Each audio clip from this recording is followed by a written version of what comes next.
Welcome to day 2 of the Masters Fitness Collective Championship. We are back after an exciting and incredible day 1. Day 1 had, for the individuals, a couple of monostructural with the swimming, with the run, but then we also had the Frevo crossover event show up. The teams had a couple more in the building, still had the run, but also had their pretty classic CrossFit.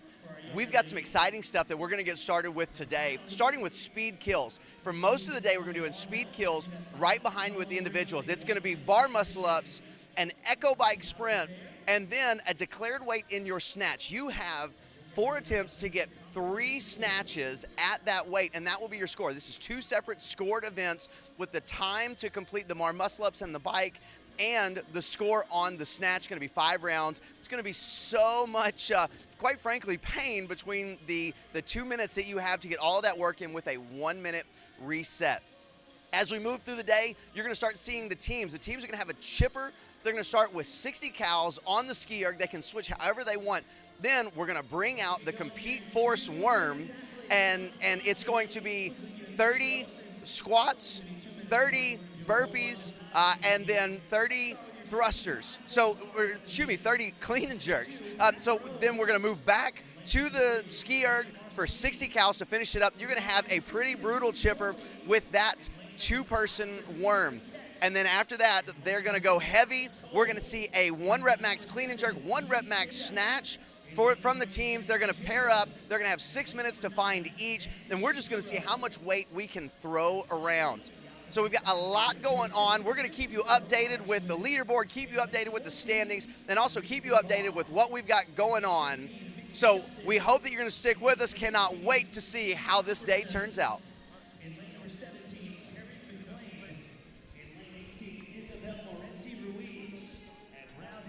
Dude, you're all right, brother.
So starting off the morning with speed kills. This is our 65 plus, 60 to 64, and 50 to 54 female RX divisions. It's going to be 2 minutes. You've got 6 cows on the Echo bike. Then you have 6 chin over bar pull-ups, followed by 3 cleans. 3 cleans or 3 snatches every 2 minutes with a 1 minute reset. So you can see there's going to be a lot of work as we move from the bike into the pull-ups into the cleans. As this workout goes on, we're going to continue to have a lot of fatigue. It's going to be interesting to see how the weights with these cleans and snatches go, about whether people are reducing, whether people are actually trying to increase. I think it'll be a difficult task to increase your weight based on just the fatigue in this small amount of time. We're going to have to really figure out who it is that is confident in their ability to go hard enough to give time to get to the bar, but not go so hard that they completely bow themselves out. We don't want to go lactic on this and not be able to continue to move. So it looks like all of the ladies in the 50 to 54 division, it looks like most of the ladies are on the snatches now. In lane 19, we've got Michelle Cisco. Michelle was one of the first that I saw to the bar, but we also have in lane 18, Isabel Morenci Ruiz, 17, Carrie McLean, and in 16, Angie Halverson. Now, moving to the bar, we see Mickey Shelton, and coming up, Marie DeValk. So Marie really trying to push it, trying to get those snatches in 5 seconds. So we've got one. Looks like Marie's just going to get one in that amount of time. So we now have a 1 minute transition to come back to the bike, try and catch your breath in those couple of minutes. I tell you, for the athletes, we see a couple that are adding weight on. Lane 16, you've got Angie Halverson. Angie's actually adding weight on. Looks like she's anticipating moving the weight up as it goes. I've been talking to a few athletes that are actually talking about pulling weight off the bar as they move forward, just because of the fatigue that's going to happen. That first round is where they're going to be the freshest. They're going to be able to put up the most weight to start off with. So once again, 5 rounds of this, 5 rounds of 6 cows on the bike, 6 chin over bar pull-ups, and then 6 clean and jerk, or excuse me, not jerks, just cleans or snatches.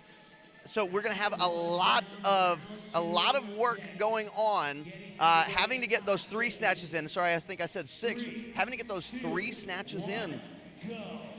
So that 1 minute rest is going to continue to go a lot quicker as this event goes on. I think all of those of you in the CrossFit world, or just even in the fitness world, understand that any time that you have an interval style workout, that first rest may feel pretty good, but then as it goes, it's going to keep getting shorter and shorter. All hands in the air with that first 6. It appears that Carrie McLean is the first to the bar in the 50 to 54 division. In lane 5, we've got Christina Paquette. Christina Paquette moves off the bike onto the pull-ups. Almost all ladies off the bike now. As we're moving, going to see who moves to the bar first. Who is it that's continuing to move well? Looks like our first athlete to the bar is going to be Michelle Cisco.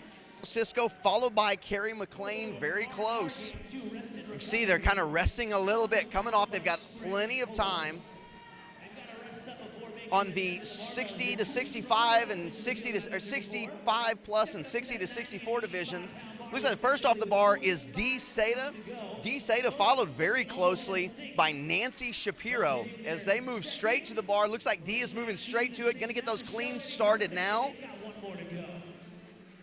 Nancy taking a little bit more time, breathing a little bit as they are joined by Nancy Jacobs now. So we've got 4 ladies on the bar, including Alice Cobb.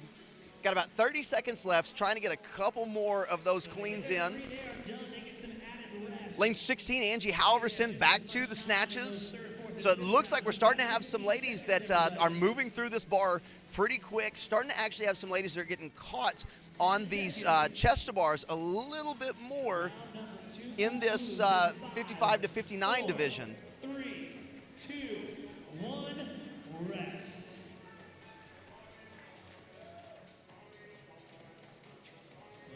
the 50 to 54 division. So the 50 to 54 division is 8 cows on the Echo bike, 6 strict pull-ups, and then 3 snatches. So that's what we're seeing. If you are watching, looking on the left side of the screen, that's going to be lanes 15, 16, 17, 18, 19, and 20. So that's our second round of 5. So we got 30 seconds left now. Starting to see some athletes get caught, not be able to get off of the chest to bars or off of the pull-ups. So it's going to be interesting. Are they able to use that period to rest a little bit where they're not having to move quickly to the bar and put themselves under stress with that? Are they going to be able to maybe one on and one off where they go through the work but then aren't able to get to the bar? Are they going to use that time to try and recover and move back, or is the muscle fatigue just setting in? So starting now for our third round back on the bike, I'll tell you, the 50 to 54 ladies are really pushing that bike hard. This is not going to take very long for them to get off. As a matter of fact, we see 1 hand, 2 hands up already, 3 hands up. Also seeing on the the right-hand side of the floor, seeing a lot of hands popping up as well. These 6 cows and 8 cows moving pretty quick. And so once again, we see Carrie McLean first off the bike, Michelle Cisco followed very closely behind. Those have been 2 that have been in front this entire time. Definitely, I think the only 2 that might have finished the snatches in the last round. So starting to see maybe where they're beginning to separate themselves a little bit. All but 1 athlete on the right side. The right side is your 60 to 64 and 65 plus divisions. All but 1 athlete off of the bike onto their pull-ups, working through those. So now, Michelle Cisco first off of the chest to bars, onto the snatches, walks straight up to the bar, gives herself a little bit of a break here, knows that she's got plenty of time. She feels confident in this weight. Give yourself a little bit of time, still 45 seconds left. So Carrie McLean joins her now. Michelle makes her first lift. In lane 9, we've got Nancy Shapiro first to the bar, taking some time, breathing, joined by Alice Cobb and Nancy Jacobs, and now Dee Seda. So we've got the same 4 group making their way to their bar. Lane 16, Angie Halverson moving the bar real well. Really doing a great job. Does not look like it's too much of a problem for her after she makes it back to the bar. So we've got 3 athletes that look like they're going to complete this round. We've got 5 seconds left. And that's the third round. So more than halfway through this workout now. Definitely beginning to see that fatigue build a little bit. Having a little bit of issues, maybe getting off of the bar, seeing a few more athletes in, I guess, a resting posture. Not so many right back at the bike, but we do have a few. And you can see that especially the ones that are out in front are the ones that are standing by their bike, ready to go. Whether that is a mental thing, an excitement thing, however it is, definitely shows that they're ready to go. So we got 30 more seconds in this rest period. And then we're going to head into that 4th round. 4th round, we saw yesterday in the swim, we had the 4th and 5th rounds really showed that fatigue starting to build. The 3rd was the separator, and then the 4th really started to knock several people off that had hung in as best they could. It's going to be interesting to see. Do we see the same thing with this 5-round method in this event as well? So the 4th round is underway. Pretty interesting. In lane 18, Isabel Morenci Ruiz taking a little bit more time to get to the bike. Isabel's had a little bit difficult time getting off of the bar the last 2 rounds, so maybe trying to back off just a little bit on the bike, give herself some more time to recover, see if we can get back into those snatches this time.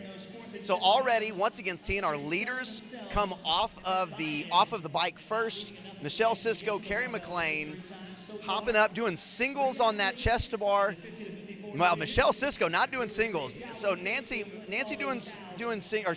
McLean doing singles. Michelle Cisco repping out groups of, I think a group of 3 to start with. Now going to those singles and about to be moving on to her snatches.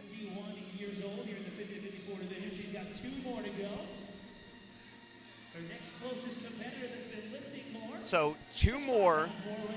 2 more for Michelle Cisco. See where Carrie McLean is. McLean now heads to the bar first. So this is a little bit of a change from the last 2 rounds, followed very closely by Michelle Cisco. Michelle with a little bit of a trot. It appears that Nancy McLean is lifting 5 more pounds than Michelle Cisco. So in the second score of the snatches, it appears, as long as no one fails in these next 2 rounds, it appears that Carrie McLean is going to win this portion. But it's definitely a back and forth between Carrie and Michelle to see who it is that is going to take the total time on the bike and on the chest to bar.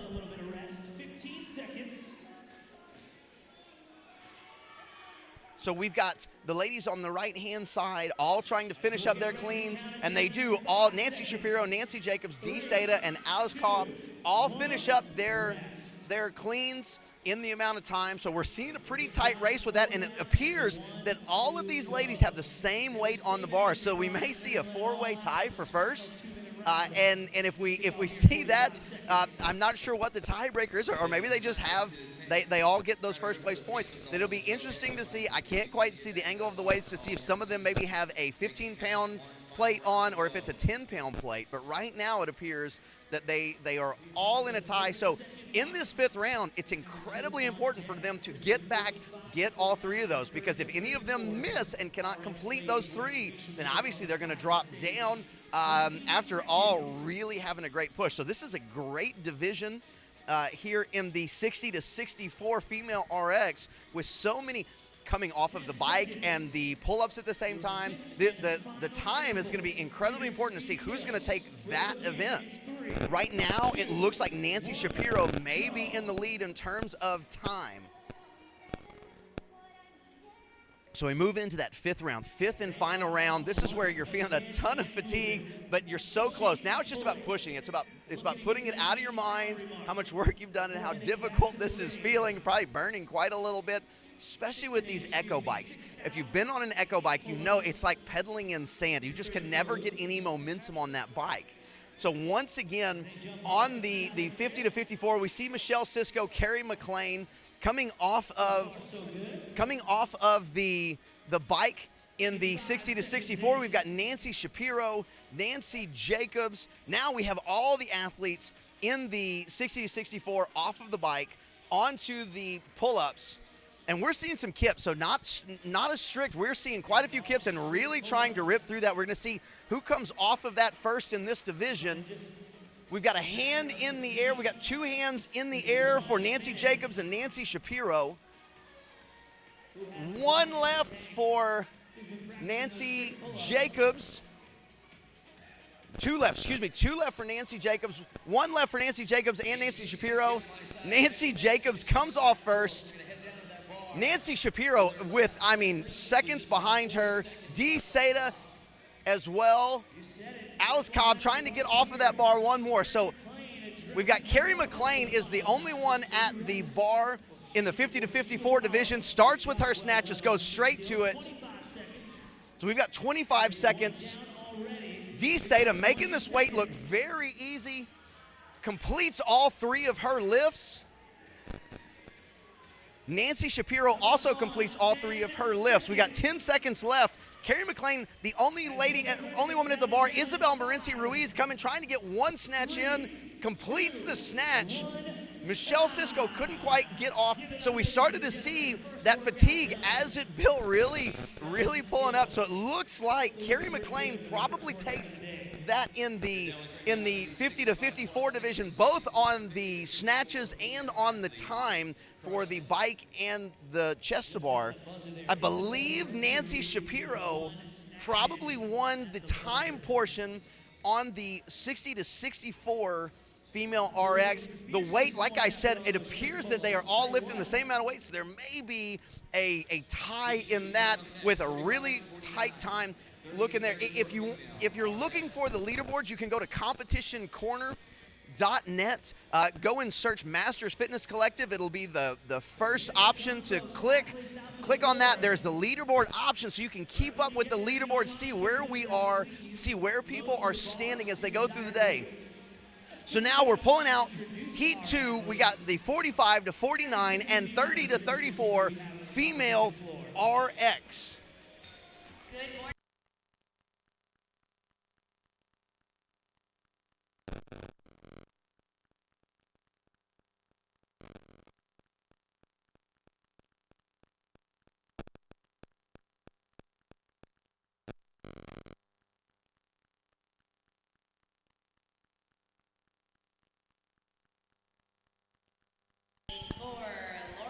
So one of our main sponsors this week is Victory Grips. Got the Victory Grips floor, but also got Victory Grips with a booth here. They are here, great grips.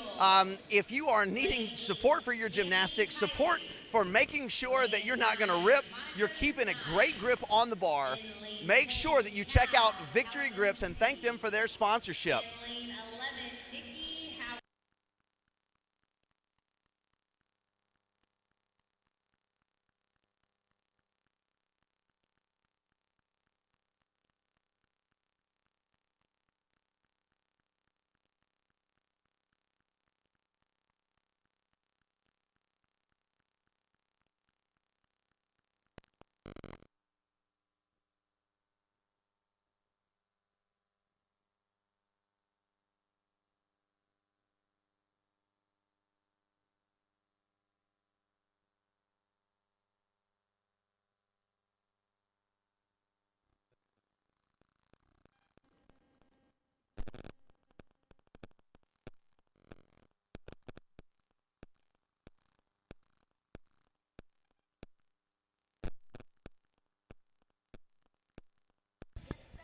So we've got about 30 seconds before we see the 30 to 34 ladies and 45 to 49 ladies take on the competition floor.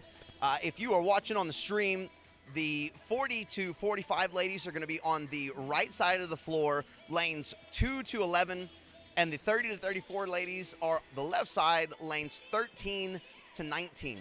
Hey, give you a little bit of an update on the leaderboard for the 30 to 34. We'll hit the 45 to 49 in a minute. We got Samantha Eckrich in first, Amy Siegel in 10th, tied with Abigail Bratt. So we've got a two-way tie for second place. Amy Siegel, Abigail Bratt with Lori Whipke in fourth, just 1 point behind. So we've got quite a tight race for that second, third, and fourth spot. And you can even throw in Kelsey Bogue with 12 points.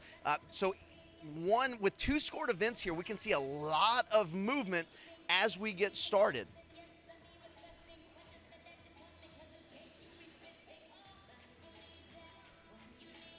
In the 45 to 49 division, once again, very tight race. Lesha Vosabule with 9 points is in first place. Only 2 points behind is Jacqueline Stewart.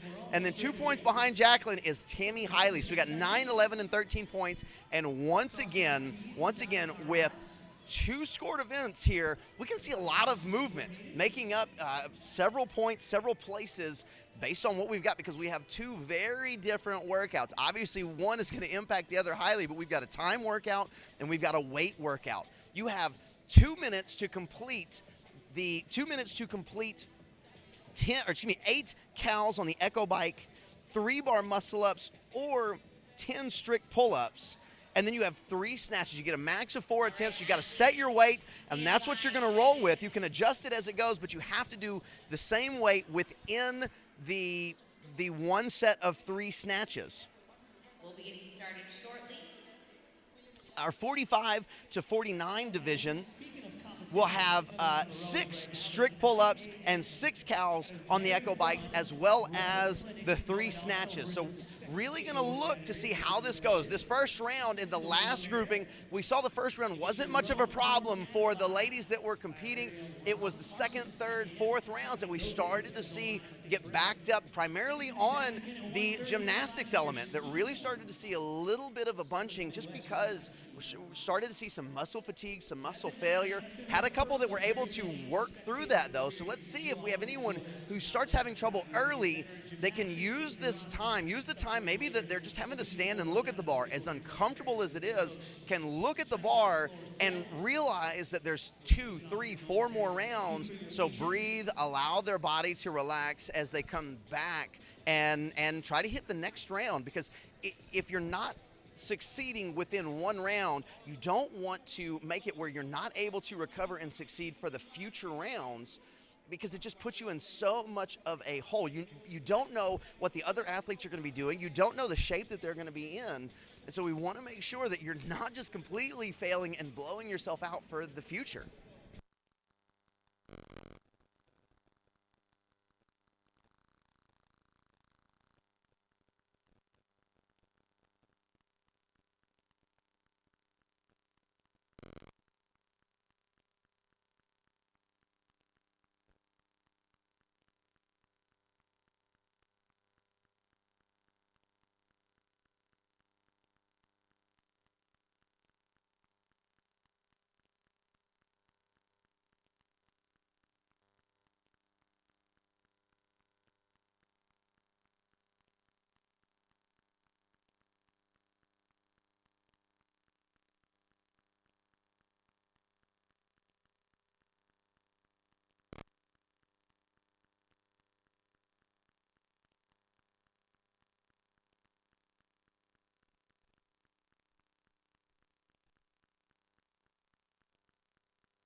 So a little bit of a reset to help, let's call them our height challenged athletes, be able to reach their bars as we now start our second heat of this event. We've got our 45 to 49 RX ladies and 30 to 34 RX ladies. Lots of hands in the air, a little bit different calorie count. So we got 6 for the 45 to 49 and 8 for the 30 to 34. So we're going to see the 30 to 34 come off a little bit slower, especially at first. So Cam Eckridge hops up, first set of bar muscle ups. Samantha Eckridge leading the way on the bar muscle-ups. So we're going to have two separate scores here. The total amount of time it takes to finish with the bike and the bar muscle-ups, and then the weight on the snatches. So Samantha Eckridge leading the way, heading to the bar muscle-ups. We're already 1 minute into this workout. Sam Eckridge first. So 1 minute in, and not a lot of athletes on the floor.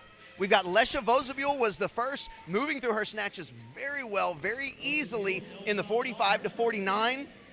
Nikki Howard on the floor. Christine Calvanese on the floor. Monica Stein. Lesha Vosabule actually adjusting her weight now, maybe going up a little bit. The first set looked pretty easy for her. 30 seconds. Just have one athlete that hasn't quite made it off the bar muscle-ups yet. She's going to run to the bar, try and get a couple in. That appears to be Rachel Cooksey. Rachel Cooksey trying to get a couple of bar muscle-ups, or a couple of snatches in after coming off the bar muscle-ups.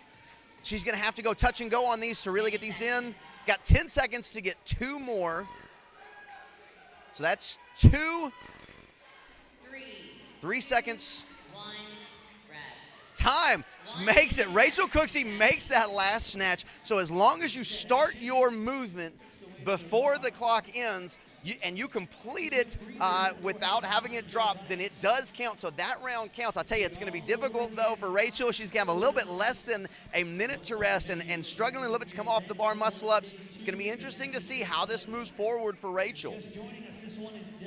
So many ladies in the 45 to 49 getting to the snatches and looking great in doing it. So it's going to be interesting to see as we move forward how does the fatigue set in? How are we recovering in that 1 minute? Is that minute one that you're using to try and recover, move the lactic acid out of your muscles, or is it one that you're bent over, huffing and puffing, just trying to catch your breath? I think there's a difference between that active recovery and just trying to catch your breath, and there comes that point where you can't really pull back from not having your breath, from not having the ability to maintain those positions. So we're back on the bike for the second round. Already a hand up in the 45 to 49 divisions. Many hands up in the 45-49 divisions. Now hands starting to go up in the 30 to 34 divisions. As 45 to 49 going to come back, give me those strict pull-ups with the 30 to 34, doing the bar muscle-ups. Once again, Samantha Eckrich leading the way, going right into those bar muscle-ups. Looks like she's doing singles here. Samantha Eckrich joined now by every woman on the floor. Every woman on the floor onto their bar muscle-ups after coming off those bikes, seeing if you can push the bike hard enough to get through that time, to give yourself time to do the bar muscle-ups without necessarily pushing so hard that you don't have the ability to continue that. In lane 9, Monica Stein, now joined by Lesha Vozabul, are the two ladies on the floor heading to their snatches. Lesha has more weight on her bar. Looks like it might be 85 pounds. So as long as we can get these, it appears she has the heaviest weight on the floor, as she's going to really be keeping her lead on the snatches. In the 30 to 34, we've got Kelsey Bogue on the floor, Abigail Bratt, Samantha Eckrich. Now Amy Siegel coming to the bar, Laura Whipke, and Rachel Cooksey on the bar. So Rachel coming off a little bit quicker this time, giving herself a little bit more time. 15 seconds. Very nice squat snatch from Monica Stein in the 45 to 49 division, looking very smooth, really saving some of that power going into that squat. In lane 4, we've got Laura Mole is actually adding more weight, throwing on an extra 5 pounds.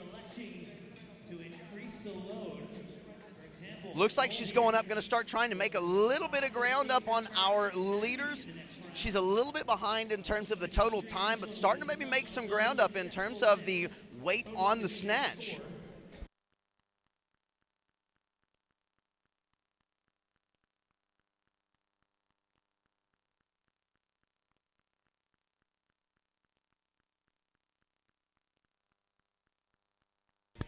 So we've got 30 seconds more rest, moving into that third round, this third round where we are in the separator of who is it that has just been hanging on, pushing as hard as they can to get everything completed at this point, and who's been kind of in that comfortable range where they are working hard, they are breathing hard, but they're also comfortable where they are, able to really start pushing now and maybe separating themselves on the bike and the muscle-ups. The fourth and fifth rounds we saw in the last heat where people were winning the workout because they were coming off 10, 15, 20 seconds before some of the competitors that they were very close to at the beginning of the workout.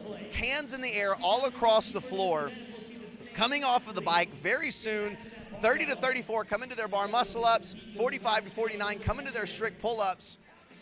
Looks like in lane 6, Jacqueline Stewart first to the pull-up bar. Goes quick singles, trying to recover a little bit, giving that underhand grip. So now several ladies, all ladies in the 30 to 34 onto their bar muscle-ups. Looks like Samantha Eckrich in the lead, going quick singles on these. Next to her though, Pierce Abigail Bratt gave me a pair of twos. Gets a no rep, unfortunately. Samantha Eckrich heading to the bar. She has 105 pounds on the bar. Now, as we see Monica Stein moving back to the bar, once again leading the way, so she appears to be pulling away in the lead in terms of the time on the bar and the bike, giving herself a little bit of time to breathe. 125 pounds for Lori Whipke on the bar, and looks great doing it. Samantha Eckrich, Abigail Bratt, Kelsey Bogue all on the floor. Laura Whipke really appears to be leading the way in the weight. So as long as she's continuing to make these three, we're looking at hopefully an event win for her. Rachel Cooksey joining the group again on the snatch, doing a great job now after seeing her struggle on the bar muscle-ups early. Perhaps just a little bit of the weight, a little bit of the corralling process. You always have a little bit of corralling process. Cooksey completes that third snatch. There's always a little bit of a corralling process that it's so different from your gym to a competition setting, because in the gym, you can warm up and get started. In a competition setting, you warm up, then you're called to the corral. The athlete control pulls you in, then moves you from one spot to another where there's not a lot of equipment, usually not any equipment, and so you're just finding any way you can to stay warm. And sometimes for some of these higher skill movements, like bar muscle-ups and like snatch, you start to see a little bit of a struggle as people are just trying to get warm in the first round. So you may see, especially as the levels raise, the weights raise, you may actually see a little bit lighter weight at the beginning, throw it on heavy for that second one, just so that way you're making sure you're getting a decent score early and warming yourself up, because you don't want to start off with failing early on the snatches and getting a 0 for that round, because that's really going to put you in a hole that you can't climb out of. So moving into the fourth round, to this point, have not seen a lot of people struggling with the bike. Really get out there, push it hard, and show their fitness.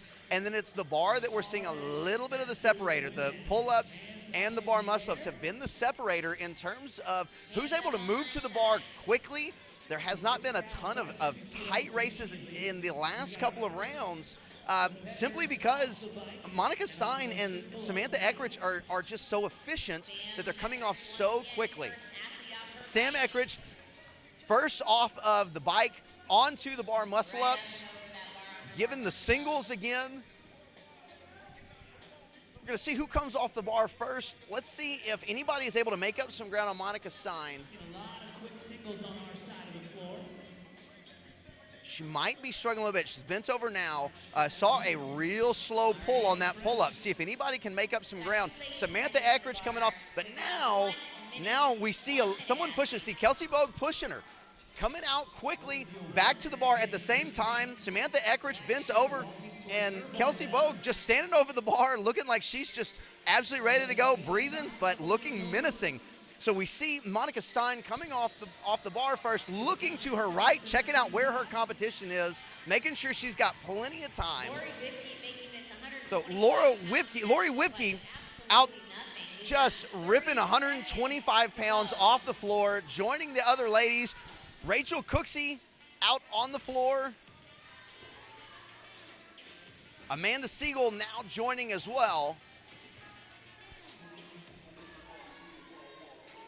15 seconds. In lane 6, Jacqueline Stewart making quick work of these snatches. 5, Monica Stein sticking with the squat snatch and looking great at it, really saving a lot of power, saving the ability to really pull high, which, the pulling elements, even though you have one where you're pulling from the ground, one where you're pulling over your head, still taxing that grip, taxing the amount of time that you're under tension. So as she goes and drops under, really saving, using those legs, which we're not seeing a ton of legs in this event, so very smart.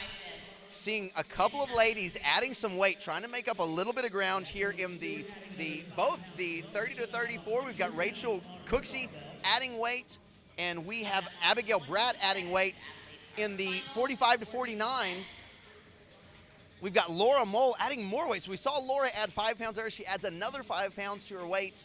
In lane 6, Jacqueline Stewart adding weight. Jacqueline has been doing a great job with these snatches, looking like maybe she's going to try and increase. I think appears that she added 5 pounds on, so really starting to make some time up. We've got the 5th round here. 5th round, and this is where you give it everything you've got, because now you may be able to make up a little bit of ground, and you never know where you are, because it's 5 scores together, 5 rounds as one score. You just don't know. You don't know if 2 or 3 seconds is going to bump you up 2, 3, 4 spots. There's not the ability on the floor to be able to do that type of math, especially as we have this sprint type event. There's just not enough time. So we see We see Kelsey Bogue and Samantha Jacqueline Stewart last set of bar muscle ups. and Nikki Howard moving off of the bike first in the 45 to 49. Samantha Eckridge off early. But we also have Kelsey Bogue.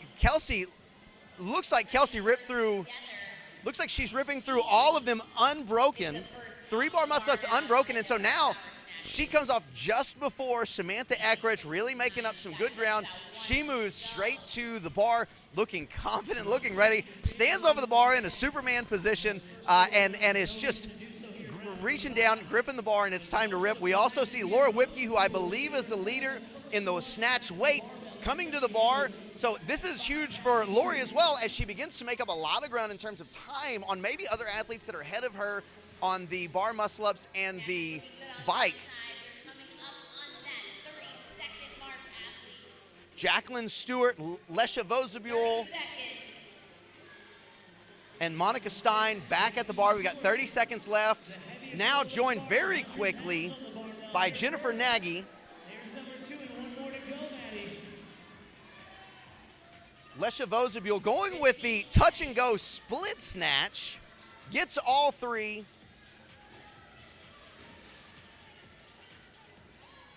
5, 3, 2, 1, time.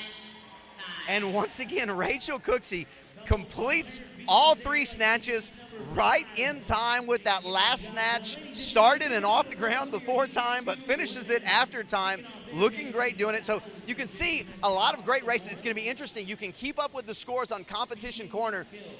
Be interesting because we have 5 scores, 2 separate scores with 5 heats, 5 rounds that are placed in together.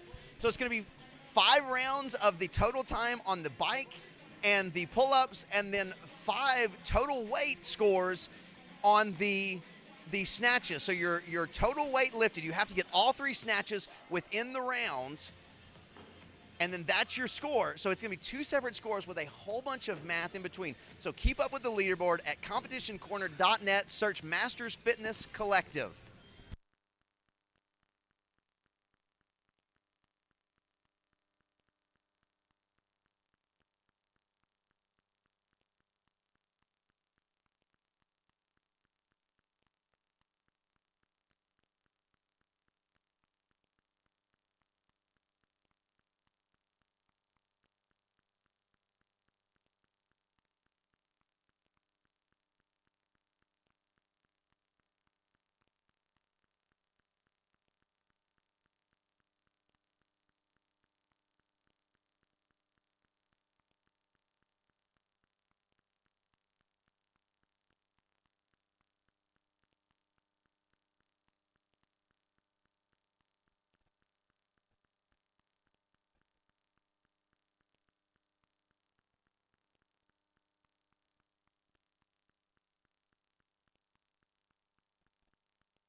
So we're getting ready to kick off our 40 to 44 female RX division. Got a floor full here at the Train main stage.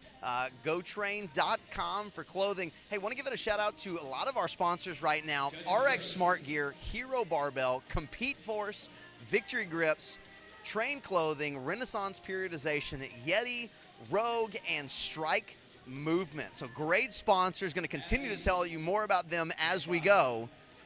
But now we're about to start the 40 to 44 division.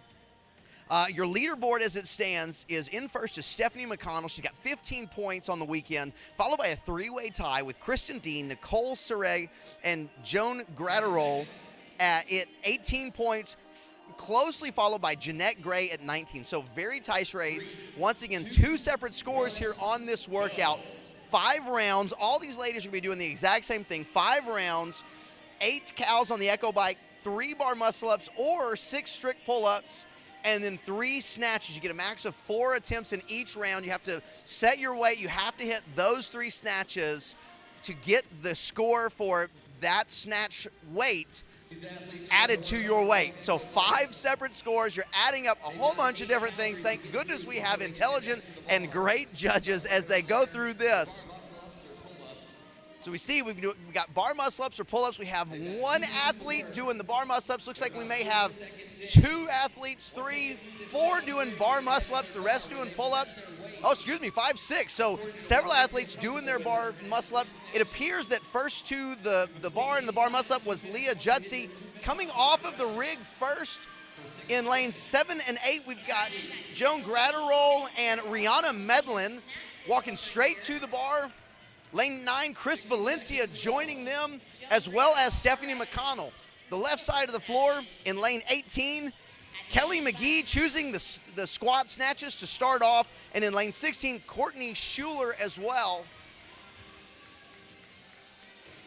Lane 16. In lane 15, April Nicholson. April Nicholson with a little bit of streaks of blue, maybe green hair in the back. And now joined by Beth Smith. Lane 3, we've got Jeanette Gray.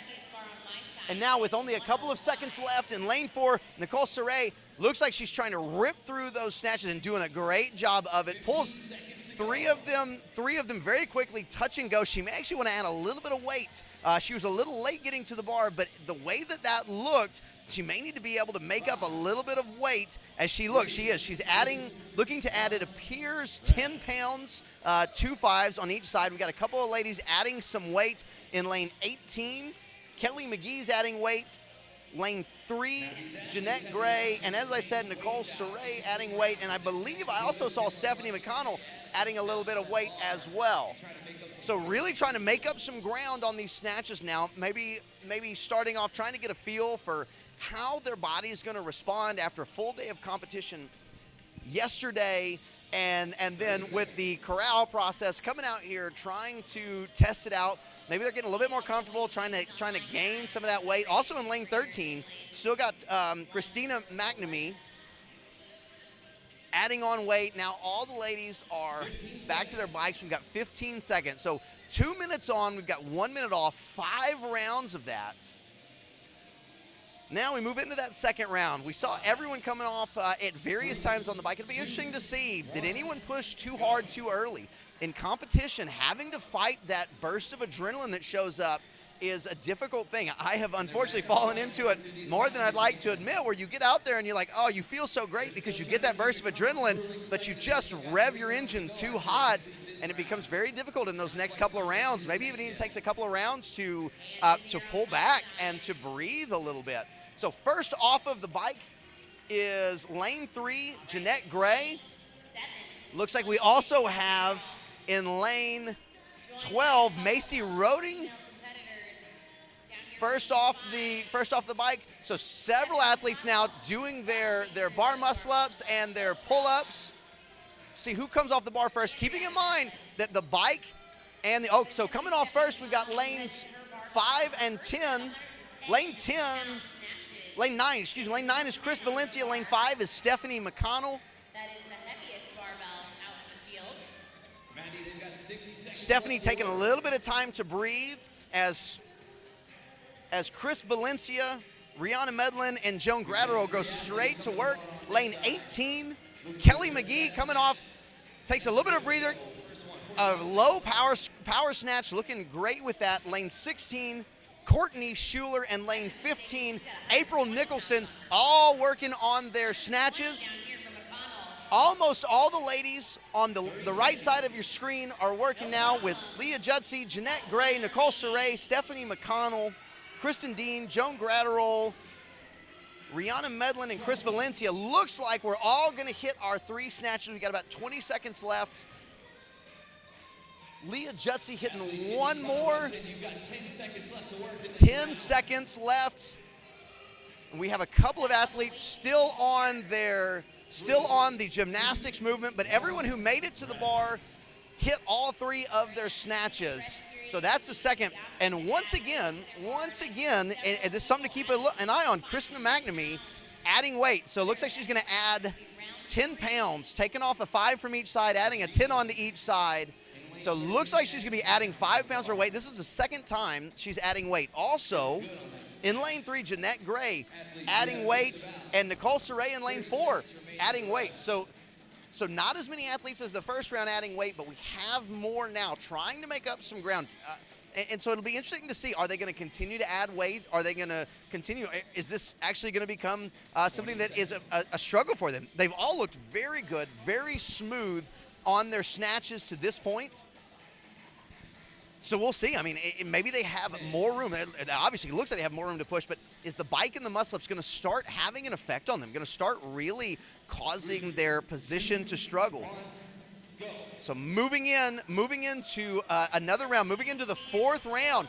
Yesterday with the swim, the 4th round is where we really started to see the major separation. Who was pushing just hard simply to be at this point with all those eliminations. Now we don't have eliminations, so there's going to be a lot more people that I think are going to start falling back just a little bit. All the hands on the floor, in the air. Once again, lane 3, Jeanette Gray coming off that bike in a hurry. Sonia in lane 13 crushed her Echo bike. Absolutely ripped the handles off on that one, and she's working through her gymnastic movements on the bar. We see lots of the gymnastic movements coming up. And once again, she's our first athlete to her barbell with that All right, first off the barbell is Stephanie McConnell, but joined by Chris Valencia and Rihanna Medlin. 1 minute left. They've got 3 snatches left in this round. 2 athletes coming off in lanes 15 and 16 right next to each other. April Nicholson, Courtney Schuler, joined by Kelly McGee. Once again, all ladies making these snatches look easy. Lane 6, Kristen Dean. Kristen Dean coming, hitting these snatches. 2 more athletes approaching the bar, looking to get a couple reps in before this time runs out. Keep an eye in lane 13 with Christina McNamee. She's been adding weight to your bar consistently and is going touch and go fairly easily on these. She's got about 10 seconds left. Be interesting to see if she adds weight once again.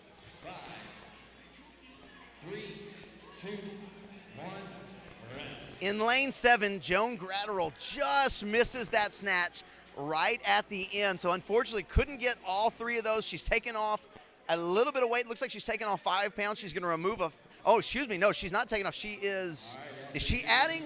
Is she going to take the blue off? No weight changes on my side, Maddie. What you got over there? Yes, she's taking off 5 pounds. So she takes off the blues, adds on the greens, taking off 5 pounds, while Jeanette Gray is adding on 5 pounds, puts the greens on top, adds on 5 pounds. Looks like Jeanette was the only one who added weight for her last set. So 5th and final round here, 20 seconds left. All of the fatigue that has built up, but remember, this is 2 separate scores. You add up the total time it takes to do the bike and the bar muscle-ups, and then you add up the total weight that you get credit for. You have to make all 3 snatch reps to get credit for that weight for that round. So starting our 5th and final round, and we'll see who has anything left. because this is where you can really, if you have something left, you can make up a lot of ground, especially if the snatch has not been much of a problem for you. You can go very hard on this bike, come off, hop straight into the muscle-ups, get your 3 muscle-ups, and maybe make 10, 15, even 20 seconds on people that maybe have pushed to a point where they have to breathe more, they have to rest more, maybe they have to go to singles instead of doubles, or maybe they have to do a single and then come out and step back for about 10, 15 seconds because you're just feeling that. Once again, looks like Jeanette Gray, one of the first ladies off of the bike. Leah Jutzi hopping straight up into those bar muscle-ups. That's McConnell, and she's going to head to her barbell to begin her 120-pound snatches. In the 9th lane, Chris Valencia coming off early, coming off onto the snatches. Starting to see a few more ladies in lane 18. Kelly McGee joined by lane 16 and 15. I'll tell you what, April Nicholson and Courtney Schuler have been right next to each other the last several rounds, really pushing each other in the time. Working through the singles now, lane 7, Joan Gratterall took 5 pounds off last time and is making these look very easy now, doing an absolute great job. She got 30 seconds left. Looks like she's going to hit this last one. Lane 5, Stephanie McConnell. In lane 12, Christina McNamee. Lane 14, Beth Smith going touch and go on her last snatch. Christina McNamee hitting that as well. With just a couple of seconds left, Stephanie McConnell hits. And I am 1 round ahead. Look at that, 1 round ahead. So we have, this is now is our 5th round. All the excitement has me thinking that I'm 1 round ahead. So now we're seeing more athletes adding weight. Beth Smith, after just ripping through her snatches, adding appears to be 10 pounds, as well as Christina McNamee. So Christina, in I believe every single round, has been steadily adding weight, gaining a little bit each time. And so for people that maybe she's catching, or maybe she's just, maybe she is starting to distance herself from some of the other competitors that haven't been adding weight, but it depends on where she started. Difficult to tell from my angle what weight she has on the bar. I see some 85s and some 95s. Cannot tell. I know that she has either a 10 or a 15 on top of the inside plate. So we'll see where she lands. Once again, to keep up with where people are, with where the standings are, you can go to competitioncorner.net and search Masters Fitness Collective. As we now start our 5th round, jumped ahead of you a little bit in the last round. This is the sprint now, so now starting to see a little bit more effort. I mean, the Echo bikes require effort anyway, but a little bit more demonstrative effort as people are trying to gain every possible second that they can. That barbell is what counts the most. They've just got 2 minutes left to work, 2 minutes left in this workout. So just a couple moments left, starting to see athletes come off of the bike, move to their gymnastics. Jeanette Gray on the right side of the screen once again, coming off very early as she comes off onto those strict pull-ups. Leah Jutzi onto the bar muscle-ups. Looks like that's Chris Valencia onto the bar muscle-ups. And she's going to go 3 unbroken. Come off of this really early and head. So it looks like Chris Valencia is winning in the time portion. Heading to the snatches. Looks like she may have 90 pounds on the bar. And now, in the right side of the screen, we've got April Nicholson finally pulling away from Beth Smith as her and Beth Smith, or Courtney Schuler, excuse me, her and Courtney Schuler were going back and forth in terms of time. She gets a little bit ahead this time, so maybe starting to pull away in that respect. Lane 5, Stephanie McConnell kind of stepping back, breathing a little bit. Joan Gratterall walking straight to her bar. Now being joined by Rihanna Medlin. So several athletes come into the bar now. We've got 30 seconds left. Leah Jutzi on a trot to the bar, trying to get there, pull. Beth Smith once again going touch and go after adding 10 pounds, it appears. She's still going touch and go, making it look like a piece of cake. Christina McNamee, who's been slowly adding weight now, the weight is starting to look a little bit more difficult for her. She's got 10 seconds to hit the final 2 reps. So she's got 1 more left for Christina McNamee. Got to hit this, got to get it off the ground. And she hits it. after slowly adding weight, that last weight finally started to give her a little bit of trouble, pulls it just in time, finishes it up. What a great event, great race that we saw. A lot of exciting things. Once again, keep up with the leaderboard, competitioncorner.net. Hey, our next event is going to be the 35 to 39 female RX division. Stick with us.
So as the 35 to 39 ladies get their bars set, get their bikes positioned, get their boxes ready, I want to give you a quick rundown of the leaderboard. At the top is Georgina Andrews. She's got a 3-point lead on Katie Roberts, who has 10 points, and Layla Bartroff has 12 points. And then there's a 5-point gap between third and fourth. So now that's not an insurmountable lead, though, with 2 events, essentially, 2 scored events built into one. You're going to go 5 rounds. With 2 minutes, you've got 8 cows on the Echo bike, and you either have 3 bar muscle-ups or 6 strict pull-ups and 3 snatches. So 1 score is the total time it takes you to do the bike and the gymnastics movement, and then you will have 1 total score that is all of the weights that you have lifted. Now, you have to get 3 to get a score for that round. So you get 4 attempts. You have to get 3 snatches within those 2 minutes. So it's very important to start off at a weight that you maybe can manage as you're coming out.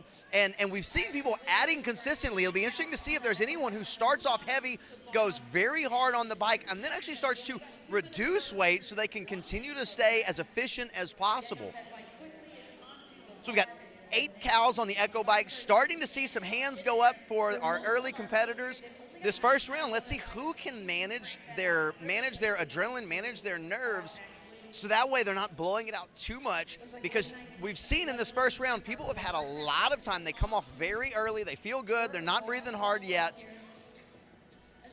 And so as they come to the bar, they maybe blow it out a little too much on the bike. So we're seeing a whole lot of unbroken sets, especially from lane number 9, Renee Belcher. We got Kristen Cooper and Georgina Andrews all right there very quickly with her.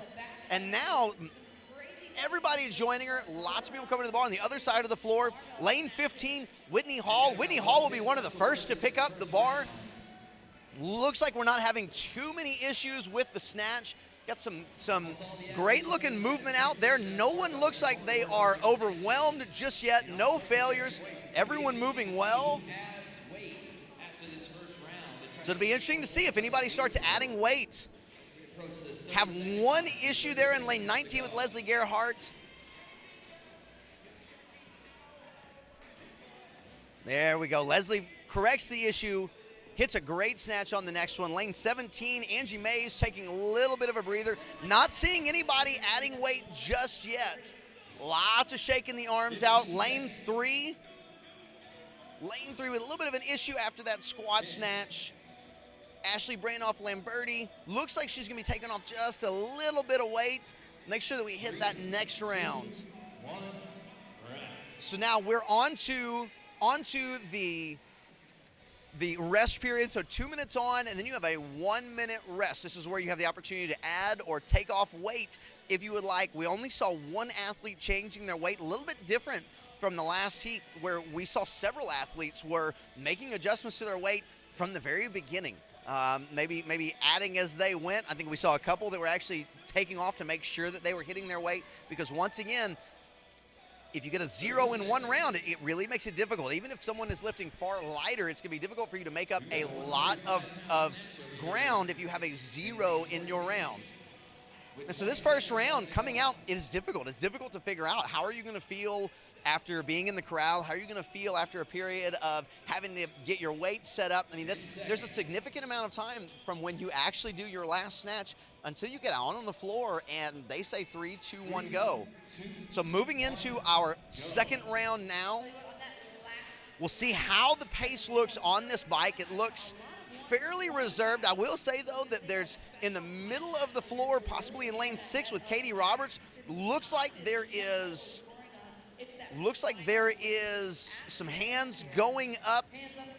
See who comes off this bike first. Starting to see a little bit of struggle here at the end of these cows. Yeah, Katie Roberts coming off the bike first, but joined by, I believe that is Renee Belcher, now Kristen Cooper. And once again, seeing lots of unbroken sets on these bar muscle-ups. We're going to come off the bar very quickly. Lane 5, Georgina Andrews first off of the bar, followed by Katie Roberts. Now Bridget Reiser Renee Belcher, Kristen Cooper, all coming with her. Kristen Cooper, all coming with her. Getting started right into those snatches. Little bit of a bobble from Renee Belcher, but catches it, handles it well. Georgina Andrews making quick work of these 3 snatches. On the left side of the screen, we've got number 18, or in lane 18, Ashley Weber, Angie Mays, Stormy Weather, all at the bar now. To work in this round.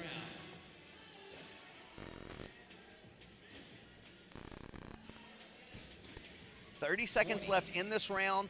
Not seeing too many issues with the snatch just yet. May see a little bit of add. Looks like in lane 6, Katie Andrews is starting to add weight. 10 seconds. Maybe starting to play a little bit of the game. And also Georgina Andrews adding a little bit of weight. 3, 2, 1, rest. And that's time. So now we have a little bit of a rest period. Moving into that third group. Getting a little bit of coaching. A little bit of coaching from some of the coaches as maybe we're trying to figure out a little bit of our technique. Maybe struggling a little bit. Lane 7, Bridget Reiser trying to keep up with the athletes that are adding their weight as well. So you see some of the names on the leaderboard: Georgina Andrews, Katie Roberts, Bridget Reiser, kind of playing off of each other, where one adds, the others start to add, trying not to fall too far behind, maybe making up a little bit of room as we continue to go through this event. Because remember, 2 scored events here, so just because maybe you fall behind or take the lead on one, that next scored event with the snatch can really change the projection of how things are playing out. So moving into the third round, once again, third round where we really start to see, we saw it yesterday in the 5-round setup in the pool, now the 5-round setup in this workout. This is where we start seeing some of the fatigue set in. Those first 2 rounds, if you've pushed a little too hard, you can manage in those.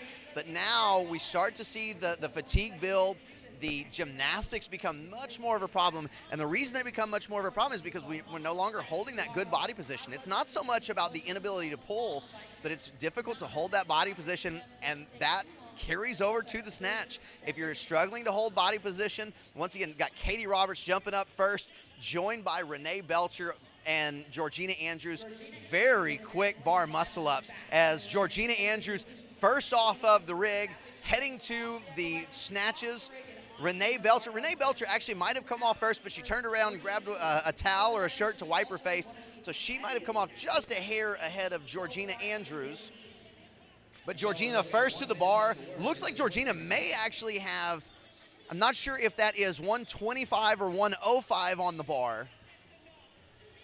But making this look very easy. As we have several athletes now on the bar and really looking smooth in these. Really looking smooth. There's one little bobble from Kristen Cooper. Maybe just a little bit out in front. Rushed the pull just a tad, so had the shoulders a little far forward. Over on the other side of the floor, we've got Leslie Gerhardt, Ashley Weber, Angie Mays, Stormy Weather, all on the floor. Nice squat snatch from Angie Mays. 10 seconds. 10 seconds left. It appears that everyone who is on the snatches has completed their snatches, and you've got in lane 4, Layla Bartoff starting to add a little bit of weight, maybe trying to make up some ground. We've got the 4th round coming up, so we've got a 1-minute rest.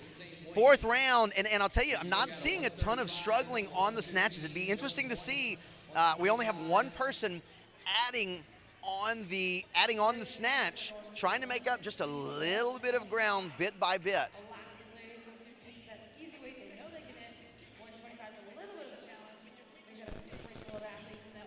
Looks like we've got a few 125s on the floor.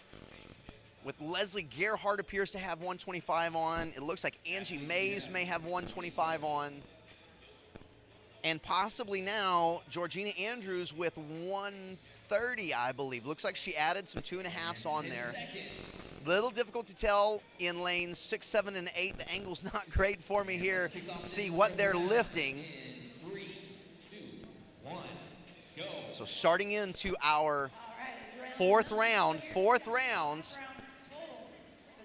Looks like we got a pretty good start out of lanes 8 and 9. Kristen Cooper and Renee Belcher looked like they got a pretty good start. Had a couple that looked like the pedals weren't quite where they wanted, so they started off a little bit slow. Be interesting to see as we're coming off the bike here, who's going to be coming off first. Looks like Katie Roberts and Georgina Andrews come off at the same time. Katie may have finished a little bit before, but backed off just a tad as she was trying to finish off. Ashley Clays in lane 2 coming off early as well. And Georgina Andrews ripping through the bar muscle-ups and now really starting to create a lot of space. Renee Belcher trying to keep up with her in lane 9, but Georgina and Katie distancing themselves. So Katie comes off, and then we've got Renee Belcher and Kristen Cooper come off at basically the same time. Georgina already pulling on the snatches. Katie, hands on the bar, going to step back and take a breath. And Georgina is really asserting a lot of dominance now. She's going to finish this with still about 45 seconds left.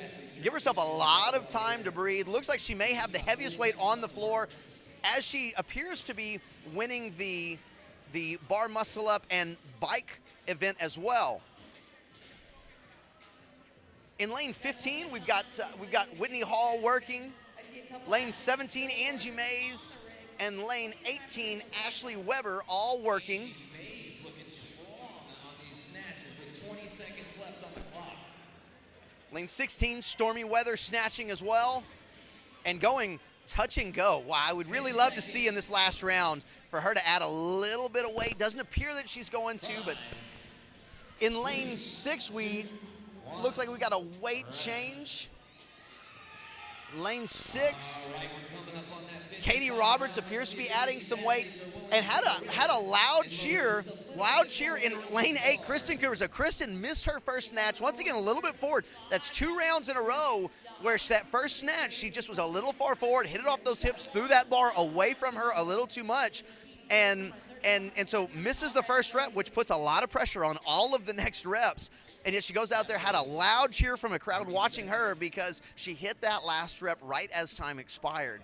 Be nice to see her. She's got a great steady pace. Be nice to see her maybe take a couple extra seconds to breathe, really get a good set and a good pull from the floor so we don't have those shoulders going too far forward, so she doesn't have that issue of missing that very first rep, because that puts so much pressure on you, especially as we're coming to the end of these rounds. No one that I have seen has been missing too many snatches yet, so a 0 on this last snatch could be absolutely devastating. This is the final interval here, and I'll tell you what, there are some ladies that are trying to make sure that they gain some ground. Georgina Andrews and Katie Roberts bent over, hair flying everywhere for Georgina. Katie's got her hair up in a bun, so hair's not flying, but it definitely would be at the rate that bike is moving. And Katie looks like she's finishing off early, Georgina right behind her. So once again, Katie and Georgina 1 and 2 coming off of the box. Hey, in lane 18, Ashley Weber right behind them as well. Really pushing that and looks great on these bar muscle ups. So Georgina going with Unbroken once again, just lengthening her lead on that part as she moves to the barbell where she appears to be snatching more than everyone else as well. Really possible that Georgina is going to take 2 first place here. And you want to talk about a huge boost to someone who already has a 3-point lead. Take a couple of first place as well. Katie Roberts moving to the bar. Kristen Cooper moving to the bar. Kristen right to the bar, resetting it, moving it into the lane where she feels comfortable, steps back and takes a breath now. Renee Belcher joining her. In lane 17, Angie Mays first to the bar. Lane 18, Ashley Weber. Kristen Cooper with that great first rep, looked very good. Gave herself a little bit of time. All still looking great. Great power snatches. No one quite going into the squat just yet. Not sure if anybody's actually needing that. Lane 17, Angie Mays. Got 20 seconds left. Lane 18, Ashley Weber really pulling well. Finishes off her rounds. Squat snatch for Angie Mays as she does 125. 5 seconds left to go. 2 scored events. Looked like Georgina Andrews gave herself even more room as she continued to dominate and lengthen her lead as the event went on. Looked like Katie Roberts may have ended with 3 snatches at 125. So Katie Roberts and I believe Renee Belcher really pushed in the time as well. Difficult to see what Renee Belcher is snatching, but definitely in that first event with the time, Georgina Andrews, Katie Roberts, Renee Belcher, all right there. And then with the snatches, so many strong ladies doing 125, 130, 135. And so 2 scored events. If you want to keep up with the leaderboard, see how things are shaping up, go to competitioncorner.net. You can search Masters Fitness Collective. It's got schedules and it has leaderboards as we are about to bring on the male 55 to 59 and 65 plus divisions for their event. We're going to have a little bit of equipment change with bars, with weights, getting everything set up. Hey, want to thank our sponsors. You saw yesterday we got a chance to talk to Dave Newman from RX Smart Gear as we used the Frevo rope in Fast and the Furious, our very first individual workout. I want to thank Hero Barbell. As you're seeing, these are the Hero barbells that we're using. So they came out, provided these barbells, fantastic looking barbells, great spin, great balance. You're going to see some elements from Compete Force. We're going to be using the Compete Force worms here in just a little bit with the teams. Thank you to Victory Grips. Obviously, with this, with the bar muscle ups, you see lots of athletes with grips. A lot of them using Victory Grips. Train, the clothing sponsor, Renaissance Periodization, Yeti, Rogue, and Strike Movement. Those are our sponsors. We're going to take just a short break as we get the floor reset, bring on the men. We'll be right back with you.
So as our 65 plus and 55 to 59 RX men are getting ready on the floor, they've got their bars set. You can see them testing out the rig, testing out their pull-ups. I want to let you know a little bit of the lay of the lands here. In the 65 plus division, in first place is Greg Petro. He's got 3 points. That's right. So he's got 3 events, 3 wins, followed by Jeff Porter with 7 points, Bobby Clark with 10 points. So right now, a pretty defined top 3. But once again, 2 events here. 2 events can change quite a bit. In the 55 to 59 division, the 55 to 59 division will be in lanes 14 to 18. So if you're watching at home, you'll see on the left side of the screen when we go to the full shot, that's going to be the 55 to 59 division. We got David Bailey in first. He's got 5 points. Bob Emery 2 points behind with 7. Scott Wampler 2 points behind him with 9 points. So what we're seeing is, even though there is a little bit of space, hey, we're early in the competition and we can really see a lot of change. So we got 2 scored events here. You got the 65 plus and 55 to 59 men. Both groups are going to be doing the same thing. 8 cows on the Echo bike, 8 chin over bar pull-ups, and 3 cleans. You've got 2 minutes to do all of that work, and then you're going to have a minute reset. You can add weight, take off weight of your bar, whatever it is, or just a minute to breathe. So it appears that our first athlete onto the bar is in lane 15, I believe that's Bob Emery. Bob Emery with the butterfly pull-ups coming off. And then next to him, David Bailey with some nice-looking butterflies as well. Both are moving slowly to the bar, given that they know they have plenty of time. There's no rush here. Want to save as much energy as you possibly can. David Bailey walking straight to the bar, about 45-second mark. Makes a clean look very, very easy. In the 65 plus, first athlete to the bar is Greg Petro. Greg first off the rig onto the bar, and with a significant amount of time, already building time into that lead. All men in the 55 to 59 division are on the bar. So with 2 scored events, looks like in lane 18, we may be lifting the most. George Therapondos. Hard to tell how much it is, but it appears to be a little bit more than his competitors. In lane 15, David Bailey actually adding weight after the ease of those first 3. In the 65 plus division, all men appear that they are going to make their weight. All 3 lifts in the time, so no issues there. And we actually see in lane 3, Steve Swanson's going to make a weight change. He's got a minute to make a weight change now. He's going to take off 5 pounds, removing the greens. The greens are 2.5, taking those off. So taking off 5 pounds, giving himself a little bit more. He was struggling just a little bit, especially on that right side as he was pulling. In lane 18, George Therapondos going to be taking a little bit. Looks like he took some weight off. I don't think that he missed any of his weights, but taking a little bit of weight off, maybe recognizing that the longer this goes, the more work that he does, maybe we're going to start seeing a little bit of the fatigue set in. Don't want to be missing any of these lifts because we're just on to the second interval now. Second interval, got just a couple of seconds until we hit that. He's got 165 on the barbell. 10 seconds, athletes, 10 seconds. 5, 3, 2, 1, go. Back to the second round of the bike. And let me tell you, David, so our 2 leaders, David Bailey and Greg Petro, are pushing that bike. Hop on, get it rolling early. And so we'll see. I believe that Greg is going to come off first. Does not appear. Looks like Bob Emery actually comes off of the bike first, but very closely followed by David Bailey.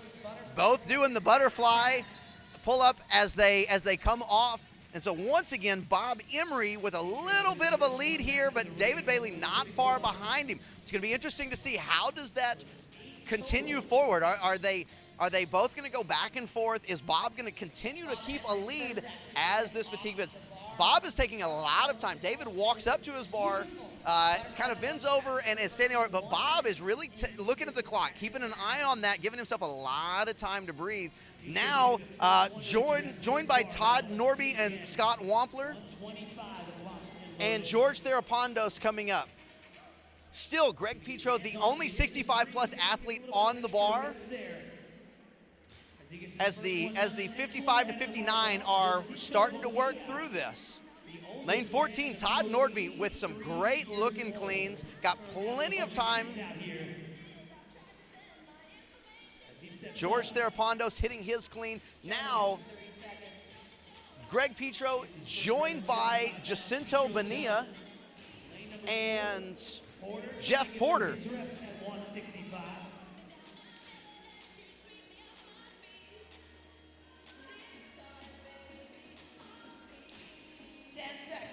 Ten seconds left.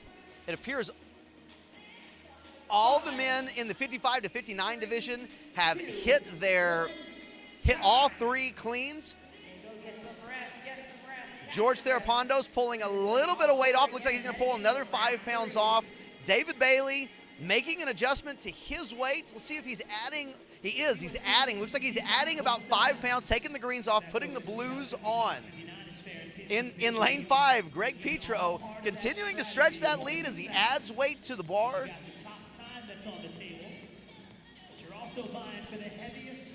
So we've got 2 scores here. One for the quickest time to get off of the rig, but one is the heaviest combined weight. So it's important to see the way this strategy plays out as we continue to move further into these rounds. We're starting to see fatigue build, starting to see some of those pull-ups become way more difficult, struggling to get off of the rig for a few gentlemen in the 65-plus division.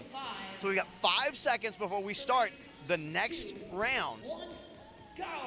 As we get going, and let's see if we continue this fast pace on the bike. David Bailey and Bob Emery really pushing each other on the bike in the 55 to 59 division. This is going to be interesting to see both hands go up at the exact same time. They're going to continue to push, and we'll see if this has an effect. Both are hitting their weights as they go. Both are looking good. So David Bailey now coming off of the bike first. That's the first time that David Bailey has beat Bob Emery off of the bike. Both are using the butterfly pull-ups. Looks like Bob Emery's cycle is a little bit quicker, so let's see who comes off the bar first. David Bailey comes off just before Bob Emery. So this is the third round. The first 2, Bob won the first 2. Be interesting to see how this is going to continue. David walks straight to the bar. Bob taking his time, checking out the clock, tightening his belt. Now being joined by Todd Nordby and Scott Wampler. Looks like Bailey and Emery are going to get to the bar at about the same time and start pulling. Bailey with a great pull early, adding weight and still looking just as good. Bob Emery with a little bit of a stumble. Weight's looking a little bit harder for Bob than it is for David. Greg Petro on the other side, making quick work of his cleans. Gets to the bar first. Looks like he may actually have all 3 of his cleans done before anyone else even touches the bar, as he's joined by Jeff Porter. 30 seconds left. All of your 55 to 59 competitors are on the bar. Bob Emery going for his last pull here.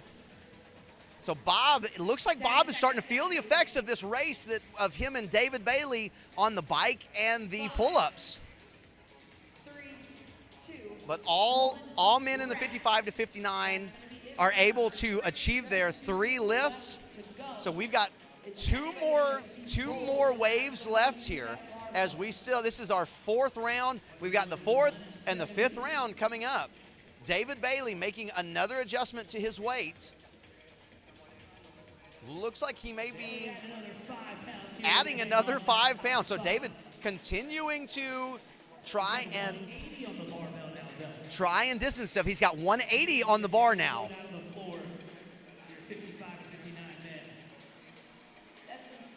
David Bailey with the heaviest weight on the floor at 180. 20 seconds left until we get to round number 4. And we have to see how this race plays out between Bob Emery and David Bailey on the bike and the pull-ups. This could be telling. If David continues to push, he may actually start to bury Bob just a little bit. 65 plus and 55 to 59, 180. Biggest load we've seen so far. So David and Bob's hands come up at the same time. The judges' hands come up at the same time. Let's see who comes off the bike first. David comes off the bike first. Bob's starting to fall a little bit further behind than he was last round. Gives David a couple of seconds to hop up on the bar. And David is 2 reps in before Bob hops onto the bar and gets pulling up. They're both using that butterfly method, but once again, David comes off the bar first. And they may be dead even going into the 5th round on that event. Now, both taking their time. Still not even a minute into this round. David now hands on the bar, about to make his first pull at 180. And looking great. Looks the exact same as he has the entire time. Let's see Bob here. Bob has started to struggle with this a little bit. With a good, still a great catch there. Great flat feet, catching it, supporting it. Hey, in lane 14, Todd Norby with some great looking clean still. Might actually want to add a little bit of weight as he goes. Lane 17, Scott Wampler with a little bit of the lean back, kind of caught that a little low. Maybe used the strongman technique of rolling it up over that chest. Now we've got 3 men in the 65 plus division. On the bar, Greg Petro, Jacinto Bonilla, and Jeff Porter all working through their cleans. Bob Emery continuing to achieve his cleans. David Bailey making him look easy. Bob, they may feel easy. It looks like he's having to work maybe just a little bit harder on those cleans. So we have one final wave to go. And here's the deal is, in the 55 to 59 division, it appears that David Bailey and Bob Emery are basically neck and neck in the first scored event, which is the bike and the pull-ups. So whoever has the most left here, you've got to give it all to try and take that lead. But you also have to give it all, knowing that in a moment, you're going to have to lift a whole bunch of weight 3 times. So if you blow it out too much, you don't want to take a 0 on that weight, because there's so many men within the same general range on this weight that we want to make sure that you can get those 3. You do not want to take a 0, because a 0 could drop you from 2nd or 3rd down to the bottom, because everyone is continuing to lift.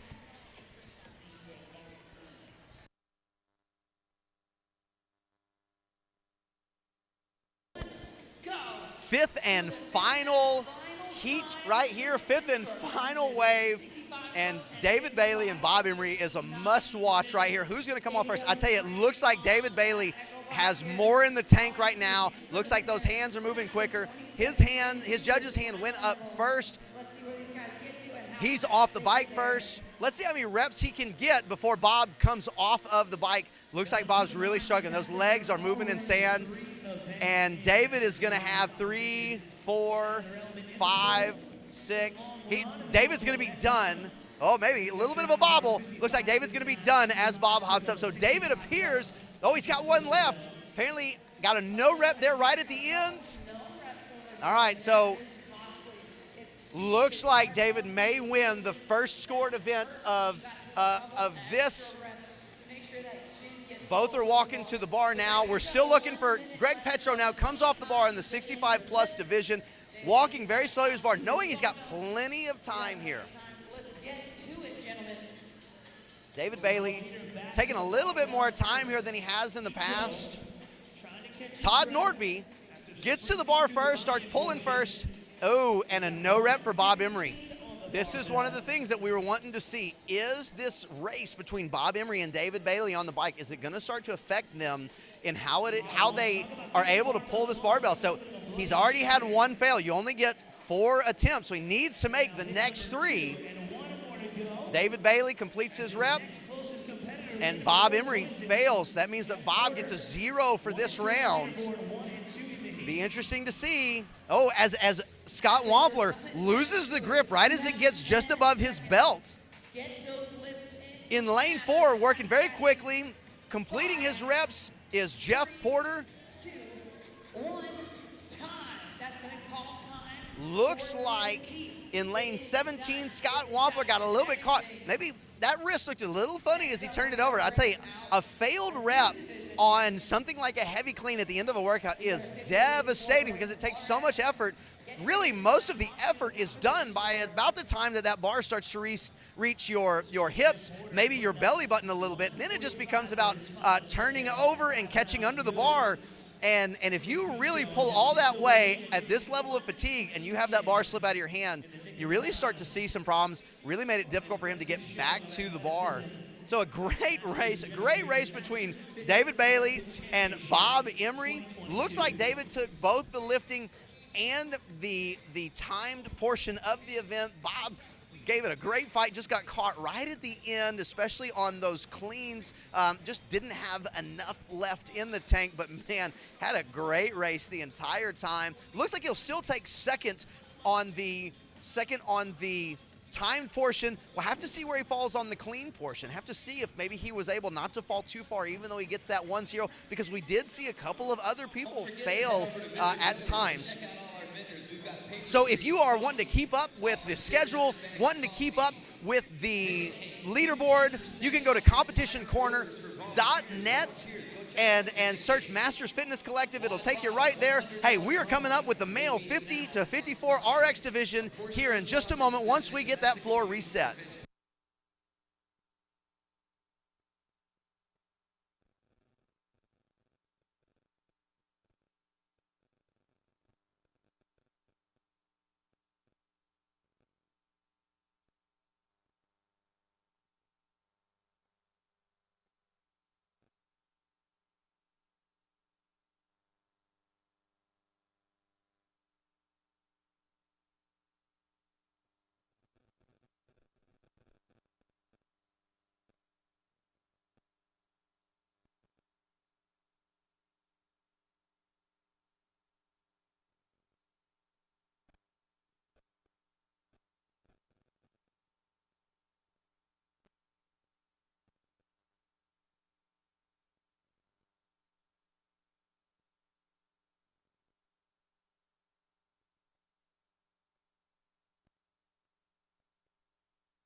Moving into the male 50 to 54 RX division, 5 rounds of 2 minutes of work. You've got 8 cal on the Echo bikes, 8 strict pull-ups, and 3 snatches. Snatches. It looks like our first couple of gentlemen off those bikes.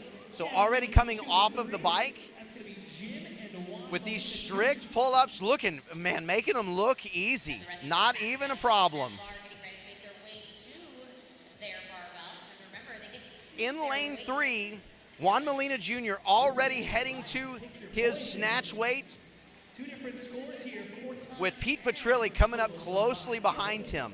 Pete Petrilli hanging out in second place. We'll update you on the leaderboard here in just a moment. A little bit slower. But moving to the bar, getting set up for their snatches. Whoa, boy, basically a muscle snatch from Juan Molina Jr. I don't know if that's going to be sustainable. Maybe it will, though. Pete Petrilli with nice pulls. I'll tell you what, in lane 6, Michael Munzingo making that weight look easy. Ripping that thing off the ground. Looks like, it'd be interesting to see if he adds some weight at the end of this round.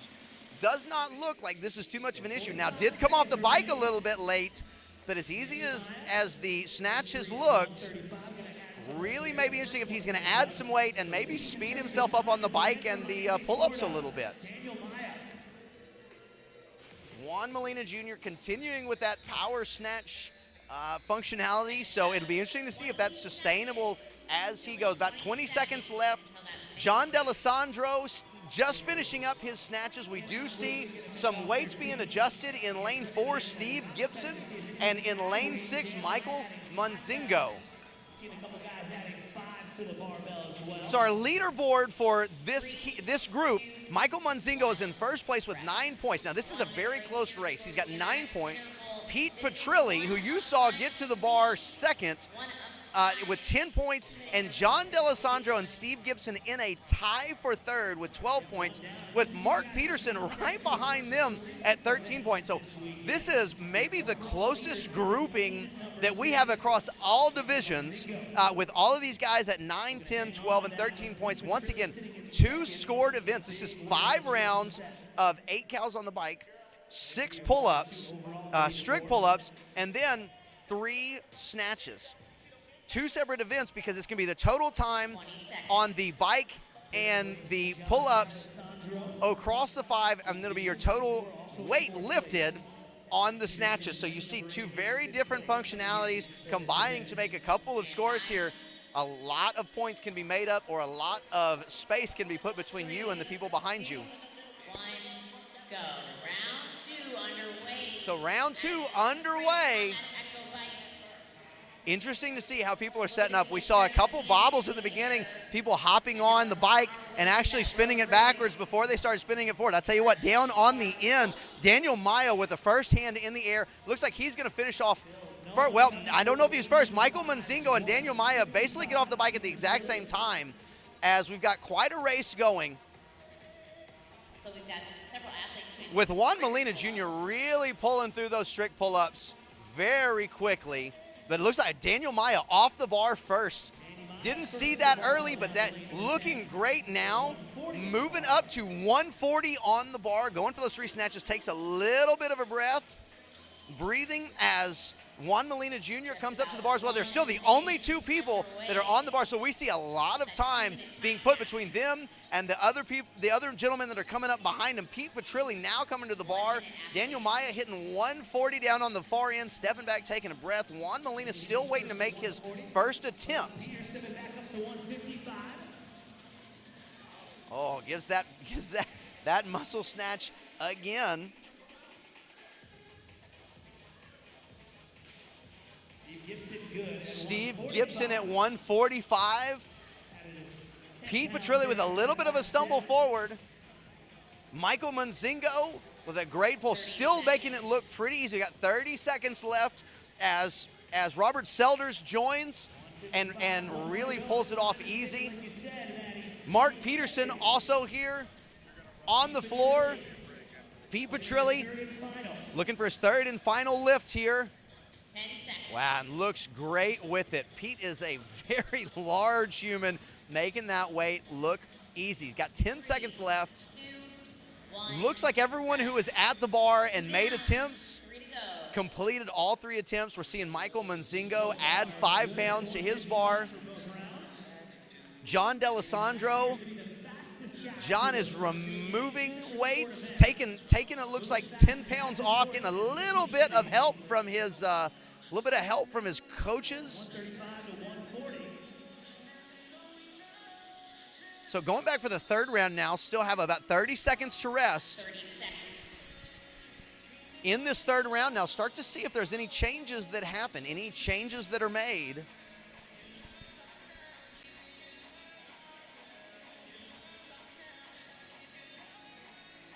And it's the interesting part about these events that combine multiple 10 seconds. heat times into one to see if that first one, maybe you fall behind a little bit, but you can really make up a lot of ground.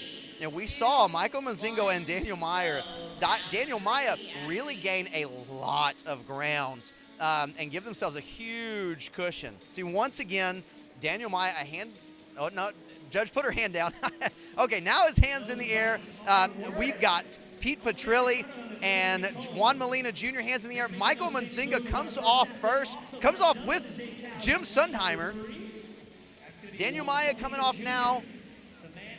So the first person, Juan Molina Jr.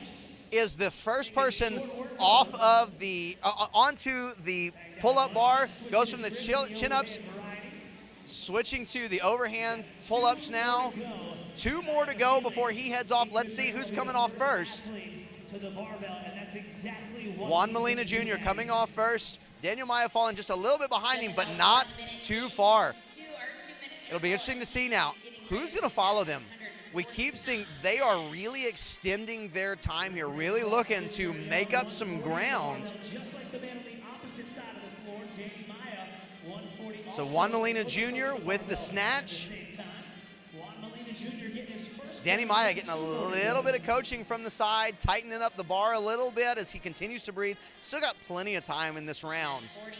But we're starting to run into some issues. Are we going to have people coming off of this bar and have enough time to get snatches? Juan Molina Jr., 2 down. Daniel Maya, 1 down. Peter Petrilli now is heading to the bar, got his hands on the bar, but he is ready to go 20 seconds. and really pulling hard. So we got 20 seconds left. So we're going to get a lot of guys that are caught by this time. 10 seconds. 10 seconds left. Pete Petrilli trying to get that pull. Steve Gibson looks like I think Steve's a little upset. I think he got caught by the time. John D'Alessandro, not sure if he got all 3. I believe Pete Petrilli got all 3. That's going to be a huge round. So we're starting to talk about how are these rounds building up on people. Starting to see there were not nearly the same amount of guys on the barbell. So are guys able to recover, use that time when they realize they weren't going to be able to make it back to the snatch? They're going to use that time really to breathe, make some adjustments to the rest of what they're doing. Starting to see them really start to struggle with their pulling strength, maybe their grip strength as they're getting off the bike in plenty of time. But we saw, Michael Munzingo, our leader, and did great the first 2 rounds. That 3rd round didn't even get off of the pull-up bar to get to the snatches. So are we going to make some adjustments? Are we going to maybe pull back on the bike a little bit so that way we have a little bit more breath, a little bit more air, and not exerting ourselves quite as much, because he was first off the bike and then did not get off the pull-up bar. See what adjustments are being made. So we're now into our 4th set. Really starting to feel that buildup, maybe the buildup of the lactic acid. Looks like Michael Munzingo is still really pushing the pace on that bike. His judge's hand first in the air, followed by Juan Molina Jr. and Daniel Maya. So lots of hands coming up. Let's see how we're gonna make this function. So Juan Molina Jr. and Daniel Munzingo come off the bike at the same time, and it looks like Mark Peterson also comes with them. Daniel Maya and Pete Petrilli follow closely behind. Juan Molina Jr. once again ripping out sets of multiple all at once, while we have several people that are doing singles. Oh, a no rep for Juan Molina Jr. Pete Petrilli No rep there. Seeing a lot more no reps in this heat. We haven't seen quite as many no reps to this point, but really seeing these guys pushing the envelope. And that's what happens when you start pushing the limits of your fitness. You start reaching those margins. You start to see some of those. Danny Maia gets a no rep on his last pull up. Started to walk away from the bar, but no rep. If he can get back up there. Juan Molina Jr. really struggling to get over that bar. Danny Maia now takes the lead. And Juan Molina Jr. continues to get no reps. It'll be interesting to see. Daniel Maia, because he kept it close early, maybe actually building up a little bit of a lead here. 30 seconds left. If Danny Maia, I'll say this, if Danny Maia, so Pete Petrilli and now John D'Alessandro have a very short amount of time to try to get these 3 snatches. If Danny Maia can be the only one that gets these 3 snatches, this could be huge for him. Danny Maia gets all 3 snatches. Pete Petrilli trying to work through this. John D'Alessandro, so in that event, in that round, only 2 men get credit for their snatches. Daniel Maia and John D'Alessandro, and that is absolutely huge for them. As we're starting to see multiple athletes now having multiple rounds where they're not getting scores. And here's the deal. Danny Maia is currently sitting in 9th place in the grouping. He's got 24 points, but he has the possibility to take 2 first place. So he could leave here, enter this event with 24 points, leave this event with 26 points, and make up a ton of ground on the first couple of guys right in front of him. And so it'll be interesting, or it'll be important for Michael Monzingo, Pete Petrilli, John D'Alessandro maybe taking the lead here with just simply the fact that he is completing every single round. John early on took weight off, even after completing a round. And that's one of those interesting things to watch is he completed a round and took weight off, and that appears to be paying off for him as he only had about 15 seconds and hit 3 snatches. So he may not have the heaviest weight on the floor, but he's going to get credit for the most weight because he's getting weight every single round. Pete Petrilli hand up very early.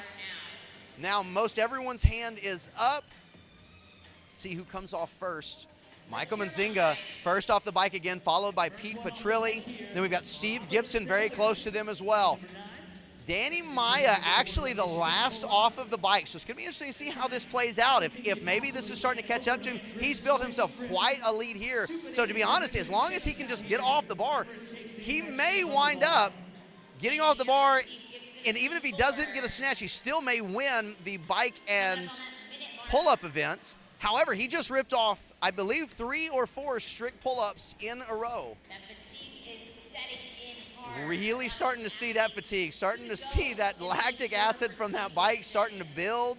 1 minute on the clock. 1 minute left. We're gonna see a mad dash to the bars if we get a few guys coming off at the same time. Oh my goodness, Steve Gibson coming off in lane 4. Danny Maia coming off second. Looks like Danny Maia is going to take this first event. Steve Gibson with 140, pulling early. 30 seconds. Danny Maia at the top with 1, and we got 30 seconds left as Pete Petrilli and John D'Alessandro hop in. Mark Peterson hopping in as well. Very big for these guys. Danny Maia looks like he's going to take both events for 2 first-place finishes. Steve Gibson, huge on these last 3. We got 10 seconds left. Pete Petrilli, John D'Alessandro trying to get. Looks like they might have got. I don't know how many Pete Petrilli got. If Pete got all 3 or not, but absolutely huge. Saw a lot of shakeups. A lot of people that were finishing quickly and early were having trouble at the end, really not finishing at the end, not even getting to the bar. So it's going to be interesting to see the shakeup on the leaderboard. If you are interested in keeping up with the leaderboard, go to competitioncorner.net, search Masters Fitness Collective, and you will have the opportunity to catch up with the leaderboard. You'll see where people are finishing, see where people are in the total standings, and see the schedule as we continue to move forward. Hey, our next grouping that's coming up is our male 45 to 49 RX. Got a lot of guys in this division. Going to be very interesting to watch. Don't go anywhere.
So we'll update you on the team event that has just started in a little bit.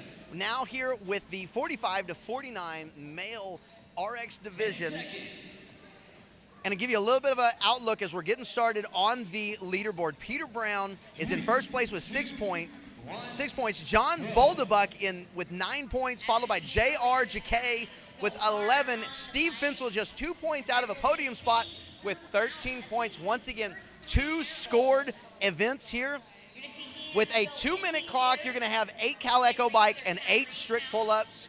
That's going to be 1 score across 5 events. You're going to have 5 rounds. That's going to be 1 score on the total of all of those. And then you have 3 snatches. 3 snatches. You have 4 attempts to get 3 snatches. You have to declare your weight before the round. And as you go, if you get all 3 snatches, you get credit for that weight. You don't, you get no credit for that weight for that round. Does not eliminate you the way that it did yesterday in the swim event. So in lane 15, Vince Pavia comes out very quickly, first to the bar. Lane 8, we've got Ryan Ferrucci. Yes, I listen. I am sorry for mispronouncing his name last time. Ryan Ferrucci out there hits his first 3 snatches very, very quick. Oh, looks like he still has a couple snatches. He's plenty of time to breathe, plenty of time to walk around, and he does hit his first 3 snatches. He's going to be adding some weight.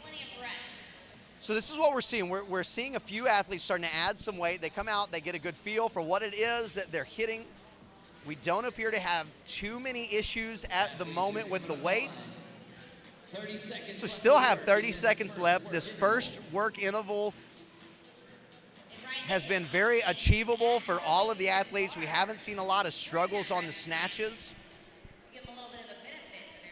So now we're moving in. All the athletes are on their break. I still believe that we have a little bit longer before the interval even ends, before our 1-minute break.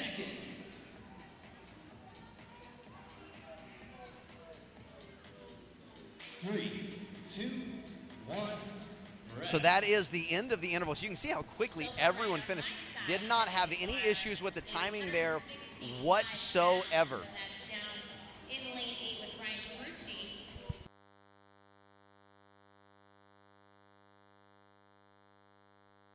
Ferrucci. So we've had several athletes that have added weight as they're moving through. So this is going to be something to keep an eye on as we see. Once again, 2 scored events here.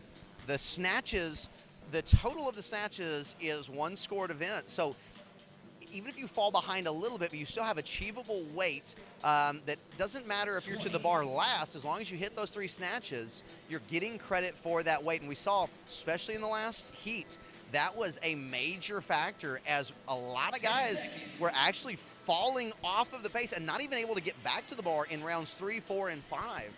So this is round 2. Just important to continue to stay steady here. Not fall too far behind where you have leads that you cannot make up. But you have to remember, you don't know the level of exertion that someone else is putting out. And so as they put out a lot of exertion, maybe if you're able to restrain a little bit, yes, you may fall behind in the first couple of rounds, but it's those late rounds where you can start making up 10, 20, 30 seconds as we move forward. So Ryan Ferrucci, first off of the bike onto the pull-ups and is ripping through these pull-ups, making them look very easy.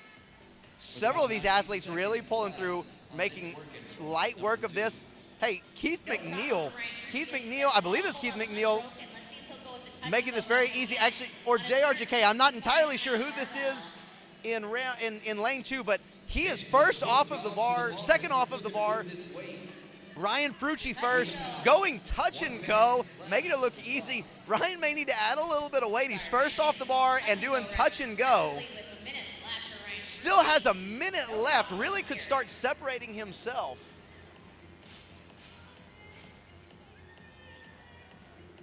So it looks like in lane 2 is J.R. Jacquet. Keith McNeil is in lane 3. So J.R. Jacquet made light work of the pull-ups. Made up a lot of ground on those pull-ups. If he can just continue that, he doesn't look like he may have quite as much weight on the bar as some of the other athletes. But if he can keep that up, he's going to gain a lot of points because the pull-ups look so easy for him. He's not going to struggle very much. In lane 19, we've got Robert Santo finishing up his snatches, walking back. Looks like he may be changing his mind, maybe going to add a little bit of weight. Lane 17, we've got Jason Newman finishing up now. And Vince Pavia adding more weight. Vince has come off very early the last 2 rounds, looking to add some weight, really get this thing going. In a minute, in that minute rest, adding some weight. JRJK adding about 5 pounds to the bar. Ryan Frucci adding weight to the bar. Kind of what we're looking to see. See some of these athletes that are really ripping through this, able to start adding weight, maybe putting some distance between themselves and the people around them. We've got the team event started over on the Hero Barbell floor. You can see it's that 60, or for the ladies, it's a 40 cal ski, 30 worm squats, 30 worm clean and jerks, 30 synchro worm burpees, and then back to that 40 cal ski. They can split up the ski however they want. As we're now starting the 3rd interval on the main floor. Be interesting to see. Now this is that 3rd round. We saw it yesterday. We've seen it in all the previous heats. The 3rd round is where we start to see some separation. We start to see athletes beginning to fail not just on the snatches, but fail on the pull-ups. Ryan Frucci, first one off of the bike once again. We've got Vince Pavia and Robert Santo, first off the bike on the left side. And JRJK making these pull-ups look like nothing. It'll be interesting to see how close he is to Ryan Frucci. It appears JRJK and Ryan Frucci and Vince Pavia all come off the bike at the exact same time. Vince moving straight to the barbell. Ryan Frucci moving straight to the barbell.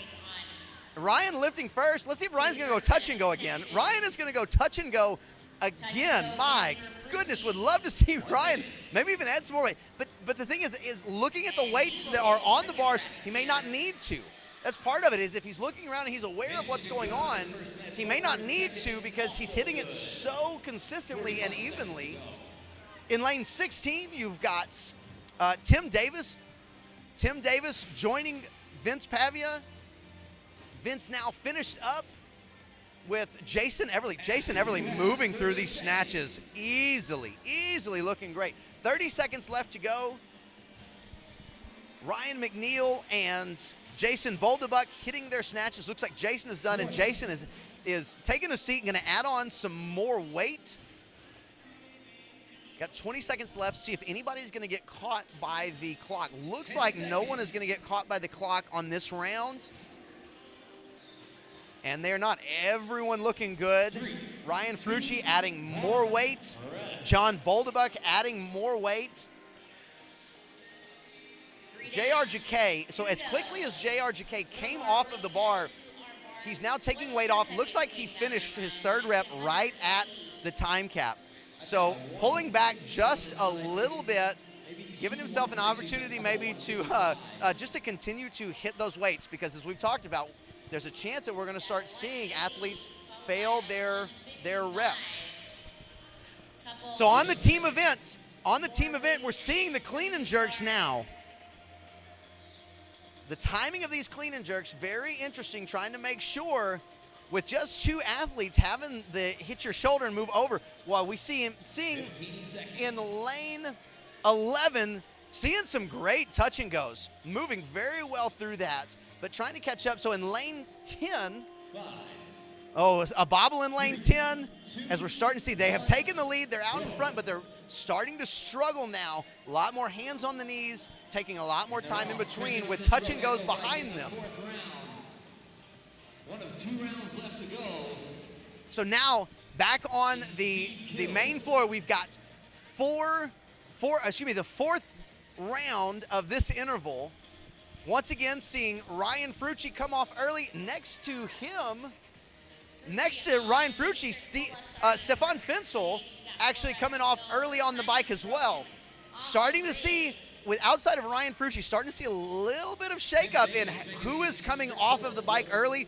JR Jacquet ripping through it, and now we see Vince Pavia comes off first off of the bike and the pull-ups. JR Jacquet coming off now. So we're seeing some more change-ups, seeing a little bit different, and starting to see some no reps. So now we're starting to find where that fatigue is affecting us. 1 minute.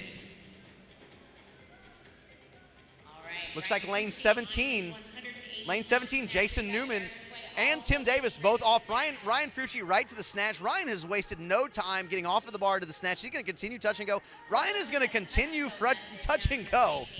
Absolutely incredible in the 4th round as he has continued to add weight. Vince Pavia finishing on those snatches as well.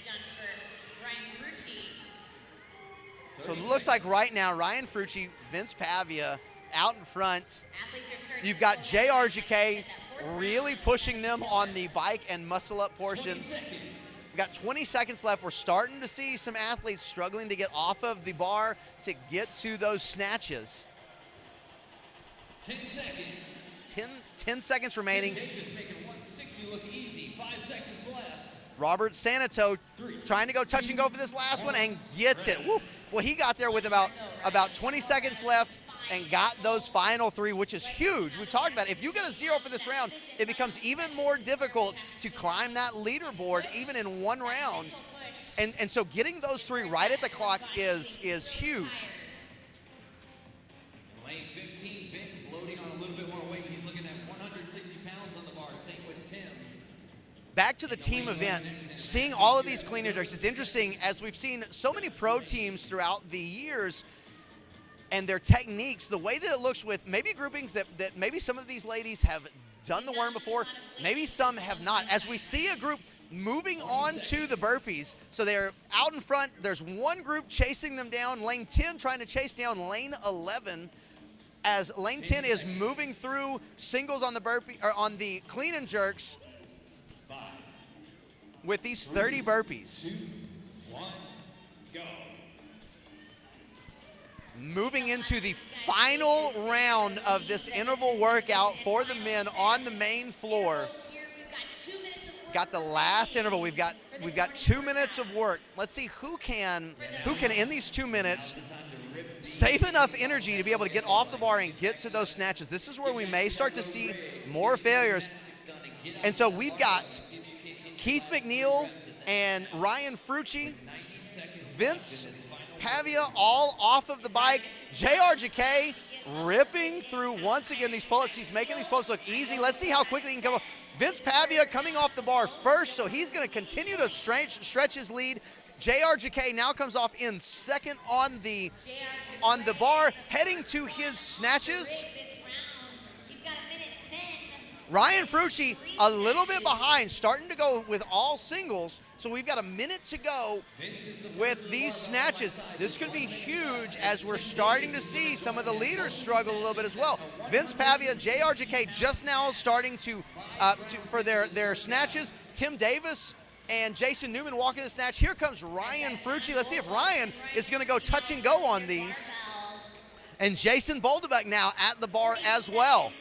We've got 40 seconds left. Still plenty of time to pull singles if we need to. No need to rush it just yet. Ryan Frucci switches to the singles now. JR Jacquet and Keith McNeil on the bar. Oh, a fail for JR Jacquet. JR still has 30 seconds. As Vince Pavia finishes his round. As Peter Brown running, he's got 15 seconds. 15 seconds to try and get 3. He's gonna have to go very quick singles. JR Jacquet here looking to get his final. He's got to get this bar up and moving before the clock. And it's going. And JR Jacquet and Peter Brown hit their lifts right at the buzzer. Absolutely awesome race. It's going to be interesting to see how this plays out. Look, if you're looking to keep up with the standings and the scores, you can go to competitioncorner.net, search Masters Fitness Collective on there. It's going to give you the scores and it's going to give you the schedule. As we transition back to taking a look at the team workout, we have ladies back on in the middle of the floor, finishing the ski workout. Finishing the ski workout, and that's the time cap. So they may not have finished, but it's the time cap. And so we hit the ski workout. Everyone that was not on the skiers are laying on the ground. Those that are doing the worm are laying on the worm. Absolutely devastating. We see that a 2-person worm has the same issues as the 4-person worm. Going to come back with our 2 workouts next. We got the 40 to 44 male RX on the main floor next. So don't miss that. Want to stick with us for this amazing race.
So we're getting ready to start the 40 to 44 male RX division on the main floor here. Your standings as we sit right now: Brandon Bates is in first with 6 points. Jason Anderson 4 points behind. James Donnelly with 12 points behind him, and then a 6-point gap to Jason Baines.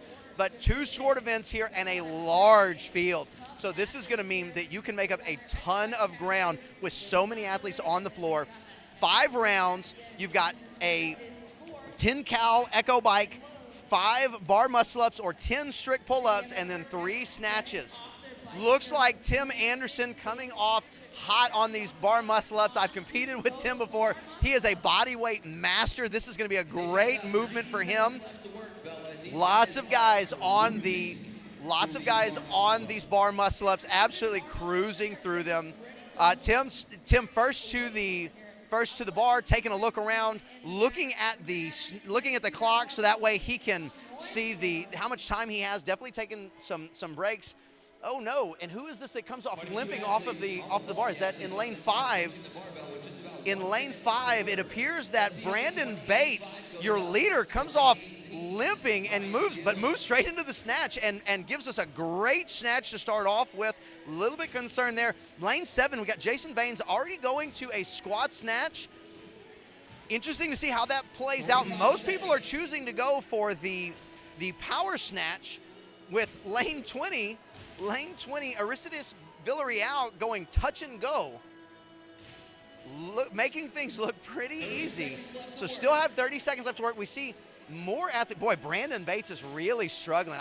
Maybe he came off and turned his ankle on coming off of the coming off of the bar muscle-up, saying that he's okay, but boy, he's got a significant limp. That may have major implications as this entire weekend goes on for our current leader, Brandon Bates. So we've got a minute rest now. We only have two athletes adding weight to their snatch, made it look easy, so they're going to keep adding it. But we go over, we now have our 40 to 49 ladies are now in their air squats of the Snow Bunnies workout. So we've got a 40 cow ski, 30 worm squats, that's where they are currently, 30 worm clean and jerks, and 30 worm synchro burpees, and then finish it off with a 40 cow ski. Over in the 40-49 ladies division, in the 40 to 49 ladies division, in lane 9, we've got CrossFit 32034, lane 10 AARX, lane 11 Fit and 40 AF, lane 12 Revamped, and lane 13 Team Savage.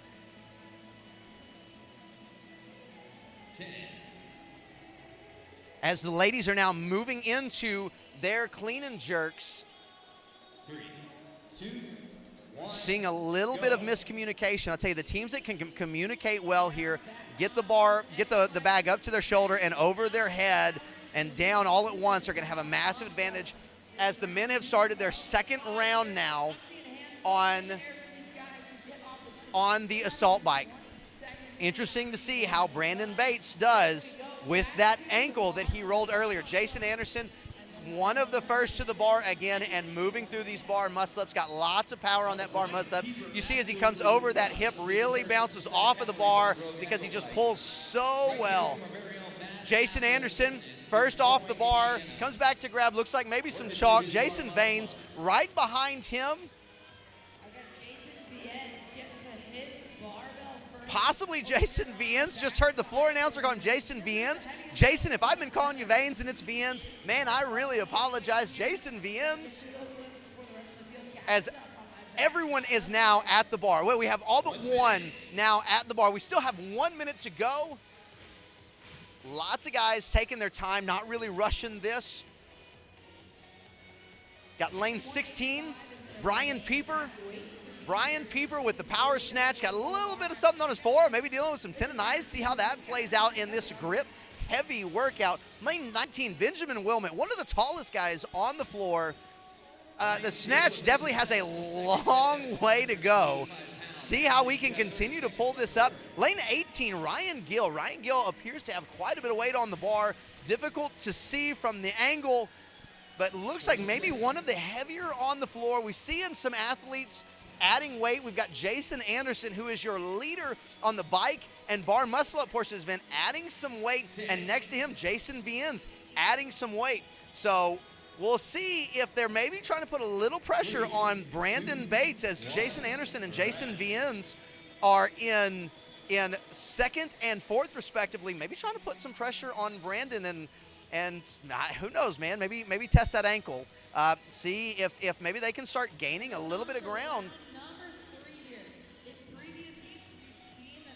So we're back to the ladies on the team event. Snow Bunnies is the name of the event, as we're still working on those 30 clean and jerks. You can see these 30 clean and jerks really are the crux to the workout. One, that's a massive team event workout that you have to deal with your communication, your timing. We've heard it from announcers before, but if you get off a little bit, the amount of pressure that is put on the person that is lagging behind, the weight that they are feeling and the torque that they're feeling from the bag, because it's not just the weight, but as that bag gets twisted and as they're having to deal with the gravity and the torque of a bag that is no longer level, becomes very, very difficult. As we are moving back to the main floor with the men, the 40 to 44 men.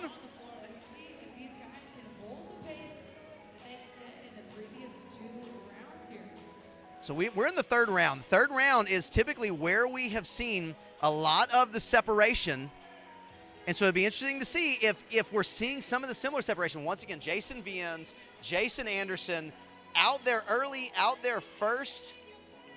See who's going to come off of the bar first. Brandon Bates now joining them. Jason Viennes off, walking to the bar first. Couldn't tell if Jason Anderson got off at the same time or before, but we also now are joined by Eric Lelievre as he is down in lane 2, starting to pick up some time. We also see in lane 14, we've got James Puckett. James Puckett is putting pressure on the leaders as Eric Viens getting into those snatches, looking great with that squat snatch. Jason Anderson now moving into a squat snatch as well, starting to see a little bit of the fatigue setting in, lots of looking at the clock, just trying to judge how much time you have. As long as you get done within the time, there's no issue. So there's no need to rush these, pull before you're ready, especially if these snatches are becoming a little bit difficult for you.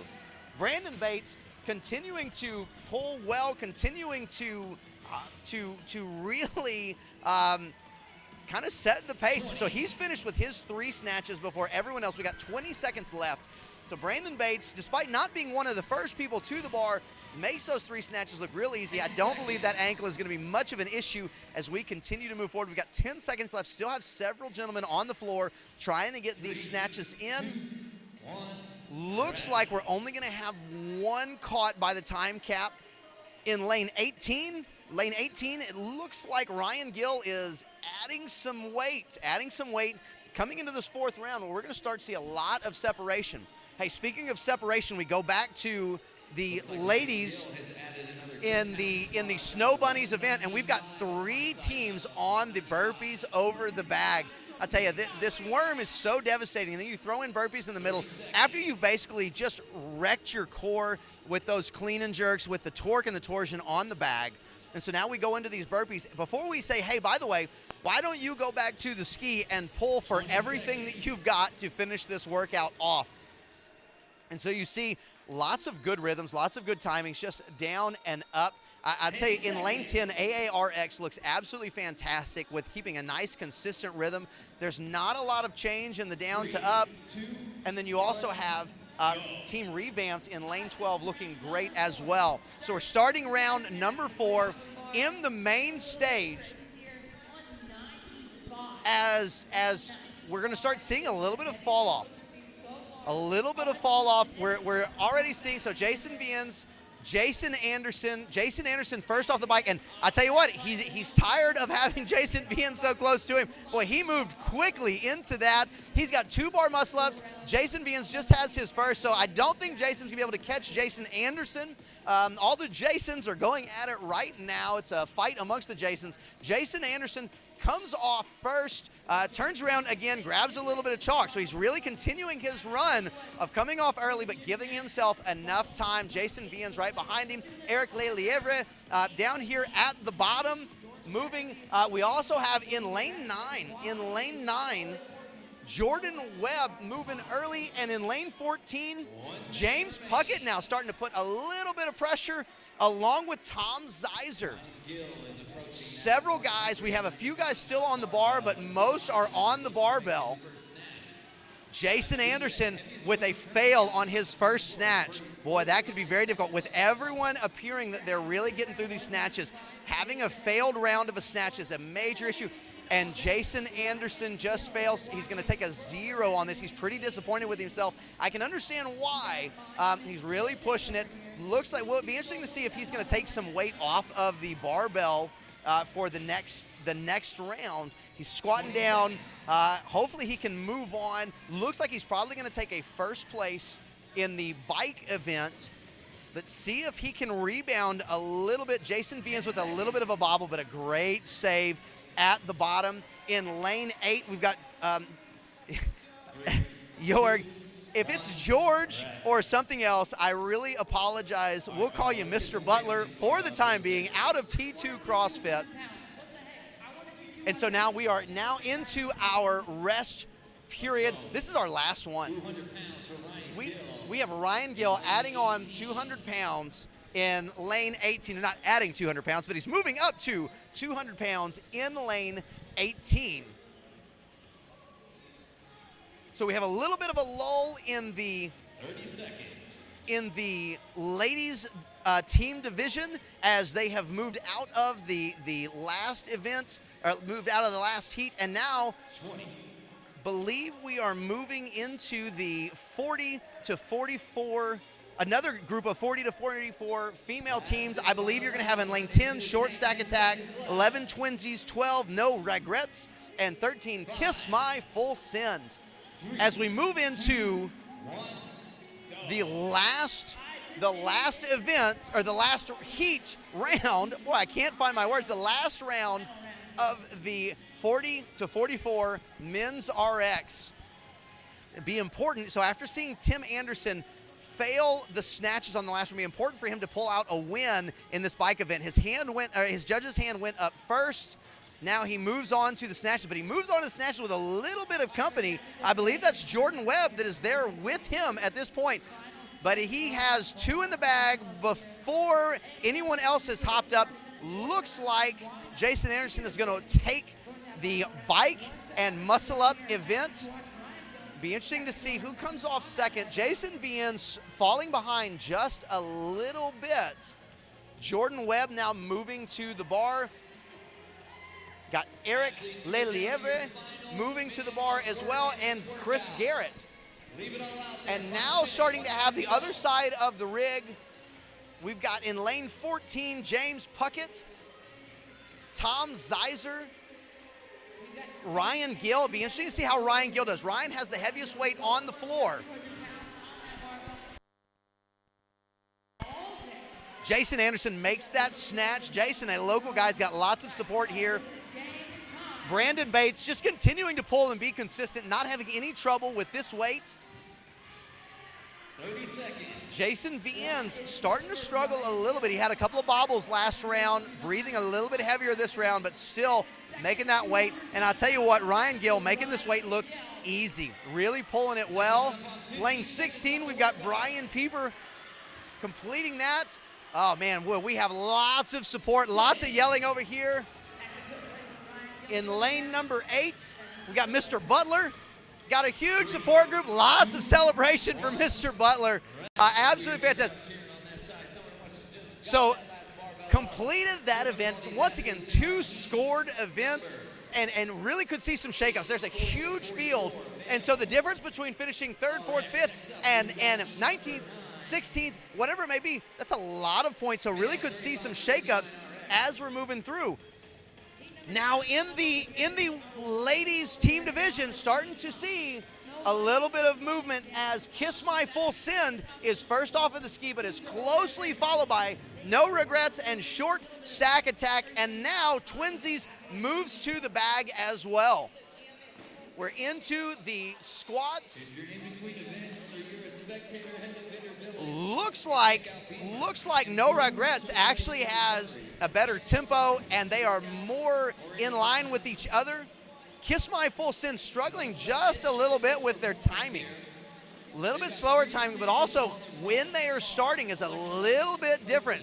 Twinsies looking okay, though we have the front partner in Twinsies really getting down and letting those shoulders come forward at the front. Now, I'll tell you from personal experience, as you start talking about that bag, the front of that bag, it's very easy to allow your shoulders to round and kind of duck under the bag. The problem that you're going to run into, though, is as that bag pulls forward, you're pulling your partner forward, too, and really starting to create trouble. You may not feel it on the first 3, 4, 5, 6, but I'll tell you what, as you start moving into those 20s, you're really going to be putting a lot of pressure on both people as the front partner deals with more weight of the bag and the back partner deals with more instability in the squat.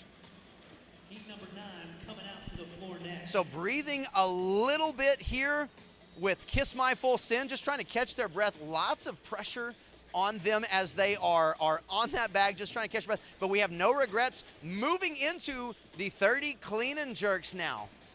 Going with those singles, not trying to overdo it, not trying to push themselves too far, but staying consistent. And consistency is the name of the game. Protect boots, Hyper Ice, you name it, that's your place to go.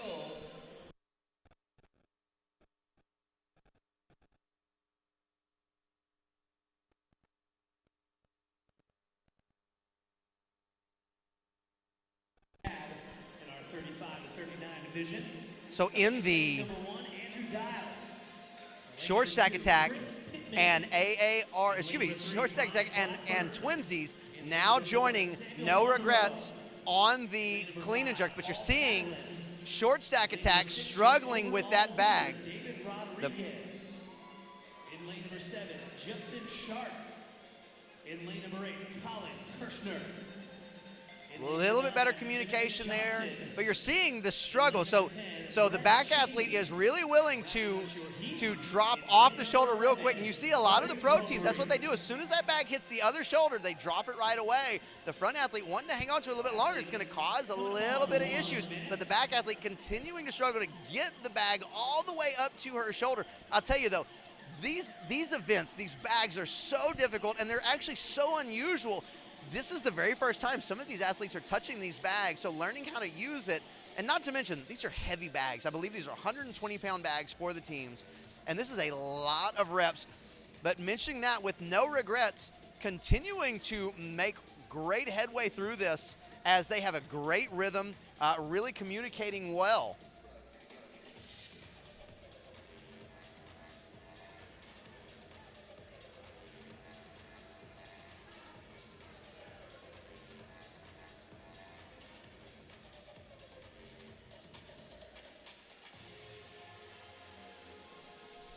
So in the female team division, just to give you a rundown of the leaderboard, we got Fit and 40 AF in the lead, but they have a 1-point lead on AARX.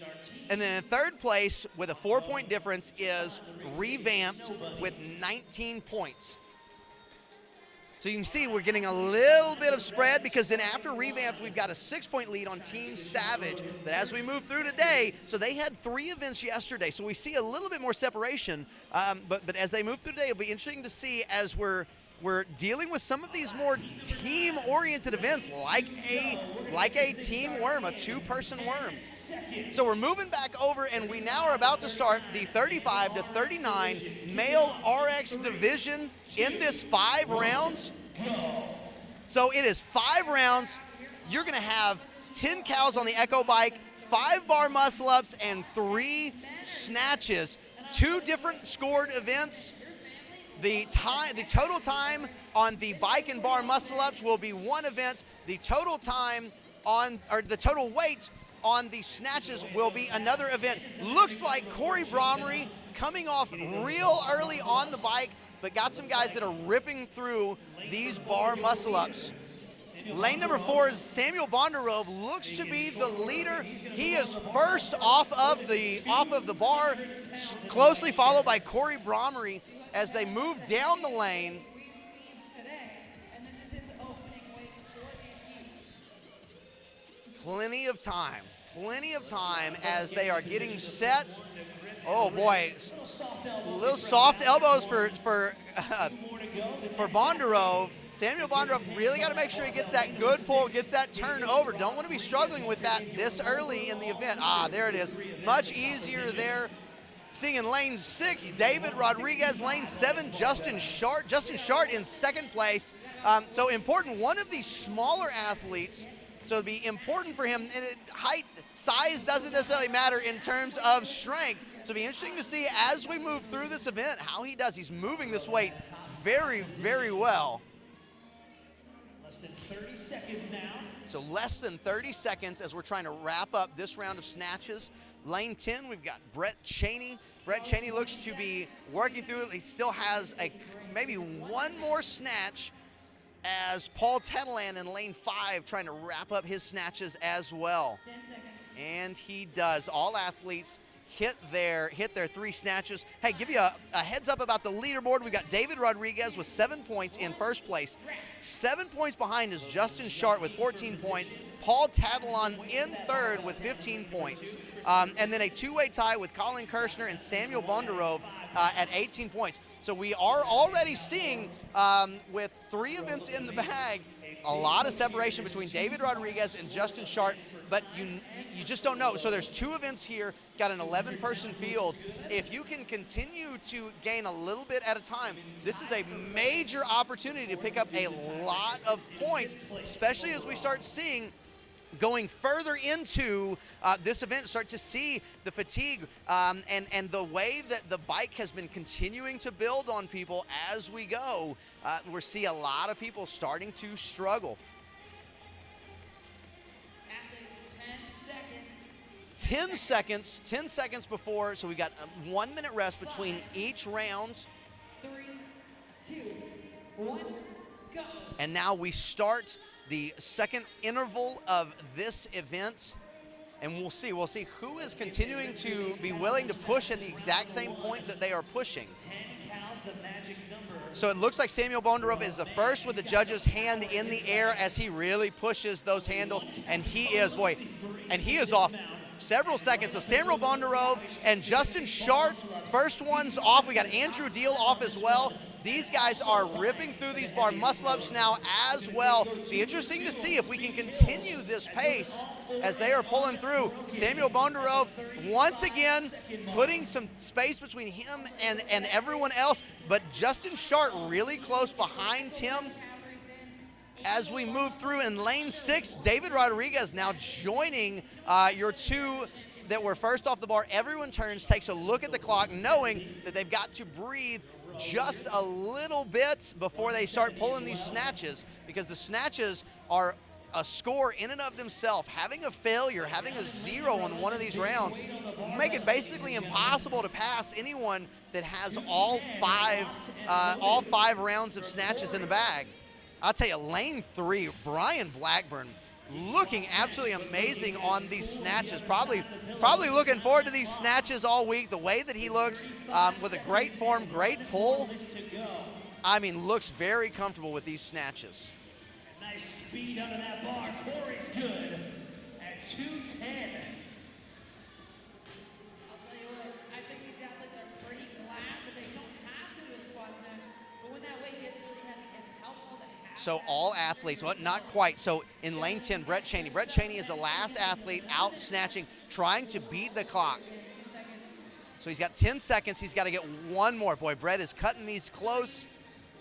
Gets all 3 though. Does a great job getting all 3 rounds, all 3 snatches moving into round 3 as we're starting to see a little bit of separation. Still seeing a lot of athletes doing an absolutely amazing job though on the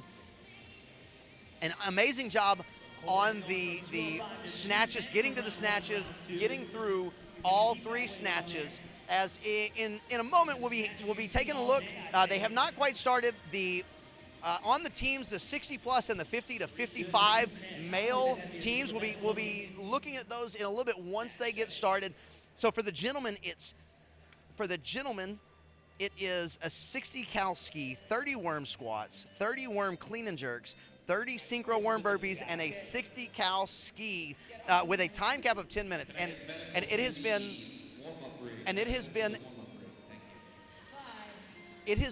a time cap heavy event to this point. So we move into the third round of the 45 to 49 Masters.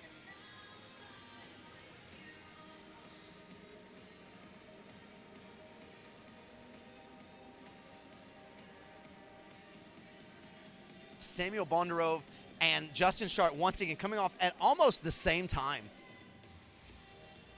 as they are the first to the rig, the first going over the rig. We also have Christopher Pittman joining them, really making a push now. And there is Samuel Bondarov, immediately followed by Justin Sharp as they make their way to the bar. You've got David Rodriguez joining them. So we've got 1, 3, and 4 all at the bar. Now being joined in lane 6 by Paul Tatalon. Want to make those reps count. And in lane 11 by Corey Bromery. So in this round, we're really starting to talk about some of the fatigue that is setting in from all of the workouts, from all of the work that they've done to this point. Brian Blackburn continues to look great. Samuel Bondarov once again had to give a press out there at the top. Still counts, still getting it overhead. But boy, got to make sure he's getting a really good pull, using those hips, getting that third pull to get that bar floating up over his head. We've got 30 seconds, guys. 30 seconds. Still have 30 seconds left. Have a couple struggling on the rig. May start seeing some people get caught by these time caps. 2 minutes, though, is not a ton of time as Corey Doe gets all 3 and will move on. 10, See, in lane 3, Brian Blackburn, we've been talking about him on the snatches. He's adding some weight, looking maybe to pull out a win on this weight.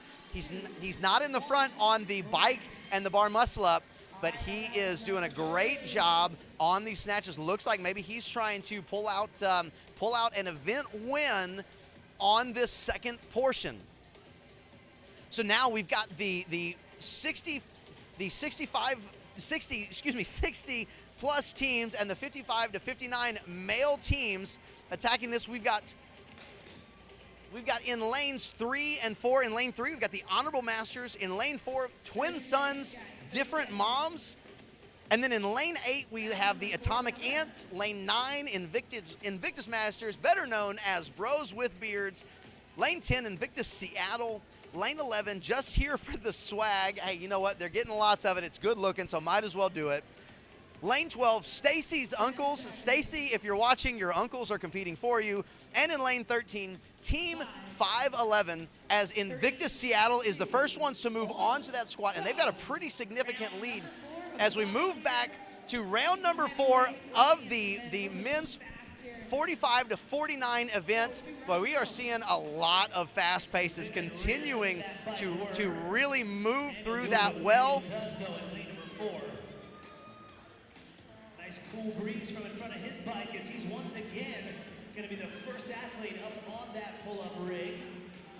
Chipping away at his bar muscle-ups, looking to remain unbroken. See who comes off first. Once again, it looks like we have Samuel Bondarove in first.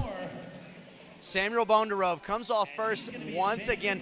Right behind him is Justin Shart and now Christopher Pittman. Christopher Pittman continuing to speed up on the first portion of this event as he's maybe starting to put a little bit of pressure. But I'll tell you, in the next round, if Justin Shart is wanting to push the pace and move up ahead of Samuel Bondarove, possibly take an event win, he's come off just, mere halves of seconds behind. He's going to need to make up a pretty significant difference, maybe 3 or 4 seconds on Samuel Bondarove, and I don't know if that's possible as long as Samuel doesn't have a no rep on the last round. But now we move on to the snatches, making sure that we're taking these events. This chess match has been very interesting as you have this cumulative total that you have to worry about. So in lane 3, Brian Blackburn, so added weight, he's at 205 now, trying to take this, and he still looks great. He's not having too many issues. He's getting a little bit lower on these snatches now, but it's still looking good. Samuel Bondarove still, once again, a little bit of soft elbows, but hey, he's getting the job done with 1 more left. Now, I'm going to tell you, the fact that everyone is achieving these snatches is going to put a lot of emphasis on this final round. On this final round, because if you have an issue with the snatches, you can go from being in contention to out of contention very, very quickly. So with the team event, with the Masters teams event, hey, in the 50 to 59, give you an update on the leaderboard. We've got Invictus Seattle with 3 points. Hey, so 3 events, 3 wins. Invictus Masters, better known as the Bros with Beards, 6 points. And Atomic Ants with 12 points. That is your 1, 2, 3. Team 511 is only 1 point behind the Atomic Ants, though, so could really put a lot of pressure on them as we move forward. Several games athletes on the floor right now in these team events. We'll try and update you on some of those athletes after we finish this final round with the 45 to 49 men. So starting our last heat, so we'll see, can Justin Shart make a move on Samuel Bondarove? It's going to be very difficult at the pace that Samuel Bondarove is moving on this bike. He is blasting this bike. Justin Shart looks like he's trying to keep up, but I don't think he's going to be able to. As David Rodriguez joins with a hand in the air, Samuel Bondarove off. See how many, hey, and now here's the deal, Michael Pittman may actually push for a first in this interval but he's had too many behind to this point, I think, to really make much of a move on Samuel Bondarove. And we'll see how Justin Shart hangs in there. Samuel Bondarove comes off once again. Justin Shart hits the floor moments after Samuel Bondarove. I'll tell you though, Samuel Bondarove is showing some fatigue, struggling. He's trying to stretch out those shoulders. He's walking with his head back. So we'll see. We've seen some soft elbows from him. Now, he is doing a great job of achieving these snatches. Let's see if he can continue to do it, continue to just get the work done in this amount of time. Justin Shart looks like he's the first one to the bar. Looks like he's going to take this first as he, whoa, a little bit of bobble, but achieves that first snatch. Achieves that first snatch. Samuel Bondarove with a great-looking snatch to begin with.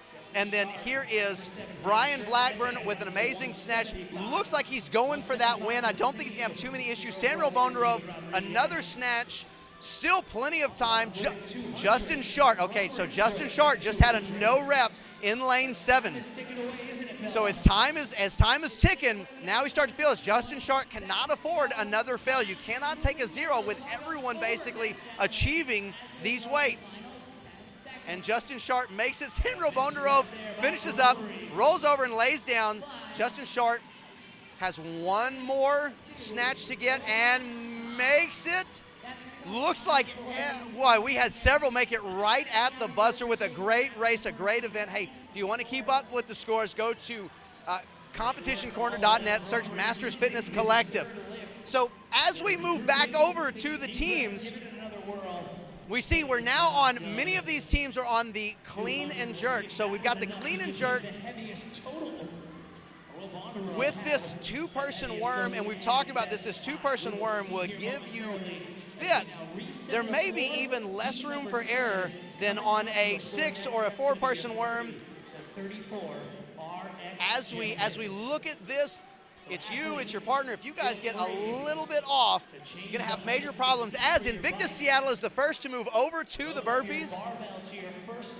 They appear to have a pretty significant lead on all the teams that are chasing them, as they are now, I believe, 4 burpees in, ahead of the people that are chasing them, maybe 5 now. Looks like it's just about keeping their pace now, making sure that they can maintain what it is that they're doing.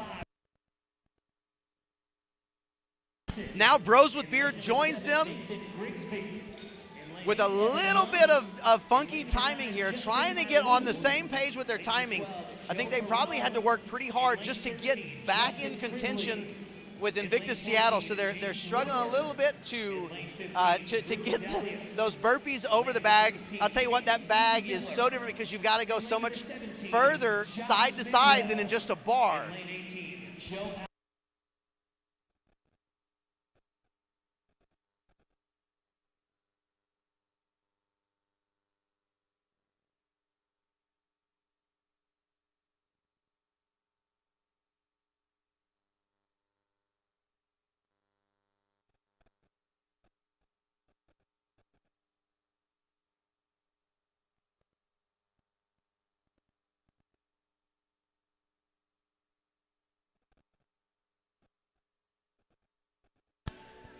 So you're seeing the teams as they go through their burpees over the bag, and I do have to mention that Team 511 with 2 athletes that are both well over 6'3", those are some very large burpees that they are doing as they go down and up. And I'll tell you, it's great to see. You've got so many with all of these burpees going on, all these teams trying to finish. There's a crowd that is actually gathering, yelling, cheering them on, because this is an incredibly difficult workout. You think about when you hear the teams talk about how difficult it is as they were coming right down to the wire, right down to the 10-minute mark and getting time cap, but just pushing for everything they had and finishing on a burpee with a time cap looming, maybe about the worst thing that you could possibly imagine, because you have to push so hard and there's nowhere to breathe, there's nowhere to rest. So while they make a transition over there, we come back to our main floor with the male 30 to 34 RX heat.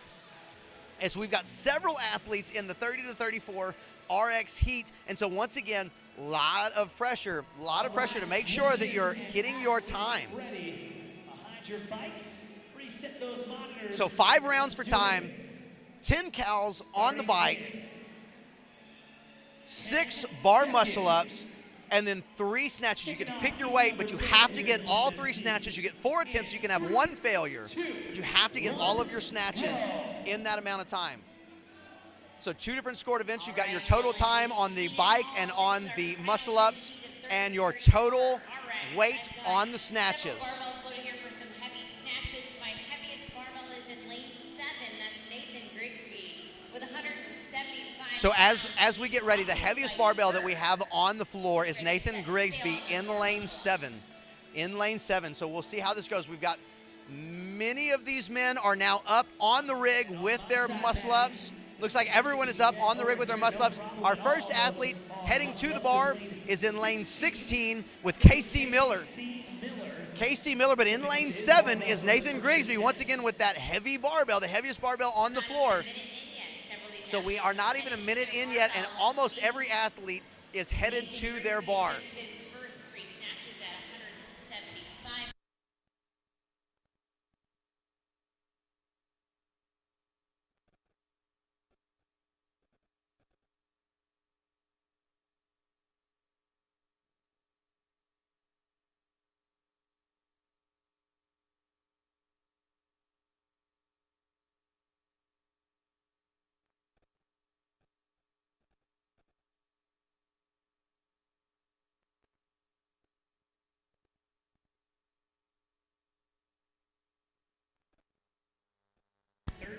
So we actually have on the left side of the floor, I believe we had a 200 pound. So the 200 pounds is the heaviest snatch. I'll tell you what, if you can hit that every single time based on what the snatches look like, looks like we may have had 1 failure, one athlete not too happy.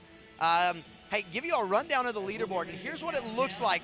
In first place is Anthony Comey out of CrossFit Sozo with 7 points. Aaron Johnson in second place with 8 points. A very close race there. And then Aaron Cloud. Aaron has a little bit of a deficit to make up. He's got 13 points, but this is where you can make it up. 2 events, mush into 1, 2 scores into 1. You can definitely make some time up depending on how you're doing and how your opponents are doing. So this is the second interval. Coming now to the second interval. And so now maybe as people are getting a little bit of a feel for what's going on, a feel for the people that are around them, may be able to start seeing some guys maybe push more, pull off. Maybe we're going to start seeing some people add weight. However it functions, these gentlemen have a lot of options to play with and maybe try and make up a little bit of ground. I'm coming out of the gate pretty conservatively, 10 seconds. So we got 10 seconds. 10 seconds until we start the second. We'll take a look over at the team events in just a moment. After this round, we'll talk about those teams. But now, starting the second event on the main floor, second interval on the main floor. We'll see who comes off the bike first. Lots of hands up very quickly, very quickly. It appears first off the bike is in lane 16 with Casey Miller. Boy, we also was several coming off. Saw Nathan Swihart coming off early. In lane 6, Aaron Johnson coming off early. Now most everyone on the bar pulling for their muscle ups to see who comes off first. Casey Miller off first. In lane 7, we've got Nathan Grigsby coming off early. In lane 6, Aaron Johnson. So we have several guys. Nathan Grigsby added to 180 pounds, starting to try and make up some of those deficits. In that first interval, he also has the heaviest weight on the barbell, still locked and loaded at 205. 1 minute remaining, Maddie. So 1 minute remaining. Everybody out on their snatches. No, not too many problems yet. We still have 2 athletes on the bar. Now just 1 athlete on the bar muscle ups. Not having too many issues with the snatches. Seem to be able to pull this well. We're about to come into that third round. That third round where it's going to be a little bit difficult now. 190, excuse me. And we've got 30 seconds. So 30 seconds left in this round. 30 seconds left. in this round.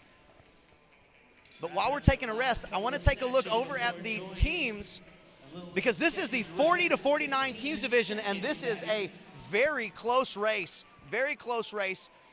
In lane 9, you've got Team SMCF, Team 10, lane 10, Mayhem Masters, 11, CrossFit Hamco, 12, The Responders, 13, Threat Level Midnight, 14, Maverick.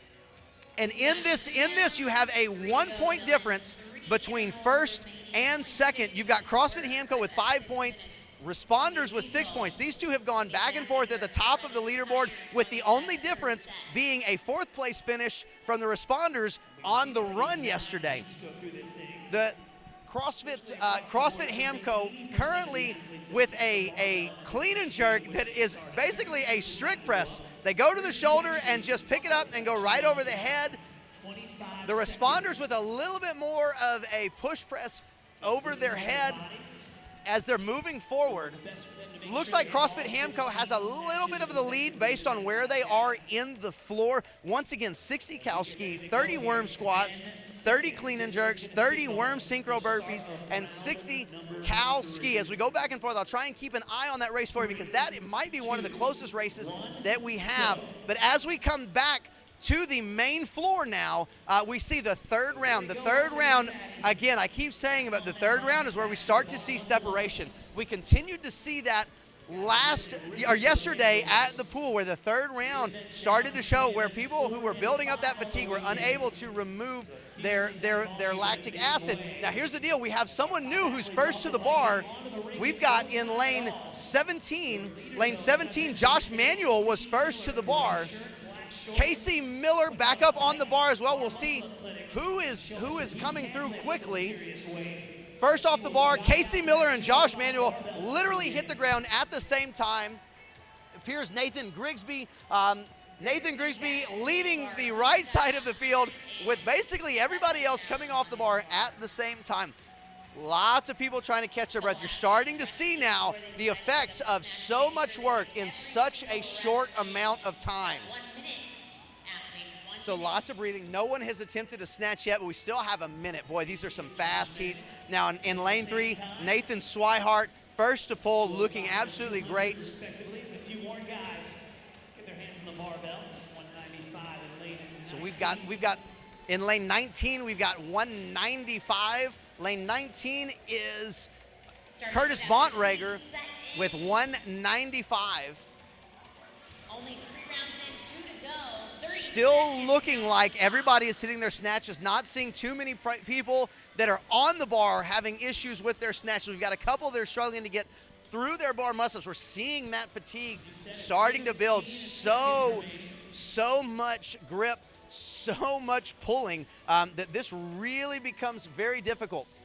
Coming up on our next rest through the third round in 5 seconds. 4.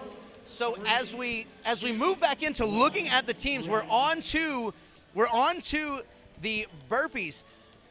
And on these burpees, looking at this teamwork, who is in rhythm? Who is in sync? So we've got 3 teams battling out. This Mayhem Masters, the Responders, and CrossFit Hamco battling it out, and they all seem very level on these burpees. All their bags are at the same level. They haven't been moving the bag yet. CrossFit Hamco with a little bit of a break here. So the name of the game is, can you keep moving on these burpees? I think it looks like the Responders, whether they're behind or ahead, made up 3 burpees there. But CrossFit Hamco, it looks like their burpee tempo is a little bit quicker. Well, but we see a hand in the air for the Responders on the burpees over the bag. So next, it looks like they may be moving on to the ski. And as we saw yesterday with the machines, if you put Ryan Anderson on a machine, you're going to have a very hard time catching him or holding him off. And they are. The Responders are moving back to the machine first. Now we move back to our 4th round of the main stage with our 30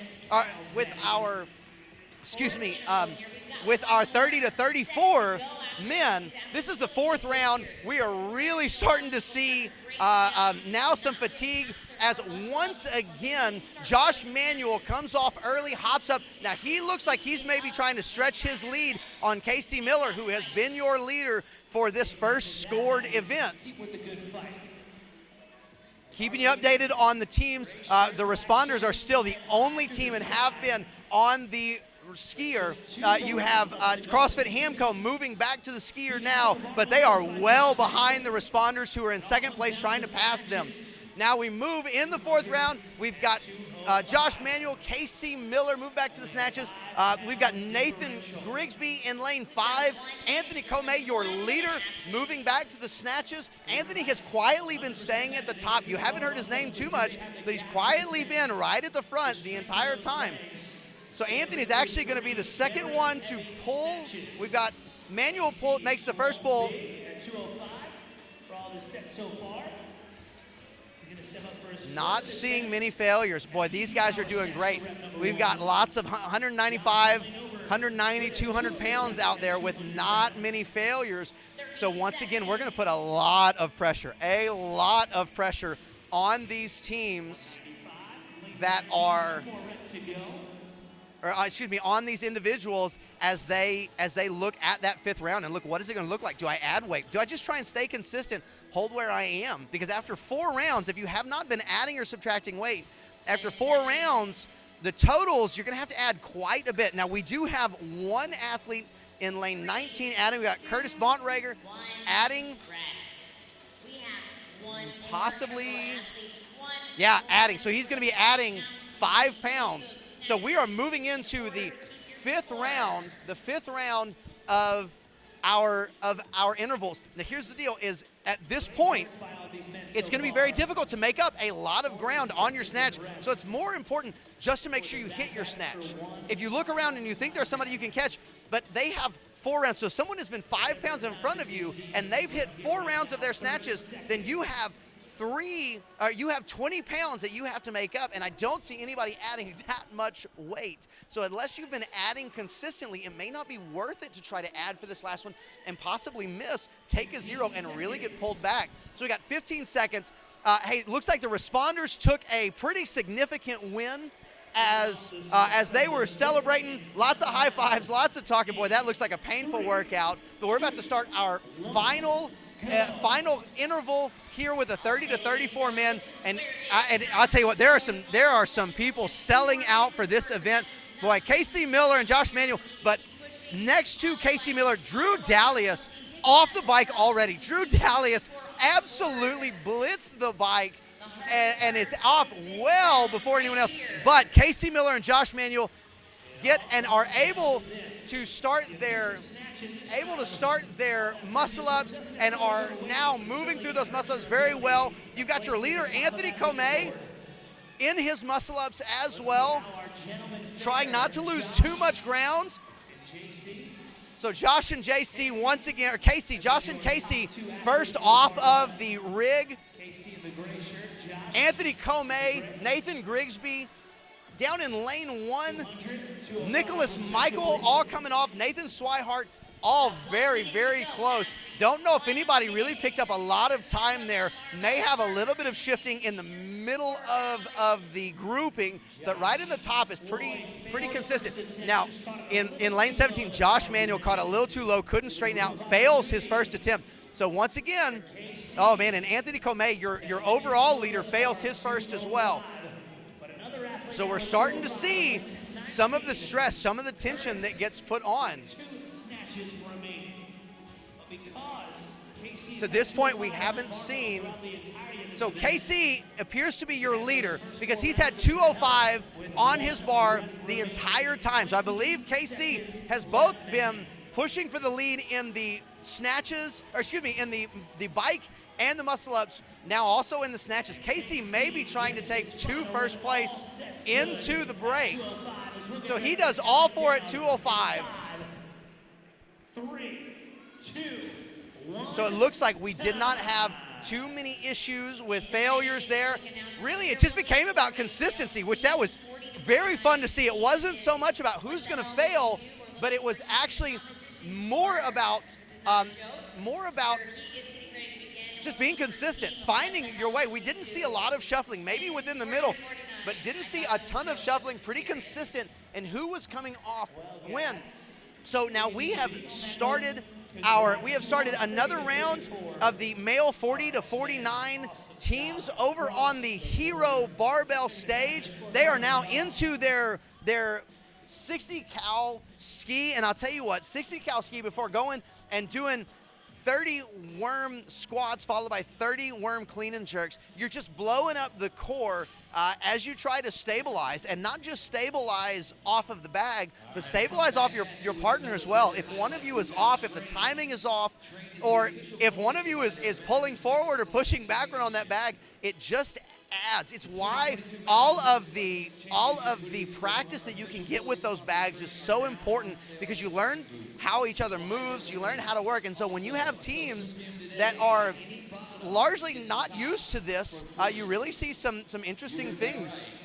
You really saw in the last event, the last heat with the responders and with CrossFit Hamco, you saw how CrossFit Hamco had taken a lead, and the responders started to come back. Not sure. I mean, CrossFit Hamco, obviously a couple of athletes that are in the same gym work together, I believe. I want to double check that. I don't want to be speaking wrong. However, looking at it, just seeing how the teamwork plays out, seeing how it goes.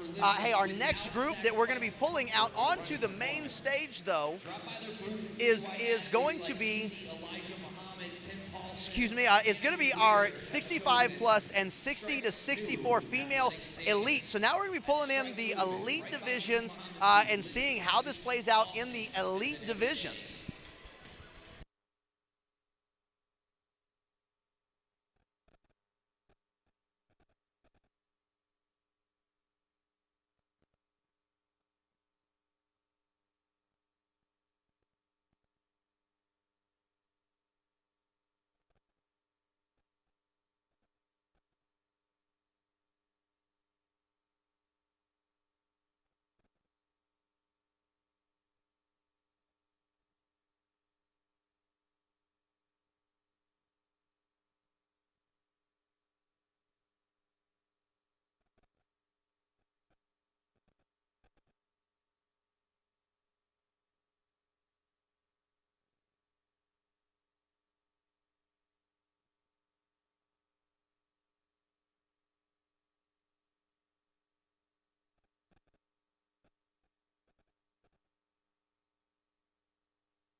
So looking over back at the 40 to 49 teams, so your team's on the floor. In lane 9, what the hell did we do? Lane 10, the Primitive Apes. Lane 11, SMCF2.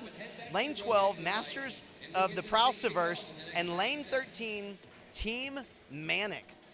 Team Manic. So as we move through here, you see we've got, we're into the worm clean and jerks. We got one team on the squats, now moving into the clean and jerks.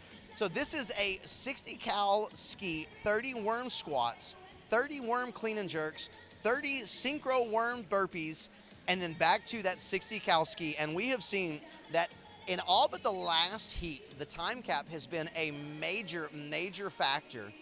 And so we'll see how these teams do. See if the time cap winds up hitting these guys. The last heat was the top of this division. These teams at the moment are in the bottom of this division, but that doesn't mean that over the 2 days or the 2 events that we have today that there can't be movement. You know, CrossFit is about, are you able to be good across a wide range of things? And while we can see some teams be dominant in some, doesn't mean that because you're in the second heat or the first heat, we see it all the time at the CrossFit Games, if you watch that, that after one day, you have someone who might be in a lower heat that moves them their way up as the weekend goes on, just because of the way the events fall. But we're 30 seconds away from our 65 plus and our 60 to 64 elite female divisions. Once again, 5 rounds, 5 rounds of a 6 cal Echo Bike, and either 2 bar muscle ups or 6 chest to bar, followed by 3 snatches. Once again, this is 2 scored events, 2 separately scored events. You have to complete all of your work on the bike and the muscle ups before you can move to the bar, though. 3 snatches. You have to declare your weight at the beginning of each round, and if you don't complete those 3 snatches in those 2 minutes, you get a 0 for that score. That is massive and has been playing into all of the heats to this point. So on to the chest to bars with the 60 to 64 ladies. This is going to be interesting. So we're starting to see ladies that are struggling with the chest to bar, and we do have one athlete doing the muscle up. She had one, tried to go up for a second to go unbroken. In lane 6, we've got in lane 6, Denise Moore. In lane 6, Denise Moore comes off your bar first. She was doing the chest to bars, comes off the bar first, and makes light work of that first snatch. In the 65-plus division, Pat Wynn comes off the bar first, moving to her bar. Pat Wynn heading out for her first snatch with just maybe about 60 pounds on the bar, maybe 55 pounds actually on the bar. Down on lane 6, Denise. Susan Provozniak now moves to the bar out of lane 5. And lane 5 is getting ready to take on hers. That's Susan Provozniak. In lane 7, Odine Eason struggling to continue to get those bar muscles. She got the first one and has struggled ever since.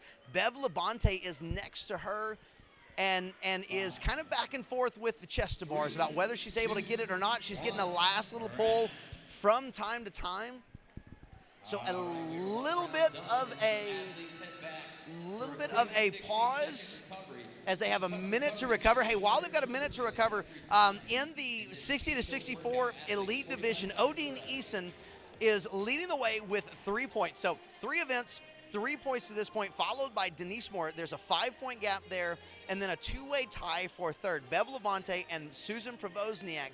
So as we look at this, this third and fourth, as both Bev Labonte was stuck on the bar, Susan Provozniak was able to make it to the snatches. Wasn't able to see if she was able to get snatches or not, but if she can get 1 round in the bag, if Bev continues to struggle, that is going to be huge for her as she tries to move up in front of Bev. 3, 2, 1. Moving into our second round, of bike. See a nice reserved pace, knowing that these next chest to bar and bar muscle up are going to be very difficult as we move forward. Spicy workout called Speed Kills. So into the second round, a little bit more reserved pace on the bike. Bev Labonte comes off first, has to go to those chest to bars, and we'll see how she does. Just 30 seconds. You got Denise Moore. Denise Moore, who is your leader in both the snatches and in the bike and chest to bars. 2, 3 strung together. Now hits 4. So 4 all together. Before she comes down, she just has 2 more left. Before making their way to their barbell. Maddie, they've just got about 1 minute left to work in this interval. Denise Moore now heading to the snatches with a significant lead. Going to be, as long as she continues to complete these snatches, it's going to be very difficult for anyone to really catch her with how much of a lead she's built. So as long as she can just continue to get solid snatches every single time, then we're going to be in great shape as she moves forward. Susan Provozniak moving up with her.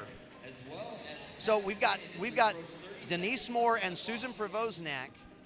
And now Bev Labonte makes her way to the bar. So Bev trying to make up a little bit of ground in the battle between her and Susan Provozniak. Now she doesn't have quite as much time to snatch as Susan had, so she's really got to work quickly here.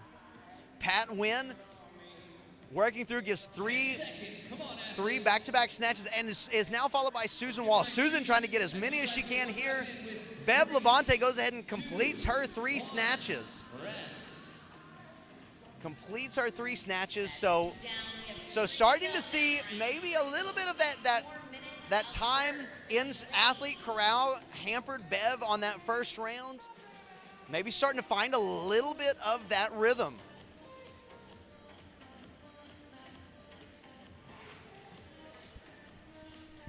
So as they take their We're going to be taking a quick break.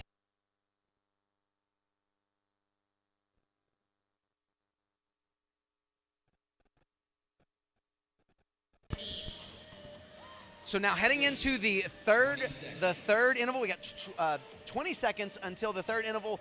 While the male 30 to 39 teams are getting set up on the Hero Barbell floor. We're gonna, in a moment when they get started, we'll let you know everything that's going on over there. But we got 3 seconds here on the main stage. Now, our 60 to 64 masters and 65 masters, all elite divisions, are back on the bike, back moving, as we start really seeing what this third round is going to do. Is there anyone who's going to be able to make a move? It's been very difficult for anyone to really keep up with Denise Moore. Denise has been the first off the bike. She's been the first off of the bar, has completed all of her snatches. Denise really pushing to take home a couple of first place finishes in this event.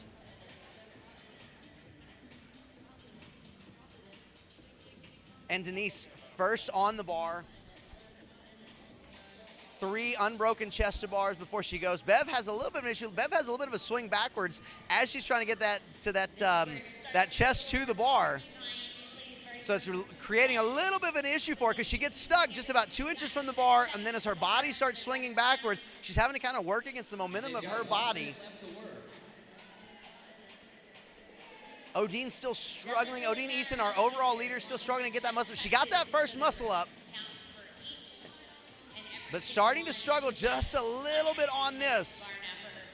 Sometimes the setup in competition can create difficulties that we weren't anticipating. So now we've got Denise Moore back at the bar, back pulling away. Already 2 reps through. Not really much of a need for her to honestly increase the weight, as she is the only one who has completed all of the reps in every single round. Susan Provoznak with a great 3. We got 20 seconds left.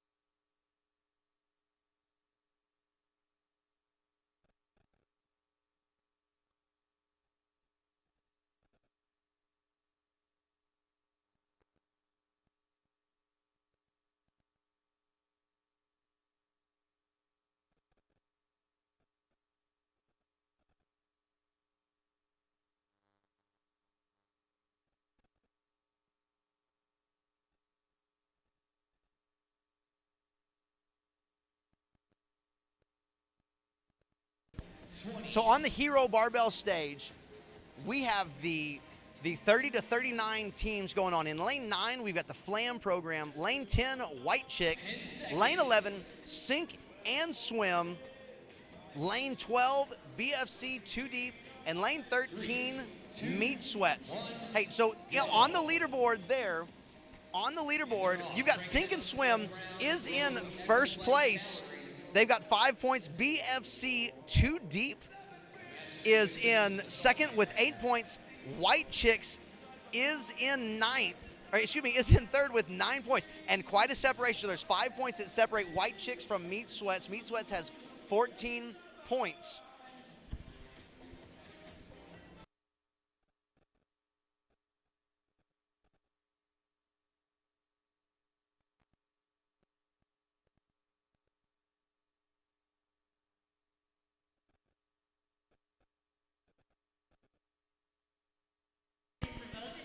So as we look back at the teams, it's 30 to 39. You can see there's only one team left on the ski erg right now. Now they are coming off. Everyone is on the squats, and these teams are all in sync with each other. They look absolutely fantastic as they are all moving down and up at a great rate. Not really seeing a lot of people that are tugging on that bag. They're using that bag to continue with their own leverage as they are moving through this very well. Going to be interesting to see who moves through these first 30 squats. We've got a hand in the air for lane 12, BFC 2 deep. Hand in the air for them, and now a hand in the air for the white chicks and Meat Sweats moves forward too. I missed their hand. So moving forward, and just a quick read, we still have Susan Provoznak and Denise Moore, the only two on the floor for their snatches in the ladies division. Keeping you up to date with that still. Everyone, Bev Labonte still has one more. Looks like she may not get any snatches in. But here with the teams, we're continuing to see. And so Bev, and so Pat Wynn trying to get those 3 snatches in, hands on the hips, really breathing hard. So we've got one more round here with just 2 minutes left. So to this point, you've got Denise Moore, who is currently sitting in second place overall with a pretty significant lead. Now here's the deal. Being up front is not somewhere Denise Moore is unfamiliar with. In 2021, she finished 8th at the CrossFit Games, so Denise very familiar with this, but quite a strong field. Denise Moore finished 48th overall this year. Odin Easom 31st, Bev Labonte 58th this year. So we see that we have a very strong field of ladies on the floor right now, really raising the quality. It looks like Odin Eason, maybe she's talking to her judge, making sure that's not medical. Certainly don't want her to have something. Okay, she's on the bike now. So we're starting with our 5th and final round, and really this just becomes about maintaining. If Denise Moore can maintain where she's at, then it's not going to be a problem. We just don't want to see any major slip-ups.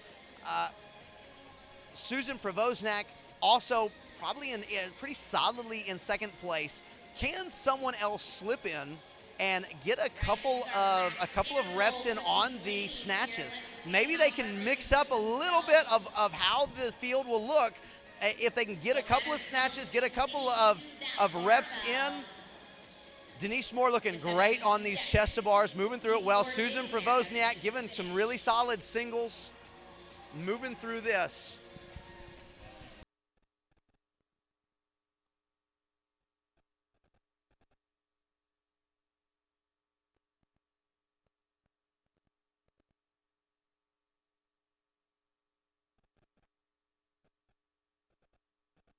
So just 1 minute left in this event for the 60 to 64 elite women and the 65 plus elite women. And once again, Denise Moore out in front, looking to take her 3 snatches.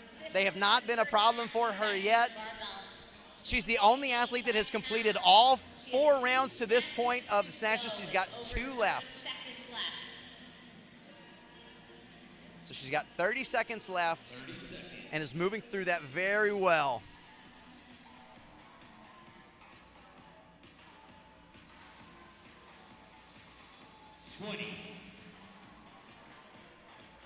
20 seconds remaining. Denise Moore is finished. Everyone else still on the bar, trying to get those final reps in. Looks like Pat Wynn completes her round in the 65 plus division as she's going to try and get a couple of snatches.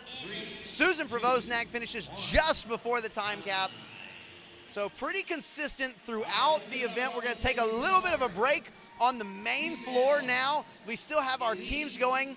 Our men 30 to 39 male teams are going, and you can see they are on the burpees over the bag, moving quickly and moving well. The only thing that's left after this is that they're moving back to the ski erg. And so if we have several teams get there at the same time, this could be a great and very painful finish. I'll tell you, and so we have a lot of experience on the floor as well. Meat Sweats, Mike Sabato is a 2-time regionals athlete. In 2014, he was Indy. 2018, he was team. Sink and Swim, Chris Berger was a regionals athlete in 2018 on Team Three Kings Red. So, but excuse me, two-time athlete 2018 and 2015 on Team Three Kings Red. As you see, Meat Sweats moving back to the rower first, closely followed by BFC Two Deep. And here's the deal: BFC Two Deep has their own set of credentials behind them. James Cantino in 2021 is a semifinal athlete that competed for Black Flag Compete at the West Coast Classic. That is difficult to say. The West Coast Classic. And then in 2017, he competed in regionals with Seatown CrossFit.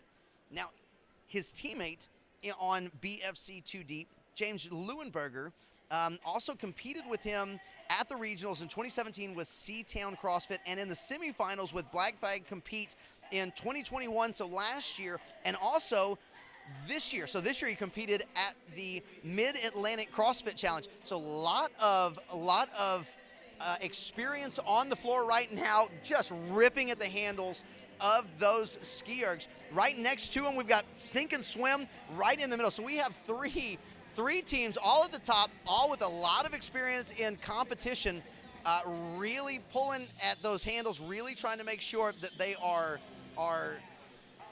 staying at the top. We've got White Chicks joining them now.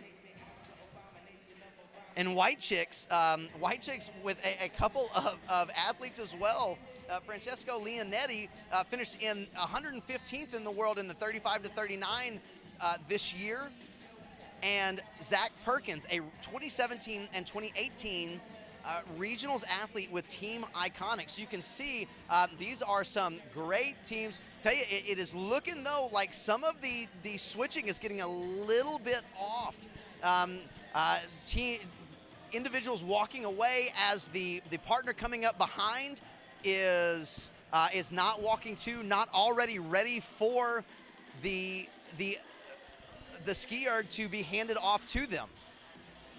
Boy, I tell you, so you've got Meat Sweats, and BFC Two Deep just ripping at it, trying to finish off. It'll be interesting to see who it is that takes that event win. This is a heck of an event.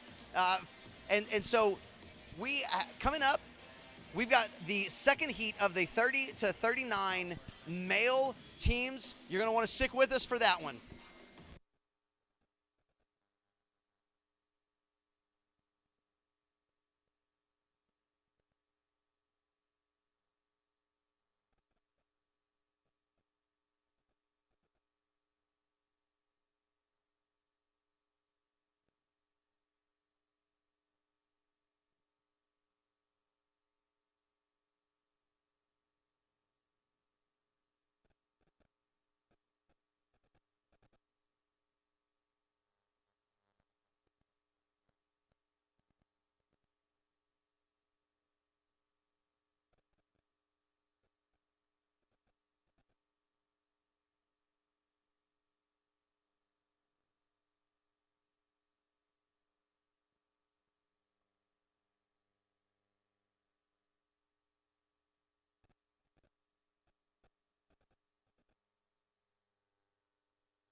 And that's the start of our final heat for our team event over here. This is Snow Bunnies on the Hero Barbell stage. So we're going to start off with 60 cows on the ski erg. Now with these 30 to 39 men, they are absolutely pulling at these skiers. You can see 4-barrel dads right now. Boy, he is putting some work on that ski erg. Hey, in lane 9, you've got Beer 30, lane 10, 4-barrel dads, lane 11, Fort Bend Fit, lane 12, Bernardo's Pizza, lane 13, you got the B team.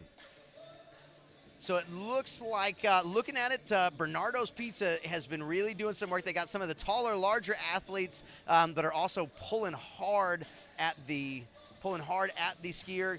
Looking at the team communication, looking at the first heat of the team communication, and now this one, a little bit interesting. We see a lot of dead time on the handles. I think if you have some time planned out, now they have to stand on the mat.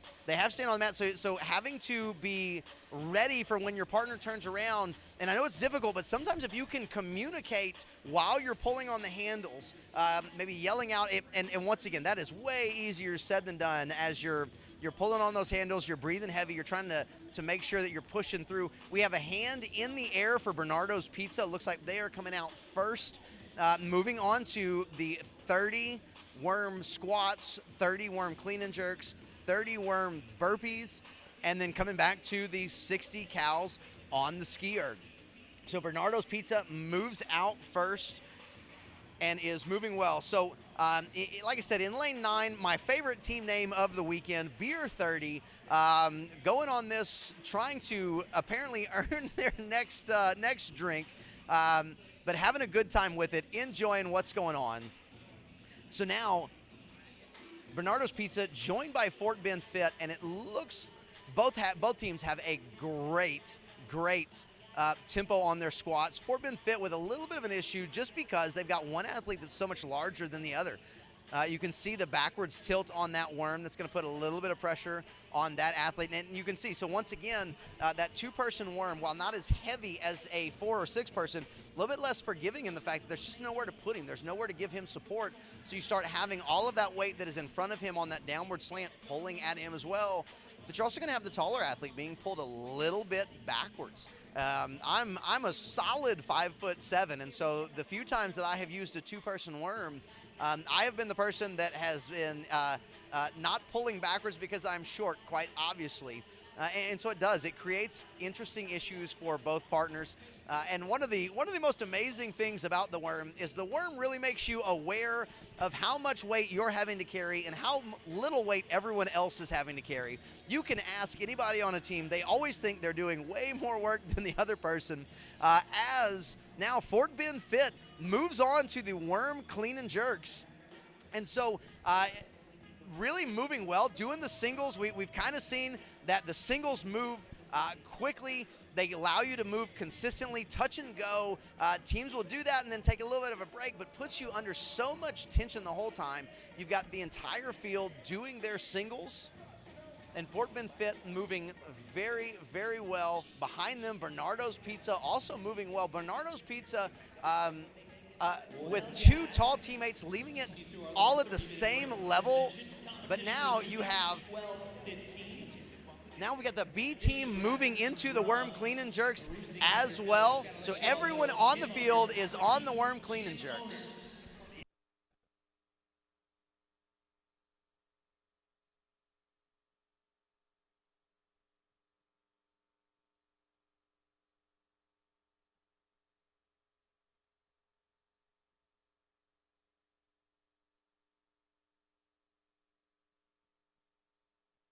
I'd say it's pretty impressive seeing the level of consistency that is moving through with both Bernardo's Pizza and Fort Bend Fit as they move through and just continue to pick it up, put it on the other shoulder, bend over and pick it up again. As I say that, starting to see a little bit of hesitancy on Fort Bend Fit and see hands on knees with a break from Bernardo's Pizza. We always time that right whenever we do a broadcast, making sure that we put someone on camera and talk about how smooth they're moving right as they stop and stop moving so smooth. But I'll tell you what, though, that break for Bernardo's Pizza was good because they've actually picked up the pace. moving at a much higher tempo. Looks like they're maybe doing sets of 4 or 6, and then taking a little bit of a break. They've got some supporters behind them, yelling at them to pick it up. Once again, always love that in competition. Love the support, but also I've heard lots of friends that as they are bent over saying, if I could pick it up, I will. So trying to figure that out. Now, Bernardo's Pizza picks it up, puts it on the shoulder, moves it forward. Let's see what they're about to move into, if they're moving into the burpees. It appears that they are getting set up for the burpees. Fort Bend Fit still doing their clean and jerk. So Bernardo's Pizza with a little bit of a lead. Looks like Fort Bend Fit still on their clean and jerks, but has a hand in the air. They appear to have just a few more left. But Bernardo's Pizza, with these burpees, is putting a significant amount of distance between themselves and Fort Bend Fit. Fort Bend Fit with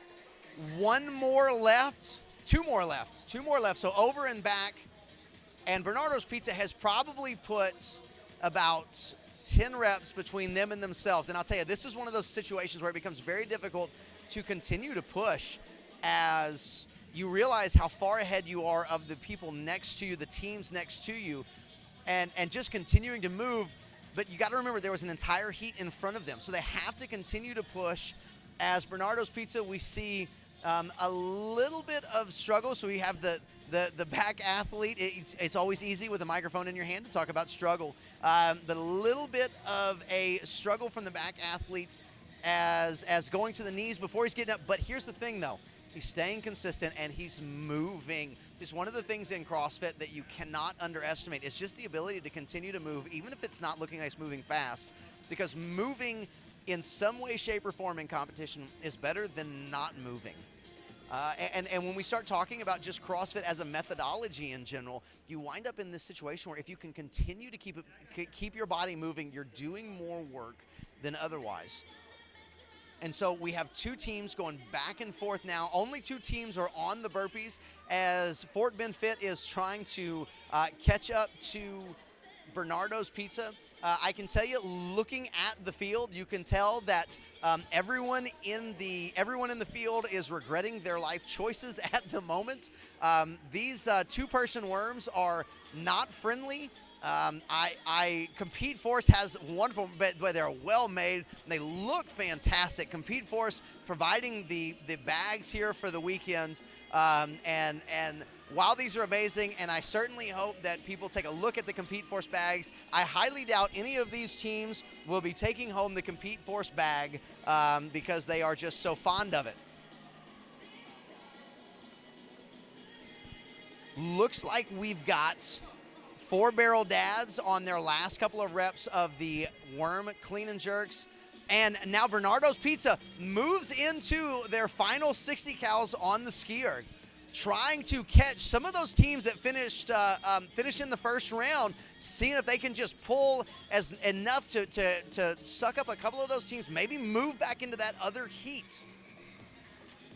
Fort Bend Fit still continuing to try to catch up. Now, Fort Bend Fit made up a ton of ground on those burpees. And so Fort Bend Fit, the smaller athlete, moves into the ski erg and really has a great cadence. Now, he's a little bit smaller athlete, but he is really moving through these well.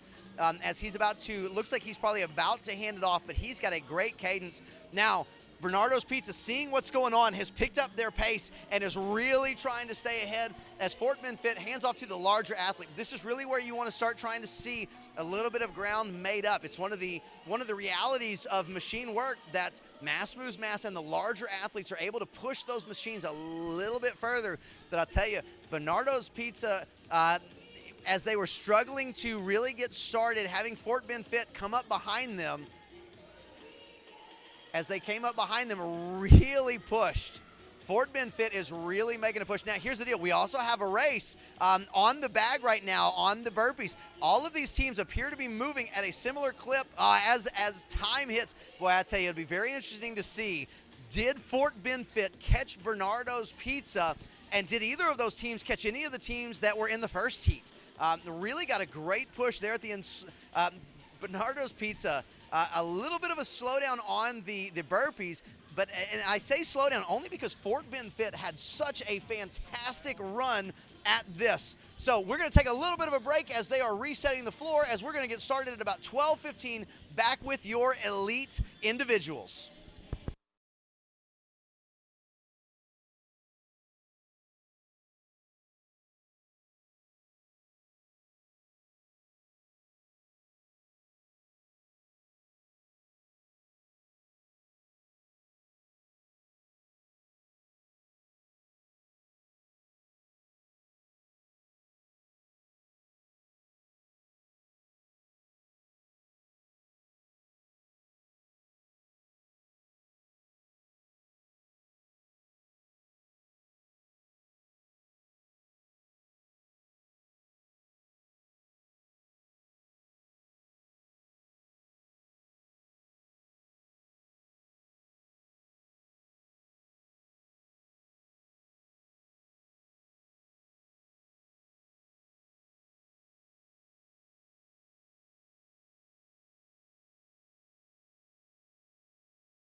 is Leslie Vogel, or Leslie Vogel, followed by Cheryl Gross. We got Anne-Marie Hubbard.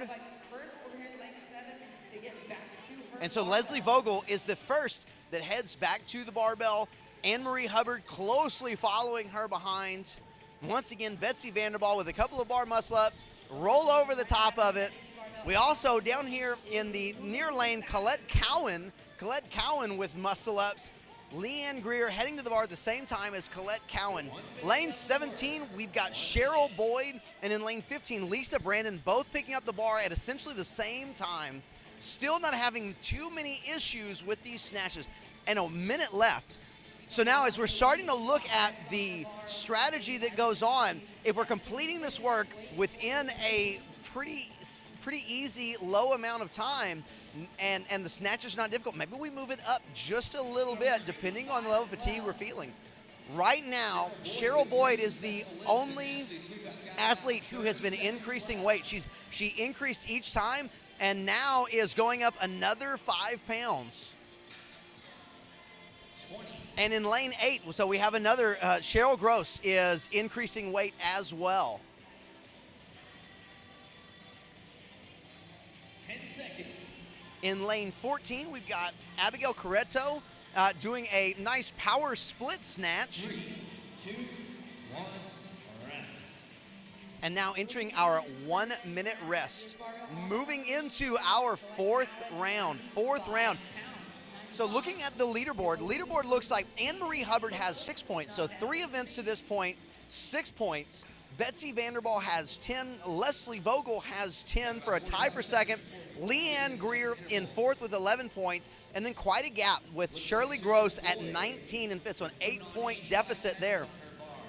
So Anne-Marie Hubbard has shown quite a bit of dominance to this point, but Betsy Vanderbilt, Leslie Vogel, and Leanne Greer keeping it pretty close with some impressive finishes and performances to this point. So as far as scoring goes, kind of played a little bit like golf. The lowest score wins. So if you finish first in an event, you get 1 point. Second event, you get 2 points. So unlike maybe the games, if you've watched the games, we're looking for the lowest amount of points, not the highest amount of points. There's also not the point differential as you move down the leaderboard. And so finishing first, obviously the less amount of points, but it's not like you get more points the further down you move the leaderboard. So everybody's hand basically in the air now as everyone is 1 calorie in, moving a little bit further into the rest of the workout. Looks like Colette Cowan and Leslie Vogel are the first off of the bike. Leslie Vogel moving into her 2-bar muscle-ups and completes those before anyone else even gets up. Colette Cowan now with 1, and moving with Leslie Vogel is Anne-Marie Hubbard. So our overall leader continuing to put pressure on the rest of the field as she is outstanding over her bar, ready to pull. In lane 15, we've got Lisa Brandon. Lisa Brandon making her way to the bar. Cheryl Boyd now making her way to the bar as Anne-Marie Hubbard pulls and has 1 rep under her belt with plenty of time. Once again, not seeing a lot of struggles.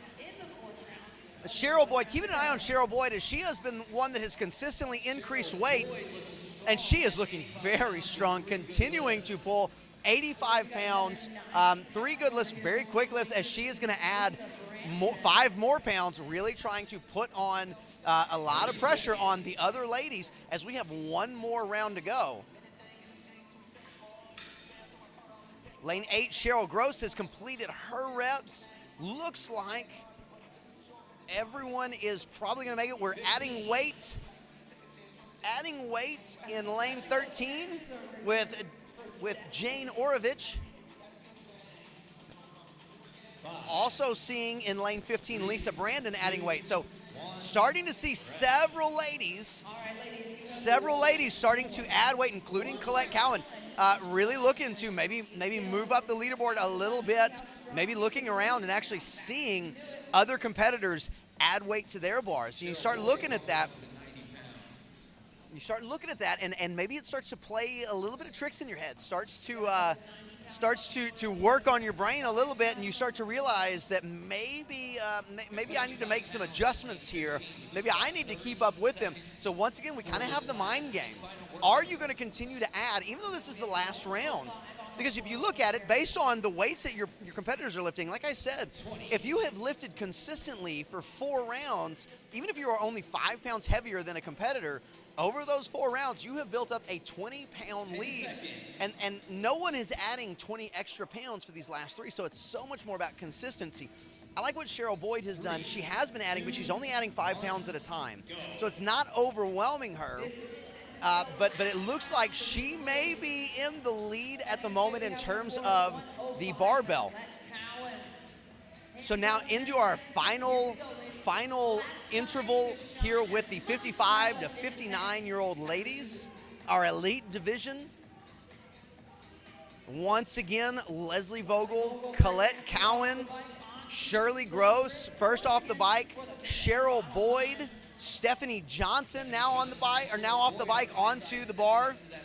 Most of the leaders, Betsy Vanderwald, Leanne Greer, all off. Leslie Vogel first off of the rigging, and looks like Leslie Vogel is probably going to take an event win for this first portion of the event. Anne-Marie Hubbard walks straight to the bar, tightens that belt, and goes ready to pull. This is pretty impressive with the amount of work that she just gets set and pulls, makes it look pretty easy. So Colette has 105 on the bar right now. So Colette actually, it looks like she is winning the snatch event. I've been looking at Cheryl Boyd. Cheryl is looking great. And I'll tell you, Cheryl has made 2 really quick pulls in the 5th event. Might have even liked to see her go a little bit heavier. Colette Cowan appears to have set this well for herself. She may take an event win actually on the bar.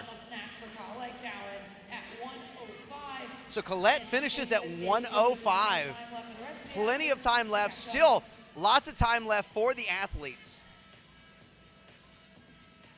20 seconds.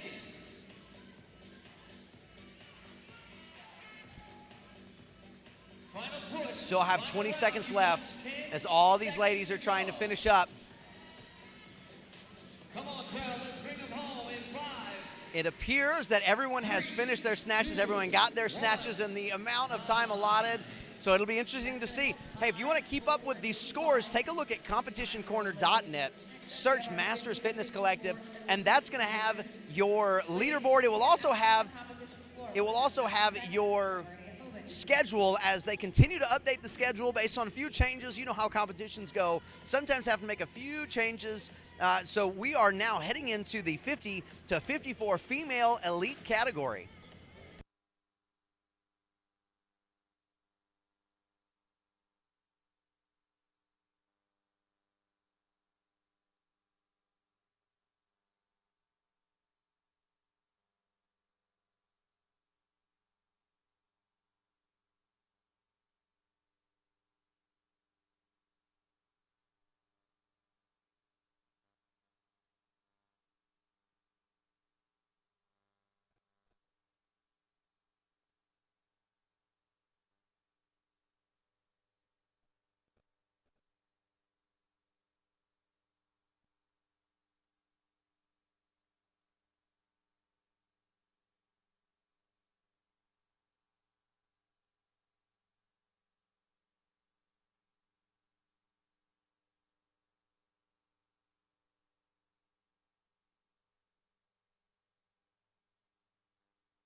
So we're just 1 minute out of the speed kills workout for our 50 to 54 elite ladies. And this is quite the field of some incredible athletes. Going to run down some of the athletes and some of their rankings just to show you the field that is here at the Masters Fitness Collective Championship in 2022.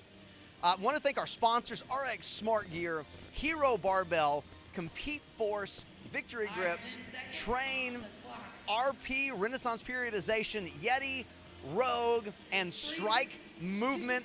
So much going on around this weekend. They have provided so much. So really excited to have them as a part of this as we start this 5-round workout. So 5 rounds of excuse me, I got stuck there. 5 rounds of a 10 cal Echo Bike, 5 bar muscle ups, and 3 snatches. So starting off, just trying to figure out what is our pace? What is a pace that we are comfortable with keeping where we're not going to push ourselves into being unable to recover? Cindy Hinkle is the first one off of the bike onto the bar and looks amazing on those muscle ups. Comes off with a nice little gymnastic, I don't even know what to call it, but comes off, flies off the bar, and looks wonderful. Cindy Hinkle with a pretty good lead, moves out to her bar. First one with the hands on the bar, followed closely by Dana Mather. So a little bit of a sketchy snatch there. Sometimes that first snatch, especially after being in the corral for a while, can surprise you a little bit.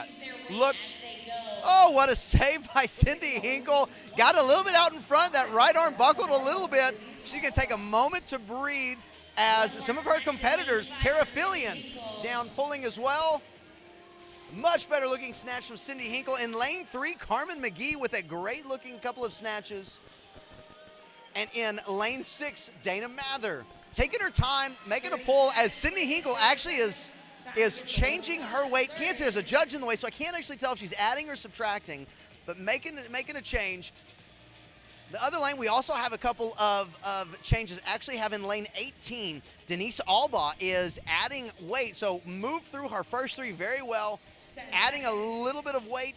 Got Tammy Saunders. Tammy Saunders moved through her first 3 snatches pretty easily as well. 3, 2, 1, go. Rest. We're resting, guys. So looking at the leaderboard, we've got Cindy Hinkle in first with 7 points. Once again, the lower the score, the better. Kind of like playing golf. Cindy Hinkle in first. Dana Mather with a 6-point deficit to Cindy Hinkle. Dana Mather in second place with 13 points. Julie Schaefer in third with 14 points. And then we got Tara Fillion in fourth with 20. So we've got a little bit of a gap between a couple of those, but with two different scored events in one, we can make up a lot of ground here. And so you can see that if you can consistently finish in front of someone, and the name of the game is consistency on this workout, 5 rounds of consistency as we start to see some of the other competitors fall off. Start to see maybe they push the bike a little too hard early, they start to get too winded and can't recover, or if maybe some of that exertion has an effect on their snatch, because if you don't make all 3 snatches in the 2 minutes, you get a 0 for that round, and that really can create some space for other people to move up or for you to drastically fall off. So making sure that you're going at a pace on this bike that you can maintain and still be able to maintain the efforts and the output on the bar muscle ups.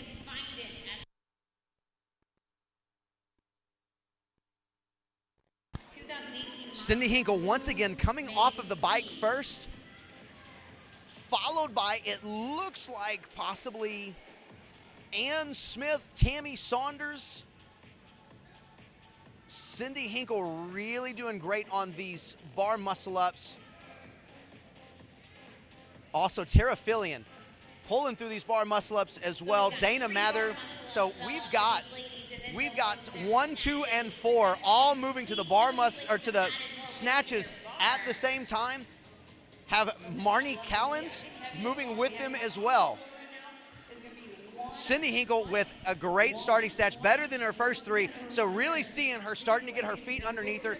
Lane 18 with some incredible looking snatch. Denise Alba absolutely crushing it. No one at the moment is having any troubles with their snatches, getting really just getting some good sets, making sure that these first couple of rounds, they are in great shape, set up for the final 3 rounds.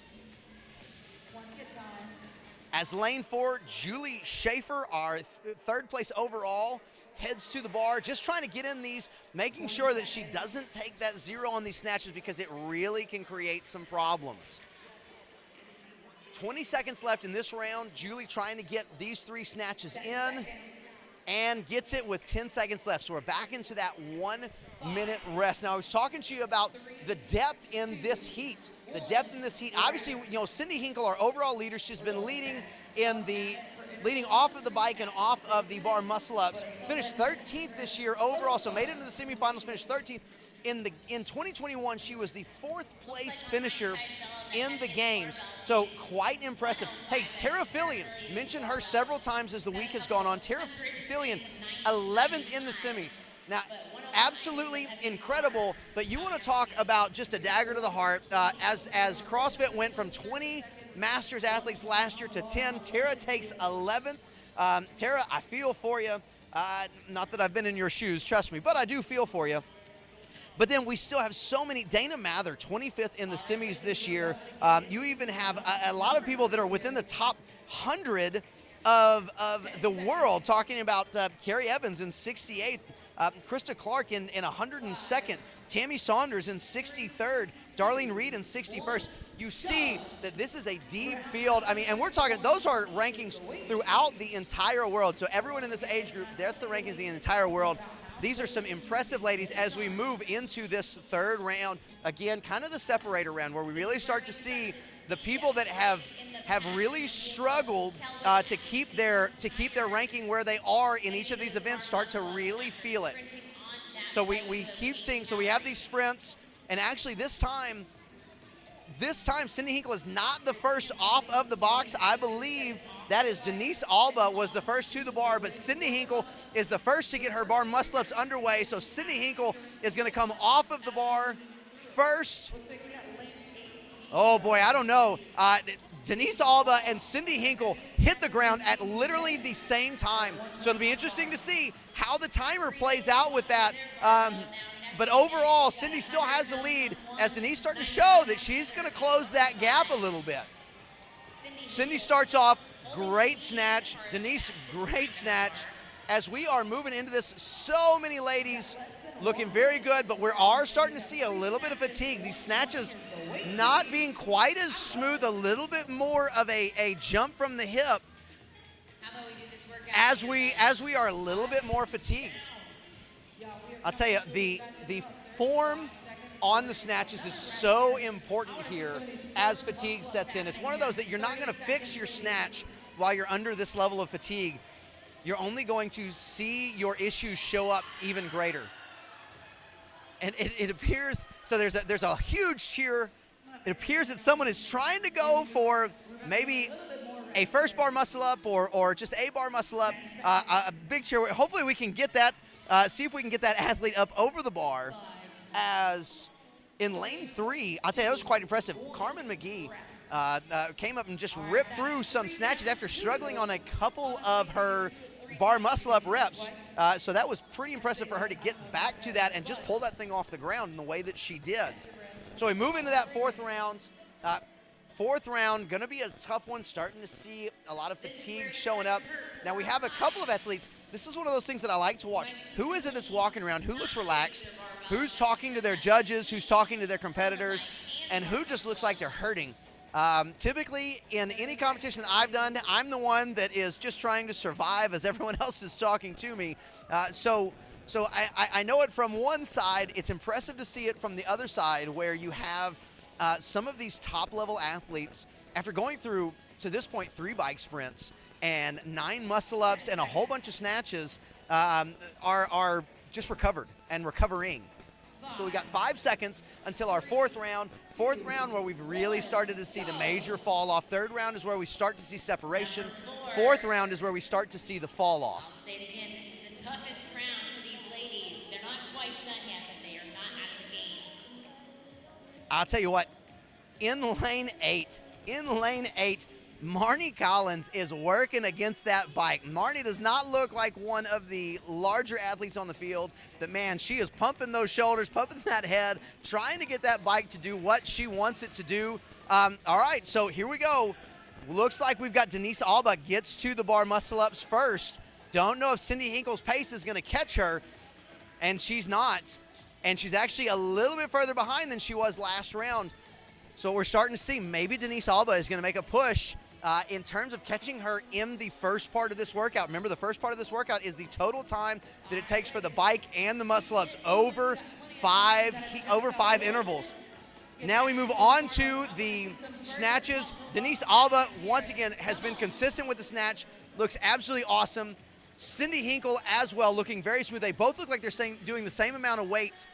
I believe that might be 85 pounds, as they are joined by other competitors, starting actually to see Julie Schaefer.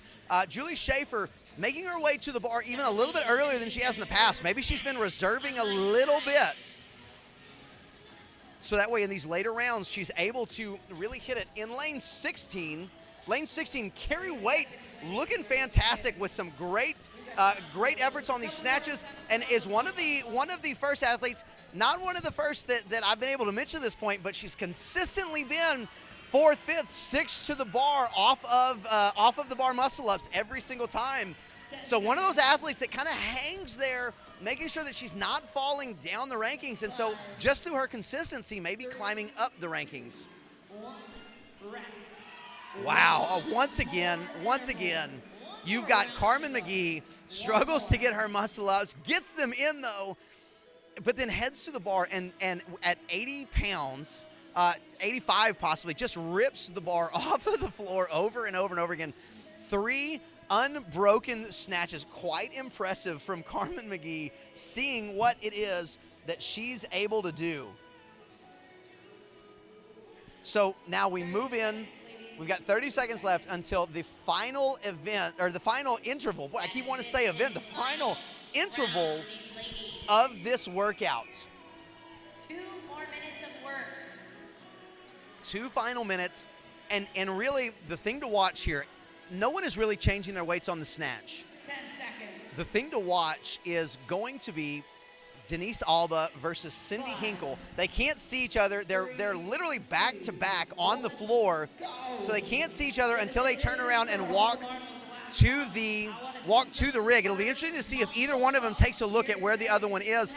Denise looks like she's moving a little bit quicker on that bike. I believe Denise is a little bit bigger than Cindy, and so not an excuse, but definitely you pair something like the bike with the bar muscle-ups. But I'll tell you what, Denise really is good on that bar as well. So Denise is going to get started on her muscle-ups as Cindy gets off of the bike. Looks like Denise is going to be able to do this. Now it's just going to be about how much time does she put between herself and Cindy, as Cindy is just now starting. This may be what gives Denise the ability to win this event, just seeing when people are hitting the floor. So now both athletes moving to their bar. Now it's just about making the lift. We actually see that Denise has pulled a little bit of weight off her bar, it appears.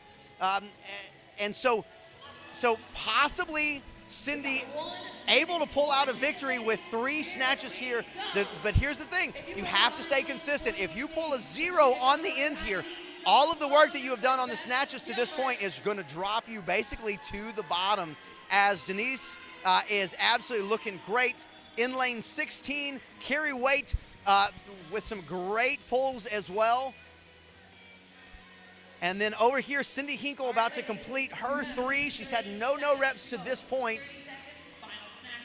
Just steps back. She's got 30 seconds, steps back, giving herself some time, making sure this last pull is a real good one. As Tara Fillion completes her, I believe that was her 2nd snatch. And Marnie Collins pulling as well. 10 seconds left as Julie Schaefer hits her final snatch. 3, 2, 1, time.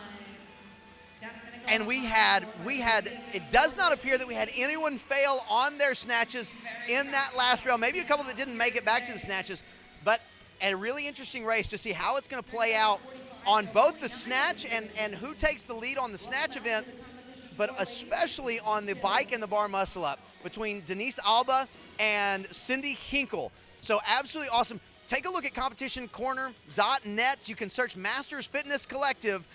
You can keep up with the leaderboard as it updates.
So we are 5 seconds away from the 45 to 49 female elite division, and this has been an impressive division all weekend long as it continues to be elite.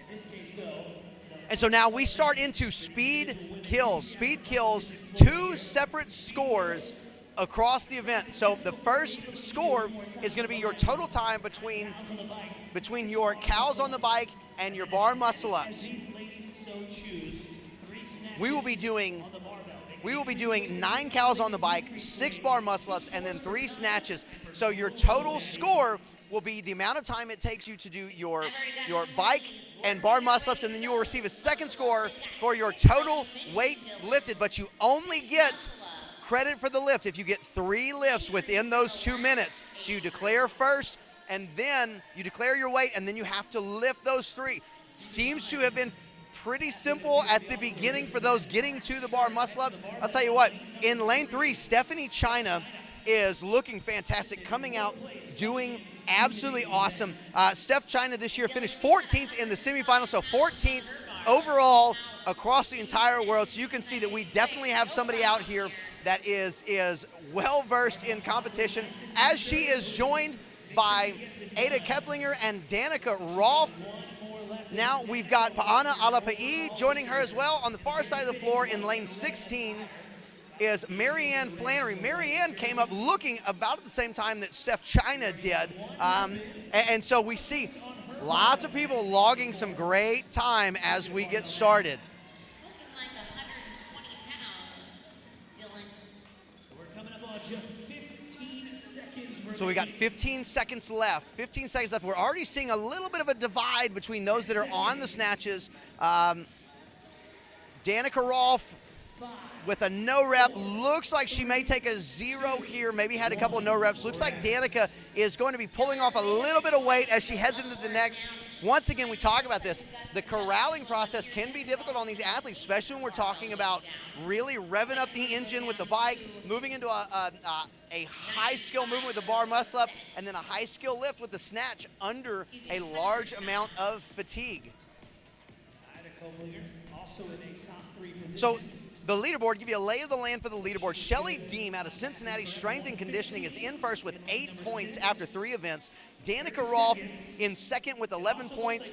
Ida Keplinger and Stephanie China are tied with 14 after these events.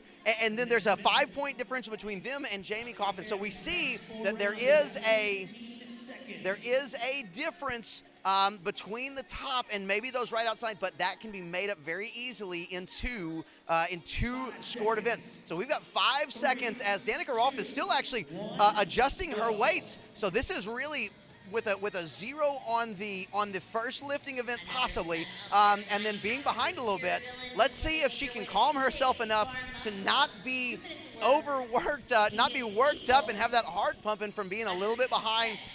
Once again, it's just about the consistency of all of this. So yes, we may be a few seconds behind on this interval, but we need to make sure that we aren't burning ourselves out. I say we like I'm the coach. I get so involved in this. I'm so excited. But that she doesn't want to be overly worked up for the 3rd, 4th, and 5th rounds where we really start to see the separation. Stephanie China back to the bar first again. Looks like she's the only one doing her bar muscle ups right now. Looks like she's going to have all 3. Well, she's going to have 3 completed when a couple only. Oh, and of course 3. She's got 6 bar muscle ups. What am I talking about? She's going to have 6 done, as the others, I believe, are only at about 3. So she has once again building up a very significant lead. Let's see who comes off the bar second and heads to the snatch. Got 115 pounds. Not sure yet. Stephanie China's bar. 115 pounds of Stephanie China's bar. Ida Keplinger heading to the bar now, and Danica Rolfe heads to the bar third. So even with a little bit of a bobble on the snatch and the bike, still not too many issues. Pa'ana Alapa'i heading to the bar now as well. Danica Rolfe looking much better on these snatches. Ida Keplinger pulling well, little bit deeper snatch, little bit soft elbows for Danica there. Would like to see maybe take a little bit longer, little bit of a breath. As on the other side in lane 16, Marianne Flannery with her first snatch. In lane 20, Misty Ritter with her first snatch as well. So with 10 seconds remaining, be interesting to see here. Ida Keplinger with her snatch as Misty Ritter does make her 3. Looks like Misty Ritter is going to make an adjustment. She's going to be adding weight. So she cut it close, feeling confident though in adding weight. As Marianne Flannery also adding weight to her bar, trying to maybe catch up to some of those leaders. Grabbing some sips of water. So talking about some of those leaders, we've talked about Ida Keplinger. Ida Keplinger, 49th in the world this year, a 4-time Games athlete. 2019, she took 8th. In 2018, 2017, and 2015, she competed in the 40 to 44 division as well, so a 4-time Games athlete, and actually has, at least as far as I could find, the heaviest listed snatch in this field at 155. So probably looking to, she's pushing that time on the snatch, but she's going a little bit deeper, may have more weight on the bar than some of her competitors as we're taking a look. So we'll have to see when it all shakes out how this functions, but we move into this 3rd round where we start to see a little bit of separation, but we've already begun to see that separation. We had far fewer people at the snatch on that round. It'll be interesting to see how this continues to shake out and shape up. Are we going to continue to drop, or are we going to see the same ladies over and over and over again? Very difficult buy-in to get to that barbell. 9,006 bar muscle-ups. Several hands on the So once again, Stephanie China first off the bar, but Pa'ana Alapa'i much closer this time. Pa'ana Alapa'i and Jamie Kaufman came off the bike just behind Stephanie China. So now it just matters who is going to get on the bar muscle-ups, and can they complete them unbroken to maybe take a little bit of the lead. Looks like Jamie Kaufman is going to go singles. Pa'ana Alapa'i is hanging on to the bar, but Steph China, boy, she is just moving so fast through these. It's going to be very difficult to catch her, but maybe they can cut down on that time and maybe catch a few of these other ladies. All right, Stephanie is on her way. Wow, to as her 3 snatches so far. as Shelly Deem gets her muscle up, and it's almost looked like slow motion as she pulled, doing almost a strict muscle up. That was actually quite impressive. As once again we have our 1, 2, 3 of Steph China, of Ida Keplinger, and Danica Rolfe on the far side. We have Misty Ritter and Marianne Flannery, as maybe Pa'ana Alapa'i and Jamie Kaufman came out a little too hot on the bike trying to make up some time. And I'll tell you what, Ada Keplinger just keeps looking better and better on these snatches. So so we see Steph China with no problem on the bar. Danica Rolfe's going to make another change. Had some trouble with those snatches as well, so she's going to make a little bit of a change. Currently at the moment, just because of the way the numbers are working out, these failed snatches are not necessarily a major issue because there's so many that aren't making it to the snatch. And so as long as she's just continuing to get off of the bar, because she has at least gotten one round in, she may wind up tying for what may be a 6th or a 7th place.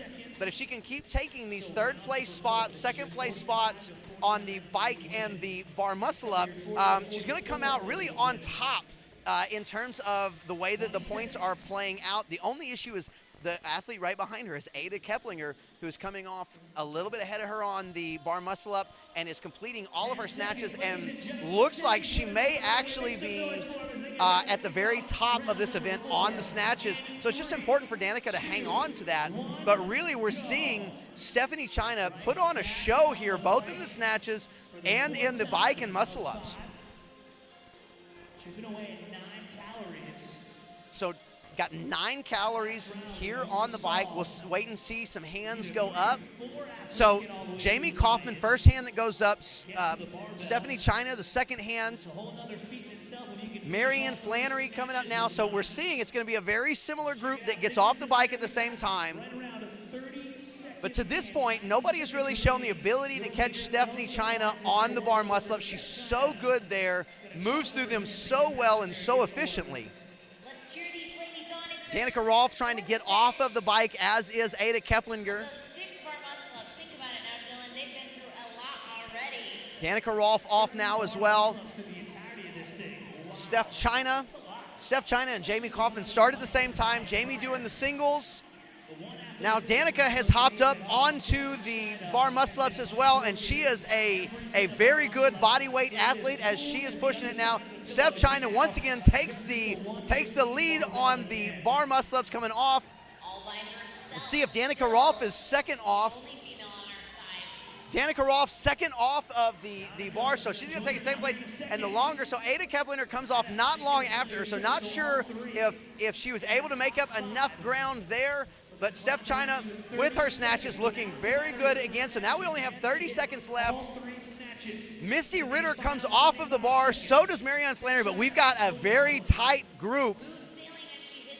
Steph China, Danica Rolfe, so Steph China with 3 snatches, Danica Rolfe with her 3 snatches, Ada Keplinger going low every time, getting out in front of that bar, looking good. So got 10 seconds left. Piers, Marianne Flannery may have gotten those, as did Misty Ritter. So that's the 4th interval. We've got 1 more interval to go. Once again, can you remain consistent? It's just about hitting your numbers, hitting your weight, making sure that you're not having anything crazy happen. China has been at 115, 110, and so Steph China is lifting at 110 right now. Ida Keplinger lifting at 105. So it appears right now that Steph China is trying to take a first place in both events, and to this point, there's no reason to think that she wouldn't. No one is near her on the bike and bar muscle up, and as she is lifting on the snatches, she's obviously got about either a 5 or 10 pound per round lead, adding up to 20, 30, 40 pound lead overall. So now it's just if you have been consistent in getting off the bike, getting off the bar muscle ups, you want to make sure that you're doing that. If you haven't, now might be the time to give it everything you've got, to give yourself as much time to get 6 bar muscle ups as you can. We saw a couple of athletes start out real hot, really pushing that bike. Some seem to have slowed down. Some of those bikes look like they're moving in sand now as this fatigue is starting to set in, starting to feel it in those quads, starting to feel it in that core. Steph China off the bike first again, followed very closely as usual by Jamie Kaufman. Who's going to be next? Looks like it is Mary Ann Flannery and Misty Ritter. Dana Hazard, Amy Fernandez as well, as most are off the bike now. Now the one issue that we might see is Ada Keplinger still on the bike. So if she struggles on these bar muscle ups, has to take a little bit of time, this may become an issue in terms of the snatches. Ada does not look like she's going to be struggling on the bar muscle up. Steph China heading to the snatches. Her snatches have looked so good lately. Probably not going to have much of an issue here either. Danica Rolfe taking second. Looks like the race for second and third in the first scored event here is going to be pretty close between Danica Rolfe and Ada Keplinger, trying to figure out who is going to take that second and third spot. It's locked down by Steph China. Steph has one more to go. 20 seconds to go. Looks like Steph China is done. Danica Rolfe is done. Ada Keplinger is really having to push this. She has one more to go on the backside. Marianne Flannery and Misty Ritter really got it. Ada Keplinger absolutely hits it at the buzzer to make sure. Probably took a second in the lifting event, I believe. But man, what an awesome event as we saw a little bit of everything. A little bit of coming out hot, a little bit of struggling. We saw some athletes making some strategic changes. We saw some athletes that took advantage of every second of their 2-minute time. Next up, we've got our 40 to 44 female elite ladies.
So we're about a minute out from our 40 to 44 female elite heat here in Speed Kills. Speed Kills, it is 5 rounds. You've got a 2-minute clock that you have to get all of your work done, and you've got a 9-cal Echo bike, 6-bar muscle-ups, and 3 snatches. 2 scored events. Over the course of the 5 rounds, you will take your total from your bike and bar muscle-up. That will be 1 score. Your second score will be the total weight that you lift. You have to get 3 snatches within that 2-minute window. If you do not, you get a 0 for that round of snatches, and that will certainly pull you down the leaderboard, especially with such a competitive field. We're going to talk about that here in just a moment during the next rest period. But as we get started, you've got Anna Tobias, Jen Ryan, and Sarah Blunk right in the middle of the floor, and that's who you want to be watching as we are looking at pushing forward. I tell you, you have to fight against coming out too hot on this very first round. You can really set yourself up for trouble.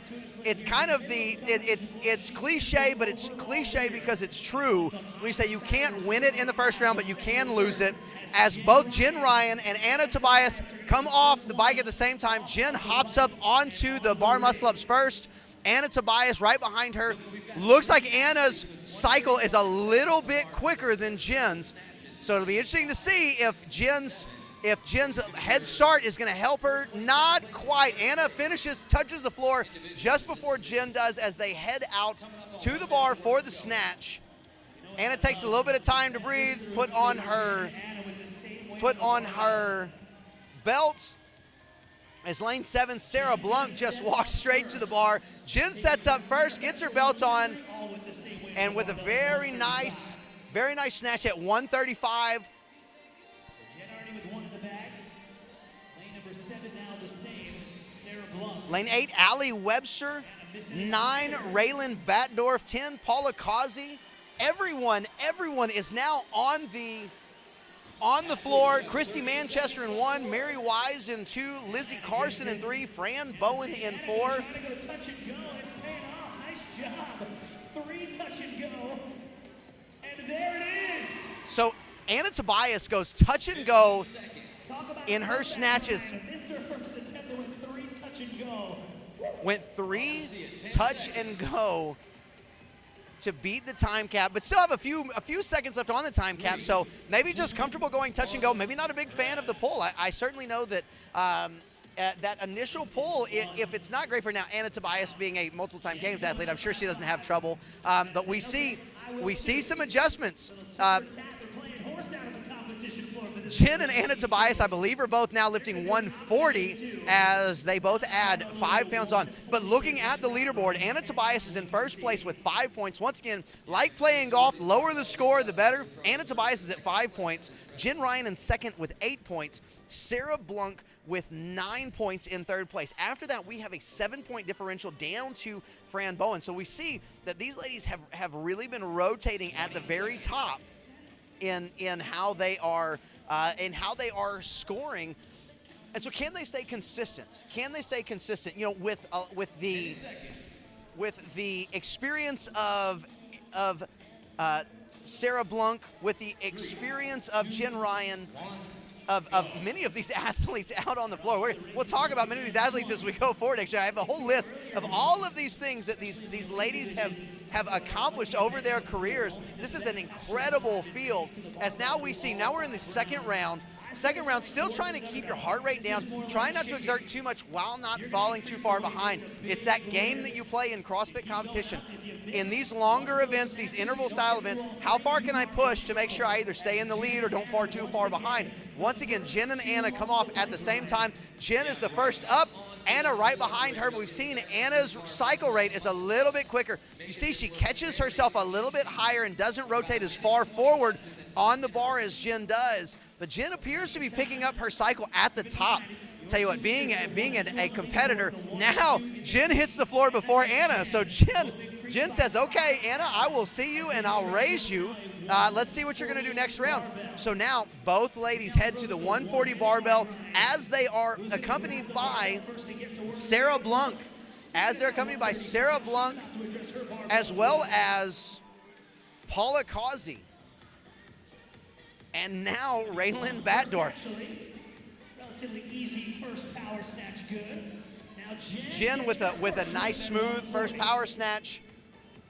Wow, and I'll tell you, you want to talk about power. In lane 9, Raylan Batdorf making that bar look very, very light, very powerful, and very stable. Once again, Paula Kazi. Anna Tobias goes 2 touch and go. Both are going at 140. And they've got 15 seconds left to lift. 2 good lifts from Jen. So both finish their weight at 140. Neither appears to be going to their bar. Everyone completes all 3 reps, by the way. All of the field completes their 3 reps. And so as we look at this and we look at the depth of this field, we talk about, that we have Anna Tobias, 2018 and 19, fittest on earth in the 35 to 39 division, 7 times CrossFit athlete. Sarah Blunk at a games in 2021, she took 10th. 2017 in the 35 to 39, she took 15th. But also, she team regionals in 13, 14, 15, and 18, and regionals as an Indy in 2017. Jen Ryan, we've seen what she's done, multiple time games athlete with CrossFit Invictus, and also multiple times game athlete, and last year the 2nd place games finisher in the Masters divisions. So you can just see that we have so many ladies that are very experienced and starting to play that game. Who can make the adjustments? Who can go a little bit quicker, a little bit slower? Who can save energy where they feel good? So we have, once again, right in the middle, Jen Ryan and Anna Tobias. This has been the race on this event as they both come off the bike at about the same time. Looks like Anna is a little bit ahead of Jen right now. But then as they move to the bar muscle-ups, we've been seeing Jen get there a little bit first and try to use that advantage. But Anna comes off first, Jen right behind her, so they flip this time. Jen first to the bar, though, with about a half rep lead. Jen trying to stay a little bit more upright now on the bar muscle-ups, trying to keep up with Anna's form. Anna now rotating a little bit over. Oh boy, both are starting to feel a little bit. How are they going to hang on? And who's going to come down first? They both come down at the same time. So round 1 goes to Anna. Round 2 goes to Jen. Round 3 is basically a dead heat tie as they are followed by Sarah Blunk, who is in 3rd place herself. So 1, 2, and 3, continuing to stay in 1, 2, and 3. As at the top, we have Paula Kazi and Denise Sierra. Oh, excuse me. That's Raylan Batdorf and Paula Kazi coming off right behind at the same time. And I'll tell you, Raylan Batdorf, you need to watch her on the snatch in lane 9. Looks so stable, looks so powerful. I believe that's 140 as well, and she is just ripping it off the floor. Paula Kazi also looking fantastic as Denise Sierra comes to the bar in the red pants. Got just about 20 seconds trying to hit that. You got Jen Ryan, Anna Tobias, and Sarah Blunk in the middle of the floor. Each of them has one more snatch to do. And all 3 hit their snatches. Down at the bottom in lane 2, Mary Wise hits her snatch just before time, as does in lane 4, Fran Bowen hits her time just before the time. That's 3. We typically see a little bit of separation. Not a lot of separation here. Lane 4, we're going to see, can these ladies keep it up, though? Even outside of the athletes that we talked about a minute ago with the regionals and the games experience, some of these other athletes that we're mentioning are no slouch themselves. You talk about Fran Bowen. Fran Bowen finished 41st in the world this year. Paula Kazi finished 96th in the world this year. None of these ladies out here are slouches. They're here in the elite division because they qualified for the elite division, and this is an impressive competition. Just watching the form of the snatch, watching the form of the bar muscle-ups, watching some legit elite athletes compete and really compete not only against themselves but against each other, seeing the gamesmanship that is going on. Once again, so it looks like Jen Ryan gets a little bit of a quicker start, but Anna Tobias seems to have a little bit quicker cycle right now. As Raylan Batdorf, I'm trying to watch Raylan Batdorf now. as she's on the bike, she looks like one of the larger, more powerful athletes, especially in her snatch as well, to see how is she pushing this. Is she able to gain a little bit of ground back here, or is this her strategy? Make sure that she just stays in the middle of the pack until she can get out to the bar and then just do what she does best. Now it appears that Allie Webster joining Jen and Anna on the bar. So Jen and Anna now, I'm not sure who hopped up first, but they kind of have a little bit of a piston action, one up and one down. It appears that Jen is falling behind just a little bit, but Anna's starting to struggle a little bit, having to get a little second kick to get those elbows up to the top. Anna Tobias down first, Jen just behind her, but a little bit more, and Sarah Blunk right after Jen Ryan hits the floor. So a little bit more separation this time between Anna and Jen, but again, Paula Causey and Raylan Batdorf basically tied at the hip as they come off together. They move to the bar together. Sarah Blunk with a statement, getting that bar off the ground first. She's at 135. Raylan Batdorf looking fantastic in her snatches. Paula Causey looking wonderful as well. Lane number 1 down here, Christy Manchester with the pink hair and the purple pants, getting her snatches started. Lane 3, Lizzie Carson as well. So Anna Tobias has 2. Sarah Blunk now has 3, I believe. No, it looks like maybe 2. Jen Ryan and Anna Tobias have 10 seconds to hit one more. Oh, and Jen misses her first one. Oh, my goodness. So Jen Ryan missed her lift. So that means she gets a 0 on the 4th round. That's going to be absolute crusher as she moves forward, because even though she's at 140, it means that 0 is going to drop her 140 pounds or however much weight someone else is. So let's say if we're talking about Raylan Batdorf. If Raylan Batdorf is over there at 135, it's going to drop her 135 pounds below Raylan Batdorf. So unless we see some failures here, it's going to be very difficult for Jen to make this up.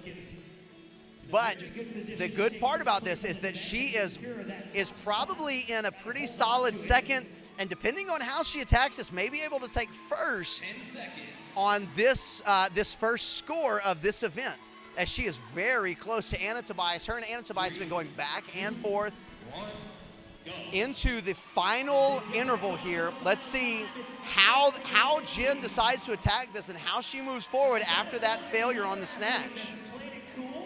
Relatively conservative, not playing into the game that's been ongoing between Jen and Anna. Sarah Blunk has So Jen's judge's hand goes up first. Anna's now up off the seat, trying to get those cows to turn over. Anna, I've been there. I think both of our bikes are broken because those cows just won't turn over.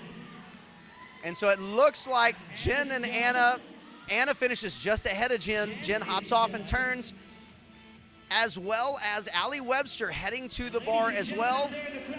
Fran Bowen on the bar. Anna Tobias, Jen Ryan hopping up at the same time. Now here's the deal. Anna Tobias and Sarah Blunk are basically rep for rep right now, with maybe Sarah being a little bit ahead. Jen needs to be careful. Hopefully she can keep this up, because she doesn't want to lose too much time to Sarah, because Sarah takes this heat, takes this interval as Jen comes down, still has one left.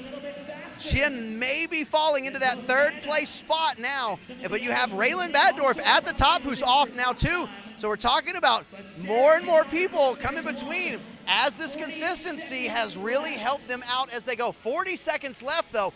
Lots of ladies need to be hitting some snatches. Jen Ryan needs to get there and hit these 3, maybe, so if some others get caught. Sarah Blunk has already hit 2. We got 30 seconds left. As in the 3rd lane, Lizzie Carson getting started as well. Anna Tobias doing a touch and go for 2. She's going to go touch and go for 3. Anna Tobias hits 3. Looks like Jen's going to call it here and just move on to the next event, as you've got Fran Bowen trying to hit. Fran Bowen hits that 3rd snatch right at the buzzer. Wow, what a great race. What a great race, as Jen and Anna share a little bit of a laugh. I'll tell you, watching Raylan Batdorf and Sarah Blunk, though, as they were consistently hanging out in kind of that third, fourth, maybe even fifth position coming off, they may have paid off. They might have moved up a couple of spots because of their consistency as we head into the 35 to 39 female elite division.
So 30 seconds out from our 35 to 39 elite female division.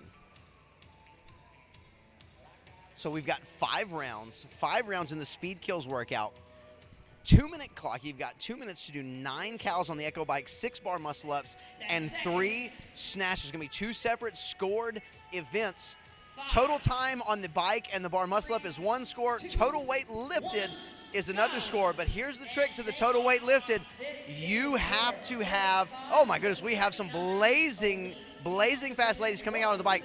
On the snatch, you have to complete 3 lifts in that 2 minutes. If you don't complete 3 lifts, you get a 0 for that round and really hurt your chances of moving forward. We've got some heavy barbells, 145, 165, really moving into the weight for these ladies. First off of the bike is Allison Stahl. My goodness, Allison Stahl as well as Leilani Hartley coming into their 6 bar muscle ups. We're going to see who comes off the rig first. This is going to be a big start for these ladies as they come off the rig. Looks like Allison Stahl is coming off the rig first, building a lead. Okay, so in lane 6, Jamie Latimer, our overall leader, looks to be 3rd off of the rig onto the bar. followed by Jana Hogan in lane 7. At the top in lane 9, Gina Hartwick coming up for the snatch. Leilani Hartley, first one to pull the snatch off the ground and not going touch and go, but boy, she's not taking her hands off the bar at the bottom. She's not taking very much time at all and looks fantastic. In lane 15, we've got Crystal Fox. Crystal Fox getting moving. In lane 18, Mashna Savina. As we have all these ladies, almost all the ladies on the bar lifting. You got time to rest once we get there.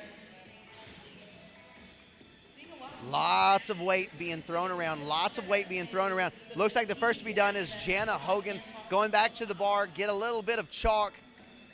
Allison Stahl as well. In lane 4, Taylor Cooley finished up with her 3. In lane 5, Jessica Snapborth finished up with hers as well right before the time. So 1 minute rest, 1 minute to rest. We're gonna check in and see where these barbells are loaded. See who those leaders are in terms of the strength. 1 minute to rest. Couple athletes on my side looking to increase weight.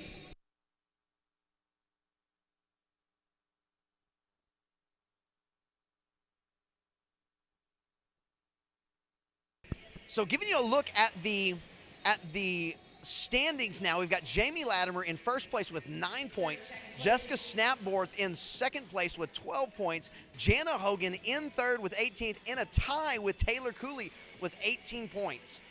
So we've got a pretty tight race at the top, especially between 3, 4, and 5, and honestly between 3 and 9. There's only a 5-point spread, so with 2 scored events in this one event, you really are going to see a lot of changes and a lot of points being switched, swapped, and changed up in the middle. So let's see if the same group is going to come off of the bike first, if they're going to continue. This seems like a very fast pace. These are incredibly fit ladies, but such a fast pace trying to catch up and hold on to this lead. Now, once again, Allison Stahl, Leilani Hartley coming off first with Jamie Latimer as well. Jamie Latimer, though, much quicker to the bar this time. Maybe Jamie is starting to figure out her pacing a little bit more, as Allison Stahl only has 1 rep left. But we've got Jamie Latimer moving to the bar first, followed by Jessica Snapborth and Allison Stahl. In lane 15, we've got Crystal Fox. Crystal Fox moving forward. Everybody looking at the clock, trying to figure out how much time they have left. There are 5 rounds. You earned your rest at the end, but trust me when I tell you. As everyone appears to be making their lift, not having many issues. We had a few adjustments, going maybe a little bit down on the last one as they realized that as they were lifting, this was going to get a little bit more difficult as they went, maybe pushing a little bit harder maybe than they even anticipated. So in lane 7, Jana Hogan hits her 3. 45 is no joke, especially for these 35 to 39 athletes. That is impressive. In lane 9, we've got Gina Hartwick going for another snatch. Really gets a good setup, good pull. 5, It appears 2, almost everyone hits their lift. Had a little bit of issues possibly in a couple rounds, trying to figure out how heavy do we go, how hard do we push.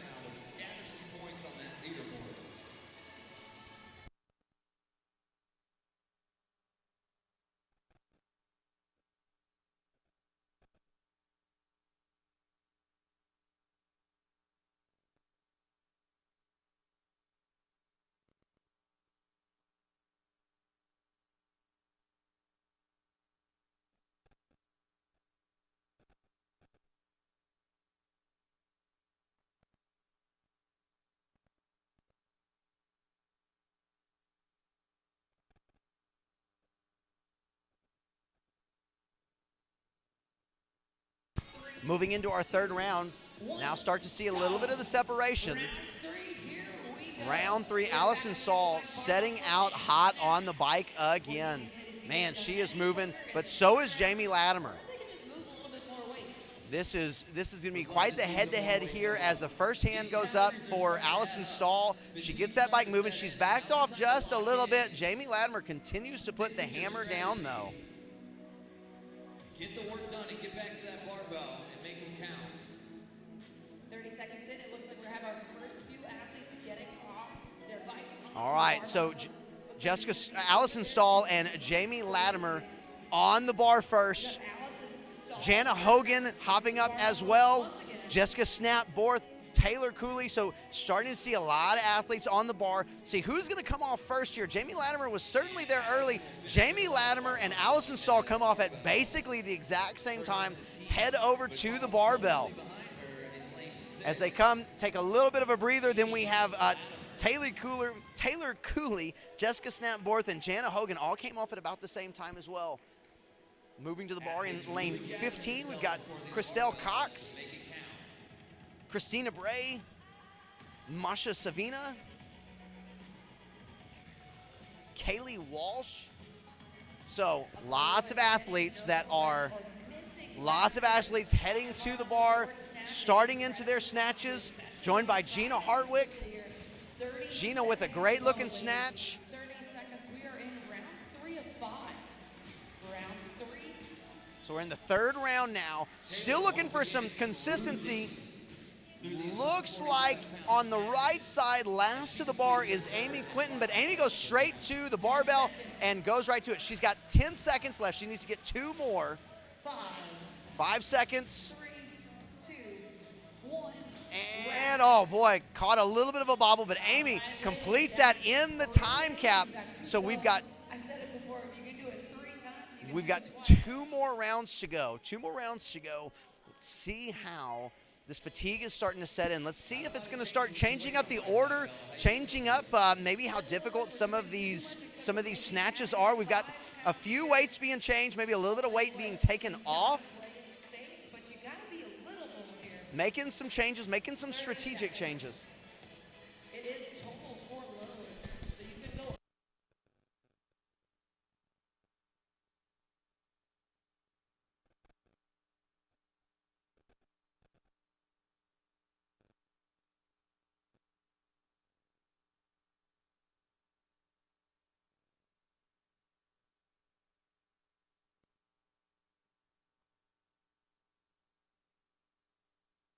One, go.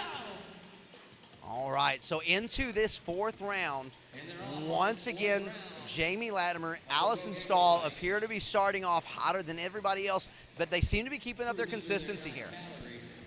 That's what we've been looking for this whole time is, are you going to keep your consistency, or are you going to start off hot and then collapse as we come to the end? And they appear to not. They have really been pushing. I'm seeing Allison Stahl's backing off a little bit earlier each time, which I'm not going to say collapsing. That's just strategically backing off. She's seeing how far ahead she is on all of these. So Allison Stahl, Jamie Latimer both grab the bar at the same time. Jamie gets into her bar muscle-ups first, as now they're starting to be joined by the rest of the field. Once again, every time that you come down before somebody else, you are just racking up time. And so you actually have, so Jamie Latimer now comes down first in front of Allison Stahl. So it'd be interesting to see how this 5th round is going to go, because now they may be looking at being just about dead even in terms of the time. Obviously, I don't have a stopwatch with me, able to track those 2 different athletes. But based on the way that's been looking, it'd be interesting. So now we've got Gina Hartwick actually joining the 3. Gina's looked very strong in her snatches, joining the other 2, now the other 4 on her side of the floor. On the left side of the floor, though, we've got several ready to pull, ready to start lifting, as Allison Stahl pulls her first. In lane 18, we've got Masha Savina and Kristen Bray, Kaylee Walsh all out and pulling on their snatches. As we also have Christelle Fox hitting her snatches. So we've got 10 seconds left. We got a lot of ladies still out there pulling their snatches. A lot of snatches left. 3, 2, but it appears everyone hits their 3 snatches. Boy, that was close as we're coming to the end. I think we're starting to pace it correctly, seeing a few changes. Allison Stahl looks like she'll be removing 5 pounds. Seeing some changes as these ladies are starting to see their strategy come to fruition. All have been basically using the entire 2 minutes of the interval, and so now a minute rest, only 1 more left. See if Allison Stahl and Jamie Latimer can keep up this pace that they've been moving on the bike at, because they're both also getting to the snatches, getting all through their snatches. There's a lot of pressure on these last snatches, especially as we have seen so many ladies snatching right up to the buzzer. I guess the proverbial buzzer. There's no actual buzzer. But right up until that 2-minute clock. Now, in this 5th round, as we are continuing to add stress to their bodies, are they going to be able to continue to do that? And what is this last sprint going to look like? Do you have enough with this last sprint to be able to pull and be able to move through this? Crowd, when these ladies approach that barbell, I want you to get loud for them, get behind them, and let's help them get these last 3 snatches done. Hand in the air for Allison Stahl, but several other hands popped up at a very similar time. See if they can start making this through. Allison Stahl off the bike first, and well ahead of Jamie Latimer this time. I say well ahead, maybe about 3 seconds ahead. Jamie Latimer and Jana Hogan both come off the bike at the same time. Allison Stahl starts into her bar muscle up. She's got a 1 bar muscle up lead on Jamie Latimer, but Jamie certainly seems to be catching up with her cycle rate as she moves through this. 30 seconds to get that echo bike done. Now that we're in round 5, it's taken about 40 seconds for most of the pack to get off the bike. Allison Stahl resting quite a bit at the top. Jamie Latimer comes down first. So it's going to be tight. It's going to be very tight to see who wins the event, who wins the points in terms of the total time on the assault bike and the bar muscle up. Now we have several ladies moving to their bars, trying to rest and recover for their final 3 snatches. Everyone's been hitting their snatches at this point, so there is a ton of pressure on these 3 snatches because if you miss 2 snatches, or if you don't make 3 snatches within the time cap, then you get a 0 for this round, and that will drop you to the bottom. 30 seconds left. 30 seconds left. Jamie Latimer, Taylor Cooley, Jessica Snap Borth, Allison Stahl, all completing reps. Come on, let's get behind these athletes as they try to finish these last 2 final lifts. Gina Hartwick, all athletes hitting lift. Kaylee Walsh, Masha Savina, Christina Bray.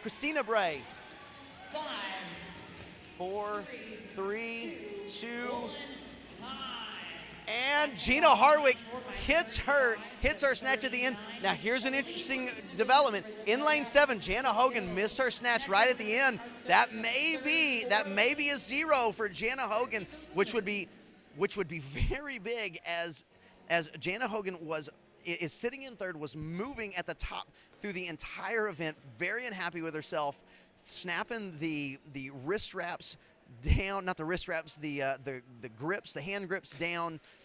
As we'll take a look and see how the scores shape up based on the 2 scores from this event. Once again, hey, if you're looking to keep up with the leaderboard, you can take a look at competitioncorner.net. Go to Masters Fitness Collective. Next group of ladies that we're going to be bringing in is the 30 to 34 female elite team, or excuse me, female elite individuals.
All right, as we move into the 30 to 34 elite female division, we've got this 5-round interval workout with 2 scored workouts in here. 5 rounds, 9 cows on the Echo Bike, 6 bar muscle-ups, 3 snatches. You got a 2-minute clock to complete all of that work, but the total time that you're on the bike and on the bar muscle-up will be your first score. The total weight you lift will be your second score, but you have to have all 3 lifts to have it counted for that round. We have seen that come into play in a big way in our previous events. Have so many ladies up on the bar right now.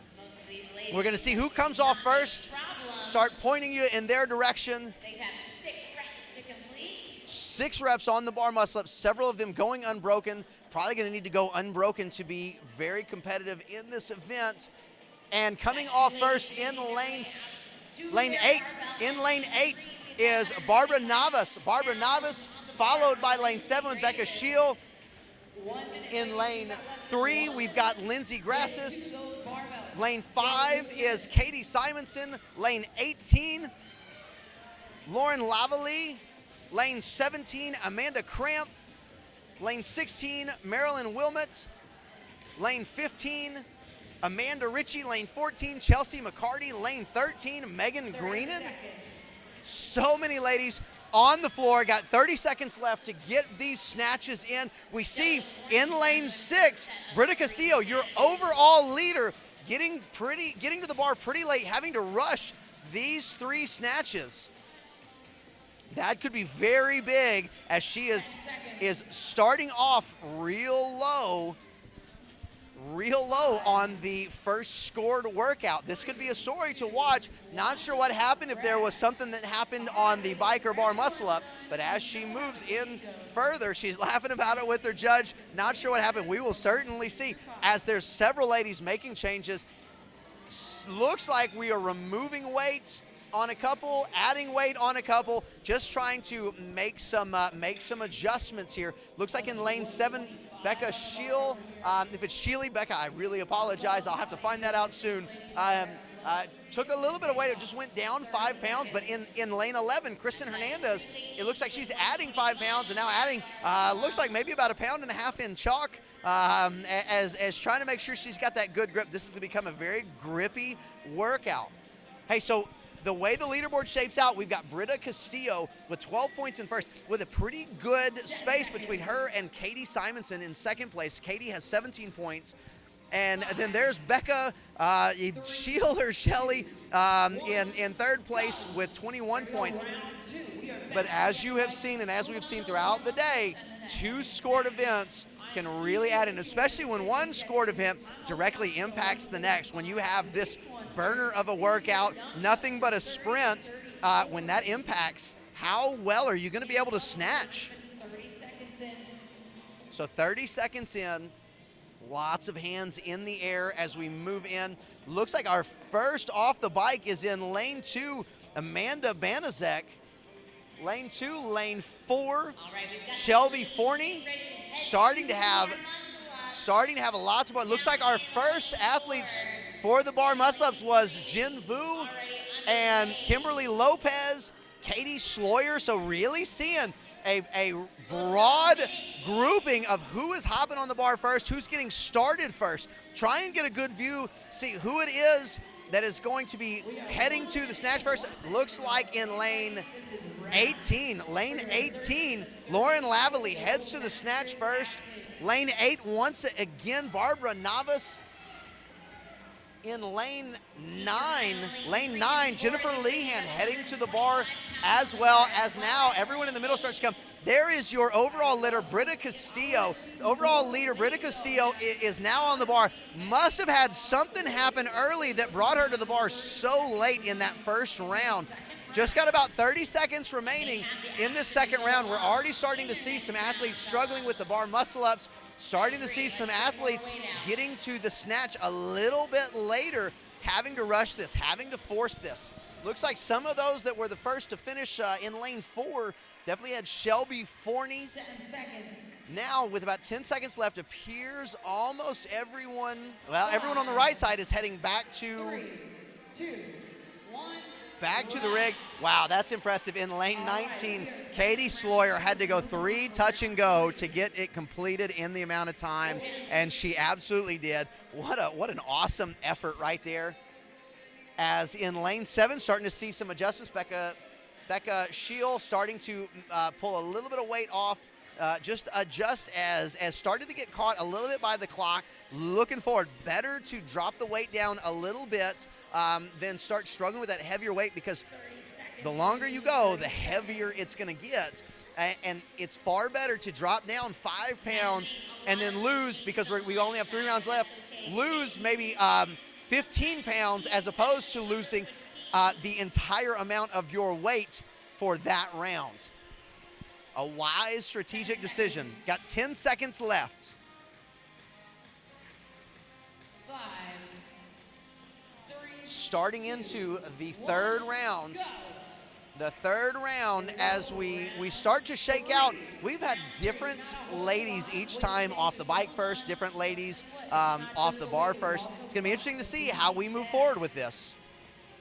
when it comes to this workout, you want to make sure you can get all of the work done, which means you got to either play it safe and smart on the bike and the bar muscle. Lots and lots of hands up. Who's going to come off first? Once again, coming off first in lane 2, Amy Banaszek. 30 seconds in, a lot of my side. In lane 21, Jen Vu. Moving on to their bar. Lane 19, Katie Sloyer.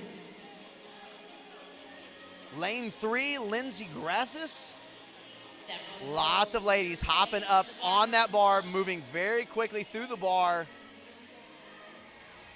See if anyone starts to separate themselves in the amount of time it takes them to get off this bar, start heading to their snatch. Really high, so a lot of these ladies aren't used to the transition. Appears in lane 3. Lane 3, Lindsey Grassis heading that way. Lane 8, Barbara Novice. Barbara Novice is continuing to be at the top every single time, as we also have in lane 11, Kristen Hernandez. Lane 5, Katie Simonson in second place, definitely trying to catch her breath down by the bike as she heads that way. Now starting to see more ladies moving to that bar.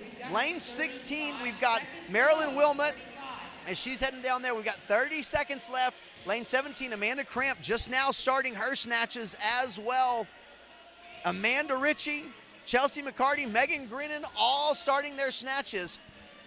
Starting to see a little bit of a rush, and possibly once again with the story of Britta Castillo not only not going to get a lift, but struggling to finish off her bar muscle-ups. So overall leader, Britta Castillo, not finishing off her bar muscle-ups. So we're going to start seeing a little bit of the fall down in the rankings just because of the timing, the way that all of these are adding up as they go. So not sure if we'll see a lead change, most likely based on the amount of ladies in this field as we go. But, you know, once again, CrossFit is a sport of ups and downs.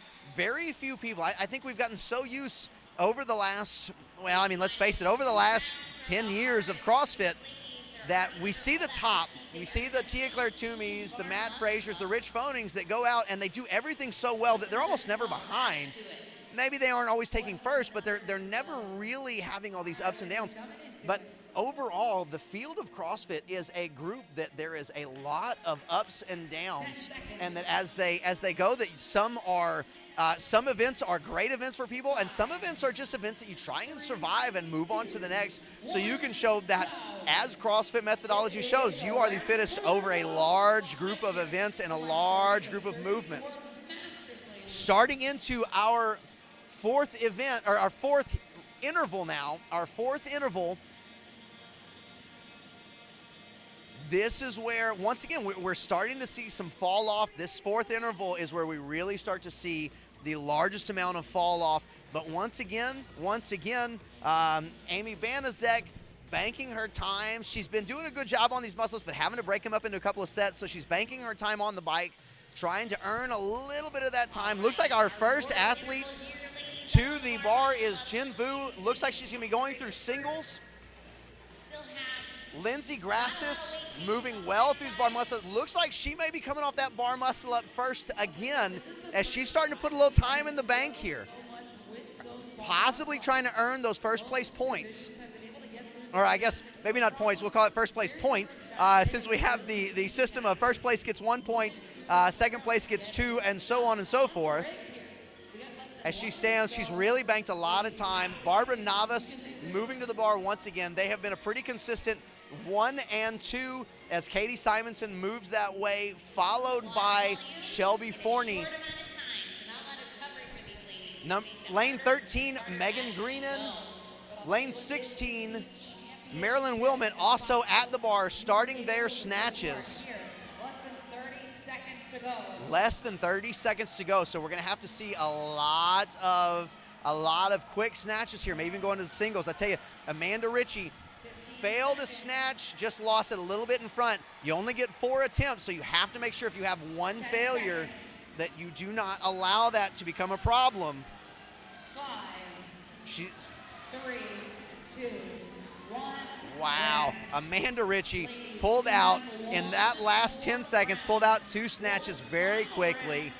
Very nice as she dealt with that issue with just a loss. It really wasn't a matter of strength. It was more just a matter of it being a little bit out in front. We've all done it before where it goes up easily. It just doesn't stay where it's supposed to. Now we move into our 5th and final interval here. 5th and final interval. And we'll see, this is where maybe a little bit of the strategy comes in. Maybe if you're struggling to get past the bar muscle ups, maybe you try and give yourself a little bit of time.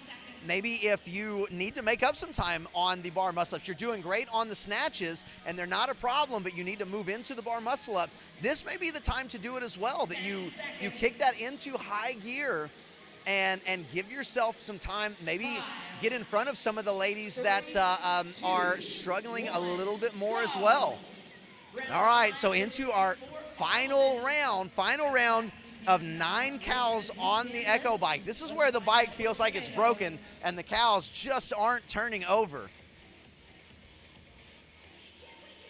See who can push through this and who can continue to put some time in the bank.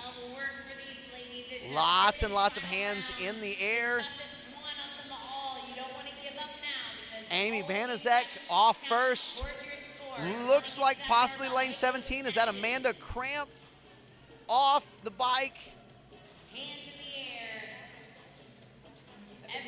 And Amanda Cramp up, starting her bar muscle ups before anyone else.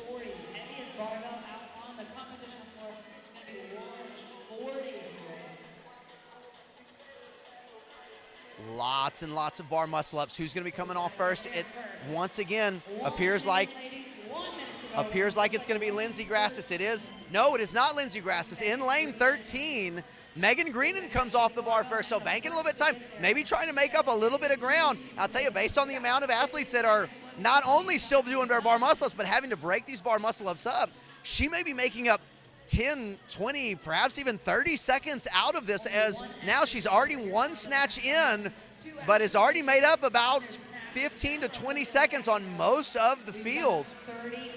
As Lindsey Grassis continues to snatch, we've only got 30 seconds. 30 seconds as our overall leader, Britta Castillo, now makes it back to the bar. This could be very big for her to put some weight in the bank, as some of those that were around her are still on the bar trying to get off of the bar. 10 seconds left as ladies are trying to get their 3rd snatches in. In lane 8, Barbara Navas trying to hit another snatch. Does get it. Oh my goodness, Barbara Navas failed a snatch with about 4 seconds left. Had to reset, go straight into it after a fail, and gets it right at the buzzer with a huge cheer from the crowd. What an incredible event. We're going to take a short break as we are resetting for our men's division here on the main stage, switching out our Hero barbells. Hero, one of our sponsors with some of the best barbells you could possibly imagine. We're going to be heading over to the ladies teams. Right now we are on the 50 to 59 ladies teams. That's on the Hero barbell floor.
So we've got a couple of things going on right here in the Allen County War Memorial Coliseum here at the Masters Fitness Collective Championship 2022.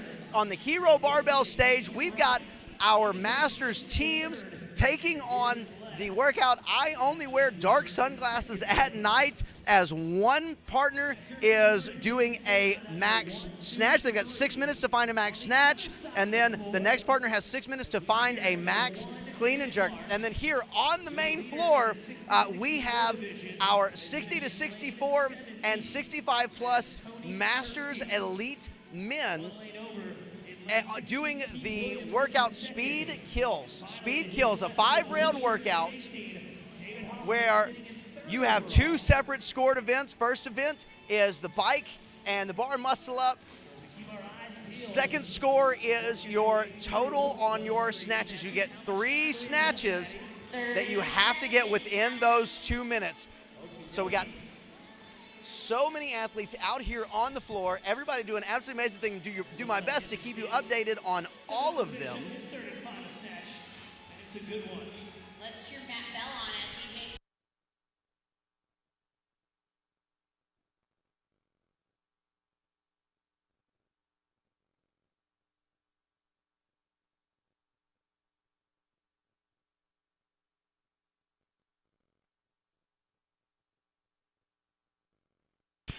So you see Matt Bell hits his 3 snatches just in the nick of time as time runs out. So now we have a 1-minute rest. As in lane 17, we've got an adjustment as Tony Tursky starts adding weight onto his bar.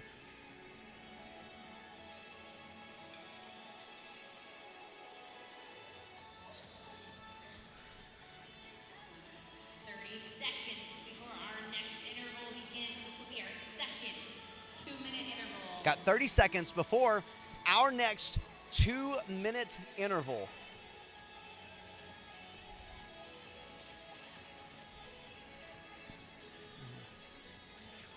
Oh man, a lot of celebration going on over there with mothers with increased levels of fitness as she hit a big clean and jerk. Man, lots of smiles, lots of hugs. As the men start their second of 5 intervals now, second of 5 intervals here on the 65 to 69. We've got Matt Bell at the very top, Dave Hippensteel and Steven Becker right in the middle of the grouping. On the other side of the floor, red shirt backwards cap is Tony Tursky. Tony is second off of the bike. Next to Tony is Keith Williams. Keith Williams pushing Tony a little bit, but so is David Hoffman. Looks like Keith Williams, and in lane 19, Gus Vandervoort first off of the bar muscle-ups and straight to the snatches. Looking great. In the 65 plus, we've got Dave Hippensteel and Matt Bell first off of the bike onto the bar. Dave Hippensteel turns, takes a look at the clock, making sure that he knows how much time he's got. Certainly don't have to rush this. As long as you get all of your work done in 2 minutes, it does not matter. You get no extra credited time for finishing quicker, at least in terms of the snatches. So once you get those muscle-ups in the bag, then it's just about getting the work done and making sure that you get all 3. We got 30 seconds left. 30 seconds remaining as Tony Tursky continues to snatch. Makes it look pretty easy.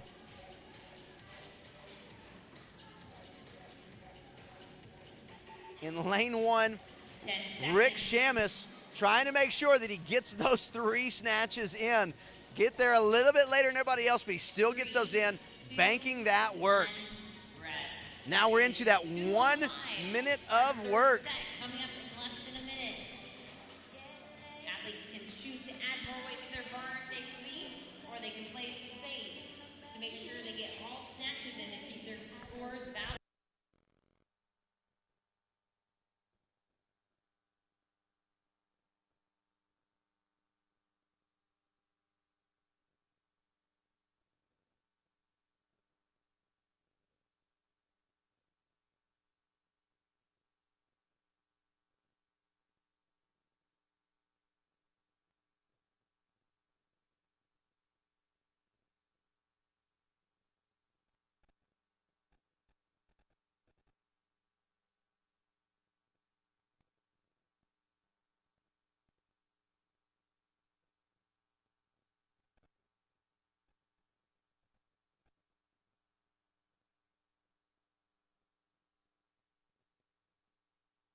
All right, starting on our third interval for the gentlemen, and not only our third interval here, but we've also started our 30 to 39 ladies teams on the Hero Barbell stage. Now, here's the deal. With all of this lifting going around, we had to make sure that we guys get you an actual expert so we can talk a little bit about not only the fitness that's going on, but also the lifting. So we brought in Vanessa McCoy, head coach at Real McCoy Training Program. She is a Power Monkey coach. She's here with the booth in the Power Monkey booth doing activations out here, teaching, just really sharing her love of fitness and her love of lifting. Vanessa also a national champion weightlifter. She is an elite level competitor. She'll be heading off to the International Functional Fitness Masters World Championships in just a couple of weeks, actually, as she's in the middle of fundraising through selling t-shirts now.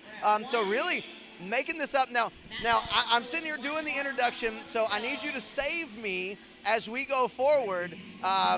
So Vanessa, as we're heading into these snatches, we're watching these guys snatch. Tell me something as we're dealing with the fatigue that's going on. What are you seeing in some of their snatching techniques that's creating some of the problems that, quite frankly, as we're moving into these third and fourth and fifth rounds, are really preventing some people from actually attaining their weight?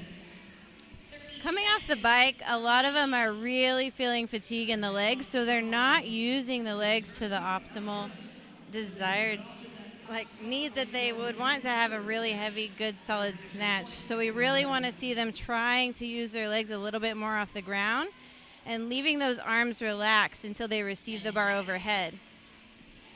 So you talk about needing to use their legs off the ground a little bit more. You think that's impacted by the bike? Oh, 100%. Definitely fatigued, but you want to try to get that recovery in. And after the bike, you get to go to the bar muscle-ups.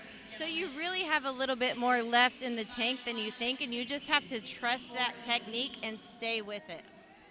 So while we have our break, so looking at our Hero Barbell stage, we've got our 30 to 39 ladies taking on I Only Wear Dark Sunglasses at Night, my absolute favorite name of the entire weekend. And so we've got 6 minutes to find a max snatch, followed by a 6 minutes to find a max clean and jerk.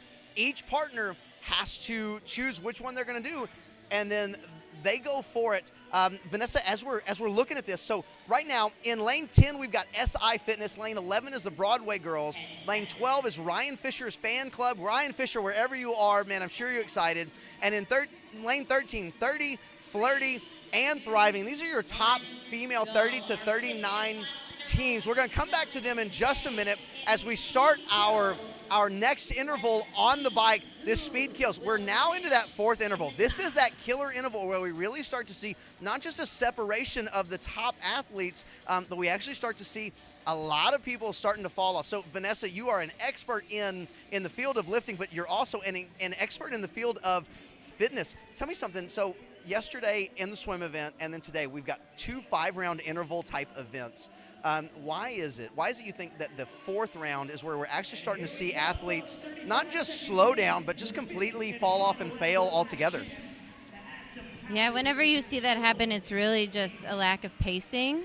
We want to try to be a little bit more conservative and pace a little bit more in those first 3 rounds. By the time you hit that round 4, you're really going to start feeling it. So we want to make sure that we're taking that recovery minute seriously, bringing the heart rate down. And as you get to the 4th round, I would not hesitate, if you're feeling it, to drop the weight a little bit on the snatch, because you don't want to end up bombing out here. You want to make sure you're hitting your lifts to get that total higher. I'll tell you, someone who does not need to drop his weight on the snatch at all is Tony Tursky. Tony, out in front, absolutely dominating. He's got the heaviest weight right here, really doing a good job. He's got the overall lead for the weekend. Once again, if you're looking for the leaderboard, you can go to competitioncorner.net, go to Masters Fitness Collective, and we've got the leaderboard and the schedule for you as we're constantly updating both the leaderboard and the schedule. And so at the lifting event, we see that now we're in the position where they're actually moving over into the clean and jerk. I'm going to start adding a little bit of weight here. So when we start talking about CrossFit competitions and we start talking about what what it means to start lifting heavy. I mean, this is obviously the 30 to 39. When we're talking about the clean and jerk versus the snatch, where are some of the key points that you're seeing that, you both have been in the Olympic lifting world and in the CrossFit world. What are you seeing from a lot of CrossFitters, even competitive CrossFitters, that cause more problems than they do good? I think that it really comes from the pull off the ground. A lot of people are not spending time developing the pull off the ground, and we want to see it come in nice and close to that body. Also, mobility. We want to make sure our mobility is always on point, making sure we're hitting that full bottom of the squat so we can lift as much as possible, and good front rack position. If you have a solid front rack, you're going to be able to jerk a lot easier overhead. Okay, so talking about mobility, I feel personally attacked, so I'm going to take the microphone away from Vanessa.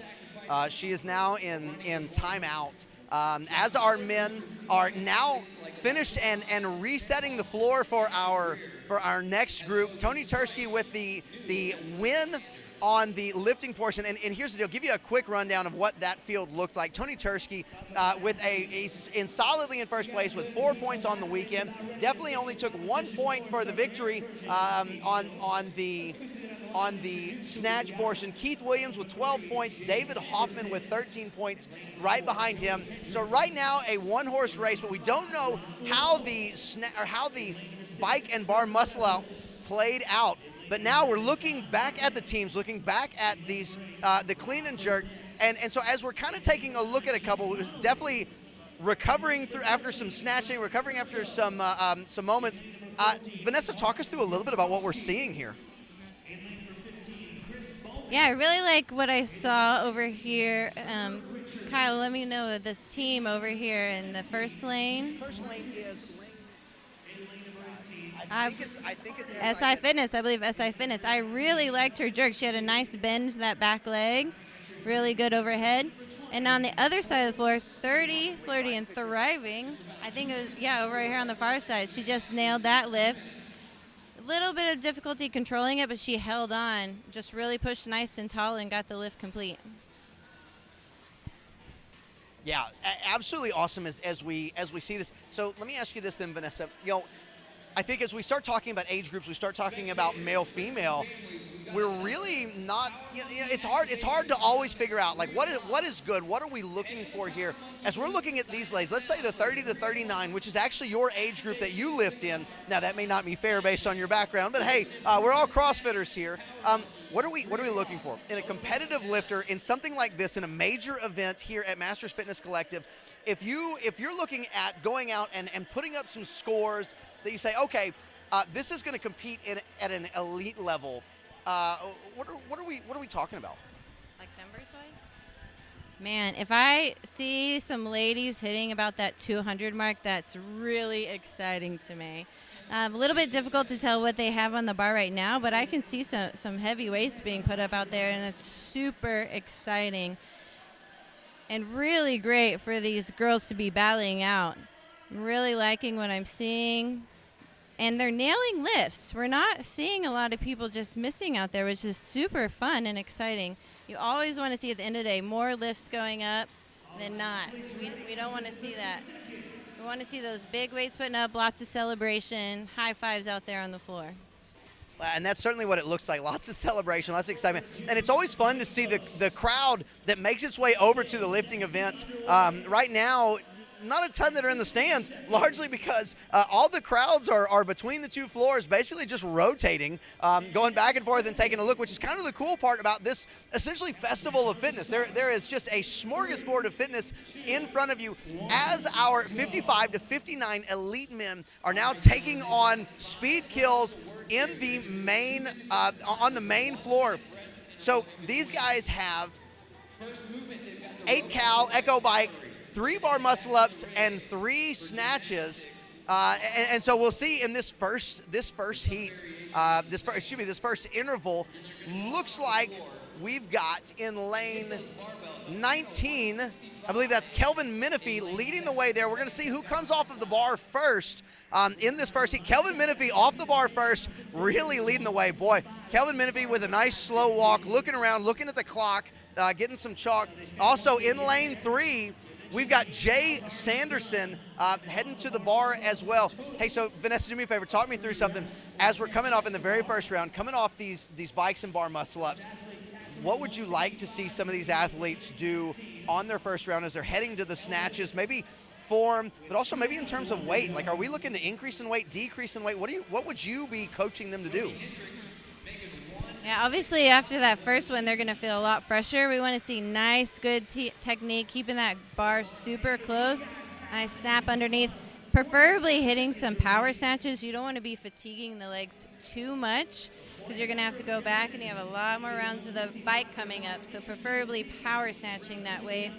I would be a little bit more conservative on the weight just because you want to make sure that you're not getting any rounds where you're going to make a no lift. You want to try to stay consistent and hit those 3 snatches right away. You really want to try to avoid taking that 4th snatch. So just nice and smooth. I think you can go a little bit heavier here because you're fresh, but you don't want to pick something that's going to leave you, getting close to that miss. You want to be nice and easy and smooth. Yeah, absolutely. So now into the 1 minute of rest for the transition for the intervals. Looking back at the Hero barbell stage with some of the best barbells that you can possibly imagine, by the way. Comfortable, great grip with the knurling, not overly knurling, I'll tell you this much. So I have, I told you I felt personally attacked as Vanessa was talking about mobility. Me and knurling have a very love-hate relationship. It's great for the grip, but when you catch bars as low on your chest as I tend to, boy, it'll definitely pull at that chest hair, give you a little bit of that patchy chest hair. But I love the Hero barbell, and so now we saw quite a bit of celebration on that floor, which is really awesome to see as we're about to actually bring out the second heat of 30 to 39 ladies teams. A lot of celebration, a lot of high fives, but also a little bit of disappointment. I think some people, in this competition environment, you want to hit certain weights, but man, you've done several workouts. As we move into now this next interval, the second interval of the Speed Kills workout. So once again, we want to look at Kelvin Menifee. Kelvin Menifee got off of the bike and got off the bar muscle-ups on fire. And so as we're looking at this, once again, off the bike, we're talking 3-5 seconds before anybody else. Joining him, we've got Don Martin and Rob Bernay coming and joining him as well. But Kelvin, it's going to be hard. He's already off the bar muscle-up, and he's just continuing to put time in the bank as we go, because this is, once again, the first score is the total time of the bike and the bar muscle-up. The more time that he spends off of the bar muscle-up that other people are doing it, the more time in the bank he has for later rounds where maybe he can actually pull back, add a little bit of weight onto the snatch, and see how that goes. What would you think about watching Kelvin? What would you think if you're Kelvin's coach? Would you be coaching him, hey, just stay consistent, or hey, let's throw on 10 more pounds? Right now he looks really smooth. He's keeping that bar close, nice snap underneath. I actually like the form that he has. I would say maybe go up just 5 pounds or stay for the next round, because they still got a couple more rounds to go. So you could be a little bit more conservative. Also, as a coach, you can look around at the other athletes, kind of see what everybody has on the bar, and try to help your athlete decide whether, okay, do we want to put a little bit more on push it, or, how are these other athletes looking? Do we want to take a risk and see if maybe they're not going to make all 3 snatches and wait one more round before we add a little bit more and try to push? Got the guys finishing up right now, heading back to those bikes. Yeah, so about to move back in. So we have now the ladies in, I believe that now we are actually, I mentioned that they were the 30 to 39. I believe that's the 40 to 49 ladies teams have now started their snatching. And so I want to do this.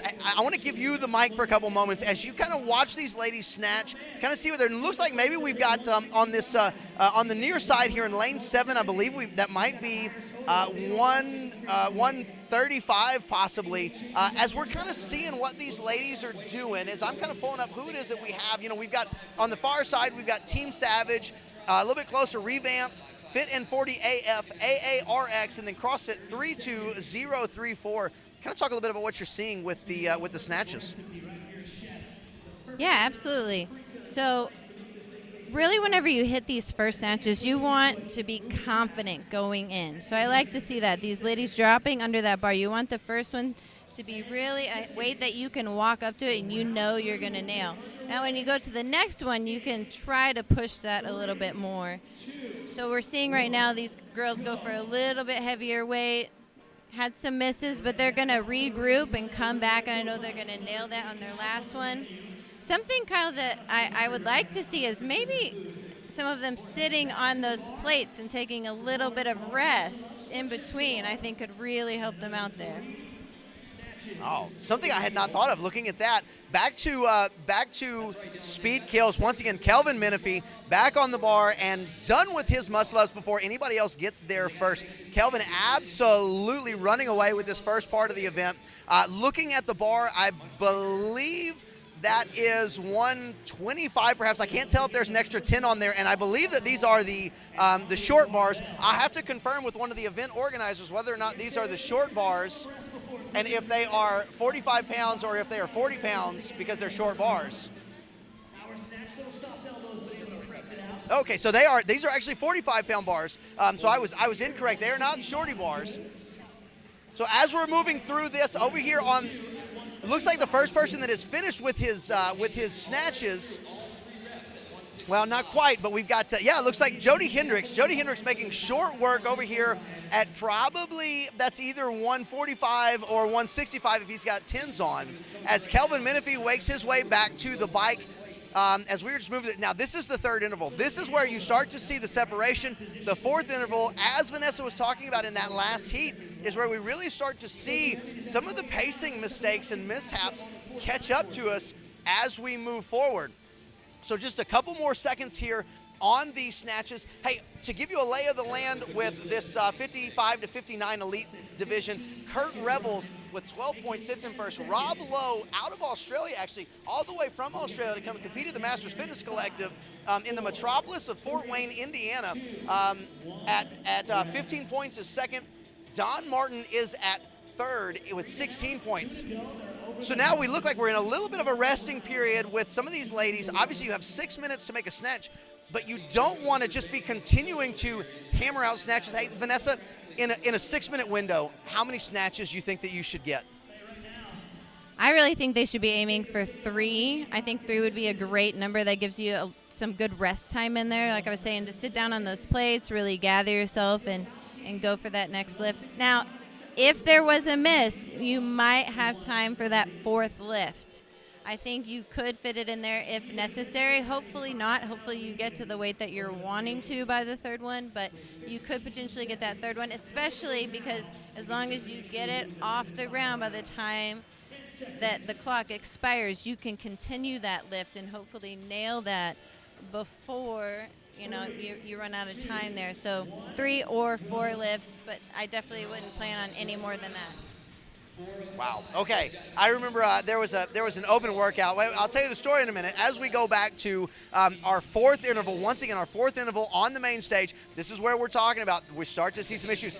Kelvin Menifee, hand went up first, once again, off the bike. Now, here's the deal, though. He has some company from Rob Bernay, but Kelvin is, so they finished the bike same time. Kelvin went straight to the bike. I'll tell you what, Kelvin is really impressing me right now with how he's getting off that bike consistently every time. He's getting to the bar muscle-ups every time. Coming off second, right over here in lane 4, we've got Jody Hendricks, and then in lane 16, we've got Trevor Richards.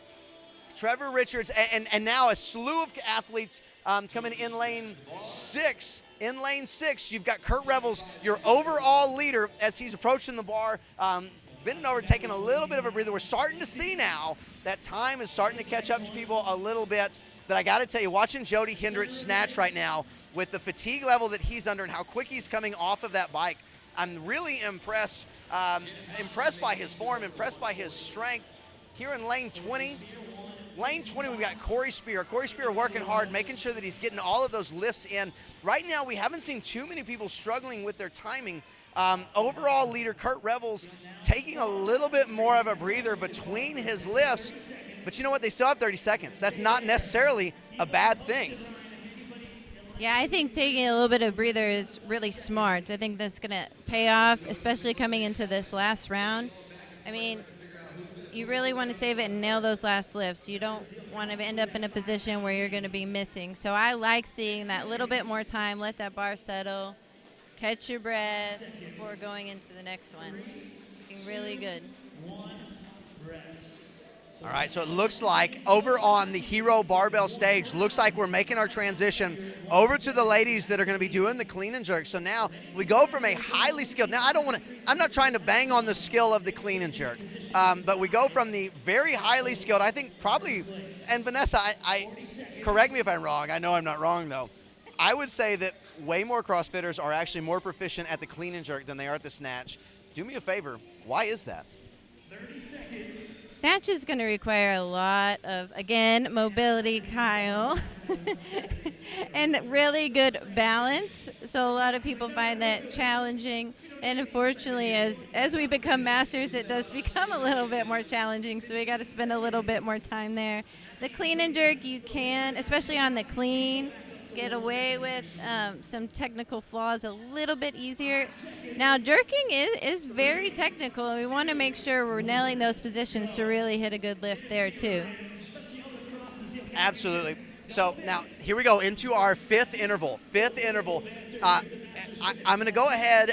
I'm going to place my entire retirement on Kelvin Menifee to get off of the bike first, to get off of the muscle-ups first. As he now gets off the bike. Now, well, I'll say this, though. Gets off of the bike. Kurt Revels and Rob Lowe are actually making up a little bit of time. But once again, Kelvin, straight from the bike, straight to the bar muscle-ups and off. And so now we've got a few others joining him on those bar muscle-ups. But it looks like, once again, Jody Hendricks. Now, I'm just going to say this for the sake of my retirement. I'm going to give the win to Kelvin Menifee, only because I put my entire retirement on him, and I don't want any loan sharks coming my way. And so now, this is important. So we've been talking this entire day about the pressure that is on these athletes, because if they miss here, after no one has been missing, if they miss here, they take a 0, and they basically could go from second, third, fourth, or fifth and drop all the way to the bottom of the level. Vanessa, what happens under this level of fatigue when maybe you start feeling that pressure a little bit, start putting a little emphasis on it?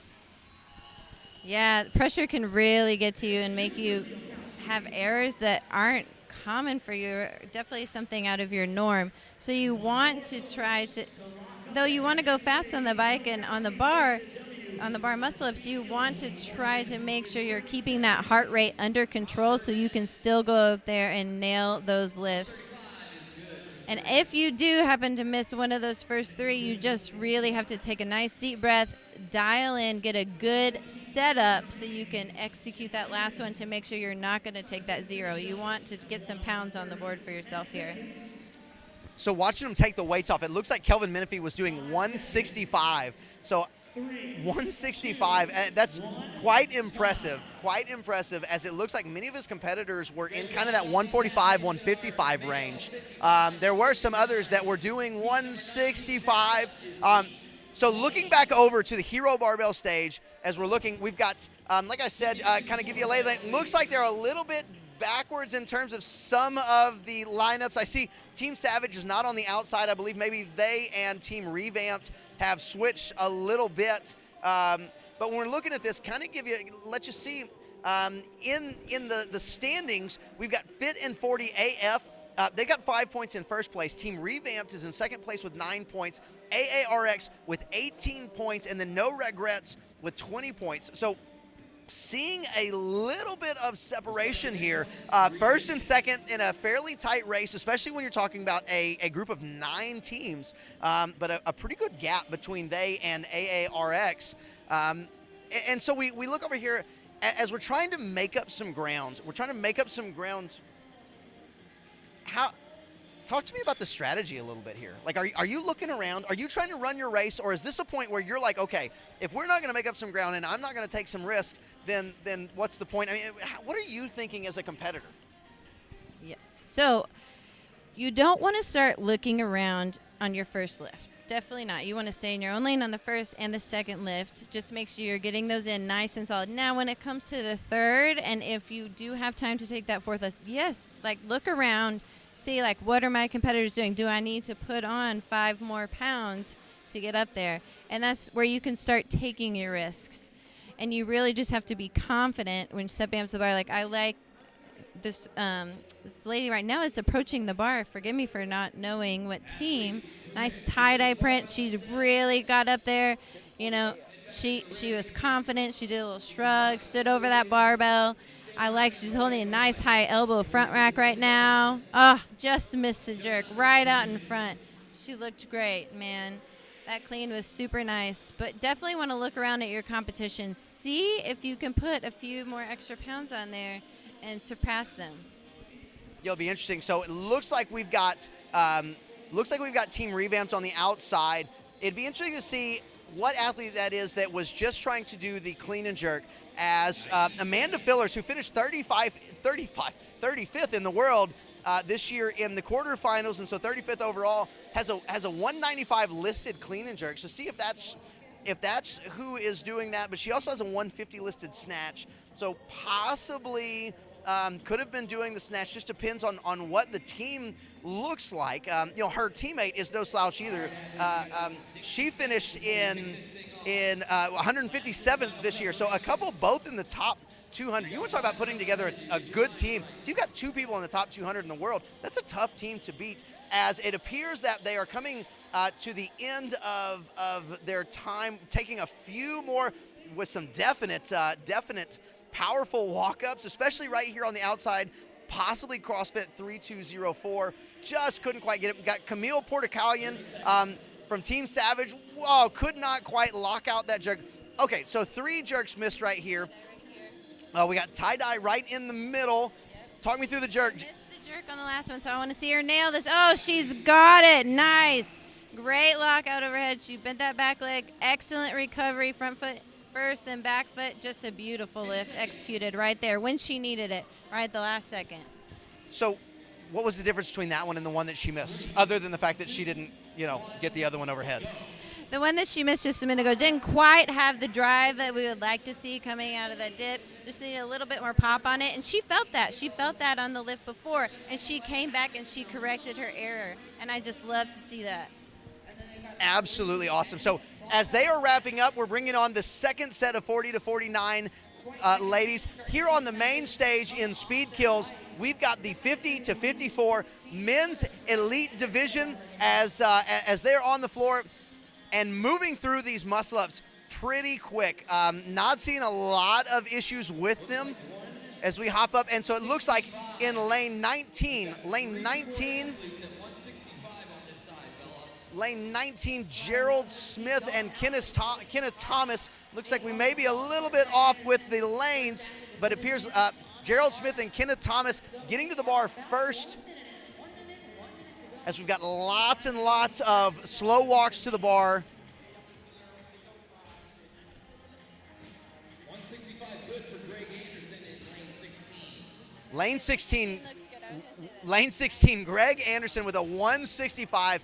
And I'll tell you, I continue to be amazed at just the sheer size of some of these athletes. Greg Anderson is not a small human being. Got a long way to go with that 165 as he is power snatching that. Actually, maybe 175. I think is what the judge was telling the the floor announcer. 175, not 165. There you go. You've got to love a judge who's willing to let the floor announcer know that you're not giving them enough credit. As we have now, we're not even to the 2-minute point yet, and we're at the spot where they're all walking back to the bar now. It's going to be interesting to see, though, is that a mistake if they are coming out too quickly? You and I talked. I say you and I. You talked earlier about the importance of the athletes taking the full 2 minutes so they're not rushing. So now, as we look back at the Hero Barbell stage, we've got the second half of the 40 to 49 ladies. Vanessa, as we go through these first couple of snatches, what are you looking for and what are you seeing? So I saw the ladies over on the left-hand side doing really nice squat snatches, and I like to see that. They're really comfortable getting down to the bottom, and that's going to become really important as they go to hit, hopefully, what is a max lift. We want to get some PRs out there, and they're really prepping their body and getting ready for that. Saw a couple power snatches as well, which is not how we ideally want to lift the most weight possible. So I really like that I'm seeing some of these girls get down to that full bottom position. And speaking of snatches, I have my snatch activation in just a few minutes at 3 o'clock with Power Monkey Fitness. If you know someone who is here and a spectator and they'd like to join me on the floor at 3 o'clock over in the little area off to the side, we're going to be working on some snatches over there. Well, that's awesome. So Vanessa's got about 20 minutes. We're going to let her go. Vanessa, thank you so much for your insight. Thank you so much for your expertise and just coming up here and being willing to talk to me. And I would say thank you for not eyeballing me every time you talked about your mobility. But you didn't do that, so I'm not going to say thank you for that. But once again, thank you so much for being here. Yeah, thank you, Kyle. Just happy to do it. Happy to be out here this weekend and watching all these awesome masters take on some fitness. It's been fun. Awesome. Hey, you guys check out Power Monkey Camp. Some of the best experts that you could possibly imagine working with you guys as athletes. All right, so we are in the second round now. In the second round on our main floor of our 50 to 54 male athletes, male elite. All right, it looks like in lane 19, Gerald Smith came off that bar pretty quick. In lane 16, Greg Anderson is the first to start picking up that bar at 175. So starting to see the weight really go up. It's going to be interesting how we go. In lane 5, oh man, just close. Lane 5, Robert Davis tried to drop under the bar with that full snatch. Just lost it a little bit forward. Dumped it in front of himself. Too bad there. Hopefully we can see him make this next one as he does. Pulls that bar back. Very nice. We've got Daniel Dufour in lane 6. Daniel's a tall guy. Got a long way to go with that snatch, but really pulling that well. You can see he's a tall guy. He's taking up every inch of that lane as he pulls that bar overhead. 10 seconds. Looks like everybody hit their snatches. Starting to look at changing weight a little bit. Maybe taking a little bit off as we move forward. Starting to feel some of that fatigue.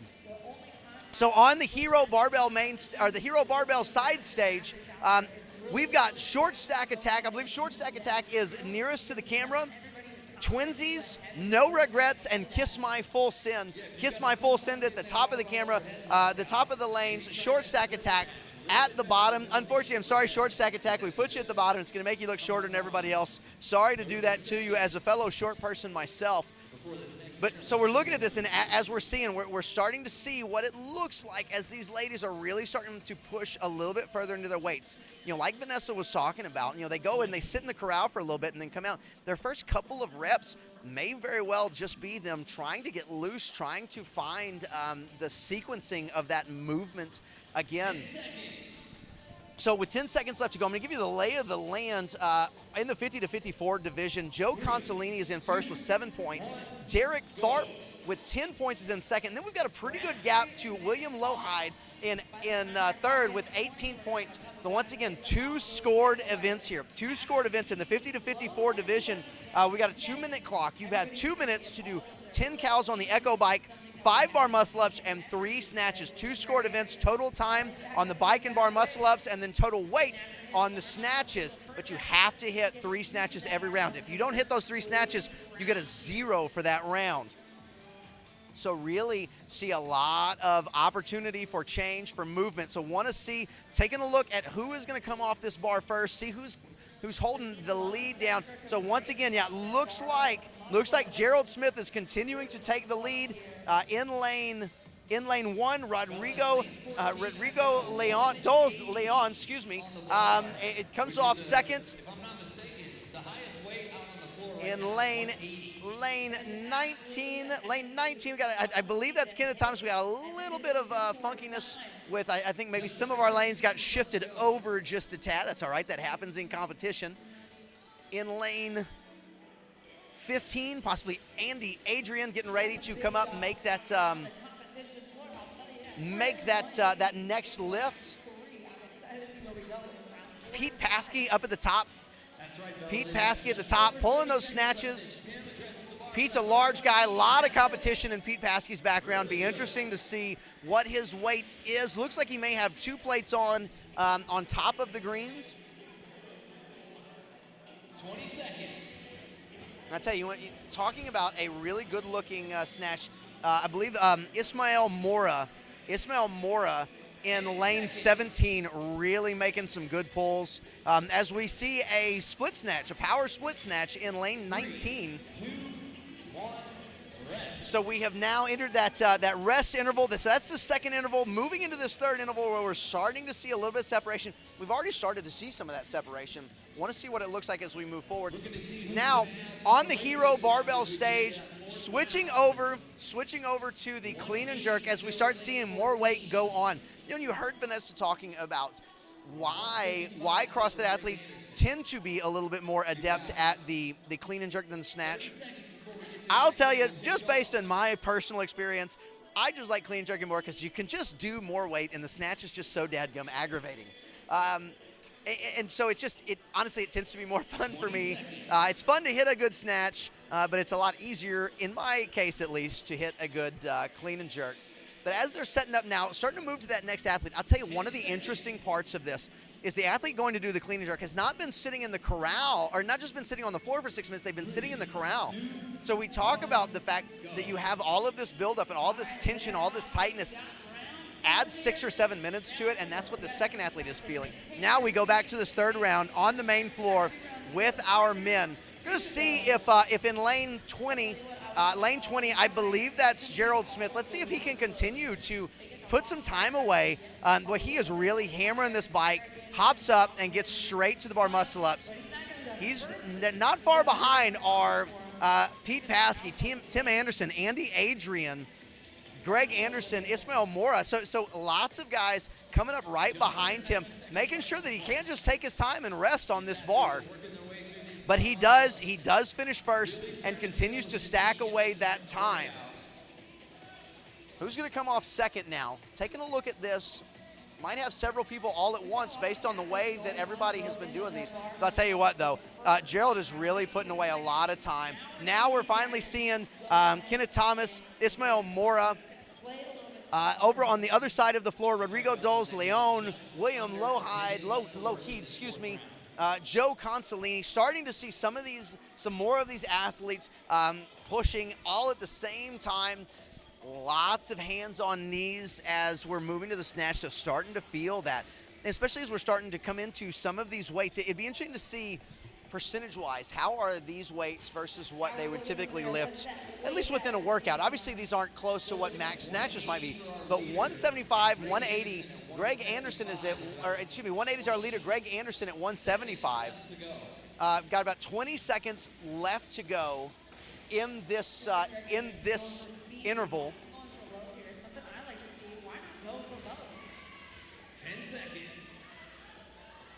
10 seconds. Doesn't look like anyone is going to get caught. Rodrigo Dos Leon does a great job to hit a snatch with about 5 seconds left, but it does not appear that anyone's getting caught, at least that are getting to their snatches. We have a couple of athletes that are getting caught on the bar muscle-ups, but anyone who's getting to the snatches is completing the snatches. So back on the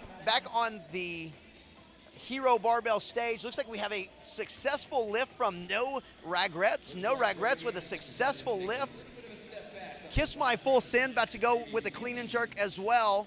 Looks like right now Kiss My Full Sin may have the most weight on the bar. I can't imagine how they're feeling 5 rounds in here. This isn't even workout 1, this is workout 3. I know that for No Regrets, Katie De Los Santos, one of the team members, has a listed 190 clean and jerk and a 160 snatch. So it'll be interesting to see which one Katie decided to take and what weight she hits, if she's going to kind of lead the way for that team or not. So as we come back to the fifth round of speed kills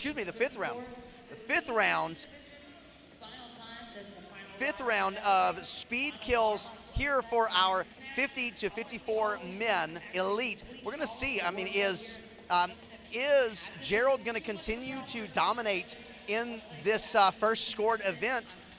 Gerald, right after Gerald, Rodrigo Dos Leon gets off the bike. He's taking a little bit more time than Gerald was taking on getting to the bar muscle-ups. So Gerald is 2 reps in before Rodrigo Dos Leon or Pete Paskey hop up and get a rep in. And Gerald has 1 more, it appears, and Gerald's going to take the win in this first scored event. And it looks like he's got 165 pounds on the bar. I'm not sure where that falls. We seem to have 165, maybe some 170s, 175s on the floor. So I'm sure that's a big win. Any win is a big win, especially there. Got Joe Consolini heading off. Our overall leader, Joe Consolini, now at the bar, taking a breather before he starts heading off to his snatches. We've got less than 1 minute to go. Starting to see some failure over here on these muscle-ups.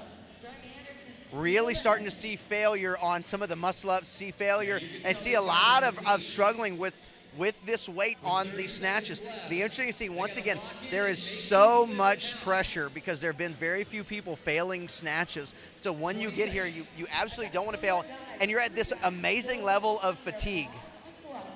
We are still here. We have no time left. That's right, 10 seconds. A little bit of a fist pump. I love that. A little bit of a fist pump from maybe Ismael Mora, maybe Andy Adrian once again.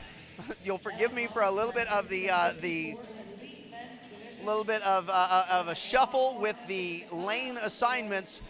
So I'll take the blame on that one. But man, what a great event! As pretty sure it's Gerald Smith that takes the victory down here in lane 20. And so we are moving on now to the 45 to 49 male elite division. Really looking forward to this. We're going to change a little bit of the numbers here. We've got 12 cows on the Echo Bike, 6 bar muscle ups, and 3 snatches.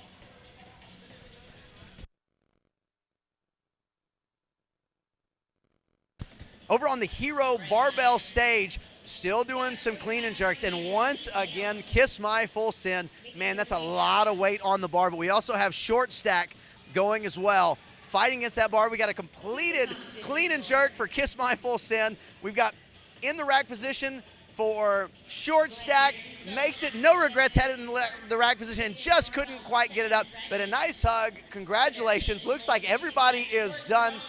Lots of excitement all around. And out here on a big stage at this incredible fitness festival, celebrating Masters Fitness, and what an awesome opportunity to come and just show what you've got.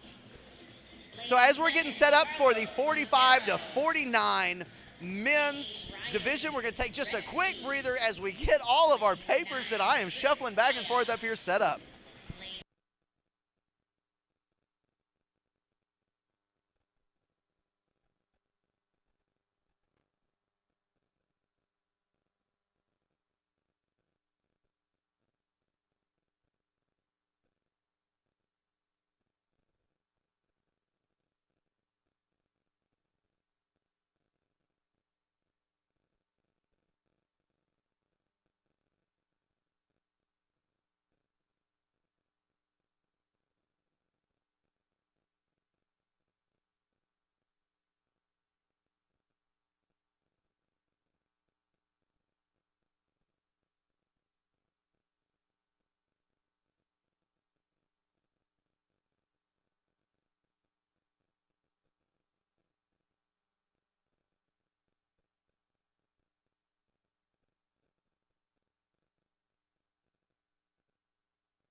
So we're about to get started on speed kills with our 45 to 49 elite men, 5 rounds, 12 cows on the Echo Bike, 6 bar muscle ups, and 3 snatches, 2 scored events. Total time with your Echo Bike and bar muscle ups and total weight lifted on your snatches. Trick is you got to do all of that in 2 minutes with a 1 minute reset.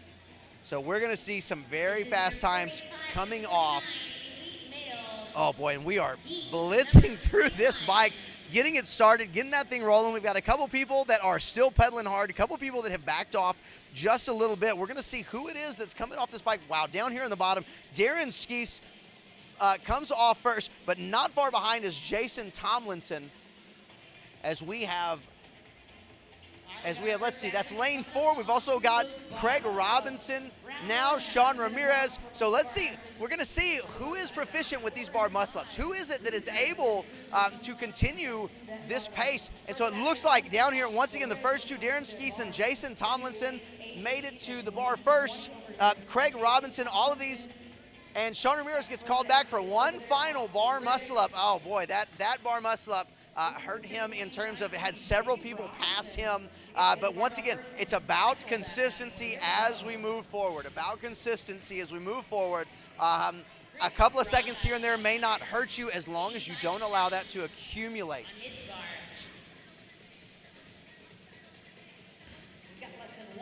So less than 1 minute, and that's not good. We see Sean Ramirez grabbing at that shoulder a little bit, stumbling just a little bit on the snatch. Let's hope that it was just a single thing. He gets plenty of rest. 30 seconds. Chris Uberaga in lane 5. Lane 5 rips the bar off the ground, piece of cake. Hurrying to the bar, Court Carone making sure that he can get those 3 snatches in. Looks like everybody is going to get their snatches. Having some adding some weight, actually have some that are adding quite a bit of weight. Looks like we're going to have a 185 on the floor for lane 19, Dave Robinson.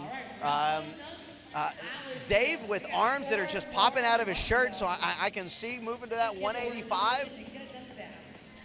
So as we look, give you a lay of the land with the 45 to 49 men. Sean Ramirez in the lead, familiar name for many of us, in the lead with 9 points. And then Chris Uberaga in second with 10 points. Carlos Montero in third with 12 points. And Craig Robinson 1 point out of the podium position with 13 points. And we have started our 50 to 59 teams.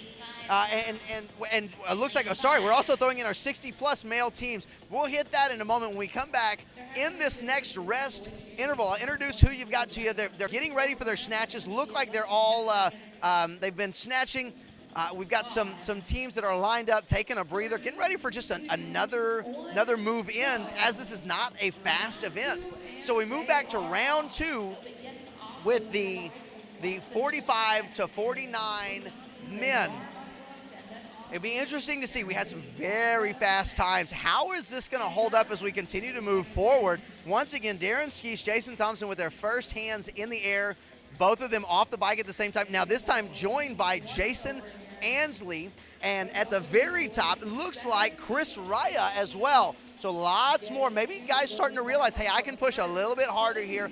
I can decide that maybe this is the time that I get rolling and really start to put some time in the bank. So let's see who comes off first. Okay, so once again, Jason Tomlinson first off the bar, very closely followed by Darren Skeese. And then in lane 5, Chris Uberaga.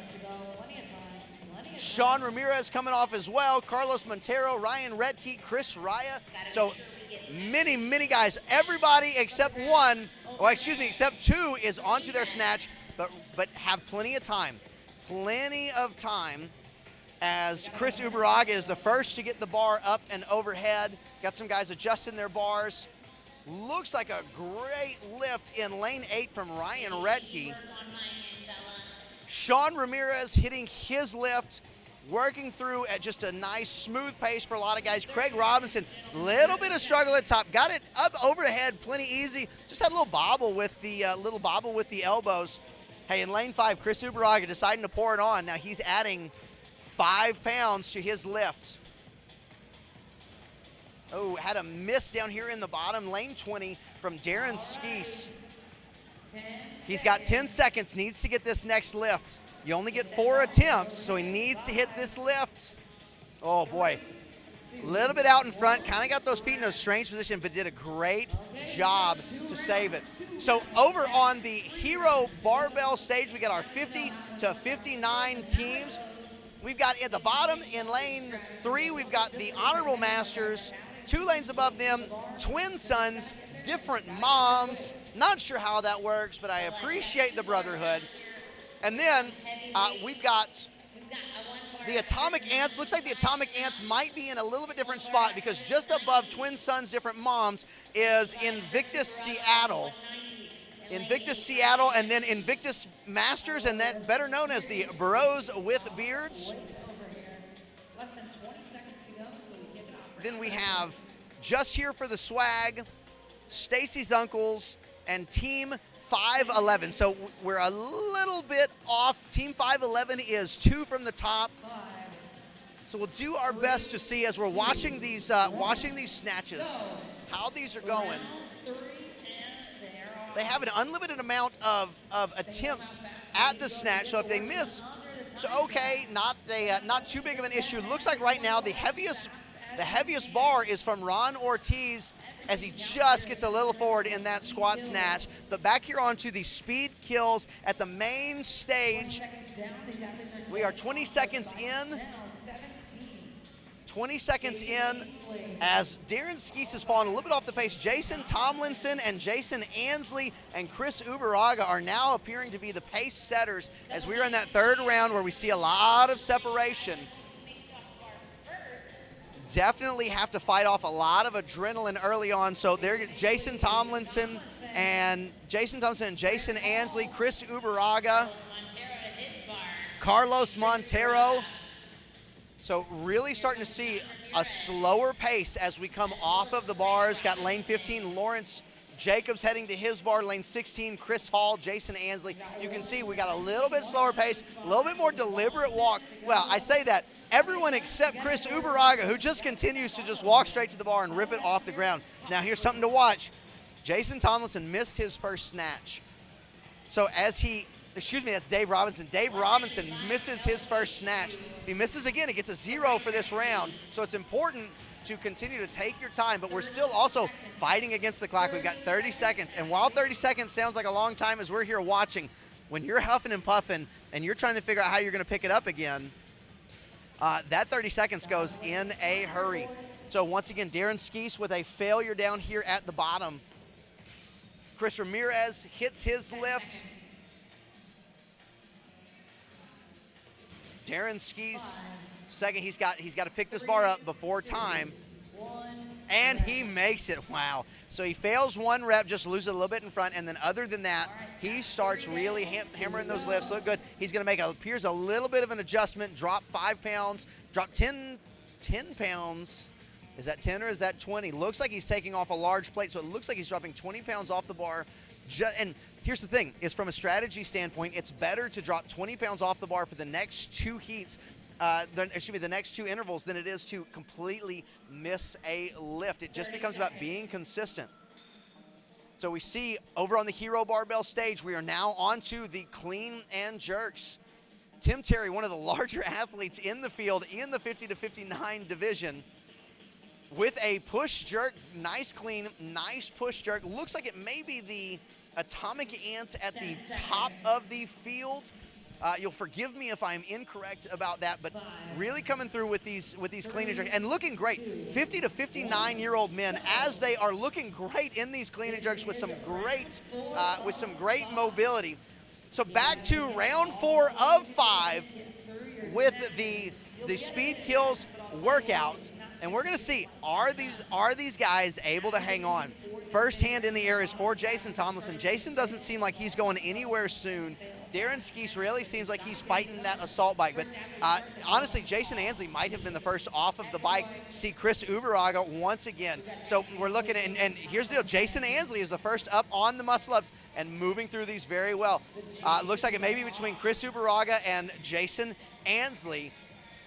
Maybe with these last 2, if Jason Tomlinson, Jason has racked up enough time that as long as he can keep it close with Jason Ansley, but we see Jason Tomlinson resting at the top of the bar. all that rest is allowing Jason Ansley and Chris Uberaga, they're slowly catching him in that total time. Starting to see, so we've got Lawrence Jacobs. Lawrence Jacobs, more affectionately known as LJ, a former head judge here at MFC, decided he was going to compete this year, and let me tell you, came with the headband and facial hair to boot. Looks like a good old competitor, and really one of the first pulling the bar off the ground. Only guy that beat him to the bar was, well, Chris Uberaga, who is consistently the first gentleman pulling that bar off the ground. In this fourth round, starting to see a little bit more resting, a little bit more struggling. Sean Ramirez with a good lift. At the top, Chris Raya with a good lift. Ryan Redke with a good lift.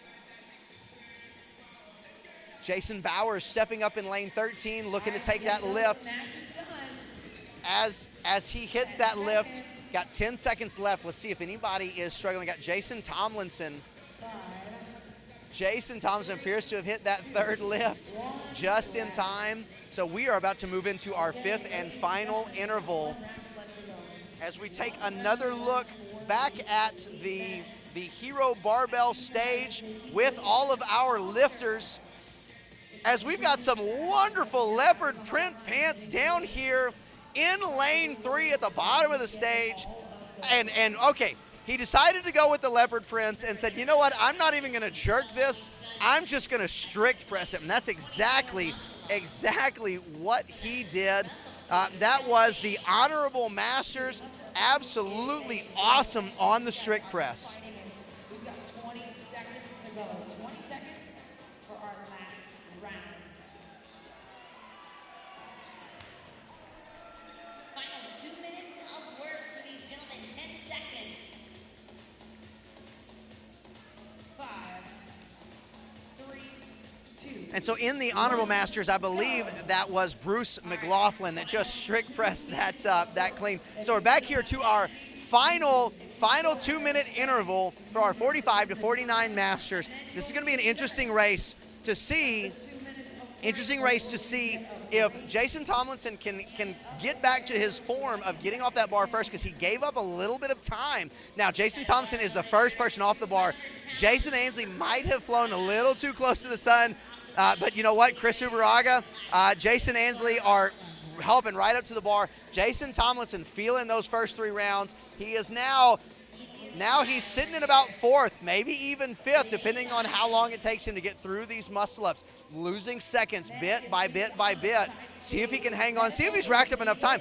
He did, quite frankly, rack up plenty of time early on. So Jason Ansley now, first down, followed by Chris Uberaga, and then followed by Lawrence Jacobs and Ryan Redke, excuse me. Carlos Montero now coming off, Chris Raya now coming off. Sean Ramirez, your overall leader, still working on the muscle-ups. Lawrence Jacobs actually first to the snatches. Chris Uberaga, 200-pound snatch. Easily lifting that bar off. Looks like Chris Uberaga may be in the lead in terms of overall snatch weight.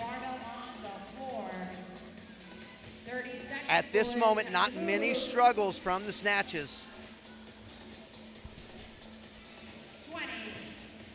Ryan Redke really making that pull look easy. Looks like one of our final athletes heading to the bar. Craig Robinson in lane 4. We got 10 seconds left. We need some guys to hit a couple of quick doubles. Jason Tomlinson hits that, finishes his workout. We got a bar slam from Jason Ansley, a little triumphant bar slam. I'll tell you what, a lot of wreckage out on the floor, hands and knees, bent over, really struggling. So on the Hero Barbell main stage, looking as we are coming towards the end, looks like Team 511, they've already unracked their bar, unloaded their bar, as we have a couple left that are trying to go. Looks like we may have, what is that, 265 possibly from Invictus Seattle. Oh, just couldn't lock it out. Oh my goodness. That was a heck of a lift from Invictus Seattle. Looks like possibly 265, maybe even 275, as he just couldn't quite lock it out overhead. And coming out next on the Hero Barbell main stage is going to be our 40 to 49 men. I know there's going to be some weight going up here, but we also are bringing out our 40 to 44 male elite division, and this is an incredible race as well.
All right, so we've got two heats getting ready to go.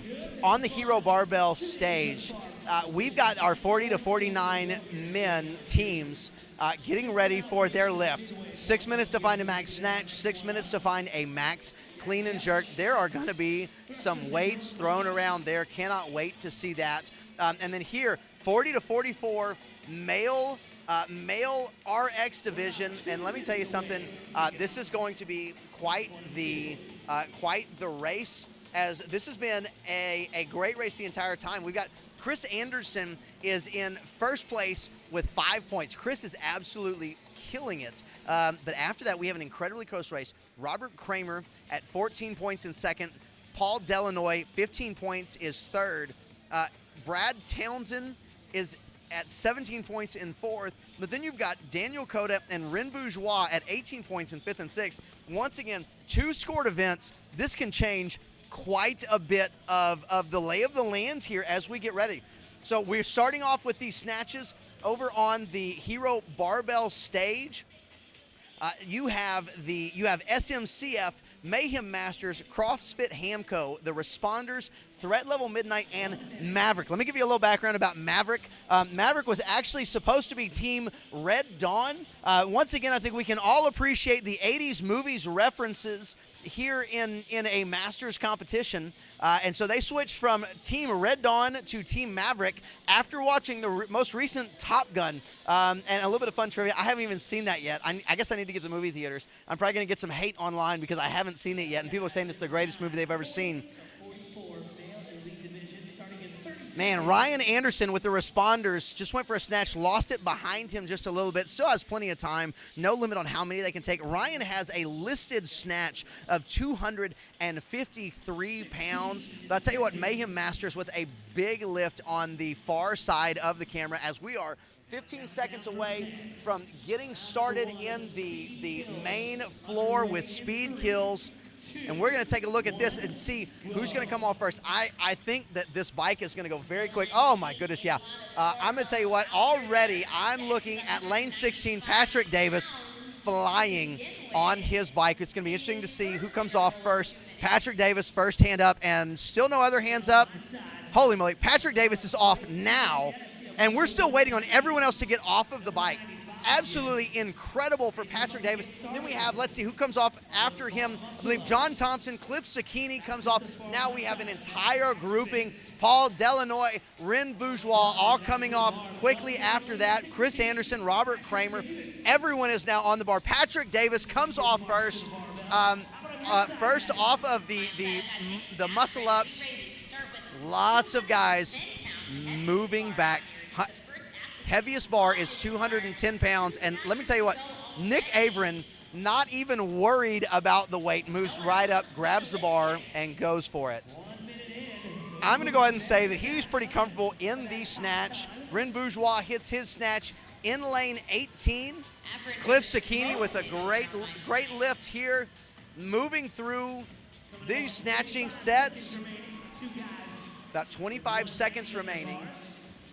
Just about done, lane 15 and 16 respectively. That's Matt Axman and Patrick Davis. Wow, Matt Axman, Patrick Davis finishing up. Paul Delanoy finishing up. Got in lane 4. Brad Townsend.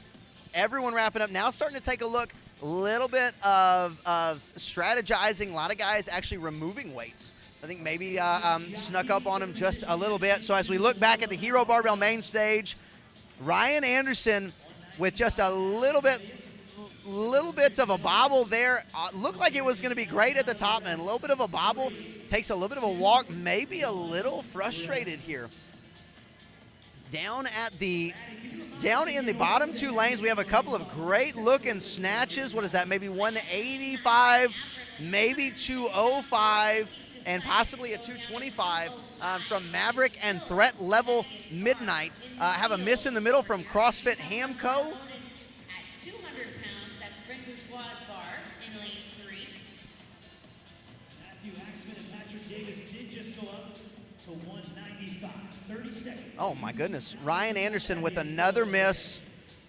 Another miss, a little bit of an exclamation there at the end. Looks like he had it and just lost it. Almost just looked, I mean, elbows are fine, but almost just looked like they just kind of gave out. Looks like he's going to take off 5 pounds, kind of slaps down the 5s down on the ground. Mayhem Masters, just missed a snatch. As we come back to the main stage with our 40 to 44 men. Back in the second interval, we'll see if Patrick Davis continues to just blow through this assault bike, or this Echo bike, excuse me. Somebody check that Echo bike. That chain must not be corrected right. I'm just kidding. I know Patrick. Patrick is absolutely crushing this, and he is an unbelievable monster. As we have so many people back at the rig now, looks like Patrick Davis, because of the way he's moving on the rig, he is first off. Ready to tackle his first attempt at 195 since the increase. Davis also off the rig, ready to tackle 195.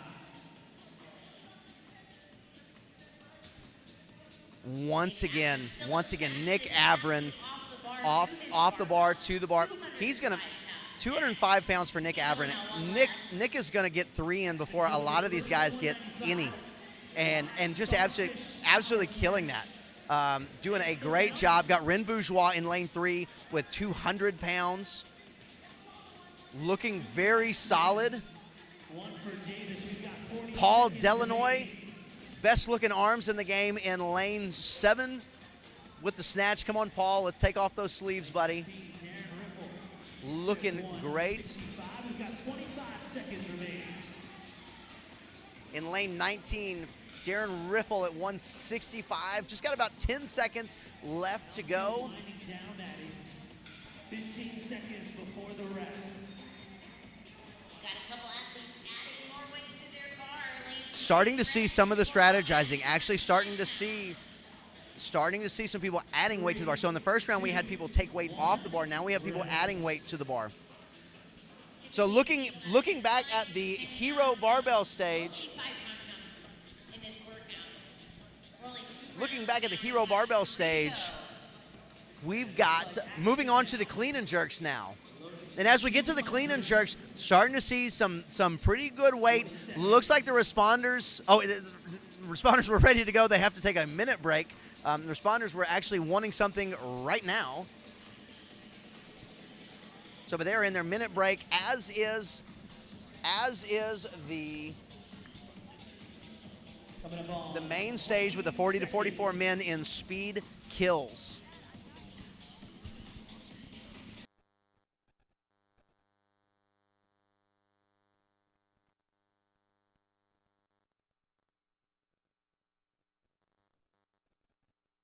So we have started the clean and jerks on the Hero Barbell main stage, or the Hero Barbell side stage. Here on the main stage, the train main stage, we are into the third round.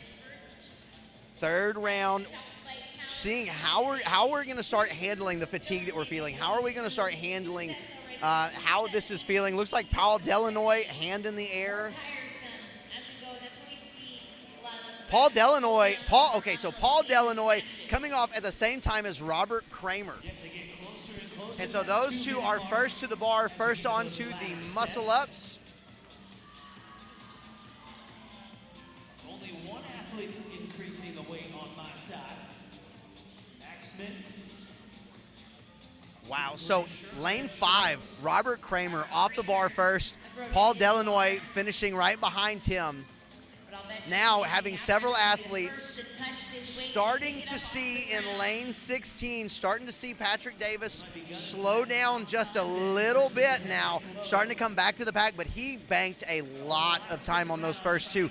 If he can keep it up, if he can keep this pace where he's not losing too much time, we're going to start seeing maybe him being able to hold them off as Matthew Axman with a failed rep. So remember, we only get 4 attempts. Only get 4 attempts. As Ren Bourgeois with a couple of primal screams to get his body set and ready for these snatches. Boy, he is pulling this up nice and easy over his head. Looks very smooth.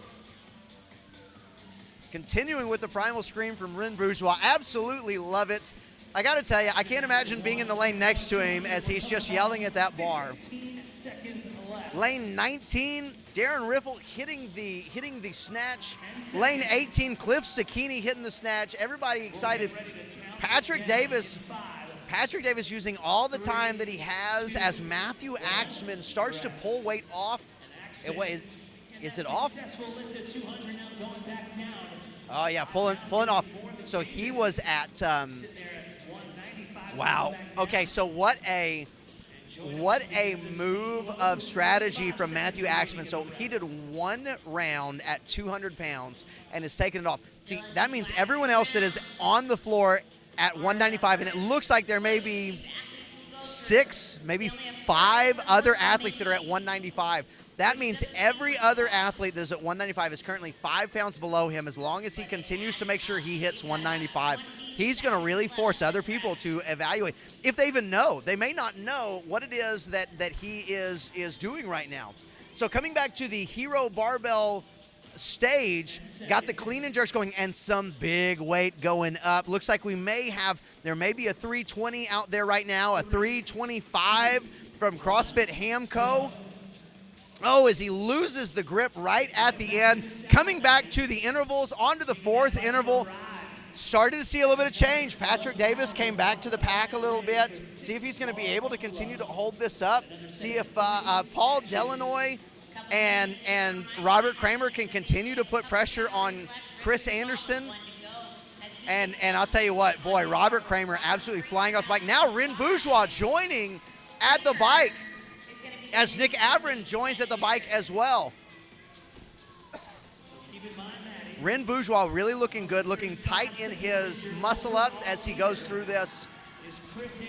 Trying to catch up to Robert Kramer, not quite going to do it, but it looks like Ren Bourgeois is going to be second off of the bar here.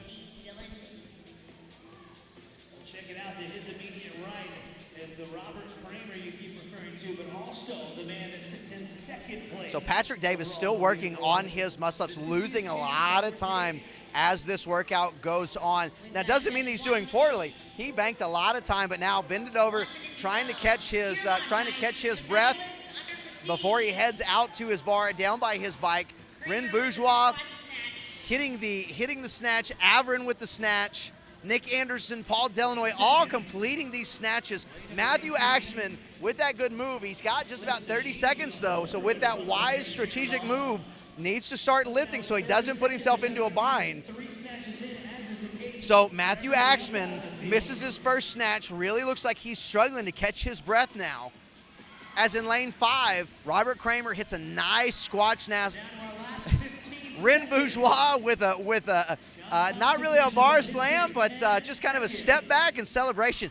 Ren is feeling himself. I will say this, the confidence that Ren is currently showing, I really am looking forward to seeing what he's going to do on these next ones. Matthew Cicchini with a huge, Cliff Cicchini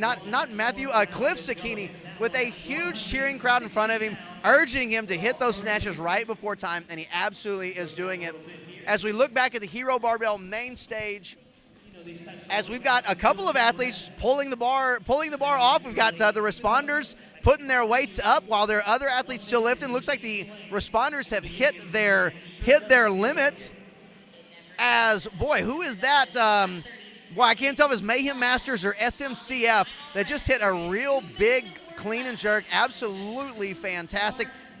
Looks like we got a bar slam from Threat Level Midnight. Gotta love that. What is that? That may be, I can't tell, 305, 315. As everyone begins to pull their bar off. Lots of excitement over there, lots of joy. Hopefully hit some real good weights, see how it went.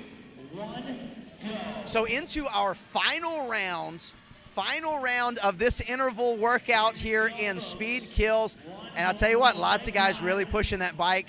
Like I pointed him out, I want to see how Ren Bourgeois attacks this last. He is really feeling himself.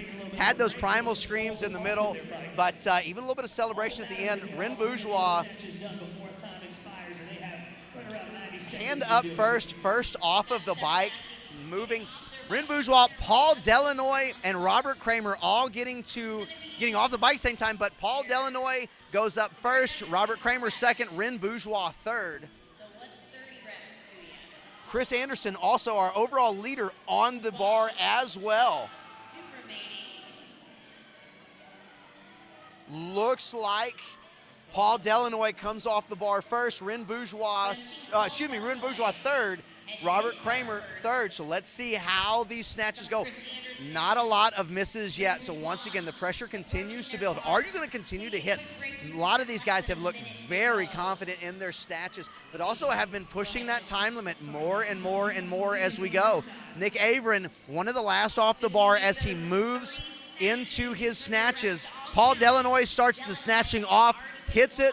Robert Kramer with the full snatch hits it. As well as Kramer and Bourgeois hits the snatch with just a little bit of a power snatch, not quite into that full snatch, staying above parallel. Nick Averin, wow, with a little bit of a bobble up at the top of the event. Ren Bourgeois hits his second. 20 seconds. Some of these guys are going to get very close. Patrick Davis, we're going to have, I'll tell you what, we got 20 seconds left. Several that only have one. 10 seconds. So Ren Bourgeois finishes off with a celebration. Got 5 seconds left. And Cliff Cicchini pulled right once again, gets there right before he finishes. The time limit gets him. Got a crowd cheering him on. I'll tell you, it's going to be interesting to see how this shapes up with the way that the field changed in terms of both snatching and in terms of the bike and the bar muscle-ups. So, hey, once again, if you're looking to keep up with the leaderboard, check out competitioncorner.net as we continue to update the leaderboard and the schedule.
So we are about 20 seconds away from starting our 35 to 39 men's elite heat with a absolute full field. And with a field this full and 2 scores on the line, you can see a lot change. So we have 5 rounds against a 2-minute clock. Within that 2 minutes, you've got to do 12 cows on the Echo Bike, 6 bar muscle-ups, and 3 snatches. If you don't get 3 snatches in that time, you get a 0 in terms of the snatch weight for that round. So we've seen a lot of guys coming off the bike all at once. Boy, this is really going to be difficult to call. I got to say, Brian Wong is one to watch, your games champion from 2022. Definitely a workout like this is one that you've definitely got to take a look at and keep an eye on. Looks like Brian Wong, one of the first, I believe the first, off of the bar muscle-ups. We've got Ian Schnelly, Gavin Burkett at the top as well. Boy, they are coming straight to the bar right here in lane 5. Kyle Ruth right now, your overall leader, straight to the snatch, gets that thing off the ground and gets it going.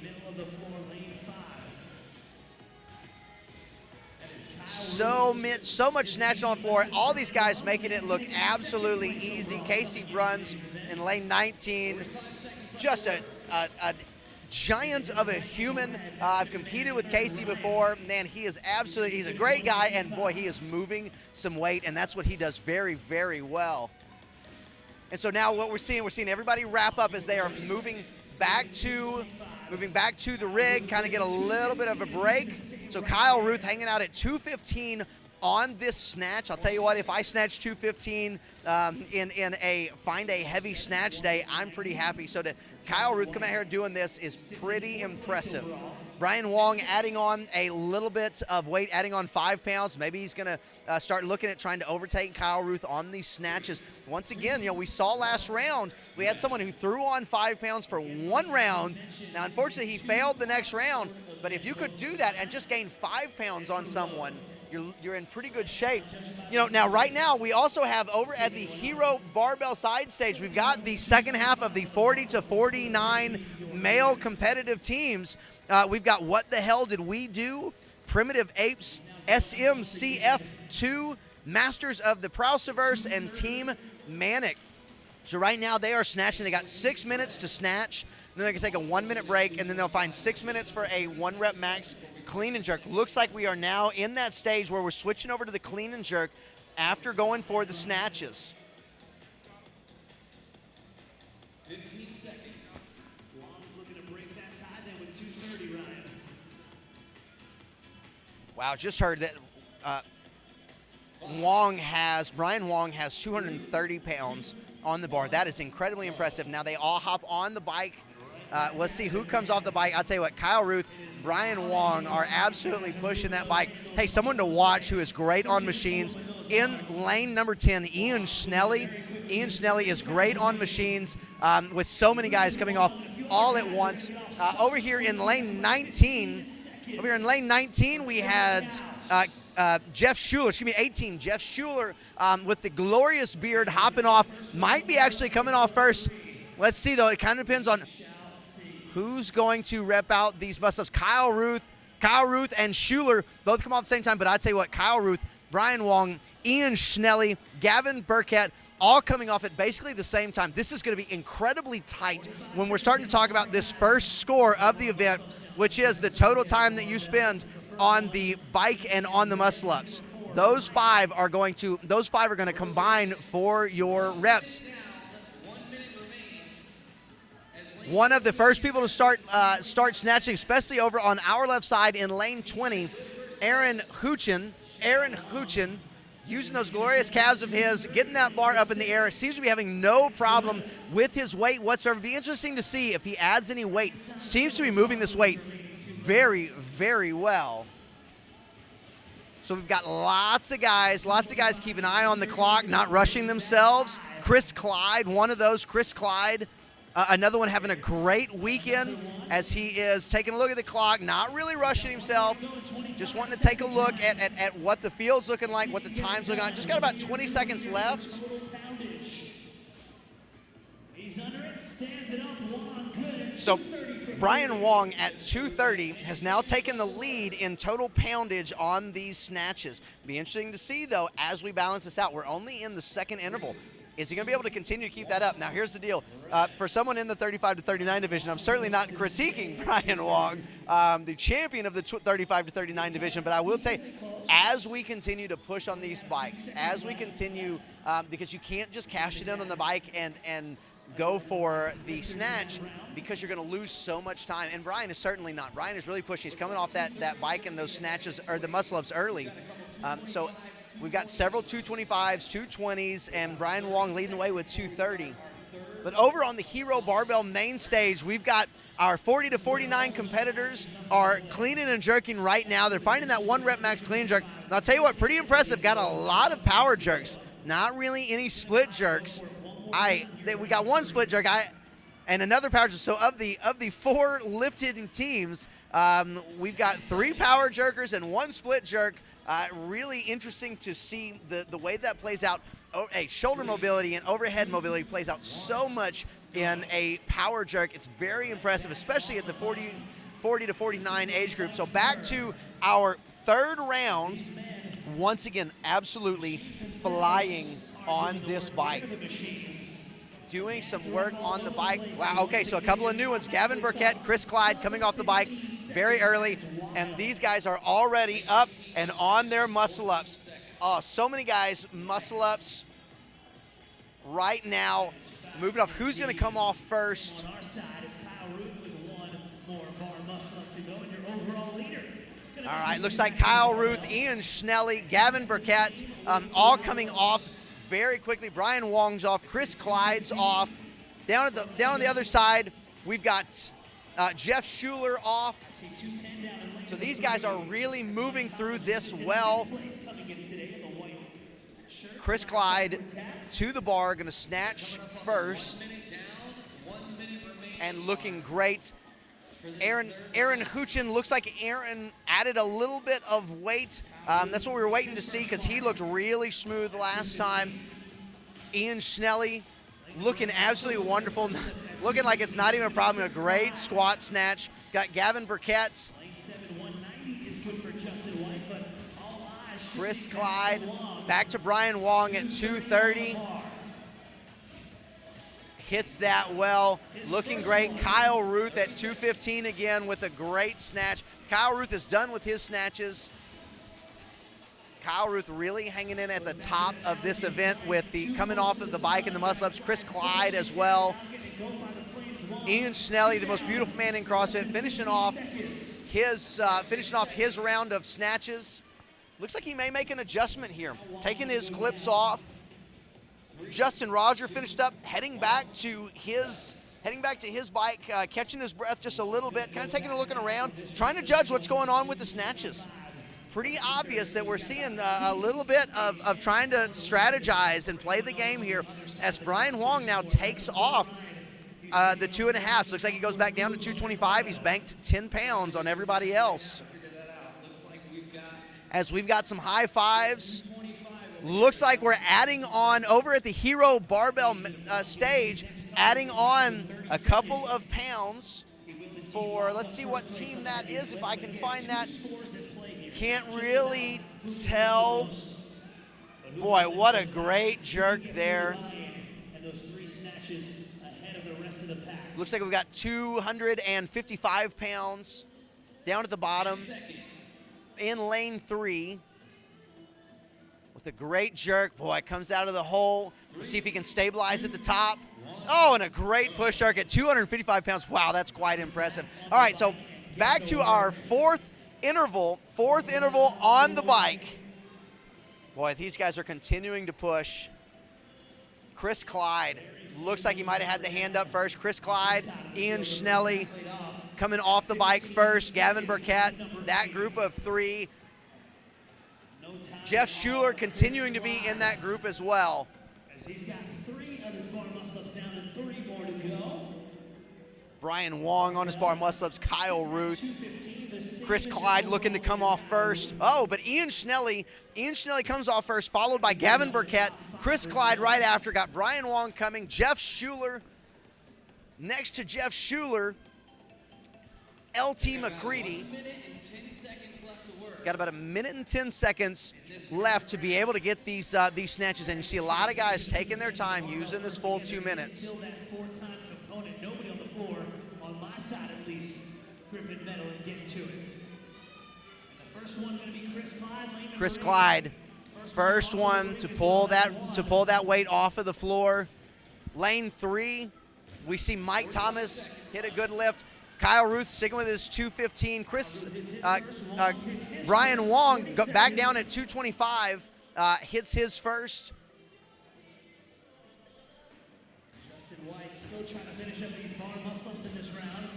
Ian Schnelly back. Looks like Ian Schnelly with a great, nice and smooth squat snatch. With right around 20 seconds remaining.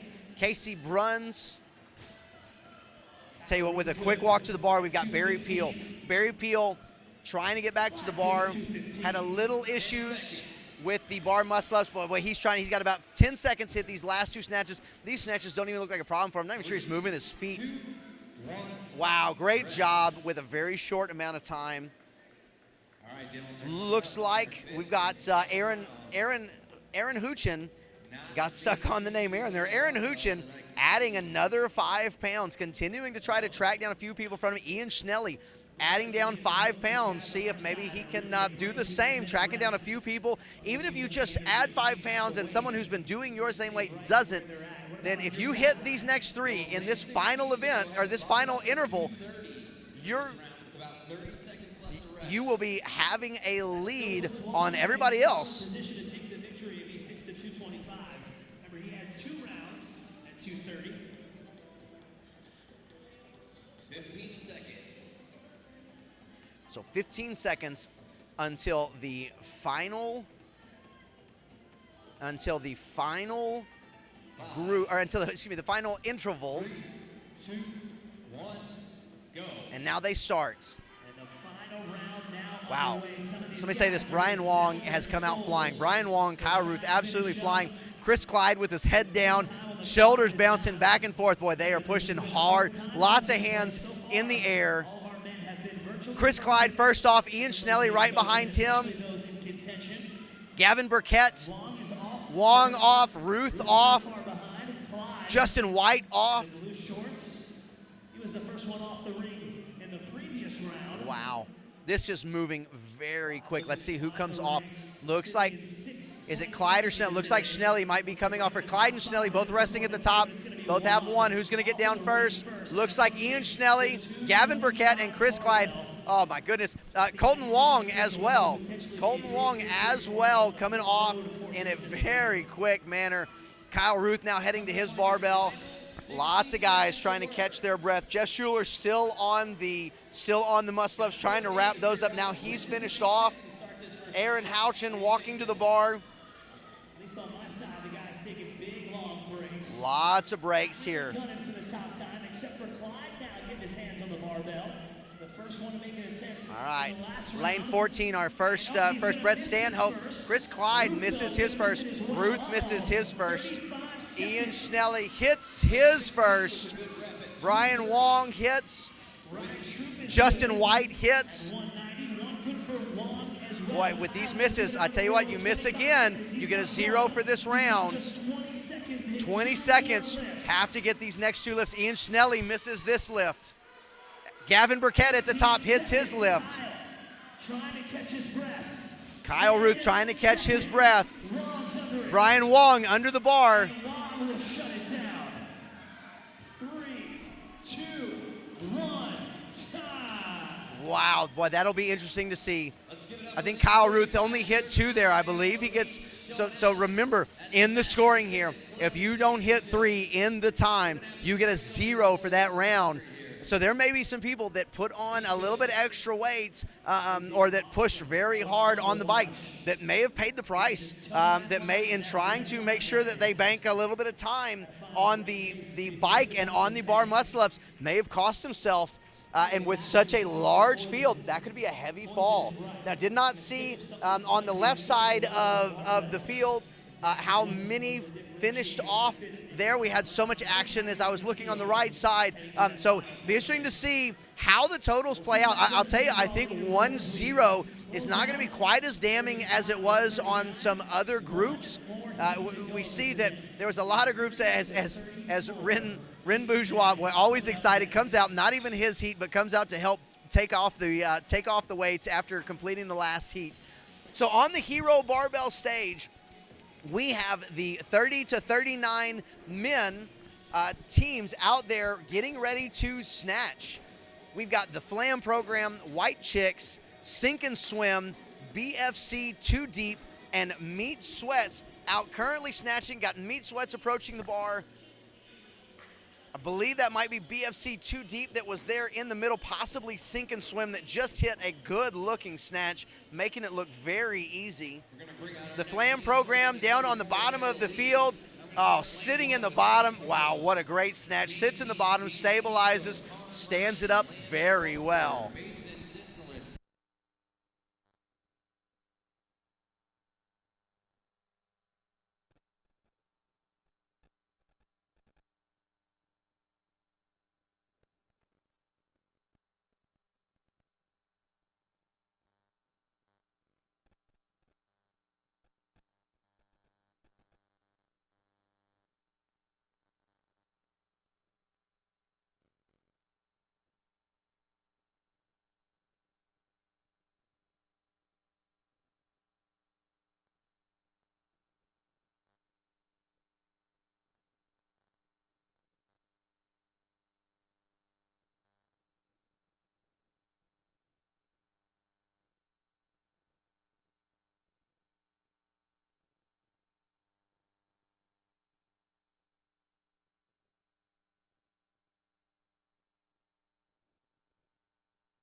So looking at the I Only Wear Dark Sunglasses at Night event on the Hero Barbell stage, looks like we're starting to come to the end of these snatches. A lot of quick transitions, a lot of really trying to sub out the weight quick. Meat Sweats has hit a couple of very big snatches up there at the top. Tell you what, man, they definitely got the bro tanks rolling and look fantastic. Hey, you know what? If my back looked like that, I think I'd wear a bro tank everywhere I went, even to church.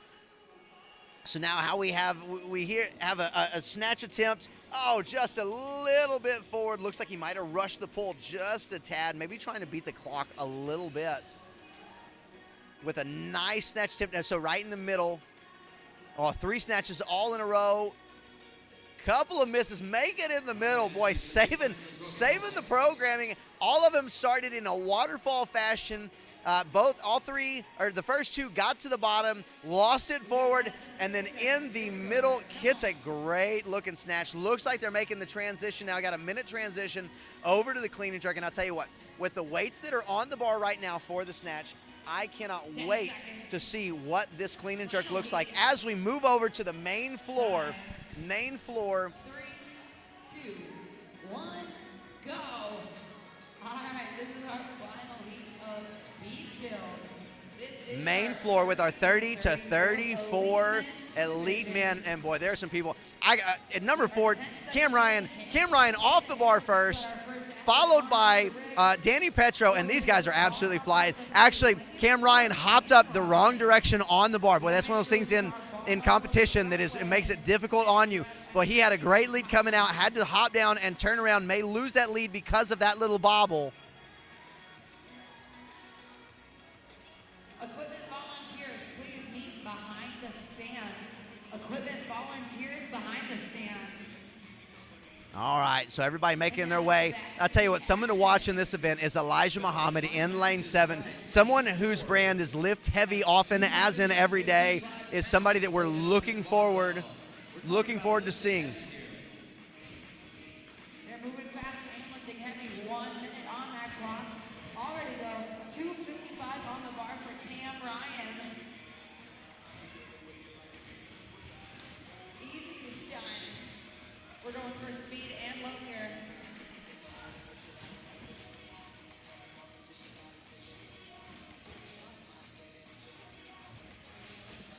giving you a minute just to kind of take in all these amazing snatches, all this amazing show of strength. As we kind of come back now, looking at, we still have 30 seconds left. Most of the field is done. Some of them have taken their time a little bit, but most of the field is done. And are now coming back they haven't even hit their 1 minute rest period yet. Kind of give you a lay of the land. Mason Desilets is in first place with 15 points. Landon Walker in second with 17. Elijah Muhammad in third with 19. Cam Ryan in fourth with 21. Gary Jones in fifth with 22. You can see it is a very, very close race as these guys are going to go hard at this. This is the first workout of the day. They've got two today that they've got several hours until their next workout. So you better believe, as you have already seen, we are hammering at these bikes. I tell you what, make sure you've got your screwdriver ready, that you bolt these things down tight, because these guys are ripping the handles off the bikes. Sounds like an aircraft carrier trying to take off. I think I'm mixing my metaphors. I don't think aircraft carriers take off, but hey, that's okay. I live in a Marvel world, so aircraft carriers can fly. So in the middle on the Hero Barbell stage, saw a big lift right in the middle in lane 11, possibly from Sink and Swim. They're listed as the team that's in the middle. Big lift and a great lift at that. Heading back now for the second round of speed kills. This is round 2. Last time we saw some of these guys get Boy, I'd say once again, got to keep an eye on Cam Ryan down here in lane 4. And Danny Petro as well. Cam Ryan comes off first. This time he's facing the right way. Going to be hard to beat him as long as he's got some quick muscle ups. Oh no, had someone else at the top facing the wrong direction once again. All kinds of guys, Kenneth Provost, James East, Danny Petro, Landon Walker, Mason Desilets, Elijah Muhammad, Gary Jones all on the bar doing their muscle ups. Who's going to come off first? Cam Ryan off the rig, Elijah Muhammad off the rig, Gary Jones off the rig, Aaron Harold. Man, everybody now coming off of the rig. Elijah Muhammad once again, first one to get back to the bar. Elijah Muhammad lifting 225 here.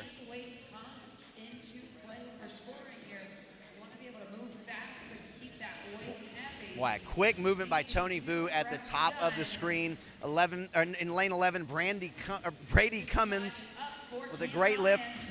Hey, down here at the bottom, Kenneth Provost with a great looking lift. Lane 2, James East. Lane 18, Matt Osmond. Lane 19, Derek Nichols. Lane 17, Daniel Church, all with good lifts. Lane 21, Christopher Pay. I'll tell you what, watching Daniel Church, Daniel's a big guy. He is using every ounce of that lane that he is allowed. Some of the top guys, seeing some of these top guys taking a little bit of time, which is nothing wrong with that. It's a strategy mark. Cam Ryan taking some time. Lane 9, Aaron Harold, using almost up to the 2-minute mark, but still have plenty of time.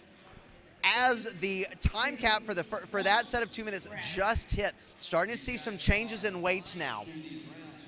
As we see Cam Ryan changing out weights.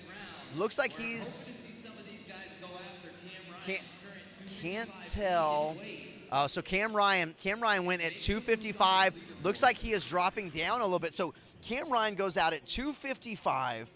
Gets 2 rounds at 255 and now has reduced. So that's going to force everybody else, even if he drops down to 235, which I think may be what happened, it's going to force everybody else. At some point, you've got to find a way to make up 30 pounds. And that's difficult unless you're adding weight every single time. But 30 pounds is a lot of weight. So over on the Hero Barbell stage, oh my goodness, had a great jerk and just couldn't quite save it, man. Had those arms locked, pushed him down a little bit and moved to the back. As we come back now for our third round, third interval on speed kills. Boy, Danny Petro and Cam Ryan in lane 4 absolutely blasting through this. Somebody bolt their air bike down because it's going to take off. Elijah Muhammad, Danny Petro, Cam Ryan all take off at the same time. That's still fast. This is at 13 seconds to get 12 cows on the Echo Bike. And we're not talking about just one round. They're in their third round of doing this. So who's going to come off first? Cam Ryan comes off first. Boy, Danny Petro drops down to a knee. Wondering if these guys are starting to feel that assault or that Echo Bike really do its damage. Elijah Muhammad moving to the bar. He's going to be the first one again. I'll tell you what, for a guy who lifts heavy every day, he is showing it as he comes off the assault or the Echo Bike. Boy, I keep wanting to attribute Rogue. Thank you for your sponsorship. Loving your Echo Bikes as he comes off of the Echo Bike onto the bar muscle-ups and then just walks straight up to the bar and starts snatching 225 like it's a piece of cake. Over in lane 16, we've got Nick Simpson. Nick Simpson moving weight very well, lane 14. Alex Zykowitz moving weight as well. Theron Greer, Matt Friend, all on the snatches. Boy, I tell you what, in lane 21, Christopher Bay has some great footwork as he's staying on those flat feet, really getting that bar overhead well. Got 30 seconds left as we still have some heavy hitters out here in lane 6. We've got Mason Desilets. Haven't said his name much. He is your overall leader, but that's part of CrossFit is can you just stay consistent? You don't always have to be in the front, but having these major dips becomes a problem, and it looks like Mason Desilets is just kind of hanging out in the middle right now and is doing a great job. And because being in the middle of this event is not too big of a deal with the way in which guys are attacking these assault bikes. So now we're in the 4th round. Going to see how this is starting to play out. Starting to see a lot of guys leaving the weight as it is, but also seeing a lot more rest after the bar muscle-ups. Guys really going after trying to score some big points on this bar muscle-up workout. I tell you, if there was a workout to score big points on, I would not really be wanting it to be on the Echo Bike and the bar muscle-up. That is a painful way to score your points. But then again, hey, you know what? You score them however you can. I'm a guy that in my competition, I think I would have to go with the bike and the bar muscle-up. Not that that would do me very well, but man, snatches, watching these guys snatch this much weight over and over and over again, you just have an awe of what it is that they're doing, knowing that all of these guys are under massive fatigue, snatching weight that most of America, and that's America in general, but even CrossFit America can't snatch, and honestly would be a dream for them to snatch. And watching them do this, once again, Cam Ryan absolutely attacking this bike. Cam is first off the bike. The pace has slowed down a tad. Cam still leads the way. Little bit of struggle on that first muscle-up, though. Let's see if how he's going to do, because Elijah Muhammad gets here. Elijah's bar muscle-ups are a little bit quicker than Cam's, but it looks like Cam might be starting to catch his rhythm now as he's keeping up. Oh, no, we have a fail. Cam Ryan fails on the bar muscle-up, has to step back. So Elijah Muhammad first off of the bar, but also not only Elijah Muhammad, it appears Landon Walker off the bar at the same time as Elijah Muhammad. Cam Ryan had to step back, but it looks like he didn't miss too much. His judges down at the end. Danny Petro, boy, really with a little bit of struggle. Danny in those first 3 rounds really blew it out. Might be feeling that now as he's the last athlete off the bar muscle-ups. Moving in, got Mason Desilets. Mason Desilets moves, and after kind of being in the middle of the pack, he's the first one to pick up the bar and give it a lift, at least on the right side of the floor. On the left side of the floor, man, lane 19, we got Derek Nichols with a great lift. Lane 17, Daniel Church as well. And boy, in lane 16, you got to keep your eyes on Nick Simpson with some great lifts, really stable, really moving well. In lane 8, you've got Gary Jones. Gary Jones hanging out in 5th, just kind of hanging out, biding his time. Haven't said his name a whole lot in this event, but man, he's always a little bit at the front. He kind of gets there just behind the leaders, really making his weight look nice and smooth and easy as he's going through this workout. Oh boy, Cam Ryan just hit his snatch right at the buzzer. So after really going hard, that 4th round we saw him fail a muscle-up and saw him hit a snatch right at the buzzer. Landon Walker also hit a snatch right at the proverbial buzzer. And try to finish out with 3 good reps. over on the Hero Barbell Hero Barbell stage, we have our final heat of 30 to 39 male teams. Got my favorite team of the weekend, Beer 30. Got 4 Barrel Dads, Fort Bend 5th, Bernardo's Pizza, and the B team all lifting. Currently snatching, getting set up. Boy, got some good looking weight on the bar as they're going through these.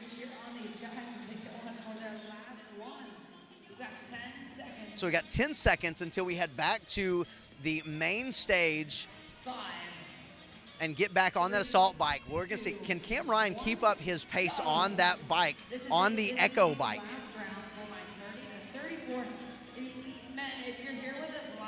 Boy, the pace for some has certainly slowed down. Danny Petro has definitely backed off. Looked like he's trying to make sure that he can just make it back to the bar and continue to put in points. He's racked up a lot of time and a lot of weight to this point. So now, if you can't continue at that same pace, it's more just about being able to put a score on the board. Elijah Muhammad first to the bar. Also, Kenneth Provost. Actually, Kenneth Provost may have gotten up to the top of that muscle up first, wasn't sure. And again, I have to mention Gary Jones just kind of hanging around, biding his time. He's just putting points in his pocket as he goes. So it looks like Elijah Muhammad, Gary Jones, Kenneth Provost, some of the first. Then on the left side of the floor in lane 16, we got Nick Simpson, lane 14, Alex Zykowitz. So you can definitely tell these guys staying really consistent as we have the last ones. We have Cam Ryan just now coming off of the bar. So it'll be interesting to see, did he bank enough time early on? Your leader, Mason Desilets, hits his first snatch. Down here, Kenneth Provost hits his first snatch. It's going to be interesting to see if Cam Ryan banked enough time to hold on to a good spot. Elijah Muhammad with his first failure. Cam, Gary Jones. Gary Jones took it for a walk but was able to reel it in. Cam Ryan only has 30 seconds to get 2 more snatches. He just hit his first.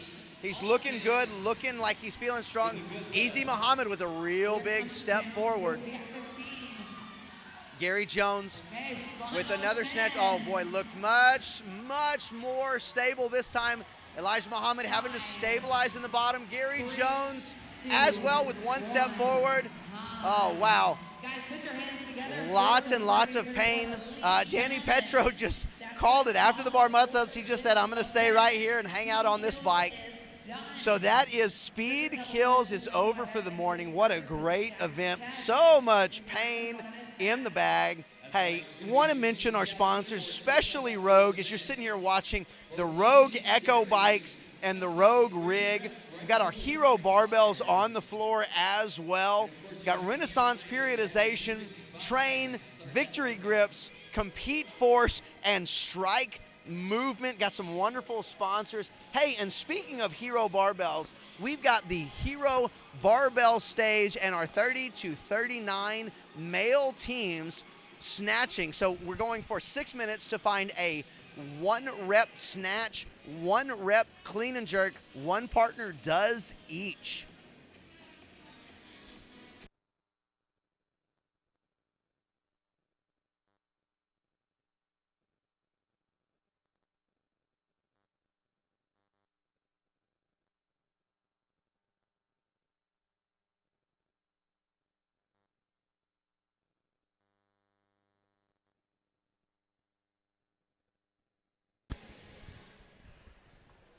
So it looks like we're starting to have a little bit of transitions, maybe moving over. Yeah, we've got our minute transition into the clean and jerk. So we're going to switch partners now. One partner did the max snatch. Now the second partner will go with the max clean and jerk. It's an interesting in terms of strategy. Who do you put on the max snatch? Do you put the person, because oftentimes the person with the max snatch may also have the higher max clean and jerk.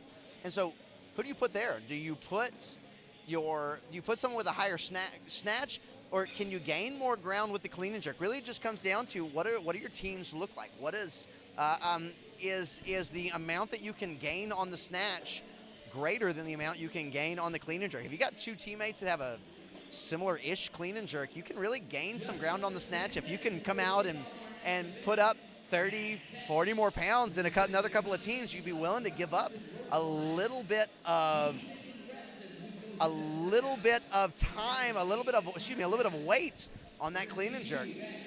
So we're seeing a couple of great looking clean and jerks just getting warm, really. You know, they've been sitting, not only have they been sitting in the corral for a little bit, these are the athletes that have been waiting on their other partners. So they had 1 minute at the beginning to load the weight, then 6 minutes to do the snatch, 1 minute to load the weight for the clean and jerk. That's 8 minutes. So you take the amount of time that they were in the warm-up area, then they get corralled, and then they have another 8 minutes on top of the corral time.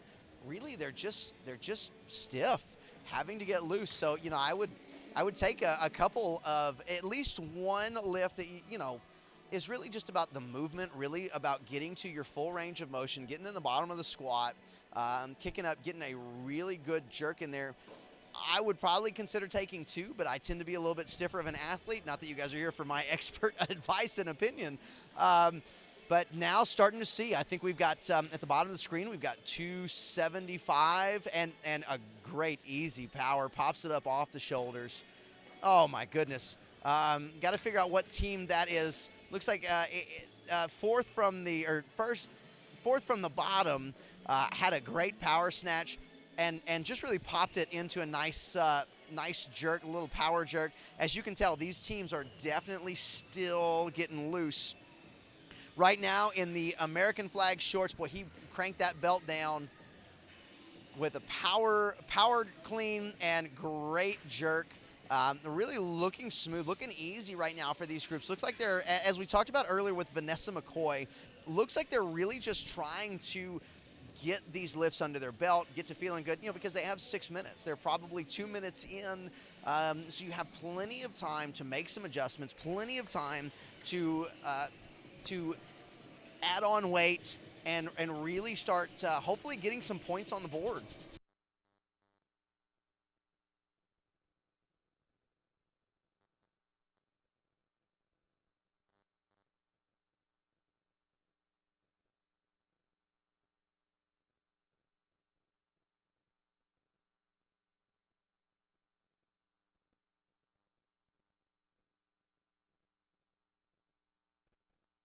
So it looks like Bernardo's Pizza setting up for another clean and jerk. Boy, that's a lot of weight that's on the bar. Can't tell exactly what's on the bar. Great looking clean and an easy jerk. Wow, didn't even get a lot of separation on his feet on that jerk. But I'll tell you what, that was a heavy weight because that bar hit the floor hard. Once again, another great lift in the American shorts. Looks like a taller athlete. Boy, that bar is way in the air. Bernardo's Pizza taking their time, looking like they are going to add on some weight, taking off at what looks to be like a 10. What are they going to add on? So pull off that 10. Looks like they're having a little bit of a conversation. Maybe trying to figure out how to get to the weight that they want, honestly. So taking off a 10, looks like they're putting on, looks like a 45. Can't really tell though.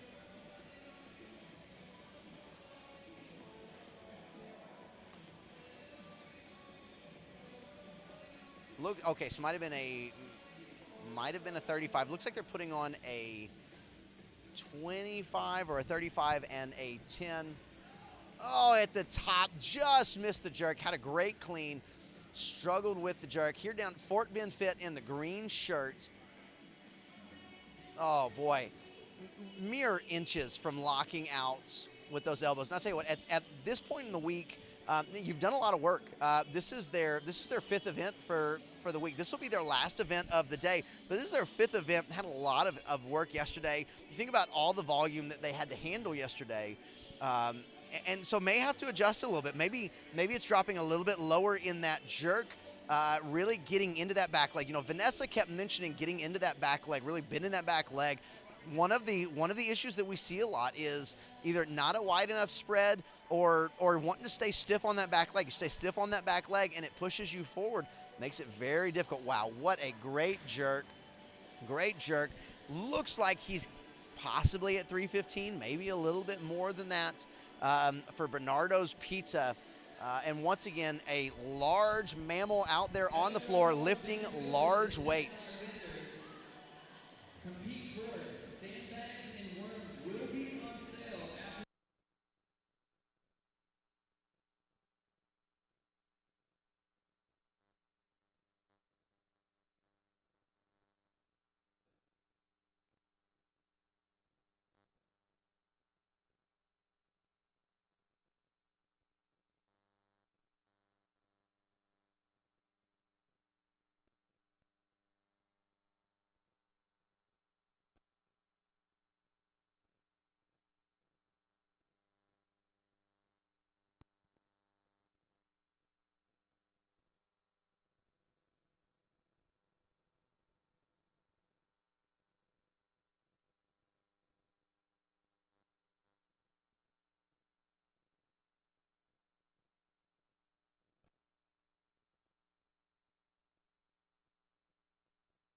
And we're back with our ladies 40 to 44 RX with Jack Ketch. Jack Ketch, 4-time.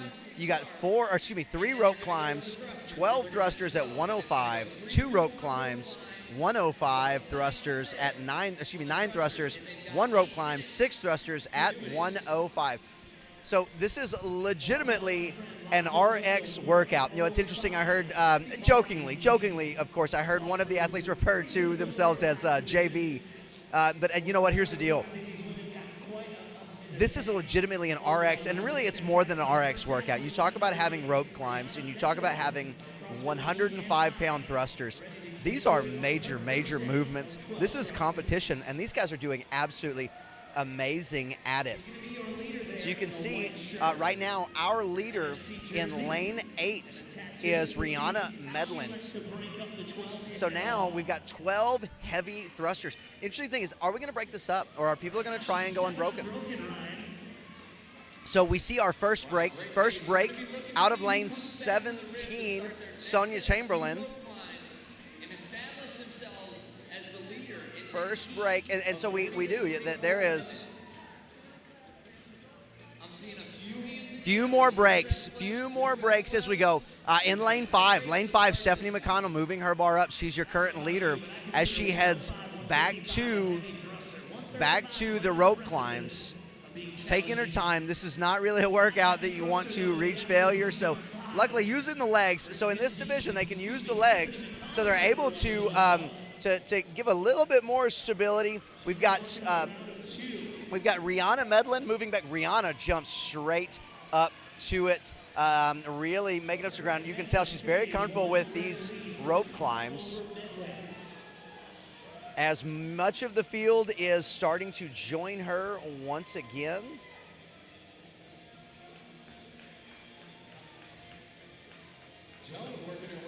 Actually got a little bit of swinging from lane 3, Jeanette Gray. A little bit of swinging.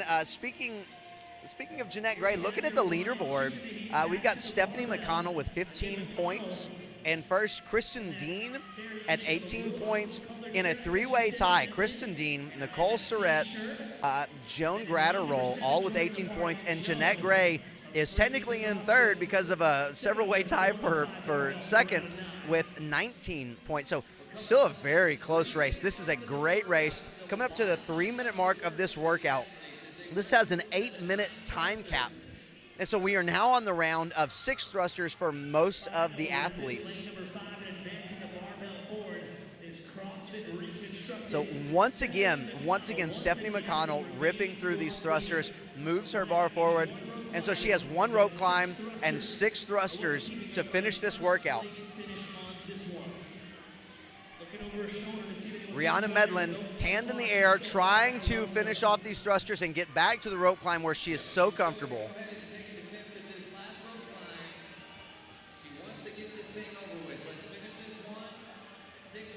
Stephanie McConnell up the rope. She looks like she can almost coast across the line. She is all by herself right now. Moving forward, chalks up, heading to the thruster with 6 thrusters left. Now heading back, we have several athletes heading back. We've got Jeanette Gray, Kristen Dean,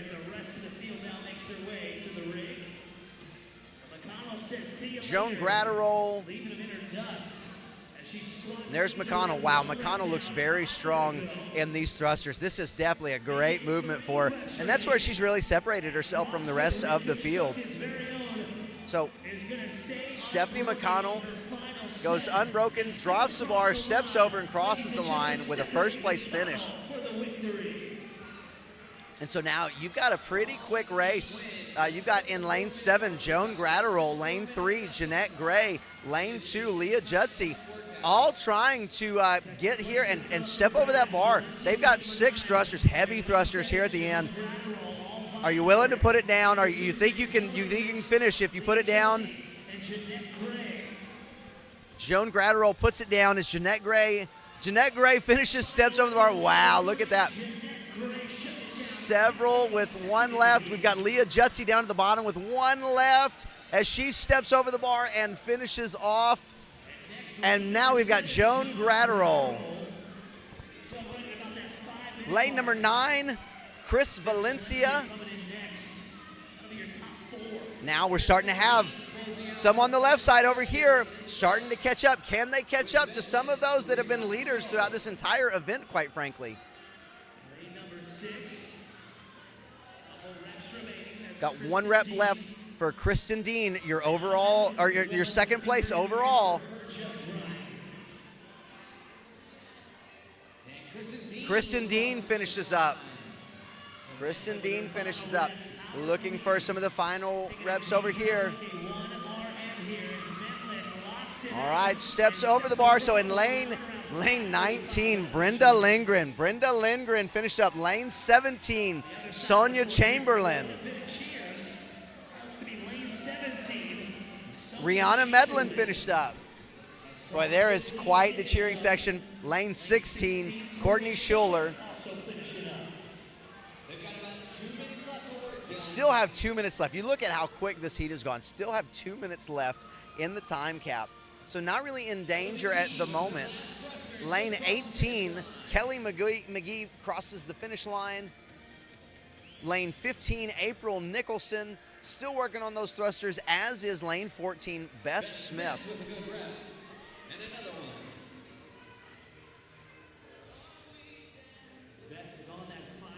Tell you what, you're really seeing the way in which this weight is really difficult at the end of this workout. April Nicholson steps over her bar, finishes.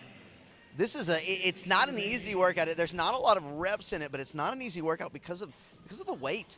I mean, 105 is a heavy barbell, especially when you think about that a women's RX is nowhere near 105 pounds. Really talking about adding, about 40 pounds? 45 seconds. Does she have enough time to get to the top of that rope and complete 6 more thrusters? 40 seconds. In lane 13, Christina McNamee has just chosen to go with the cluster method, going the singles on the thrusters with the clusters, steps over the bar. Very nice. So in lane number 4, Nicole Saray is heading back to the thrusters as she waves to the crowd. She's got 6 reps in 15 seconds.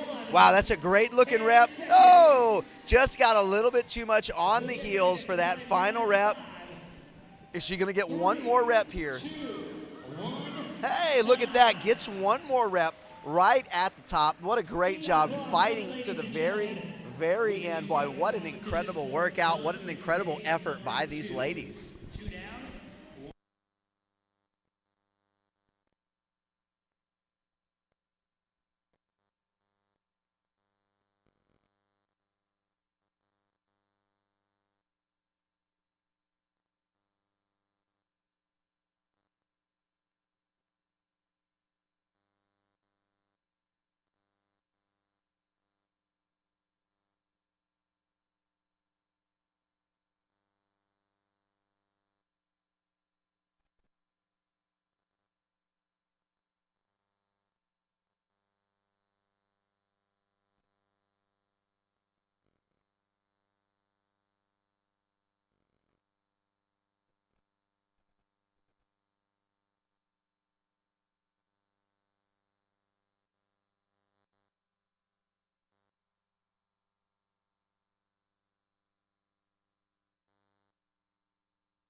All right, we've got our 35 to 39 female RX division taking the floor, heading to their starting position once again, heading into the workout. Jack Ketch.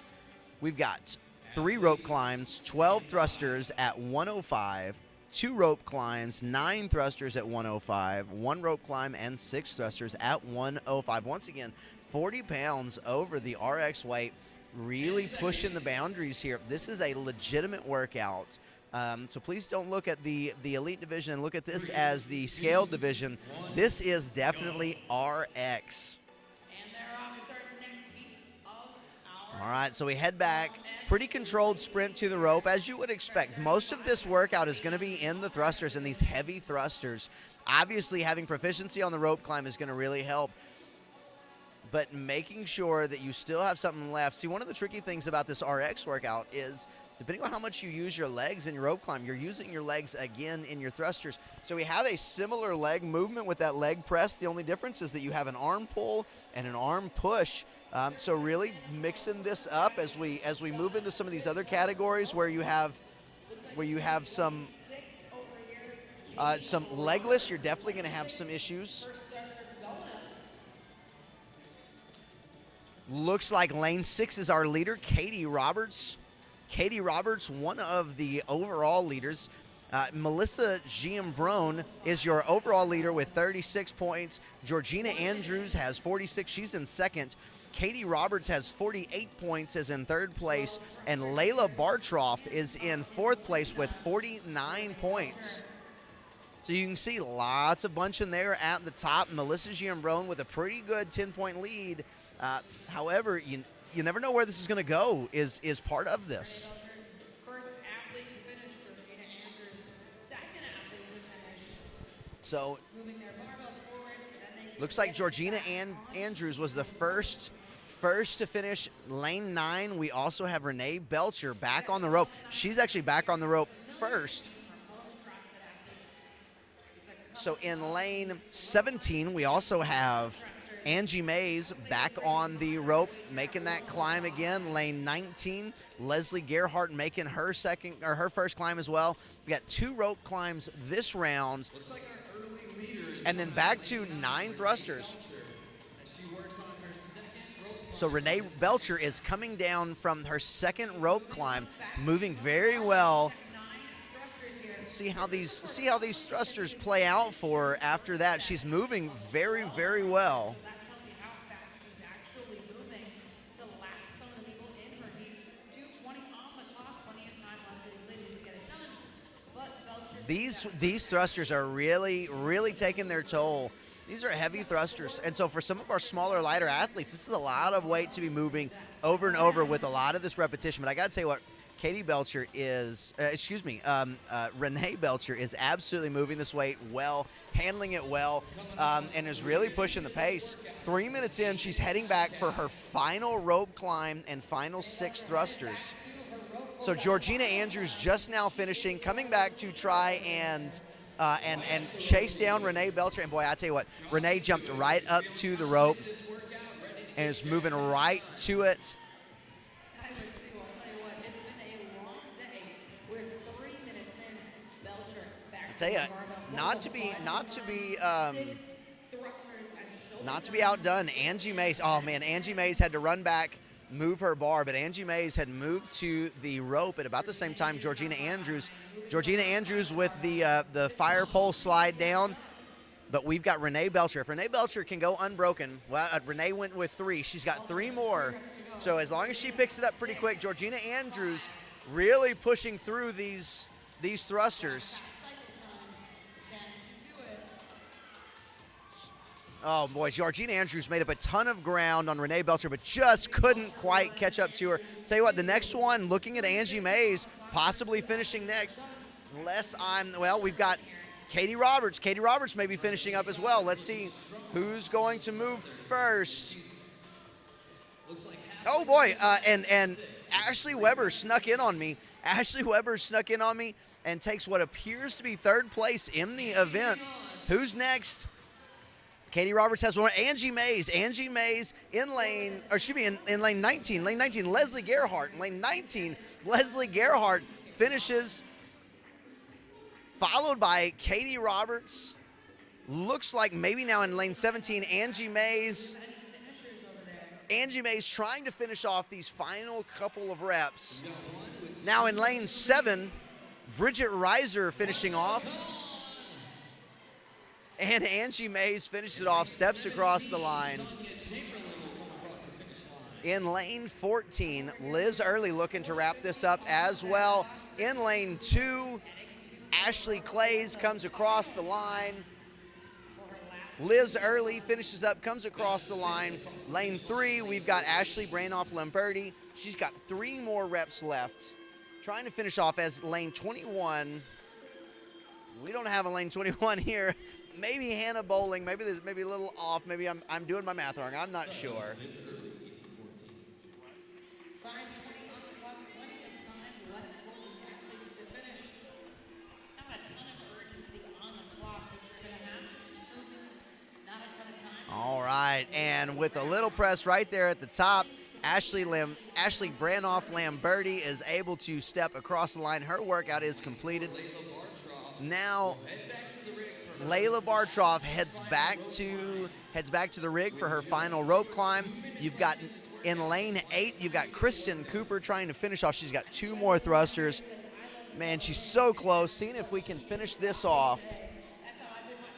And she does. Steps over the bar, finishes off her workout.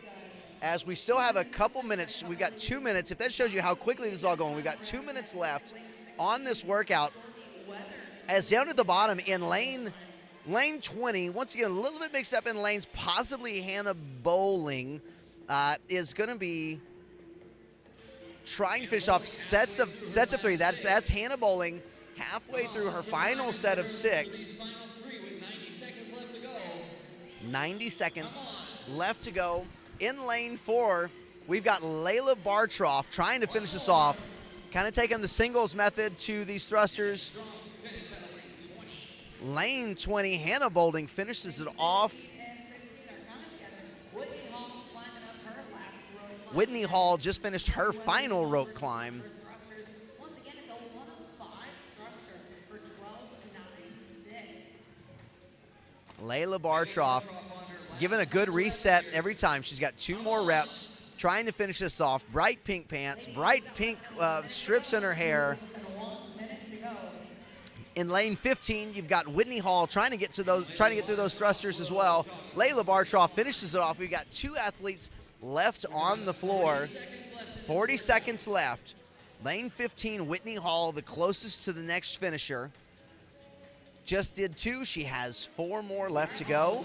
4 reps remaining with 30 seconds left. 30 seconds remaining. Hitting it in sets of 2. She's got 20 seconds to go. If she can pick up that bar, get these last 2, step over, she will certainly finish. That's exactly what we're looking for. We're just looking for that effort there right at the end as she finishes off. 1 more. Very nice. Step over that bar and finish. Very nice, with a lot of cheers from the crowd. Wonderful. So what another great event, Jack Catch. Coming up next, we're going to have our men's 65 plus and 55 to 59 RX heat.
All right, starting the workout jack catch with, we've got a couple of groups on here. We got the 65 plus male RX and we've got the 55 to 59 male RX. Now you're gonna see a couple of different functions here. One of them is gonna go a lot faster than the other one, as you can already tell. In the 60 plus division, you're gonna have 5 rope up downs, 12 thrusters at 75 pounds, 4 rope up downs, 9 thrusters at 75, 3 rope up downs, 6 thrusters at 75. On the left side of the screen as you're looking at it, you're gonna have the 55 to 59 division. They're gonna be doing 2 rope climbs, 12 thrusters at 95 pounds, 2 rope climbs, 9 thrusters at 95 pounds, 2 rope climbs at 2 rope climbs, 12 thrusters, 2 rope climbs, 9 thrusters, 2 rope climbs, 6 thrusters. I will tell you this, the lack of change in the rope climbs got me on that one, but here's the deal. One of the more exciting things, and honestly one of the more exciting moments, quite frankly, in my life, we're joined by the man, the myth, the most friendly legend you have ever met in your life, Ron Ortiz. Ron, quite a legendary Masters competitor, as he gets the opportunity to be here, and now so he's competing on a team, Team 511, and by the way, Team 511 is quite possibly the biggest CrossFit team that's ever been assembled. By far. Yeah, Ron Ortiz and Tim Terry both are about 6'3" and just massive, jolly friendly giants, to be honest. Ron, so do me a favor, as you're looking at this workout, if you were taking on this workout and you were about to approach this workout, where are the areas that you would look at and you say, you know what, I need to make sure that I'm pacing here and I'm pushing here, or what are your thoughts basically? So this workout is a good one for me because of the fact it's rope climbs and it's thrusters, which are both good movements for me, even though I'm tall. Like Bob over here, he's in lane 14 or 15. He's actually moving the weight really well. The thing you want to do is make sure that once you start those thrusters, you have enough power behind you to finish all of them. This is a sprint. This workout here is beautiful because the thought process behind it, I talked to CJ earlier, is the fact that he's working on your upper body pull muscles and you're getting your lower body push muscles, right? So just real quick, I got to cut him off because this workout has gone so quickly. Our 65 plus males are about to finish off. We've got a race over here as Jeff Porter steps across the lane, finishes it off, and you've got Greg Petro right next to him, now stepping over. Boy, what a great race as those two were going back and forth in that. And so now you have the rest of the field comes back, and we also, now we have, talking about Bob, so Bob Emery, over in lane 15, he's about to finish off his workout. So he's going to take this heat. He's got 2 left. So with his 95-pound thrusters, keeping in mind, 55 plus years old with 95-pound thrusters, absolutely amazing. And so Bob just blitzed through this. And so when with you talking about your approach to this, and you talking about Bob's approach, is there a difference in the way that you would approach this versus maybe some of the smaller athletes in the field? Possibly, depending on how they move that weight. And again, 95 pounds, that's our Fran weight, right? So you should be able to move that at least 21:15.9. So for these guys, this is probably not that heavy. It's just sometimes the rope climbs are a little struggle because they're going to be pulling almost twice the distance, right, as a taller guy. So in my spectrum, I would get up there pretty quick, come out to the thrusters, knock those out as quickly as possible. But this is a great workout. I mean, I've loved to watch what CJ has done with these workouts in designing them, and the way Masters Fitness Collective as a whole has put them together so that they're testing every part of what we need to do. So yeah, absolutely. As David Bailey, the leader in the overall group here, steps across the line, so might lose a few points. Well, I guess technically we'll only lose 1 point to Bob Emery. These guys have been right next to each other all weekend long, and so really what you see is if you don't have someone finishing in between, you're not really able to make up much ground, and it's very difficult to make up any ground when you're just trying to make it up 1 point at a time. And so when we're looking at this and we're looking at trying to make up ground over time, now obviously I think one of the awesome things about this competition is obviously we're competitive. It's why we're here. It's why we do this. But also, this is a giant family reunion for a lot of people.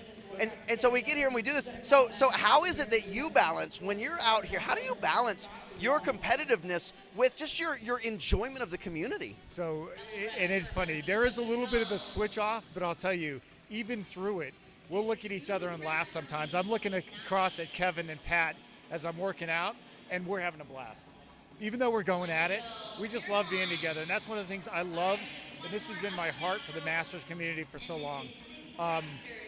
Is this Jacinto over here? Yes, it is. Okay, Jacinto, how old is Jacinto?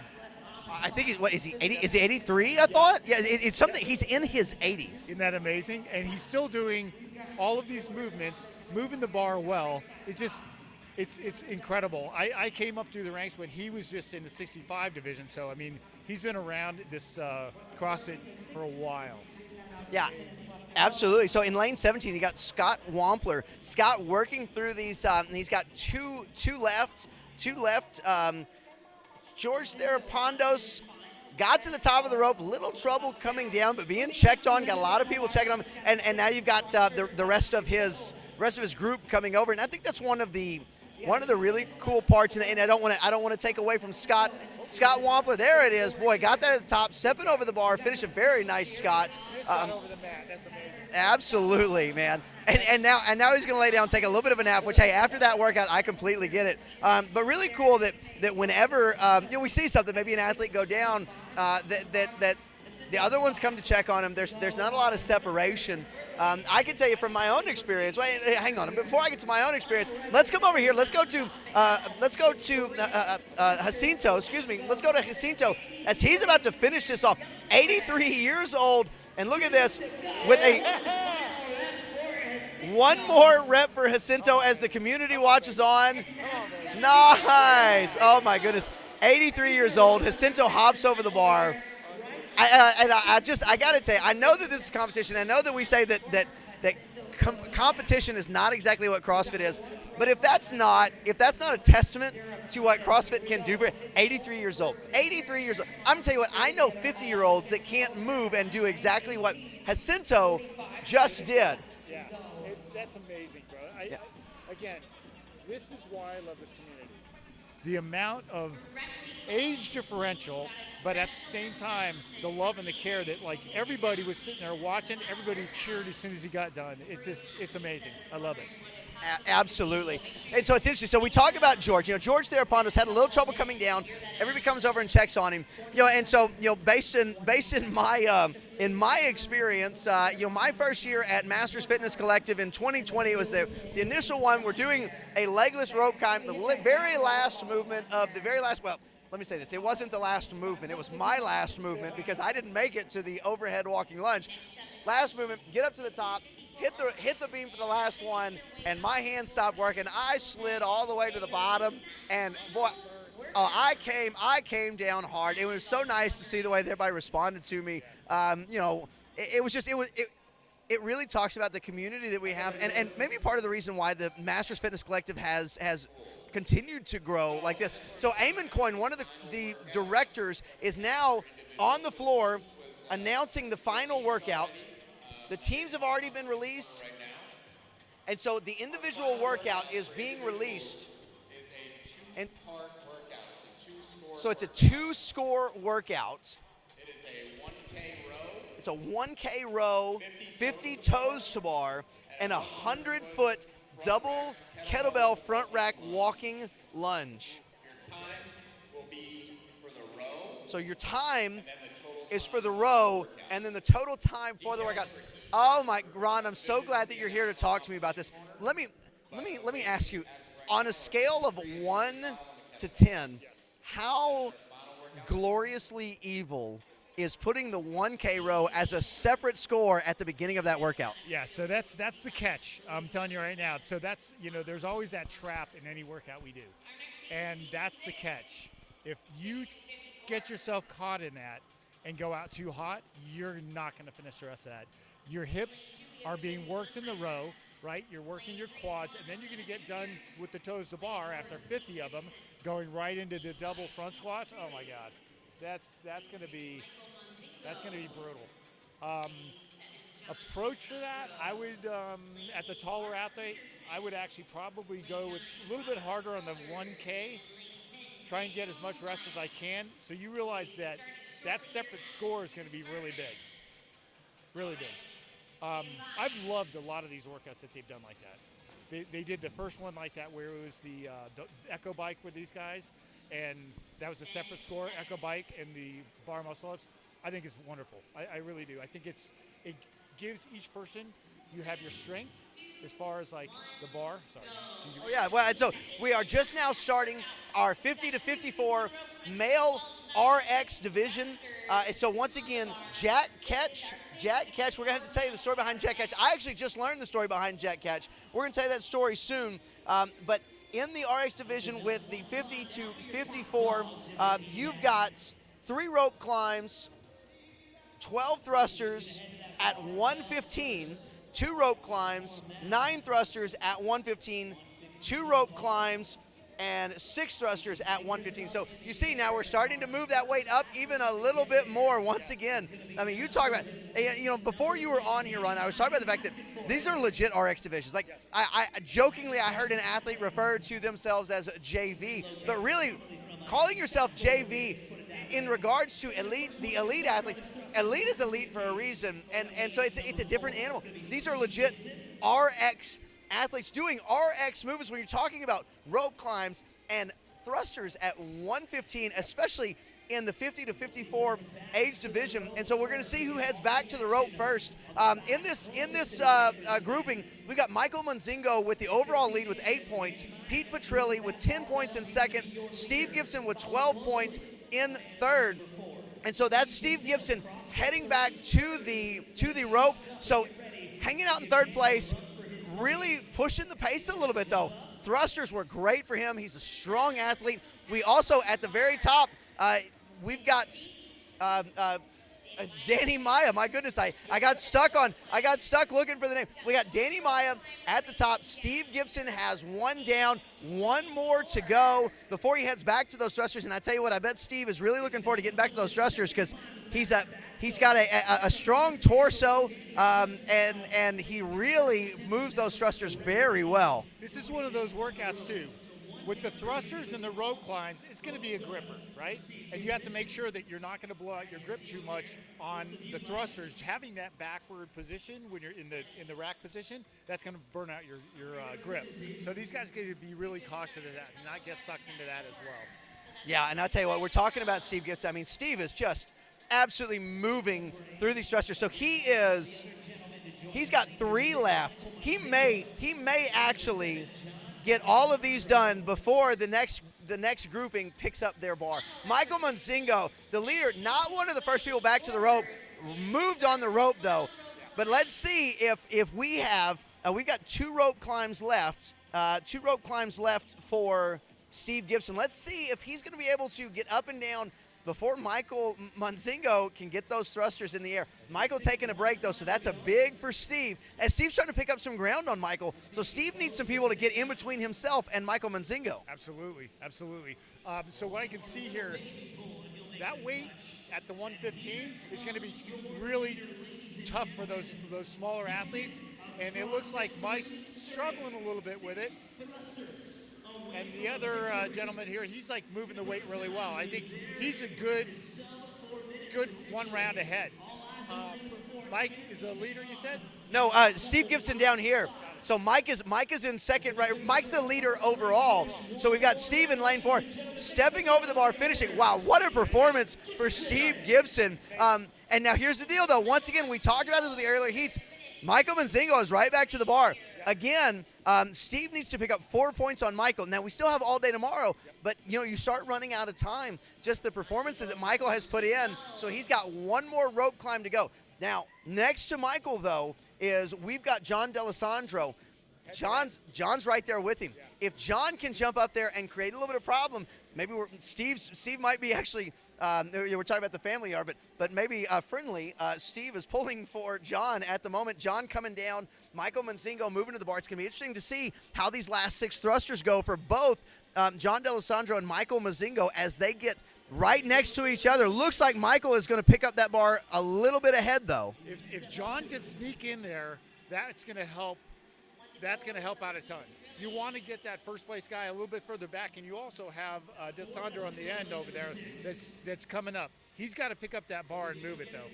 Yeah, it'll be interesting. If Michael Manzingo can keep that bar in the air, I think that's the case here. He dropped it on the last rep, but he did not drop it here. Michael Manzingo finishes second and really makes – I'll tell you what, though.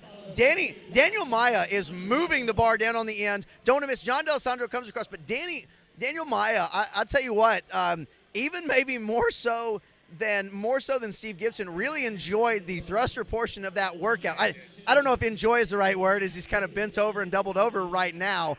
But one of the interesting things, and this is not to be missed, is Pete Petrilli.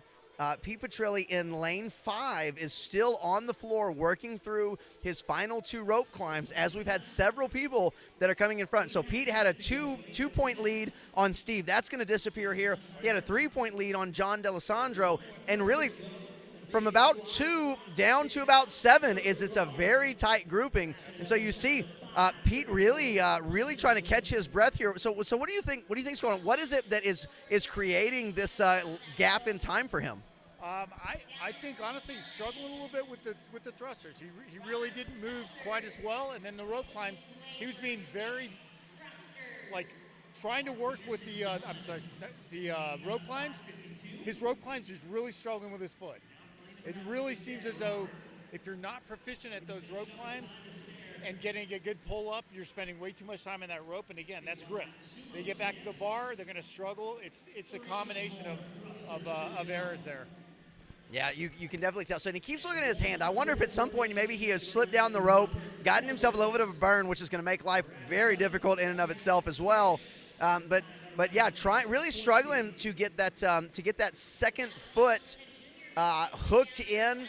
Trying to go with the full J hook, as he just can't quite. The J hook really functions because you get that rope around your foot, and the top foot steps on the bottom foot to really lock it in. And he's having a hard time. He's using the reverse grip with his feet too. If you're not proficient in that, I've seen some athletes, Rich Froning, Matt Frazier, both use that reverse. I tend to go the other direction where the rope comes in between there. But if you don't get a good grip with that rope on that particular grip with your feet, you're not going to get it. So I think that's the struggle there. He needs to work on that a little bit more. Yeah, absolutely. So Juan Molina Jr. about to finish up his thrusters with these, trying to go unbroken on this last round, and gets it done, steps over, finishes his rope climb, 7:18 with an 8-minute time cap. So you can see that most of the field done with about 45 seconds to go, as Pete with a lot of people around him trying to get up there. Boy, he's just right, and he keeps looking at that hand. It just makes me wonder if at some point something happened, really kind of struggling down with his hand a little bit. We have to realize that too. This is Pete's first ever competition. I just learned that. This is the first time we met him earlier in the week, and this is the first time he's ever been out on the floor. So listen, kudos to him. He's in a good position. This may hurt him a little bit, but it looks like he's doing pretty well. So yeah, congrats, Pete. Well, and imagine that. Imagine that your first competition. If for those of you that have competed, imagine your first competition.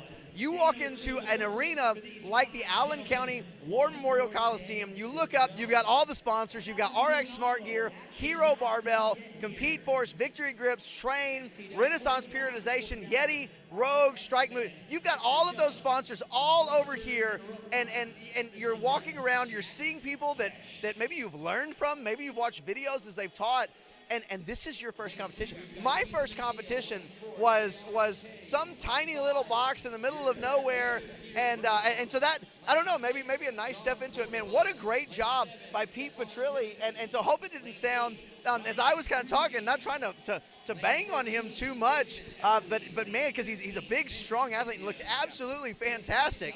And so now moving into Heat 7 with the 45-49 RX men.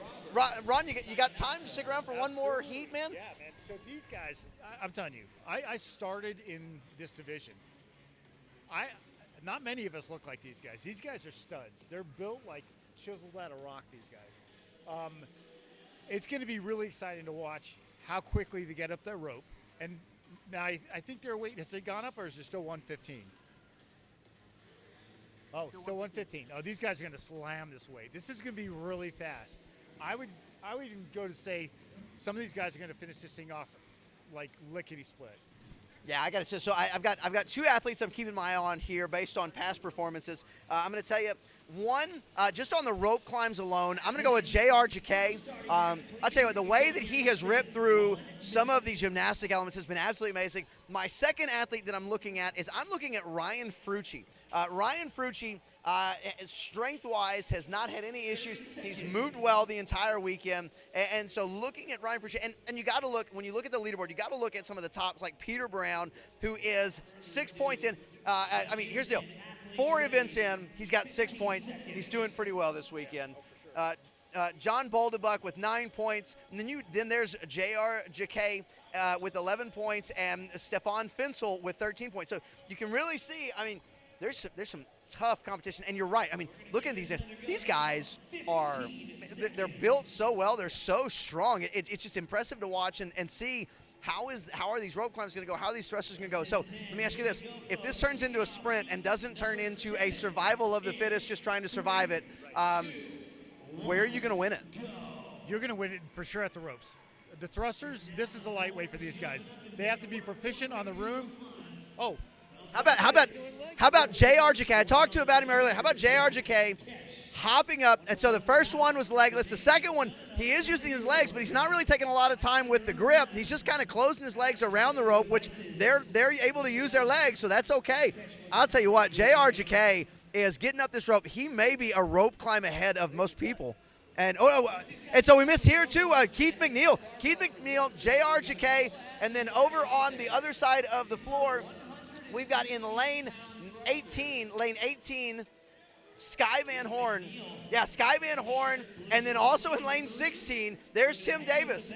Wow, boy, these guys are really moving now. They're moving that weight. They're moving the weight so proficiently. Now, in lane number, lane number 8, that's a tall athlete too. That's a long stretch he has to go. Believe me, I know how that feels. These shorter athletes are going to have an advantage on the thrusters if they can move it. But there you go.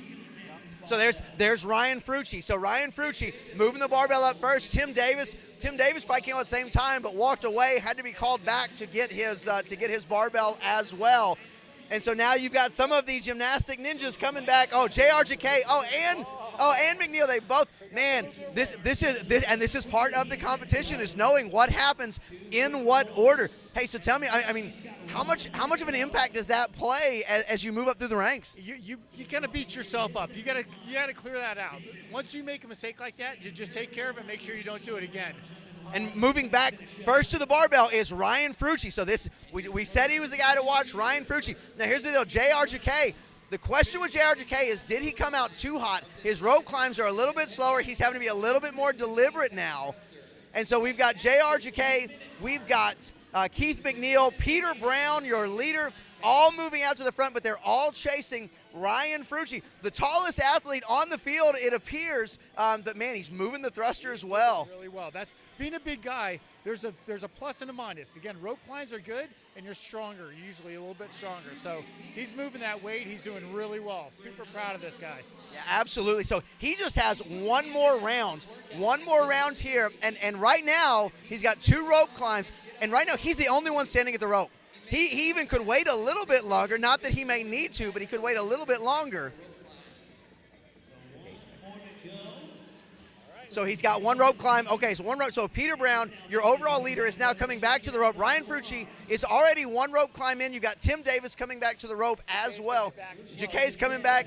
Keith McNeil is coming back. So Frucci just touches. He is more than a rope climb ahead. He's got 6 thrusters left as he jogs to the bar. I don't think anybody's going to catch him. Now the question becomes, all right, you got Tim Davis, you've got Peter Brown, you've got J.R. Jacquet, and Keith McNeil all starting to make a push. Who's going to come second, third, fourth? This could be a race to the next end. We've got Ryan Frucci is almost done here. Here comes. There he is.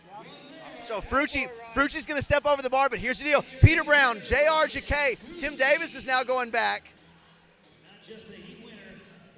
Peter Brown. So Peter Brown has 4. Is J.R. Jakay going to be able to move the? Jakay's a smaller athlete, so he's having to get. Now Tim Davis is moving it though. He's a big athlete. Is Tim Davis going to be able to catch him? Oh, Jakay dropped.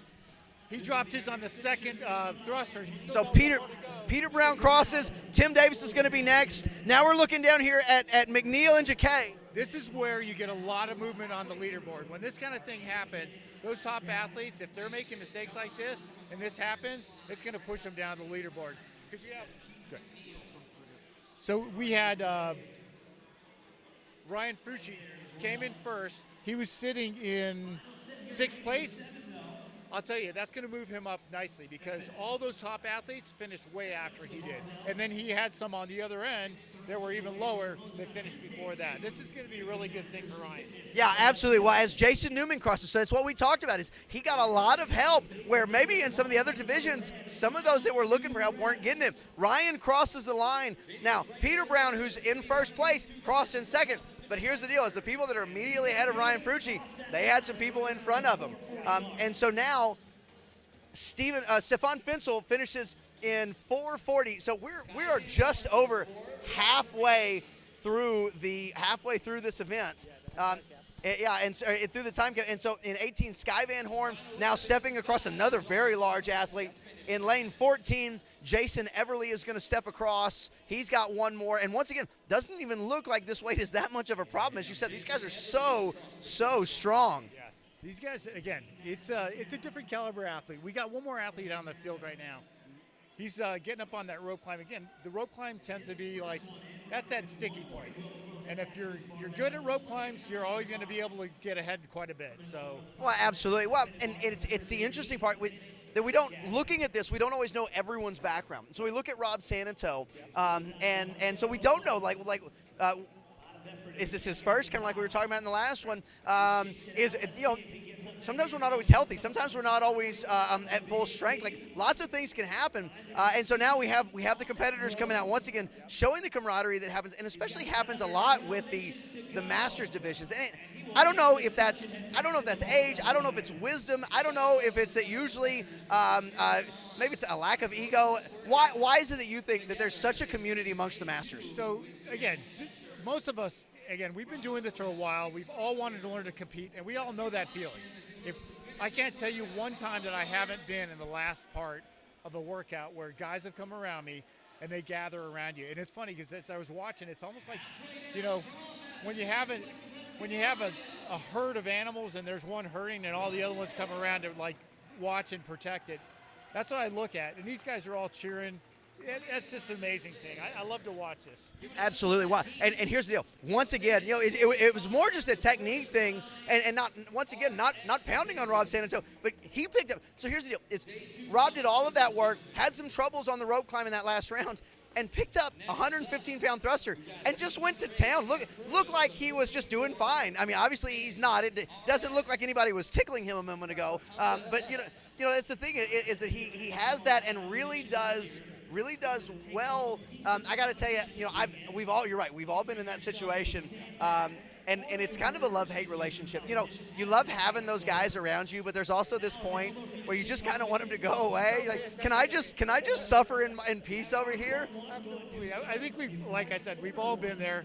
It's a good thing because, as I was telling one of my really good buddies, it's like this is where you learn, right?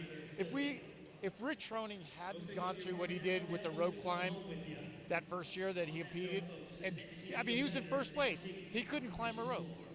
Guess what? I guarantee he's going to come back next year, and this gentleman's going to friggin' be an incredible rope climber. That's what it's all about, is learning your sticky points, make sure you correct those things, and you never do that again. So what you're saying is Pete Petrilli is the next Rich Froning? Absolutely. Absolutely. Masters athletes, yes, absolutely. That's right. The Froning of Masters athletes.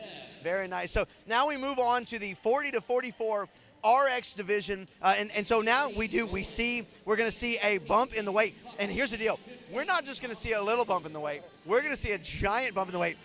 So in the 40 to 44 RX division, they've got 4 rope climbs, 12 thrusters. I'm going to save the weight for you in just a minute. 3 rope climbs, 9 thrusters, 2 rope climbs, 6 thrusters. And here's the deal: the weight, you would think that if we just did the last one at 115, moving up one age division or moving down one age division, that maybe, I don't know, 125, 135. How about 155 for you, Rob? Now let me ask you this. Ron, are you excited about doing a 155 thruster? No. And when I saw that, I was like, all right, this is getting real. 155 is a heavy thruster. And when you're talking about 12, that feels like probably doing the 21 in a Fran, right? And in the middle of your workout. This is going to be a struggle. If these guys actually push through this 155 for the first 12 rounds, again, this is a gripper. This is going to be something that's going to test them. Their legs are going to be shot, so they're going to have to really work hard to get their hips up into position so they can climb that rope as well. This is going to be interesting to watch. Yeah, and I got to tell you, so looking at this, it's going to be very interesting. My prediction is the person who goes unbroken on the set of 12 does not win the event. Ooh, yeah, unless you got a big guy that's really strong and a good rope climber. So who do we got that's big and strong in here? All of them? Yeah, all of them. Absolutely every one of them. Let's watch this first rope climb, see what we get. And then whoever gets off that thing first, we'll be able to tell a little bit closer who we got. Yeah, absolutely. I tell you, just from a body weight standpoint, looking at Jason Anderson, he's done so great on all the body weights. The weight, though, is going to give him a little bit of a problem. Maybe looking at Jason Viennes. Jason Viennes has shown proficiency in the body weight and shown the ability to move big weight in the snatch. So maybe looking at something like that, but then maybe with some of the taller athletes, some of the taller, Aristides Villarreal, one of the taller athletes, maybe has a little bit of help on the rope. Yet maybe Benjamin Wilmot is another taller athlete. So kind of taking a look at how this is going to go. So moving back, there he is. Viennes moves back to the bar first, and let's see what his approach is. Also on the far side, looks like we've got in lane 14 James Puckett, Jason Anderson moving back. Lane 3, we've got Chris Garrett moving back. In lane 2, Eric Lalievre. So we have several people now, and so taking a look, I'm seeing some bars go down, but I'll tell you what, not as many as I anticipated. What you're going to find too, when you see these athletes that pick that bar up and immediately go to a squat clean, those are the guys that are comfortable with that weight and be able to move it. You'll see these other guys picking it up, holding it, and then going down to the squat.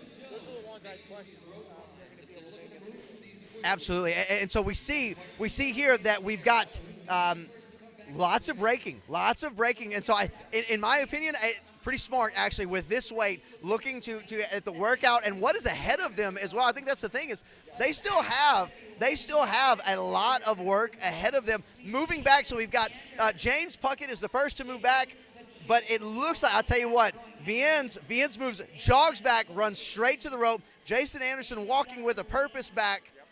So really looking at got Yomir Terrero. He's also coming back now. And down here closest to us, looks like we've got Chris Garrett now as well. So seeing lots of guys, lots of braking, and now moving into this rope climb. Yeah, I'll tell you, I'm sitting here watching as you're speaking, and these guys are climbing the rope pretty proficiently, coming down the rope quickly without grabbing or holding your grip. We got some good athletes moving this rope climbs here, and the weight doesn't seem extreme for them at all. Yeah, absolutely. So Jason Viennes and Jason Anderson both moving off. I'll tell you what I really like about the race between the two Jasons here, little Jason on Jason violence, is they're both moving at their own pace. Now, while they're finishing movements at about the same time, Viennes is jogging, moving straight to. Jason Anderson is just kind of moving smoothly, moving steadily, as now we've got Chris Garrett moving back to the bar as well, joining the two Jasons and joining Chris Garrett as well. So we also have, so now we've got lanes 4 and 5, James Donnelly and Brandon Bates also coming back to the bars. So now starting to have a lot of guys joining in this. We've got Yomir Terrero. We've got Chris Garrett with less than 5 reps left. Viennes with, it looks like, 1 rep. Jason Anderson with, I believe, 3 reps. There you go. Yep, Jason just got done with his last rep there. He's moving really well, and his rope climbs have been spotless.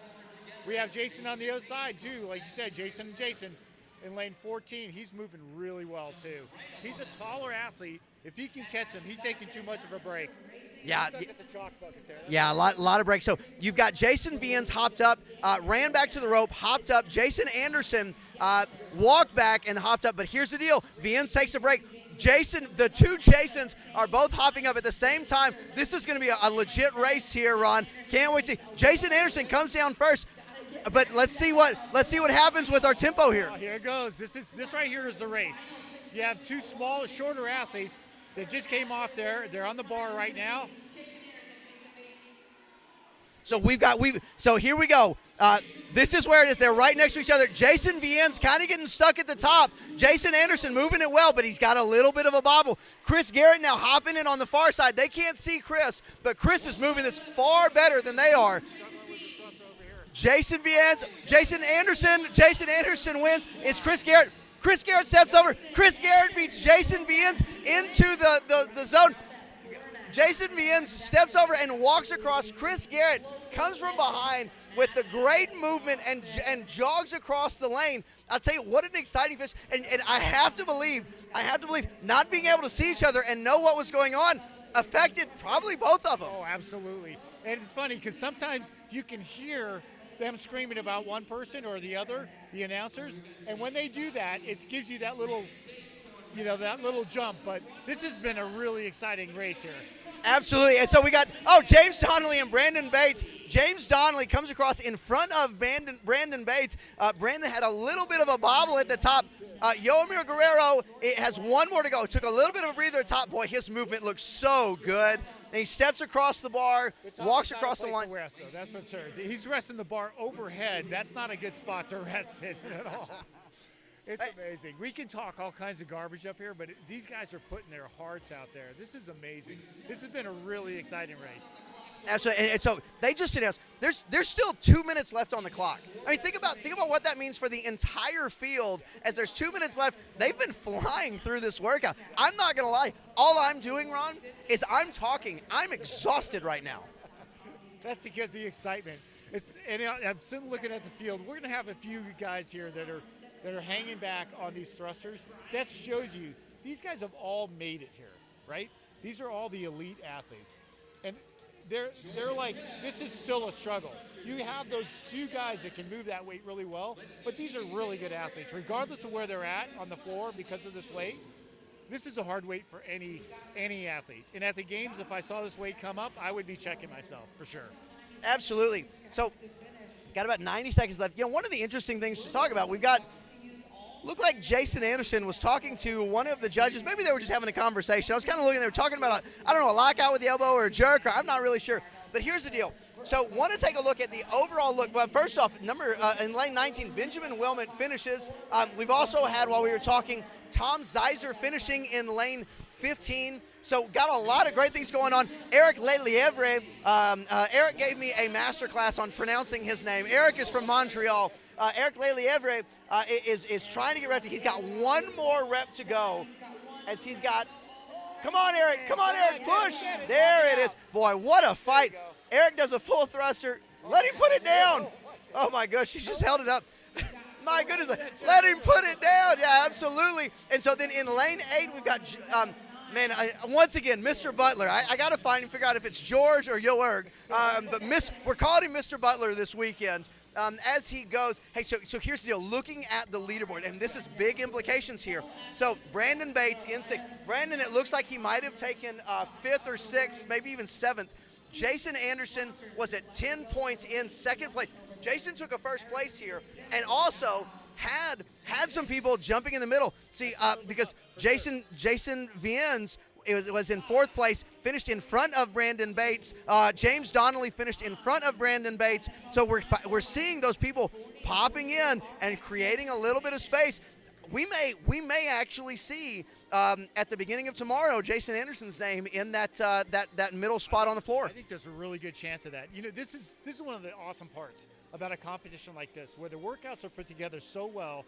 You'll have people that are good at some things do really well, and it starts to adjust because they design the workout so that everybody's going to have their chance. This is amazing. I mean, CJ's done a great job. Master Fitness Collective has done a great job. this is a sign of a really good competition. Well, and that's been one of the talking points this whole weekend is the fact that CrossFit is about the broad modal domains. Yes. And it's not about the fact that I think we get so used to seeing these champions that they just never lose, that you almost forget that as you're watching all of these elite competitors on the floor, you almost forget that some are going to be good at something, some are going to be good at other things. But it's about who is it that will be the most consistent. And consistency is not necessarily just, I'm going to win every single event. I mean, God love Tia-Clair Toomey, but not everybody is Tia-Clair Toomey or Matt Frazier or Rich Froning, or, you know what? Not everybody is Ron Ortiz. Oh, come on. Listen, I tell you what, right now, I'm looking at these athletes, and this is going to move quick. Like, we saw the adjustment in all of the other workouts as you come down in age and the weight goes up. These guys are going to move this weight. This is going to be really exciting. Now, I don't know if you know, Lane 5 over here, he's Shane Orr's doppelganger. This guy looks exactly like Shane Orr. You can see him from a distance. If you look at him face to face, I called him the day. I was like, Shane, I found your doppelganger, bro, for sure. I'm excited to watch these guys move this weight. This is going to be really, really good. So we've got to find a way to get Paul Tatalan and Shane Orr to take a picture together, right? Absolutely. T would be confused. So here you go. I'll try and fit this in the next 30 seconds before we start. I have my Shane Orr story is that when I was at Strength in Depth in London competing as a master, got to go over there at the end of the competition, kind of waiting on Tony Kurz, one of my good friends. He was on the podium, waiting on him, and I'm in the back. And in the back, okay, got to wait until the end. You can't miss this story. So we got the 35, 39 RX men, and now 35, 39 RX men. They're off and hopping up. They are moving on the rope, and you know what? We haven't seen the overexcitement. See, this is one of the things: is can you control your adrenaline early on in the workout when you feel a little bit better, and maybe you think you can do more than you should? Yeah. Well, I think this first set of rope climbs is always going to be much easier than the last couple sets, but these guys are blowing through these rope climbs like just amazing. They're very proficient. You can tell they're really experienced athletes. Coming off the rope, we got lane 7. So Justin Shart, well, I tell you what, Justin Shart has just been sneaky all weekend. Lane 7 got Colin Kirshner next to him, and then we also have Timothy Johnson, as much of the field is starting to join now. And I'll tell you what, Justin Shart is a smaller athlete. By smaller, I mean he's my size, but has moved very well and has shown the ability to move weight all weekend long. So pretty impressive. Now it looks like so it looks like I was wondering. It looks like Kirshner is just heading back for a chalk bucket. I thought maybe he was done already. I was like, oh my gosh. He's getting a little bit of chalk. That chalk bucket can grab you at any time. It's dangerous. That absolutely right. And so it is. It's one of those things that you just got to kind of put up. So we've got at the top we've got Corey Bromery, and now David Rodriguez heading back. David Rodriguez is our overall leader with Colin Kirshner and Justin Shart and Paul Tatalan. So Justin Shart and Paul Tatalan, both in the middle of the 4, very close to David Rodriguez. They're in a tie for 3rd place. David's on his 2nd rope climb. He's already moving way, way faster these things. These two guys are 1 rope climb behind. As long as he keeps it up, he's going to stay in the lead. He's moving really, really well. Well, and so David Rodriguez is our overall leader. He's only taken 7 points over the course of 4 workouts, so we're starting to see why now. David's done with his rope climbs. He already headed back to the barbell. So you guys are still going up the rope. So this is going to be a pretty quick race here. Yeah. Okay, we have in lane 11, Rodriguez. He's not quite done yet. I'll tell you what, Sharp is moving. Shart is moving. So Shart's trying to keep up with him, trying to push the pace with him. It looks like David has a little bit of the advantage in the thrusters. Shart has the advantage in the rope climbs. It's going to be interesting to see, though, can Shart close the gap enough to where he can make up ground when you only have 2 rope climbs to do? That's the problem with having the strength be in the lesser of the 2 rep schemes, is the fact that you lose the ability to find time to catch up. There's a lot of dropping going on. These guys they're very strong. They're moving through it, but this second set of thrusters is catching all of them. It looks like Shart just moves to his bar. No, so that's Rodriguez just moved his bar. Shart is now moving his bar up, but looks like Rodriguez, he's going to jump straight up to it, and really he's going to be one rope climb up before Shart gets up. But I'll tell you what, Rodriguez moving a little bit slower on this rope climb. He is. He's trying to get his foot right, make sure that everything's good. He came down real slow on that rope climb. He's got one more to go, and I'll tell you what, Rodriguez right next to him is moving. I'll tell you what, he's moving very well. Both of them are moving well. It'll be interesting to see who comes off and gets to that bar first. Looks like Shart is going to hit the floor first, but they're both going to. Well, Rodriguez is going to push the tempo now. He's going for the jog. I tell you what, I would. And once again, I'm not on the floor. I'm not the one breathing. I'm not the one suffering. I would love to see Shart run to the bar. He's going to get it. He's going to run the bar right here because he's a little bit stronger in those thrusters. He's moving really fast. Yeah, one rep ahead of Rodriguez right now. He is, and Shart is really, boy, he is moving well. We've got Rodriguez. He's on his last one. Shart's going to hop over the bar, take the event win, gives us a scream with a couple of double fist bumps. Oh, and we get a no rep on Rodriguez. So now we've got people at Corey Bromry at the top. Down here in lane 3, we've got Andrew Deal comes across. Now Rodriguez. So sorry, it was Brian Blackburn. Brian Blackburn that came across. So getting in between, we got Christopher Pittman down here now trying to finish off as well. This is really good. I mean, these guys, it almost looked like Shart saved a little bit for that last set of thrusters because he came out of there like a rocket and got them all at one time. That held Rodriguez back because he kind of did a jerk. He came up to the top of the thruster and did a little jerk, and they're like, nope. And that's debilitating sometimes. When you have that happen, it could really take the wind out of your sails. But he carried through. I think he had second place in that round. Well, so interesting now. So now in lane 4, we got Samuel Bondarov trying to finish off. Boy, these thrusters do not look all that heavy. He's a big, strong guy. Right next to him, we got Paul Tadalon, our Shane Orr impersonator. And so Samuel Bondarov finishes off, steps across the line, and we just, yeah, it just drops. Complete devastation, both with Michael Pittman and with Samuel Bondarov as Paul Tadalon's trying to knock it out. As in lane 9, we've still got Timothy Johnson on the floor. We've got Colin Kirshner on the floor. Oh, man, and a no rep for Paul Tadalon. Got Brett Cheney coming to his bar. Brett Cheney with a pretty nice easy walk as he moves to the bar. Looks like he may be approaching this, trying to knock this sucker out, maybe jump a couple of spots. He's a pretty confident guy coming up to the bar there, but he hasn't moved it yet. Let's see what he's got. Yep. Oh, he's strong coming up through the top. He's going to be able to knock all 5 of these out pretty easy. He might even catch Tadalon. Tadalon's struggling with that. Oh, he just dropped the bar. That's interesting. It's interesting to see him drop the bar. Paul Tadalon is really having trouble with that lockout at the top. I tell you, it was interesting to see Brett Cheney drop the bar. Brett Cheney steps over the bar and so jumps over the 3 people that were in front of him as we go now. And so trying to get Tadalon and trying to get Kirshner. Oh, no, Kirshner gets a no rep because he dropped it behind himself. Oh, my goodness. So, boy, struggling here. Both guys are trying to get that final rep. Let's see if Tadalon can get that. Tadalon just doesn't have the speed out of the bottom. Kirshner's taking a knee, trying to get a little bit of a breath. You can't help but think he was going, wait, Rich Froning did that a couple years ago. Why can't I do that now? That right there, that will take the wind out of your sails because he just completed it. But he made the mistake of dropping the bar back, which is unsafe. You can catch a heel, you can hit somebody with a bar. So I admire the judges for that call. Yeah, absolutely. Great call. And so now got Johnson trying to finish off.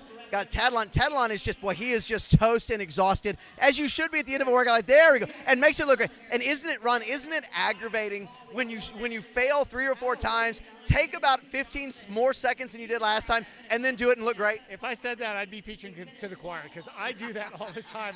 For a matter of fact, just today on my snatch, the last snatch that I did, my wife looked at me and she goes, why didn't you just wait a little bit longer? Because you don't want to wait. Yeah. So honestly, it's like one of those things that you're going to push yourself to the end, and I admire the fact when these guys walk across the line and drop like a sack of potatoes, that means they put it all out there. If you're walking across kind of, yeah, you could be in shape, but you didn't put it all out there. I want to see those guys like exhausted to the point where they can barely move. So this is, but we have the younger guys coming out. Yeah, so now we've got the 30 to 34 RX. So in my Shade North story, where I'm waiting on Tony, I'm in the back. Tony comes back, and as we're kind of picking everything up, there is this guy who just shows up. He's got a coat on. He's kind of got like a raggy. I call it a beanie. All the people up north are gonna get mad at me for calling it a beanie. But he shows up, and he's like walking around like picking through trash that's on tables, and is looking around, and so Tony looks at him and goes, "Hey man, you hungry?" And he goes, "Oh yeah, mate." And so Tony's like, "Okay, well, I've got some I don't know what, gummy worms or whatever it was." He goes, "Oh, that'd be great, mate." And so first off, apologies to everyone in the continent of Australia for my accent. And so then look up, and I was like, that guy looks really familiar. But see, you don't expect to see these people. This was one of my first events where I was at them. Yeah, you don't expect to see them, but much less picking through the garbage. Then all of a sudden, here comes Tia Claire Toomey behind him, and goes, she goes, and I'm not even gonna try to do her accent, but she goes, "Oh my gosh," and she looks right at me, and she goes, "Is he picking through the rubbish?" And I just kind of go, "Yeah, he's hungry." And she rolls her eyes, "Oh my gosh, Shane." And so then for about the next 10 minutes, I stand there, hang out. It's just me and Tony, Tia and Shane having a great time. So we got 30 seconds now. Time is over for story time for Kyle. Now back to the athletes that are actually doing something on the floor. We've got the 30 to 34. Once again, hey, the reps and the weight remains the same. Rope climbs at 4, 3, and 2, 12 thrusters, 9 thrusters, 6 thrusters at 155 with some, I got to tell you, there are some hunks of beef on the floor here. There sure are, man. These guys are going to crush this. Now, their weight is the same as 155, but they're going to move this a lot different. Again, as you go down in the age, this becomes much easier for these guys to move. These guys are killing the rope climbs. They're up and down this thing like it's nothing. Yeah, there's not a lot of resetting at the bottom. It looks like there's a lot that come down, touch, hop right back up. And so it'll be interesting to see who comes off first as we head to these thrusters. So it looks like we're heading up for our fourth for many of the athletes. Looks like right here, right in the middle, we've got lane 19. Lane 19 is Curtis Bontrager. Lane 6 is Aaron Johnson. We got lane 18. Lane 18 is Joe Ailes, and lane 9 is Justin Mayu. These are your leaders. And so talking about leaders here, we've got leading the way is Anthony Comey with 7 points. Once again, really doing a great job, Dominic. Aaron Johnson in second, and Aaron Cloud in 13th. Lane 4 is killing. Lane 4 is moving that weight like it is nothing.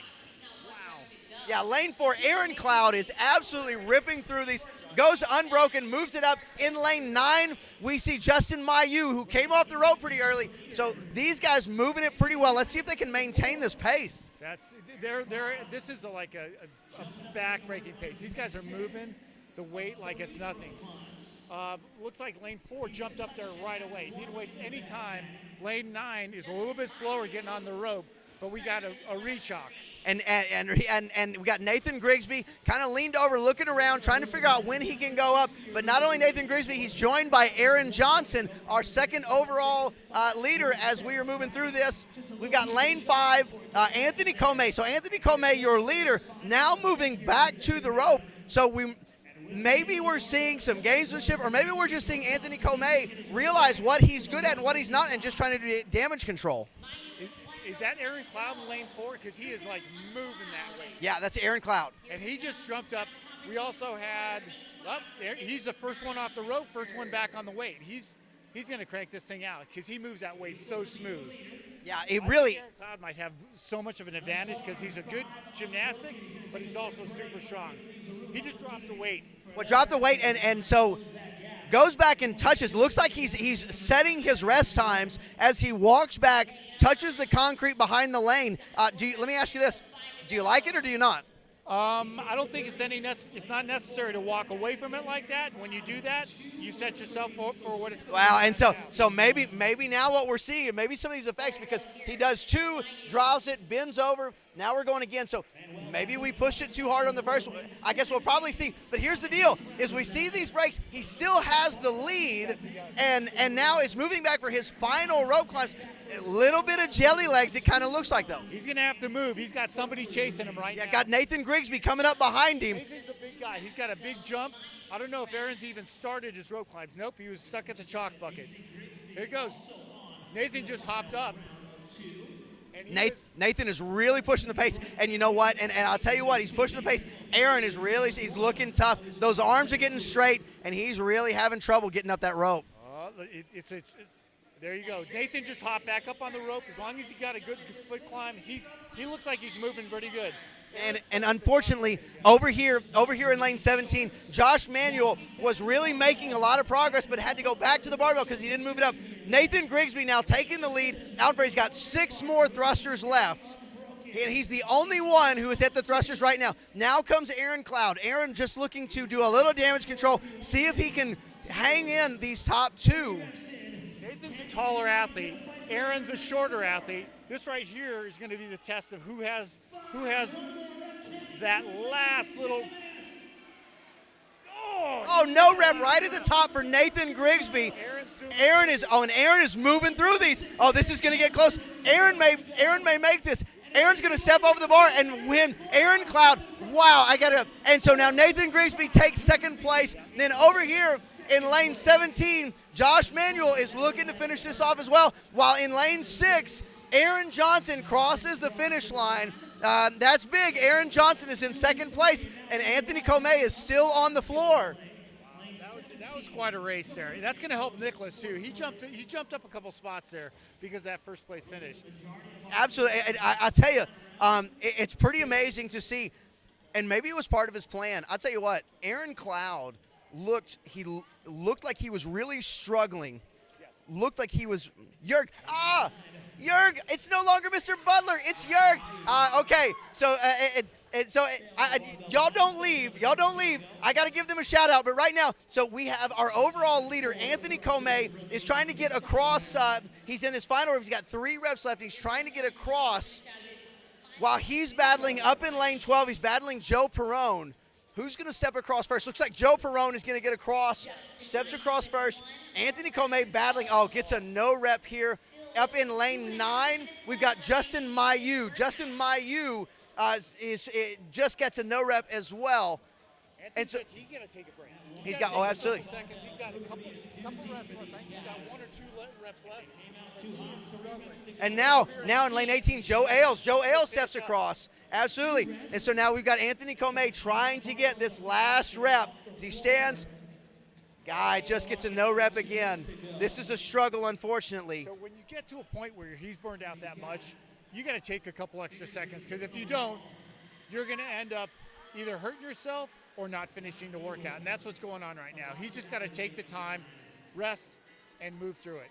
Yeah, and I think that's the deal. Is it really does become, oh man, another no rep. It really does become about trying not to allow, unfortunately, some of these guys like Nicholas Michael, Nathan Swihart. So in the time that he's had 5 reps trying to press out that last one, he's lost 3-4 spots now. And so just needs a little bit of time, needs to take a little bit of a breath. And now, as in lane 20, we've got Ryan Crest. And let me tell you this much. We haven't talked a lot about Ryan. This weight is nothing to Ryan. Nothing to Ryan.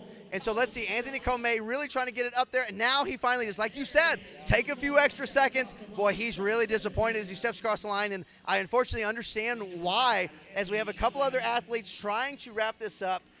We don't have a clock that we can see. It would be really interesting to see what time it is. Feels like it's been a long time, but I think just because so many guys finished early. In lane 8, we got Evan Young. Evan Young trying to finish this off. And then down here in lane 16, we've got Casey Miller. Evan Young finished it off, and boy, Mayu is really struggling, really trying to see if we can get Mayu across. All right, and he steps across the line. Very nice.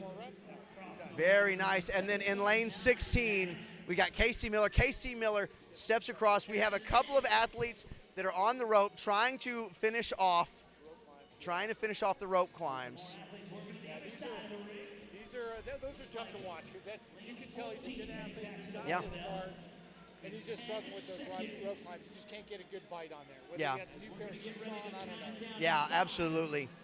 And so he's going to get as many as he can. That's Rower over there. He's getting as many as he can.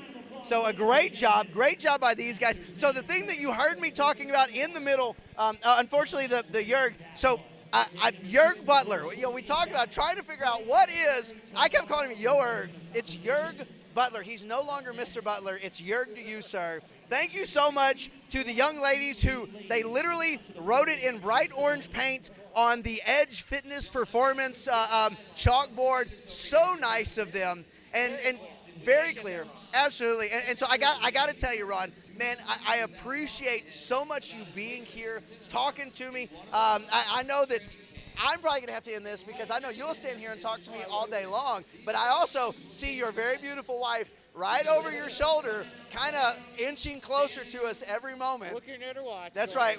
And I think of anyone in the world, she knows well enough that if she doesn't start reining it in, you're never going to.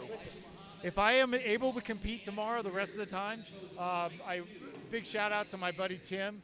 He struggled a little bit today with his knee, and if he's out, I'll come back up and we'll do this some more because I enjoy this tremendously. Yeah, this was awesome. Ron, thank you so much for your insight, for your expertise. Dude, thank you for what you do for the community as well, brother. I love these guys. All you masters out there that are listening, this competition is amazing. We have 600 of the most amazing athletes. The programming is incredible. CJ does a great job. Eamon and Bobby putting things together.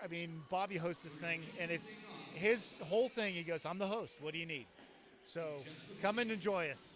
Absolutely. So we're going to be taking just a quick break as we're switching out equipment. We're heading into the elite divisions. We're going to have the women's elite divisions first. So stick with us as we switch around, and we'll be right back.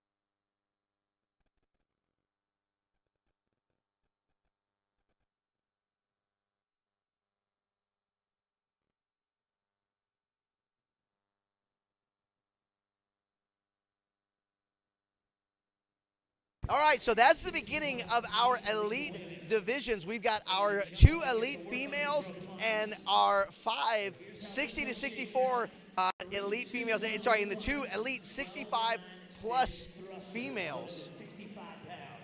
So in the elite division, we have. Oh, look, there we go. Okay, I missed it. In the elite divisions, we have 3 rope climbs, 12 thrusters, 2 rope climbs, 9 thrusters, and 1 rope climb, followed by 6 thrusters at 65 pounds for these ladies.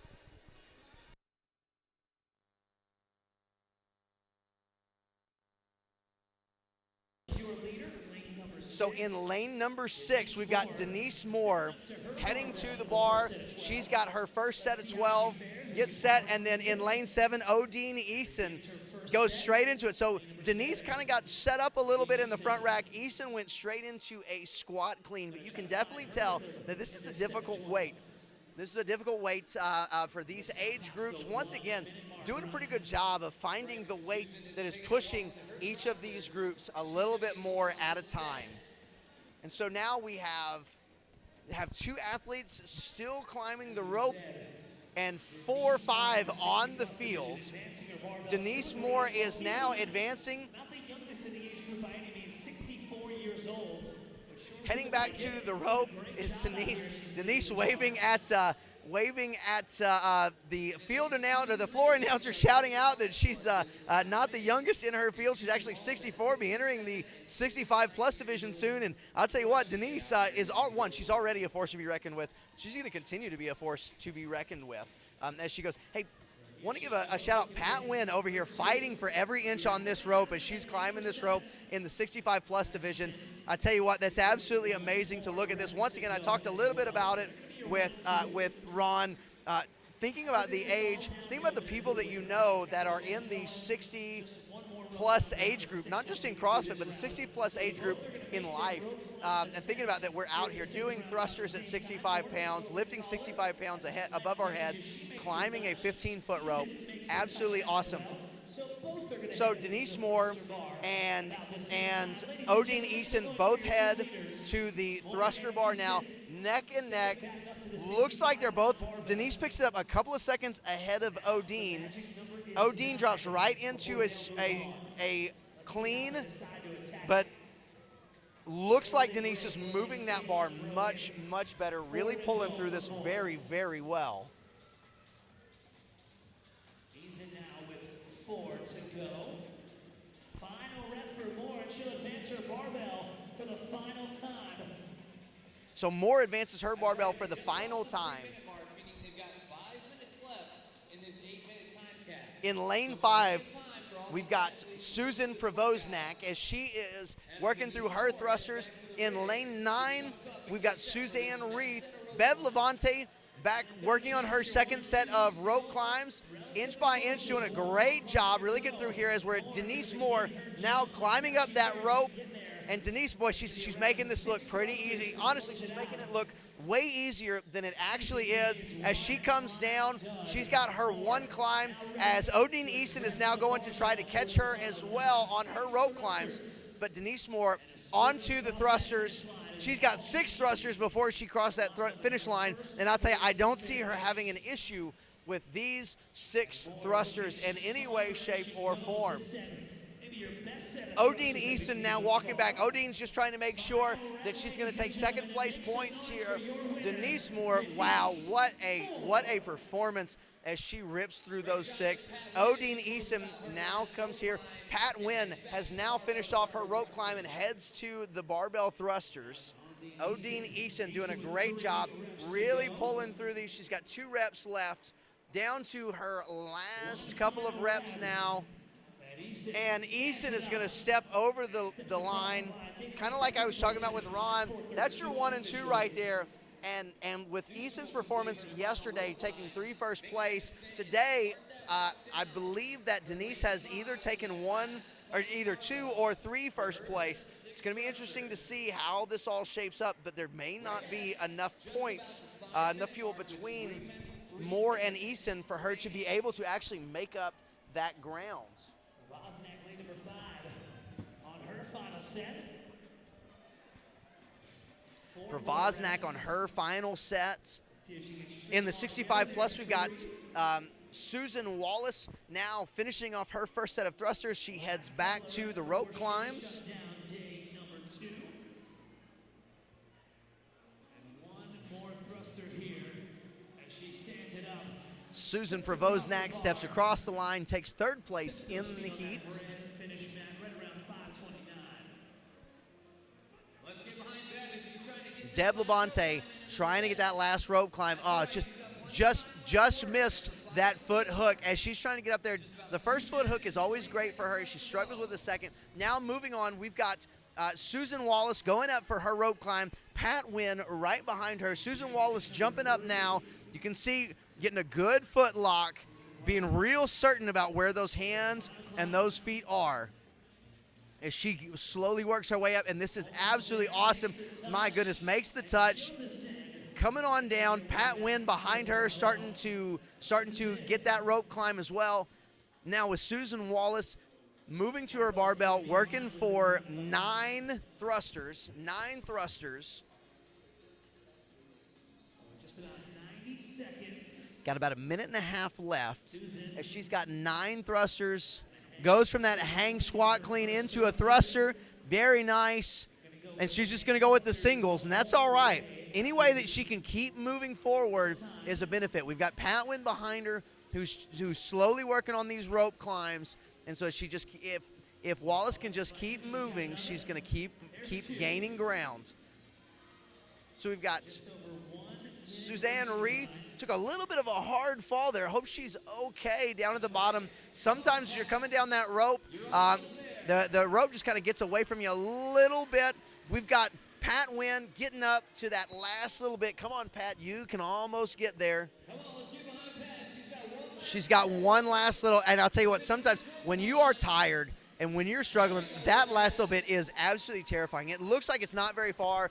You're telling yourself all you got to do is just reach up and touch the metal, but it's absolutely, it's terrifying because you're fatigued, your grip is tired, you're having a difficult time, and you're losing grip with your feet, and you're like, okay, I'm 15 feet off of the air, and I've got to let go of this rope with one hand. So we got 30 seconds left. Suzanne Wallace, what a wonderful job. She's got 5 more left, and she's going right back to it. Going right back to it. Susan looking to connect with another one. Press it down 10 seconds. Susan Wallace with a great couple of reps now, really trying to get that last one as we press it out. Oh, couldn't quite get it. That's all right. What an incredible effort by these ladies, the 60 to 64 and 65 plus athletes. Coming up next, we've got your 55 to 59 elite females.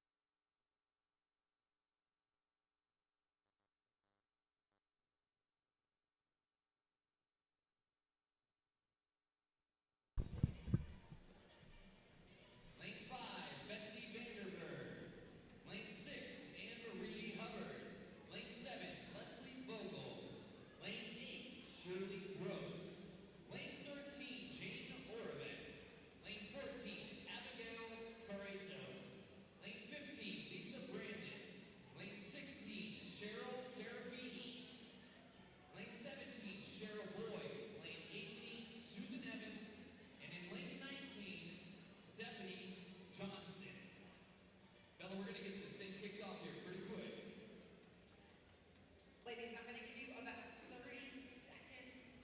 Once everybody's over here, get everything set up, ready to go. We got 95 pounds on that barbell. We've got our 55 to 59 elite lady division. Some of my favorite competitors in this heat.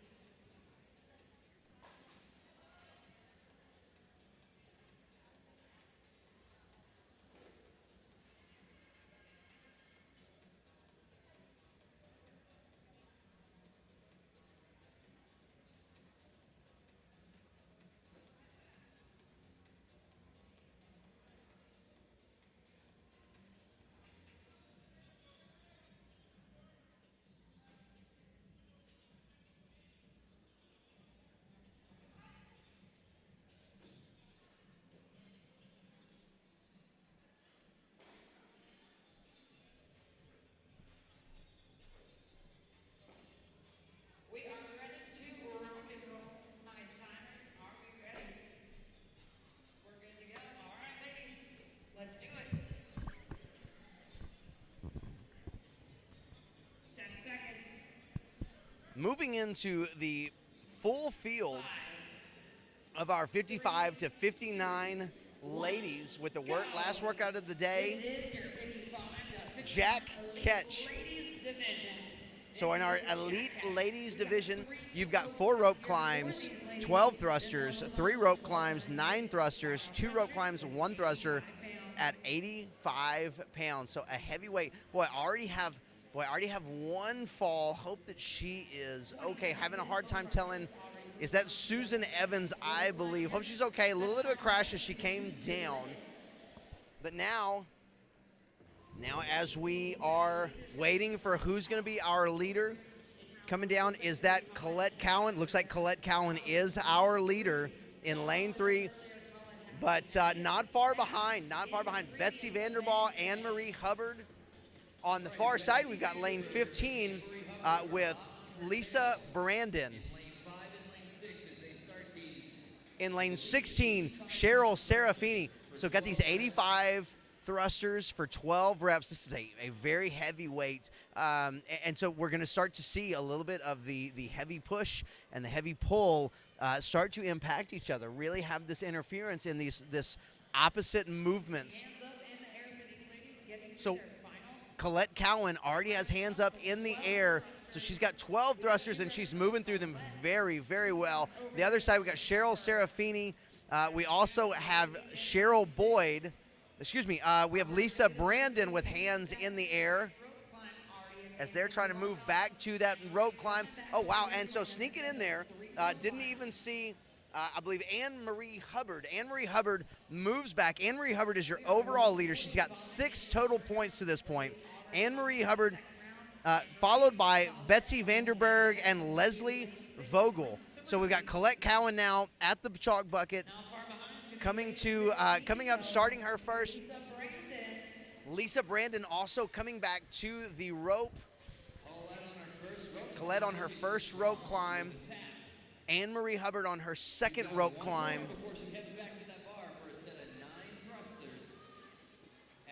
And so now Anne-Marie Hubbard heads back to her thrusters. Current leader, current overall leader, current heat leader, as she moves back to the bar for 9 thrusters at that 85-pound mark.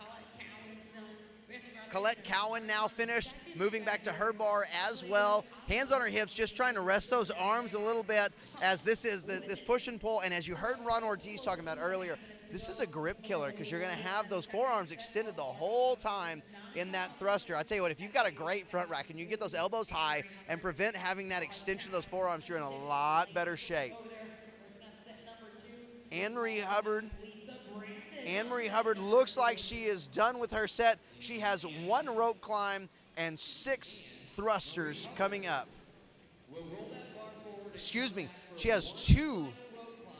No, 1 rope, yes, okay. I keep arguing with myself. No one's here to argue with me, so I've got to argue with myself.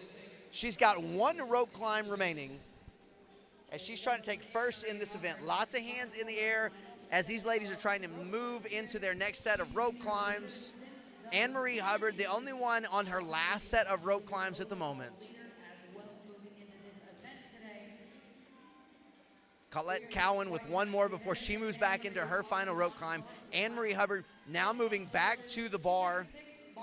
Leslie Vogel finishing up her round of thrusters. She's got 1 more before she heads back to her final rope climb. Trying to catch, she's got to move the bar up.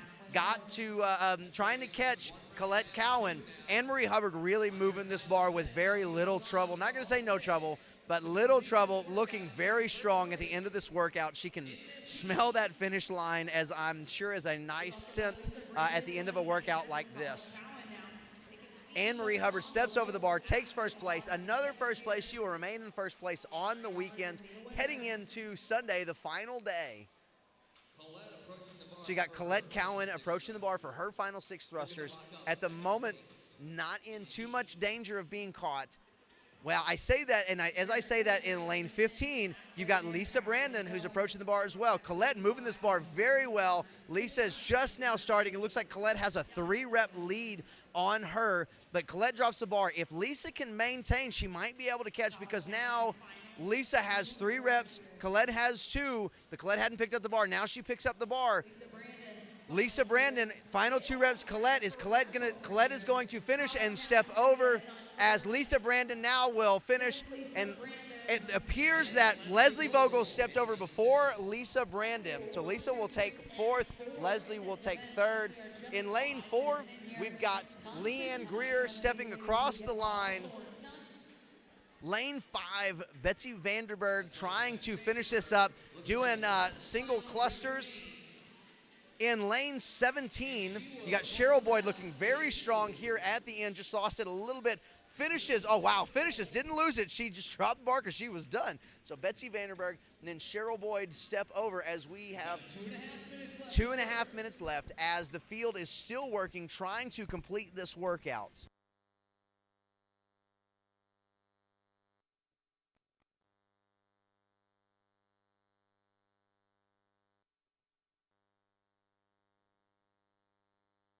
Stephanie Johnson gets a little love from the floor announcers, drops the bar, stands back and celebrates, gives a woo to the crowd. Absolute awesome. So now looking at who's going to be finishing, it appears that in lane 16, Cheryl Serafini is going to be our next finisher. She's got 3 more on her last set. Stephanie Johnson rolls her bar forward. She's got 1 more.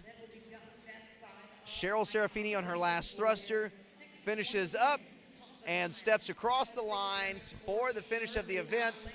Definitely going to be a nice restful night for these laders. In lane 8, we've got Shirley Gross. Shirley Gross trying to finish this off, step across. About 90 seconds left on the clock. She's on her final set of thrusters. She has 3 more thrusters. Shirley steps back. She has 2 reps to go. We're coming down to it. You've got 1:10 on the clock. 1 minute, 10 seconds to get this workout done. Now's the time. Shirley going for those single clusters. She's got 1 more. 1 more. She's got just under a minute left. 1 rep to go for Shirley Gross. 1 final thruster at 85 pounds. 1 final thruster. Can she stabilize it? Yes, she does.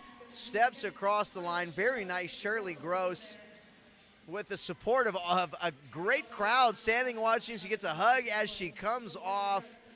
Very proud of her, very proud of herself, as she should be. Man, this is a ton of work. And let me tell you this much. How about Stephanie Johnson? She's got 30 seconds. She may finish this workout. She's got 1 more. Stephanie making short work of these thrusters. My goodness, she's strong.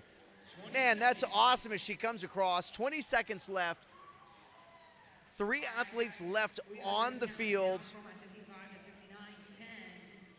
10 seconds remaining in the event.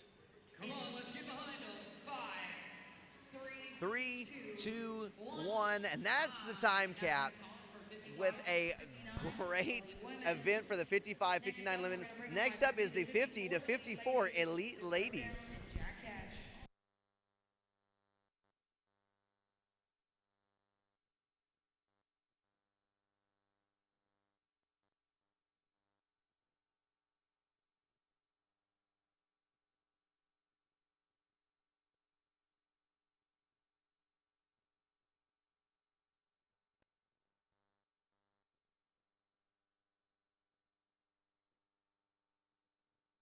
So we've got our 50 to 54 elite ladies taking the floor. Hey, as we do this, allow me to take a couple of moments to thank our sponsors. RX Smart Gear, Hero Barbell. You're seeing the Hero Barbell in effect right now. Compete Force, you got a chance to see the Compete Force bags that we were using for the Team Worms. Victory Grips, Train, RP, Renaissance Periodization, Yeti, Rogue. You get a chance to see these wonderful Rogue rigs as we're climbing up these ropes. And we've got Strike Movement here as well with some great looking shoes. I got to tell you, I've got to head down to Strike Movement in a minute, see what their shoes are like, try on their shoes, support them a little bit. Then we also have a wonderful vendor village here. We've got Power Monkey putting on their activations, putting on some clinics, helping spectators learn about snatching, learn about gymnastics movements. You got a chance to hear from one of their coaches earlier, so really excited to have them here. Then we've got LRX, Barbell Voodoo, Edge Fitness Performance, Wad Bottom. We've got Paper Street Coffee. So many awesome vendors.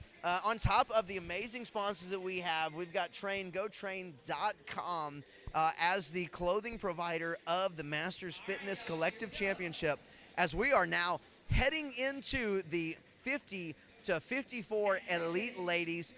This has been a tight race. Cindy Hinkle pulling away a little bit. She's got 7 points and has a 6-point lead. But after that, Dana Mather, Julie Schaefer, and Tara Fillion all very close to each other. And let me tell you, from 4th down to about 10th is all separated by 2 points. Jack Ketch is going to be a separator here. Jack Ketch in this event is 3 rope climbs, 12 thrusters, 2 rope climbs, 9 thrusters, 1 rope climb, 6 thrusters. And let me tell you something, at 105. So for this 50 to 54, they are being tested, and we're really going to have to see how this goes. What is your strength? Is your strength the rope? Is your strength the thruster? As our first athlete that comes off of the floor is in lane 17, and that is Ann Smith.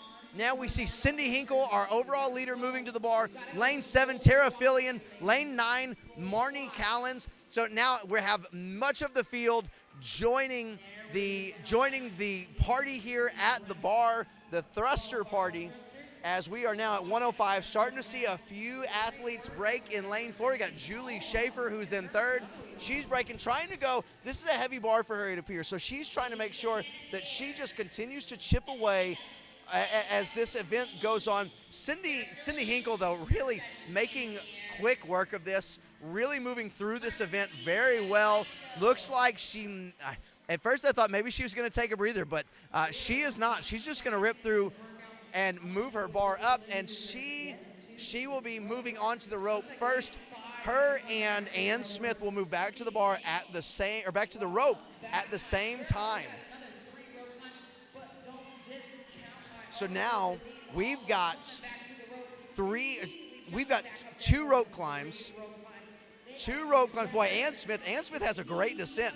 Hits the top, comes about halfway down, drops halfway down, and then drops the rest of the way down, as Cindy Hinkle does. You've got to take a look at Ann Smith and see this descent as she touches halfway down, and she's done a very quick descent, and that's going to give her a real advantage over her competition as she is starting to space some distance between her and Cindy Hinkle. As Cindy now coming down and is getting back to the bar as well. If Ann can really get through these, as these reps descend, it makes it more difficult to catch you as long as you're able to continue with your movement.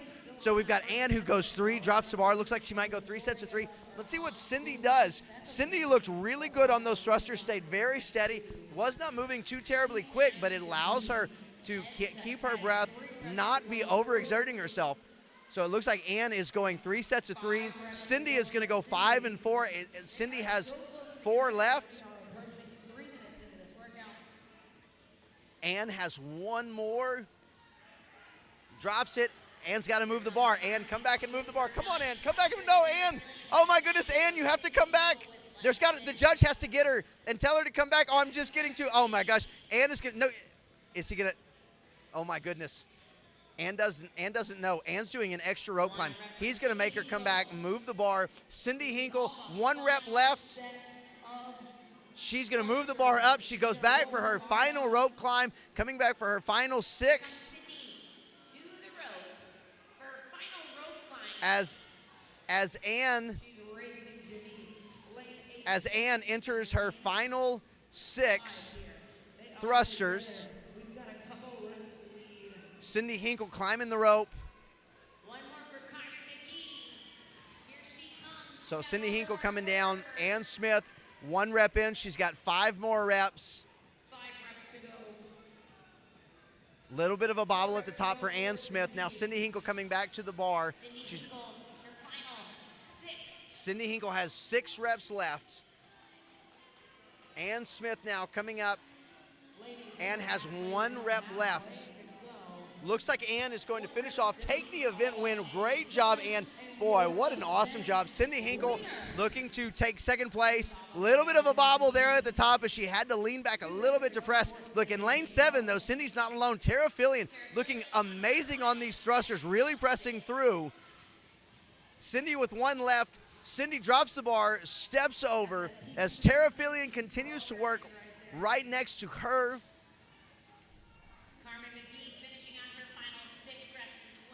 Carmen McGee on her final set of 6. And Tara Fillion crosses the line, taking a 3rd place. Lane 6, we've got Dana Mather. Dana Mather working through her thrusters. Looks like she still has 1 set of rope climbs and 1 set of thrusters left. Carmen McGee, though, very strong, pressing through these thrusters, looking absolutely awesome down in lane 3. Taking a little bit of a breather. She's got 2 left. 2 left. Dana Mather with a couple left in this round. On the other side of the floor, looks like we have in lane 17 and, excuse me, not 17, in lane 16. Carmen McGee finishing off. Okay, now here's the problem. Okay, Ann Smith is now in lane 17. So allow me to apologize to Denise Alba. It was Denise Alba in lane 18 that takes the event win and that did so great the entire time. Ann, I love you. I'm glad that you got a lot of love from me. But Ann is now about to finish off. Denise Alba is the one that is the winner of your event. As now we have several athletes coming to that final bar trying to finish up their workout. Down here in lane 2, we've got Darlene Reed. Darlene Reed trying to finish it off. Darlene finishes it off, steps across the line. In lane 15, Carrie Evans finished it off, steps across the line. In lane 6, Dana Mather trying to knock these out. In lane 14, Mindy Hoffman finishes off the workout. Dana Mather still hitting those singles, trying to get this finished off. Lane 16, Carrie Waite in the black pants, the red top, working through these, struggling with this weight a little bit, but doing a great job still moving this weight. Dana Mather, one at a time. Last one for Dana Mather. But it looks like Carrie Waite will step across the line first. She finishes it up. Final 60 seconds as Julie Schaefer is just trying to manage a little bit here, struggling to get that final rep of this 85-pound thruster up. One press, there we go. So she moves her bar up. She's got one rope climb left. Running to the rope, jumps straight up to it. Final 30 seconds, trying to get this rep in. Looks like she might be trying to get back, see if she can pass anyone who may not have already gotten a couple reps on their thrusters. 20 seconds left in lane 19. We've got Tammy Saunders trying to finish off this workout. And she does. Tammy Saunders finishes off the workout with about 5 seconds left. And that's going to be it for the workout. Once again, allow me to apologize to Denise Alba, the winner of the event. Cindy Hinkle finishing a close second. Great race. Man, really enjoyed watching some of these rope climbs. And we're about to be bringing out the 45 to 49 Elite Ladies.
So we've got the 45 to 49 Elite Ladies taking the floor for Jack Ketch. Now, here's the interesting part. With the 45 to 49 ladies, we move into the legless rope climb portion. They have 3 legless rope climbs, 12 thrusters, 2 legless rope climbs, 9 thrusters, 1 legless rope climb, 6 thrusters. Their thrusters are at 105. I tell you what, so these legless rope climbs change this workout. Now there's a lot more rest, a lot more pacing, as Danica Rolfe appears to be one of the first up the rope, and now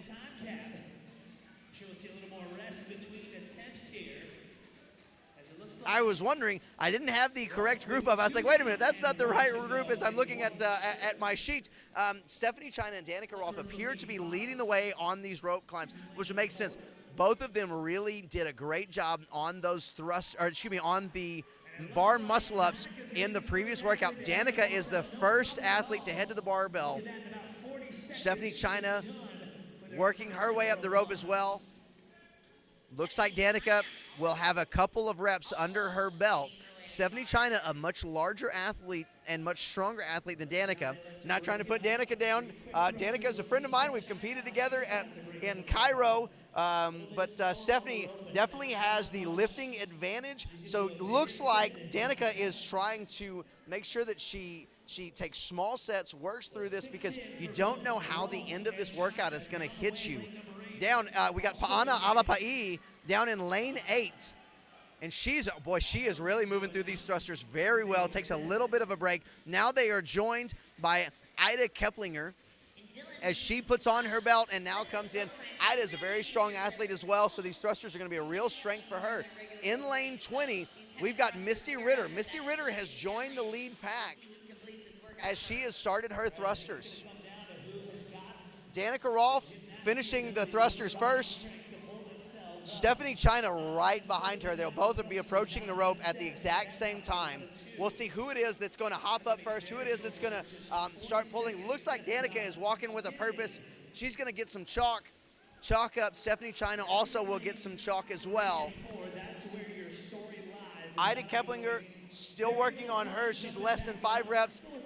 Pa'ana Alapa'i moving back to the rope now as well. Danica has that first rope climb down. She's got one more to do. Steph China making that rope climb. Danica taking a little bit longer break than she did in that first round. Steph China gets that rope, or gets that right at the end. Ida Keplinger, one more rep left before she comes back to the rope. Looks like Danica Rolfe is now moving back to the thrusters after 2 legless rope climbs. Now you just have to ask yourself, is Stephanie China going to be able to stand there and take the rest that she needs, knowing that the person she's chasing is already walking back and has been walking back for a while? So at the same time Steph hopped up to the rope is when Danica picked up the bar. Now we've got Misty Ritter moving back to the ropes as well. Ida moving back to the rope. Danica Rolfe with 5 reps left of her 9, now down to 4. She's 6 reps in before Steph China picks up the bar. I'll tell you what though, Steph is moving this well. Let's see if she's going to take a break as Danica has dropped the bar going, looks like 3. Steph's going to go 5 and 4. Danica has 2 more. Pa'ana Alapa'i out of Hawaii coming back. Looks like she's solidly in the 3rd place position. Danica moving back for her final legless rope climb and 6 thrusters. Steph China has 2 thrusters left now. So Danica stops to chalk up. It'll be interesting to see what Steph China's strategy is here as she walks back, watching Danica. Danica now hops up to the rope. Steph is just now getting to the rig. Oh boy. Oh man. So what a close there. Danica pulls up, couldn't quite get it, drops back down, gives one really large kip, and gets the rope, gets the beam on her very last pull. Boy, that is a tough situation. And she goes straight to the bar. She's not wasting any time. She's going to leave no doubt. That's 3 reps in, and she is looking great. She's going to go all 6 on these as Steph China now just hops up to the rope, going hand over hand. Danica Rolfe absolutely dominates this workout. What a great job as Steph China now is jogging back to the bar. Still have 3 minutes left. Steph China coming back to the bar. Ida Keplinger walking around trying to get her grip back as Pa'ana Alapa'i is back for her final rope climb as well. Steph China has 3 left. Looks like she is going to do these unbroken, just like Danica Rolfe did. What a great job. Steph China, a great job as she steps over, takes 2nd place in the event. Looks like at the moment Pa'ana Alapa'i is, she's just mere feet from it, gets the touch, heading back to the bar. We've got Misty Ritter heading back to the rig for her final rope climb. Pa'ana Alapa'i with a nice steady walk. She's not really in danger right now. No one is really pushing her. So she's got 6 thrusters as she finishes up. She has a whole group of people here watching her. So that's pretty amazing from Hawaii. I don't know if they all came from Hawaii. Maybe they all did. But Pa'ana Alapa'i is from Hawaii. She's got a whole bunch of people here rooting for her, yelling her on. They've got signs out. It is pretty awesome watching this. Big smile as she crosses the finish line in 3rd place. Ida Keplinger now goes back for her 9 thrusters, and we've got Misty Ritter with a slow walk back to the bar. She's got 6 thrusters left.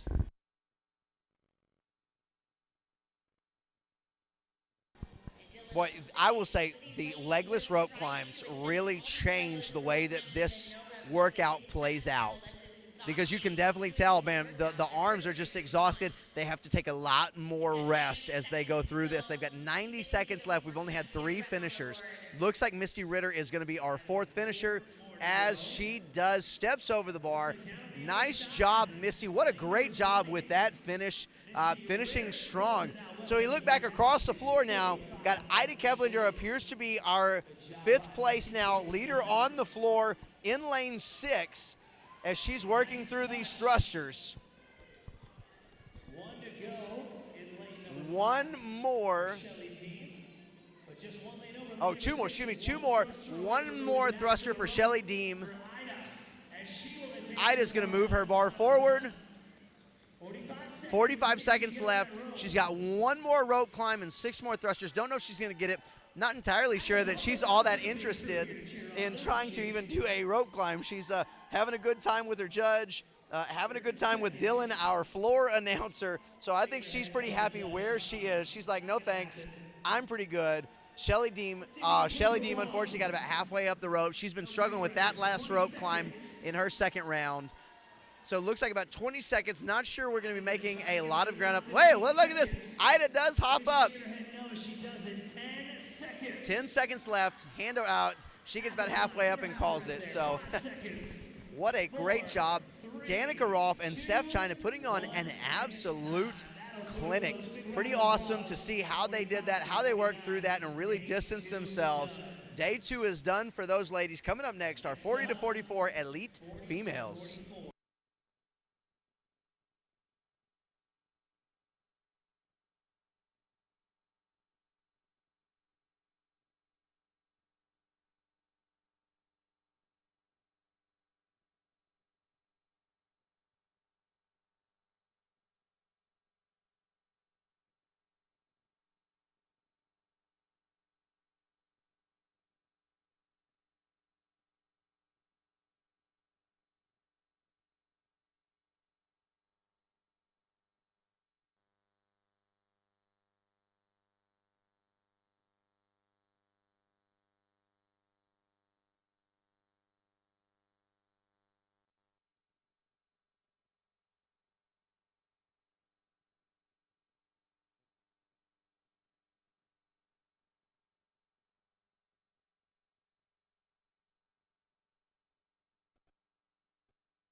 Seconds before the start of our 40 to 44 female elite. And I'll tell you what, we've got some athletes that are familiar with these high levels movements. Talking about Anna Tobias, Jen Ryan, Sarah Blunk, so many awesome competitors. So as we get started, Jen with a little bit quicker jog, heading up.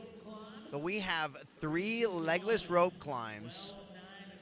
3 legless rope climbs, 12 thrusters, 2 legless rope climbs, 9 thrusters, 1 legless rope climb, 6 thrusters at 115 pounds on those thrusters. Jen with a great ascent and descent, really a strong finish, or a strong movement for her. Anna Tobias also up and down pretty quick. Boy, she comes down. Jen Ryan comes down so quick as she now moves on to her 12 thrusters. 12 thrusters as she is looking very strong, moving well, trying to put some distance between her and Anna Tobias, who she's chasing on the leaderboard.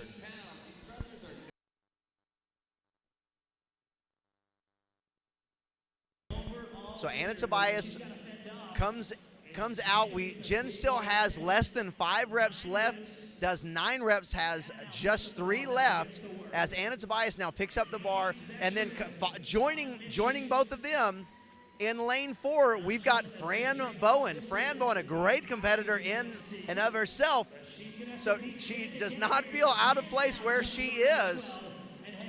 Jen, we got Sarah Blunk joining. Sarah, very strong athlete.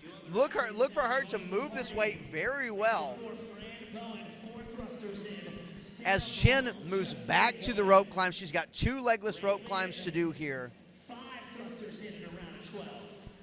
But Jen Ryan moving so Anna Tobias working on these thrusters. Looks like she has just a couple more before she moves back to the rope. Jen Ryan already with 1 rope climb down, looking to see if she can get up and down that rope before Anna Tobias gets back to the rope herself.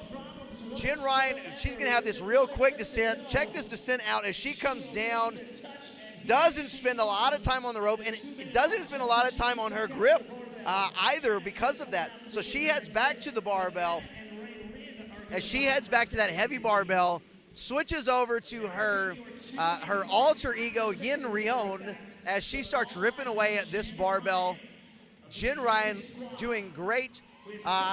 And now what Jen Ryan is looking for, if she can continue this, is looking for some people to get between her and Anna Tobias as she starts trying to make up some ground on Anna in this workout. Jen taking a nice easy breath over the bar. As we start looking at other athletes, Raylyn Batdorf on her 2 rope climbs.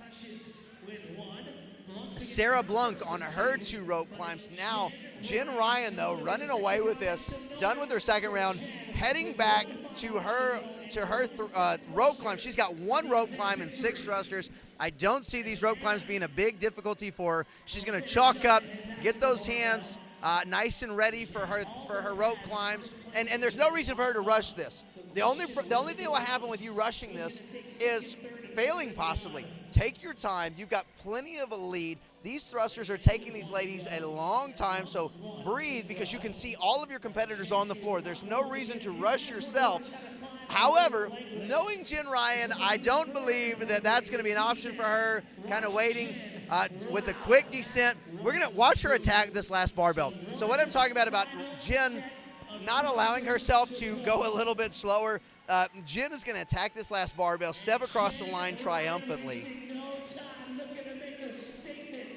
And so she's making a statement. So she's 3, 4, looks like she's going to go unbroken on her final set of thrusters. And Jen not backing off whatsoever. Jen, a.k.a. Yin Ryan, in the alter ego, but Jen doing a great job as she comes across the line and absolutely dominates. And here's the deal. Anna Tobias is a full round behind, but is still in second place. If that tells you the dominance of Jen Ryan in this event, we've got Sarah Blunk on the bar looking to move forward. So Anna Tobias is the only athlete that is on her last round of rope climbs. Sarah Blunk looking to stay within reaching distance of the leaders, trying to hang on to that 3rd place spot.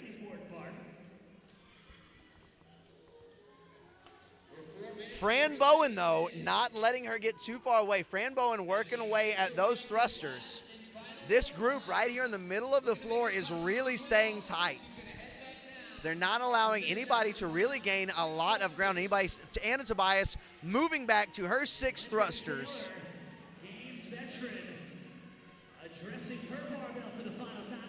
So Anna Tobias, let's see what Anna Tobias is going to do on this round.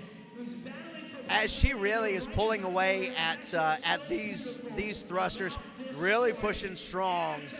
Man, what a great set of 6 to finish up with. So we got Sarah Blunk back at the rope. Now still on the floor. It looks like Sarah Blunk is your leader on the floor, working through her rope climb. We also have Mary Wise, Lizzie Carson, and Fran Bowen. Christy Manchester, Lizzie Carson, Fran Bowen at their set of 6 thrusters. On the far side, we also have Paula Kazi on her set of thrusters. Blunk moving back, trying to finish up this workout. She's got 6 left before she can finish. She's got Jen Ryan and Anna Tobias there cheering her on. I'll tell you what, if I've got Jen Ryan and Anna Tobias cheering me on, I'm probably going to give it a shot at going unbroken. And I'll tell you what, that's what Sarah Blunk is doing. Sarah Blunk, a very strong athlete. She's got great positioning in the bottom of that squat. And so really pushing through. And look at that final rep. I'll tell you, your top 3 finishers after that workout, none of them had a reason to really rip through those last 6, but they all did. If that kind of speaks to that competitor mindset that they all have. And so it looks like in lane 4, Fran Bowen moving back for her final set of thrusters.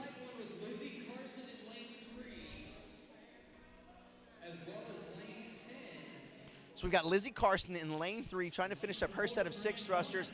Lane 10, Paula Kazi now moving back to the bar as Fran Bowen is trying to finish up her set of thrusters here. Certainly believes she can with 3 reps remaining now. Looking to do everything in her power. 2 reps left. Is Fran going to go unbroken as well? This is absolutely awesome, watching these ladies at the end of this workout going unbroken on these. So all of your finishers to this point have gone unbroken on their final set of thrusters. I got to tell you, I don't know that anyone on the floor actually knows this, but I feel like it's a lot of pressure for whoever gets to the bar next to make sure that you go unbroken because, well, basically everybody else is as well. So we got a lot of ladies that are trying to make their final rope climb. Paula Kazi gets that last rope climb. Wow, that's a great job. She's got 30 seconds. She's got Anna Tobias running with her as she is trying to finish off this workout. But once again, the competitor mindset, I don't mean to hammer that in the ground. I'm sorry that I am, but there's no reason for her to really be rushing through this. Now you have Lizzie Carson coming in. Lizzie Carson with a quick run to the bar. Christy Manchester trying to catch Lizzie Carson. We've got a great race between these two. Lizzie Carson, Christy Manchester. 5 seconds left. Can Paula Kazi finish this off? Not quite. Looks like she got credit for that last rep. Man, what a great job. A great finish there at the end with all of these. There's excitement from the very beginning to the very end. That is your 40 to 44 elite ladies. We move into the 35 to 39 elite ladies.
5 seconds until we start the 34 to 39 elite females. Once again with Jack Ketch.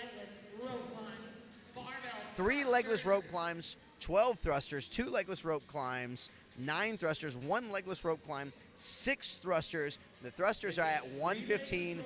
Not a light weight for these well, I say not a lightweight for me, possibly a lightweight for these ladies. So as we're going up these rope climbs, looking at a lot of ladies, very experienced, taking it nice and steady. There's no reason to come out flying on this first one and then having trouble as you go later on in these rounds. Jamie Latimer in lane 6, your overall leader, moving to the bar first. 3 pretty quick workouts. See who's moving next. So less than 1 minute for those 3 legless rope climbs for Jamie Latimer. As Jamie starts off with these thrusters, looking great, really moving through those pretty well. So now in lane 20, we've got, I believe that's lane 19. Lane 19, we've got Kaylee Walsh. Leilani Hartley joins them. In lane 17, we've got Christina Bray. And in lane 15, Christelle Fox joining as well. And now in lane 3, we've got Allison Stahl joining. So lots of people taking their time, trying to make sure that they're not overworking too early. But we're starting to see a little bit of separation. Jessica Snap-Borth coming off the rope. Lane 9, Gina Hartwick. And Gina is a very strong athlete. These thrusters do not look difficult. I anticipate Gina really trying to use these thrusters to gain a little bit of ground and make up some distance here. She's got 5 left, so pulled out 7 thrusters to start off with. As she looks to her coach and husband, breathe a little bit. So he's filming her and helping her at the end of the lane. Looks like Jamie Latimer is heading back to the thrusters now. Heading back to the rope climb, not the thruster. She left the thruster, heading back to the rope climbs. Appears that we've got Kaylee Walsh back on the rope climbs as well. Leilani Hartley back on the rope climbs, or at least heading to the rope climb. So Walsh and Latimer head-to-head on these legless rope climbs. Both looked pretty good on those. Now we have Gina Hartwick back at the rope. Allison Stahl back at the rope as well. Jessica Snap-Borth back at the rope. So really starting to see, we're going to see a little bit of separation now. So Jamie Latimer getting off first, but a walk to the bar. And you've got Kaylee Walsh with a little bit of a trot back to the bar. Looks like they're going to get back at about the same time. Are they both going to start? They're both going to start their thrusters at the same time.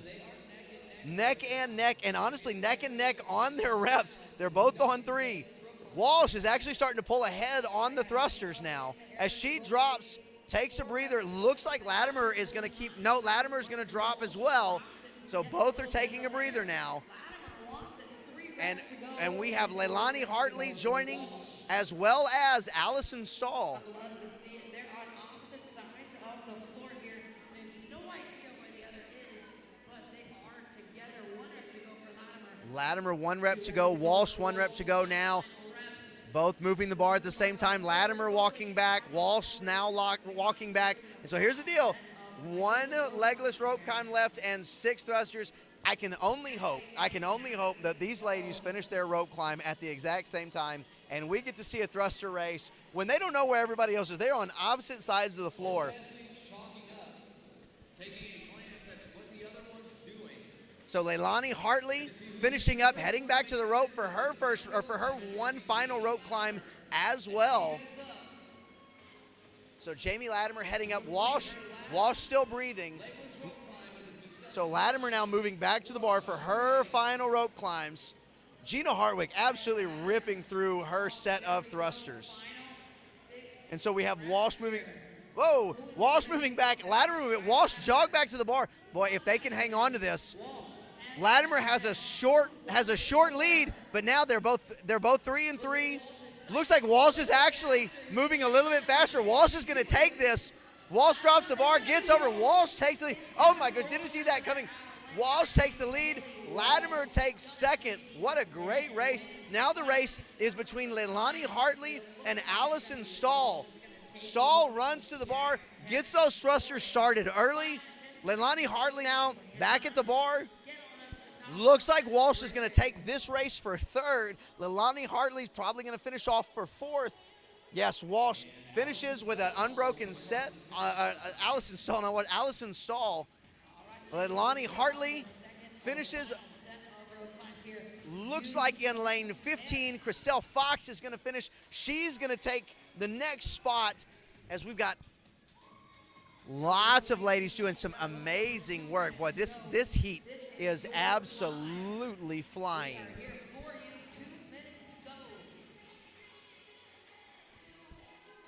Still have 2 minutes to go. Wow, this is absolutely impressive to see these ladies.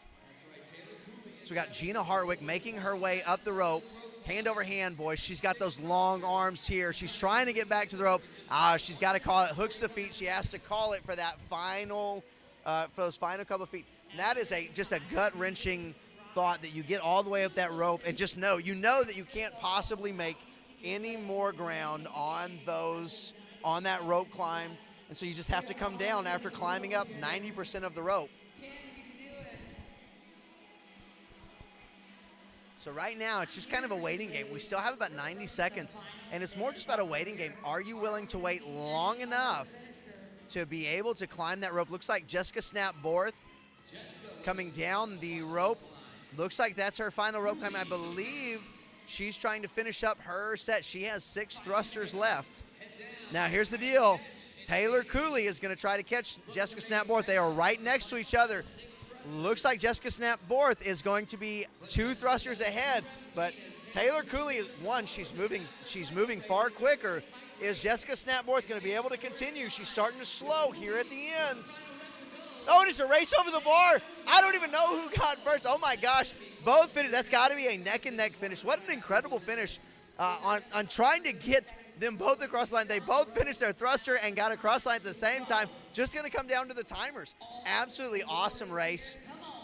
As we got Gina Hartwick trying to get those last couple. She's getting that big kip with those legs. Boy, she's got a strong grip. She's continuing hanging on. Oh, and has to come down again. There's only 20 seconds left. I don't think there's enough time to be able to finish this off. That's all right, though. What a great event for so many of these ladies as they came and really did an awesome job the entire time. So now we're going to be moving into the 30 to 34 heat of ladies.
We've got about 5 seconds before we start our 30 to 34 elite ladies. And let me tell you, this is going to be a heck of a race.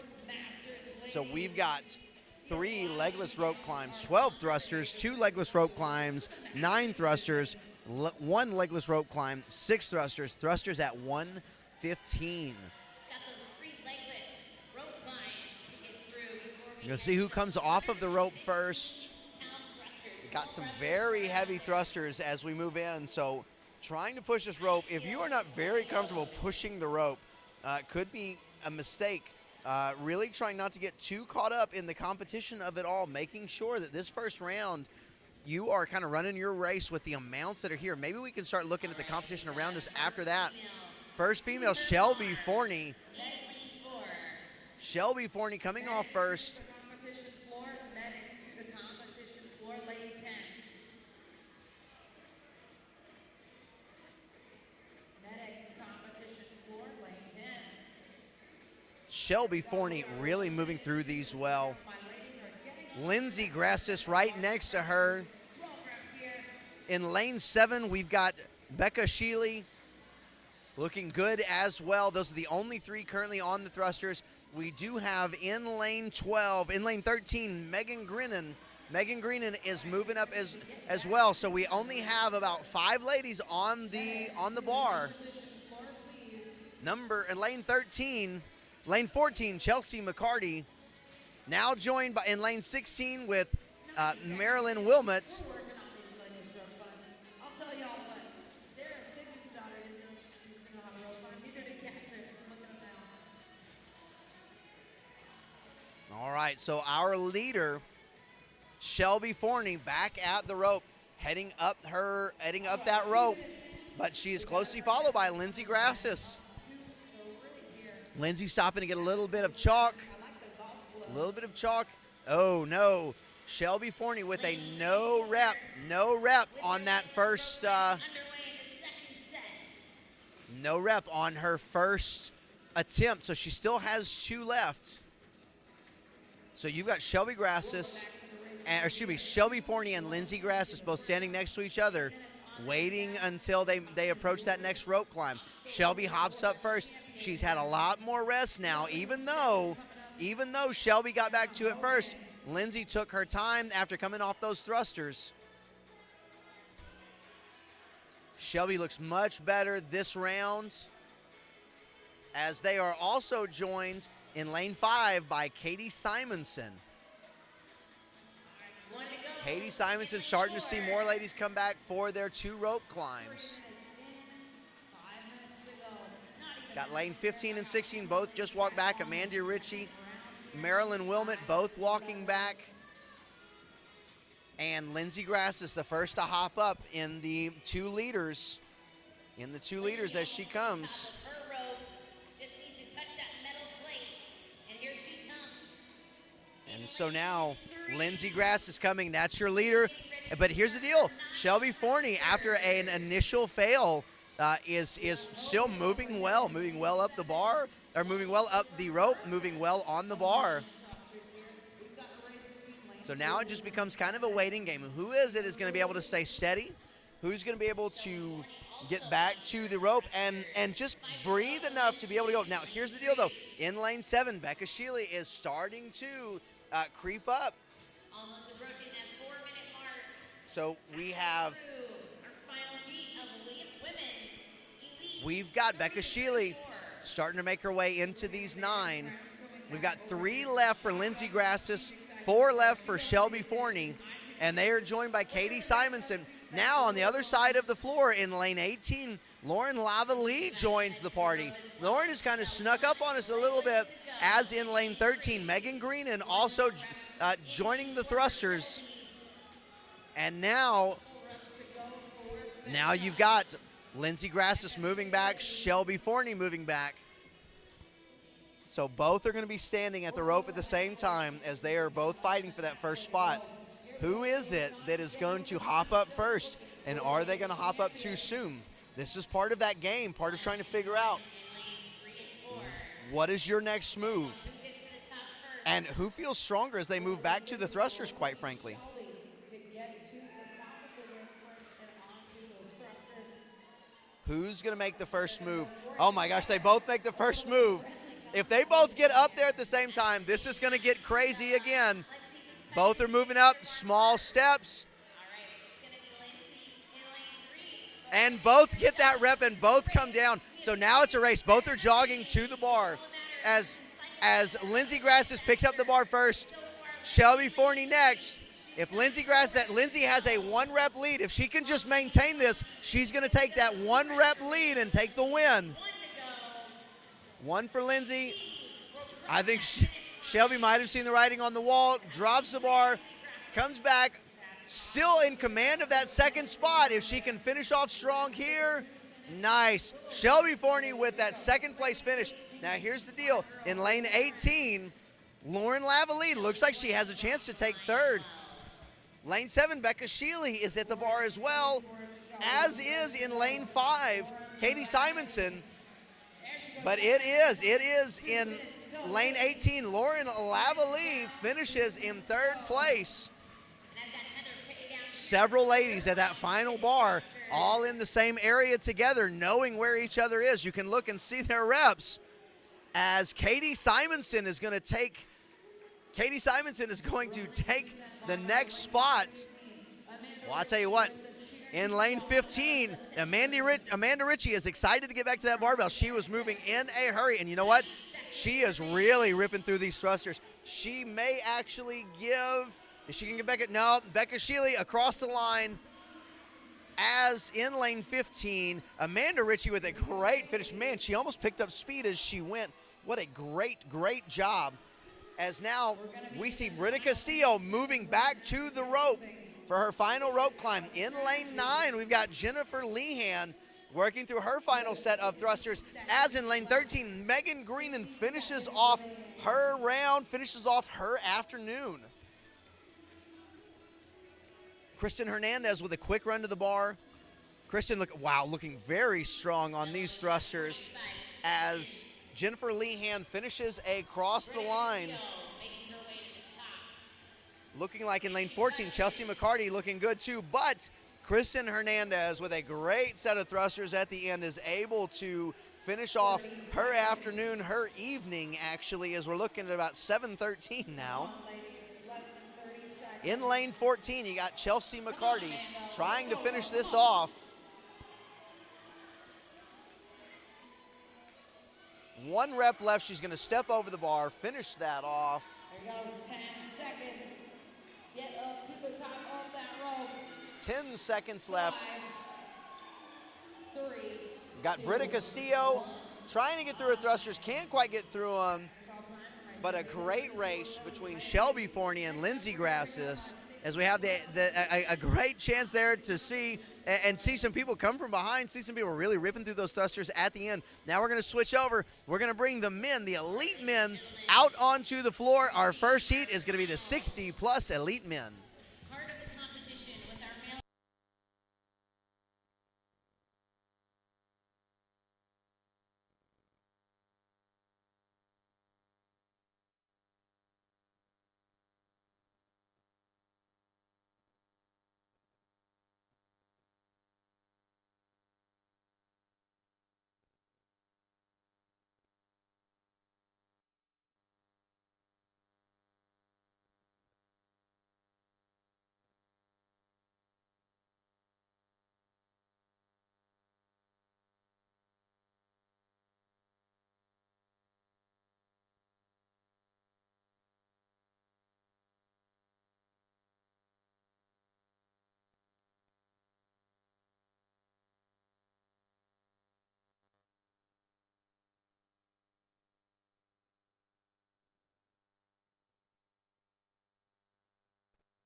So we're about 20 seconds away from starting our male portion of this elite competition. We have both the 65 plus and 60 to 64 men on the floor.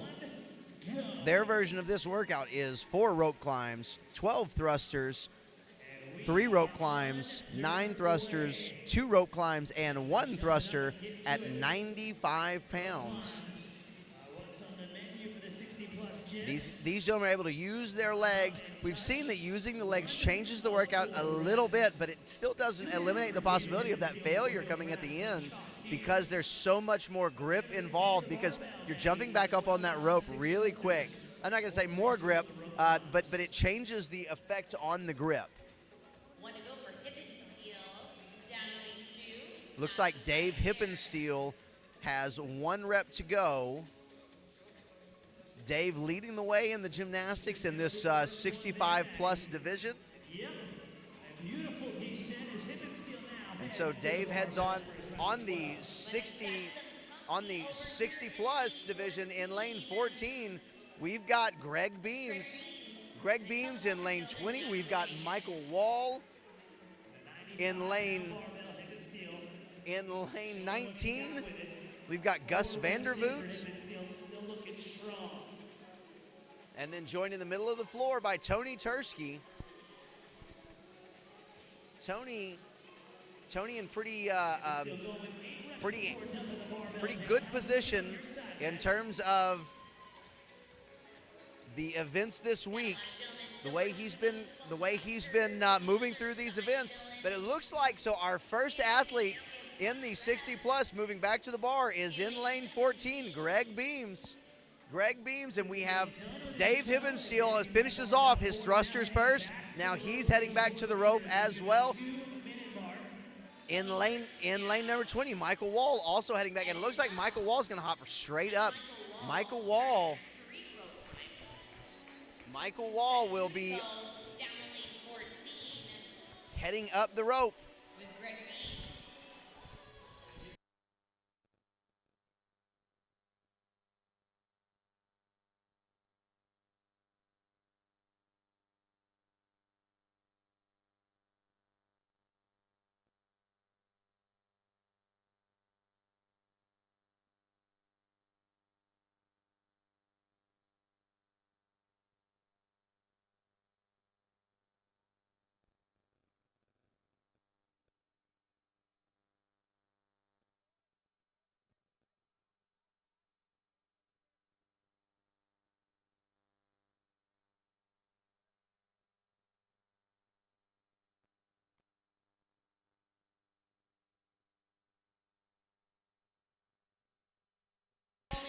So Greg Beams rolling his bar forward. He is moving on to his final 2 rope climbs, really pulling through this well.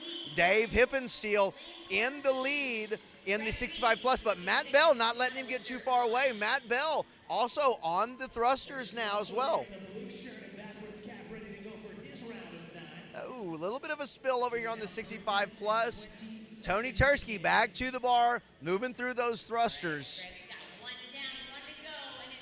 Greg Beam has down one rope climb down, 1 more to go, as now Michael Wall is going to join him back at the rope. Michael Wall continuing to stay out in front, moving through this well. He has shown a quick transition into the rope. See if he can use that to continue to hold that second place position down, as Greg Beams has 6 reps to go. Dave Hippensteel in lane 2, climbing up that rope now. He's got 2 more to go. Greg Beams with a great workout, really pulling through this. But if he finishes off stepping across, winning the event, and has a whole bunch of fans there cheering him on. What an awesome sight as we're going through the high fives down the line. Gotta love that after an event win. Dave Hippensteel moving back to the bar. Looks like Dave has 6 more thrusters. Paced himself a little bit away from Matt Bell. Hippensteel and his gymnastics really have a tendency to set him apart in this division. Looking good on the thrusters. Down and up, One more thruster as he steps over for the event win. On the other side, we've got Michael Wall steps in front. We've got Tony Tursky about to finish off. Here comes a few more athletes getting ready to cross the line. Matt Bell stepping across the line. Tony Tursky appears to be taking third in this event for his age group. And looks as well like Gus Vandervoort is going to be finishing up here very shortly also. And he does. Wow, while I was checking out the race over here, we also had, looks like Steven Becker and Jim Pieper finish off in theirs as well in the 65 plus division.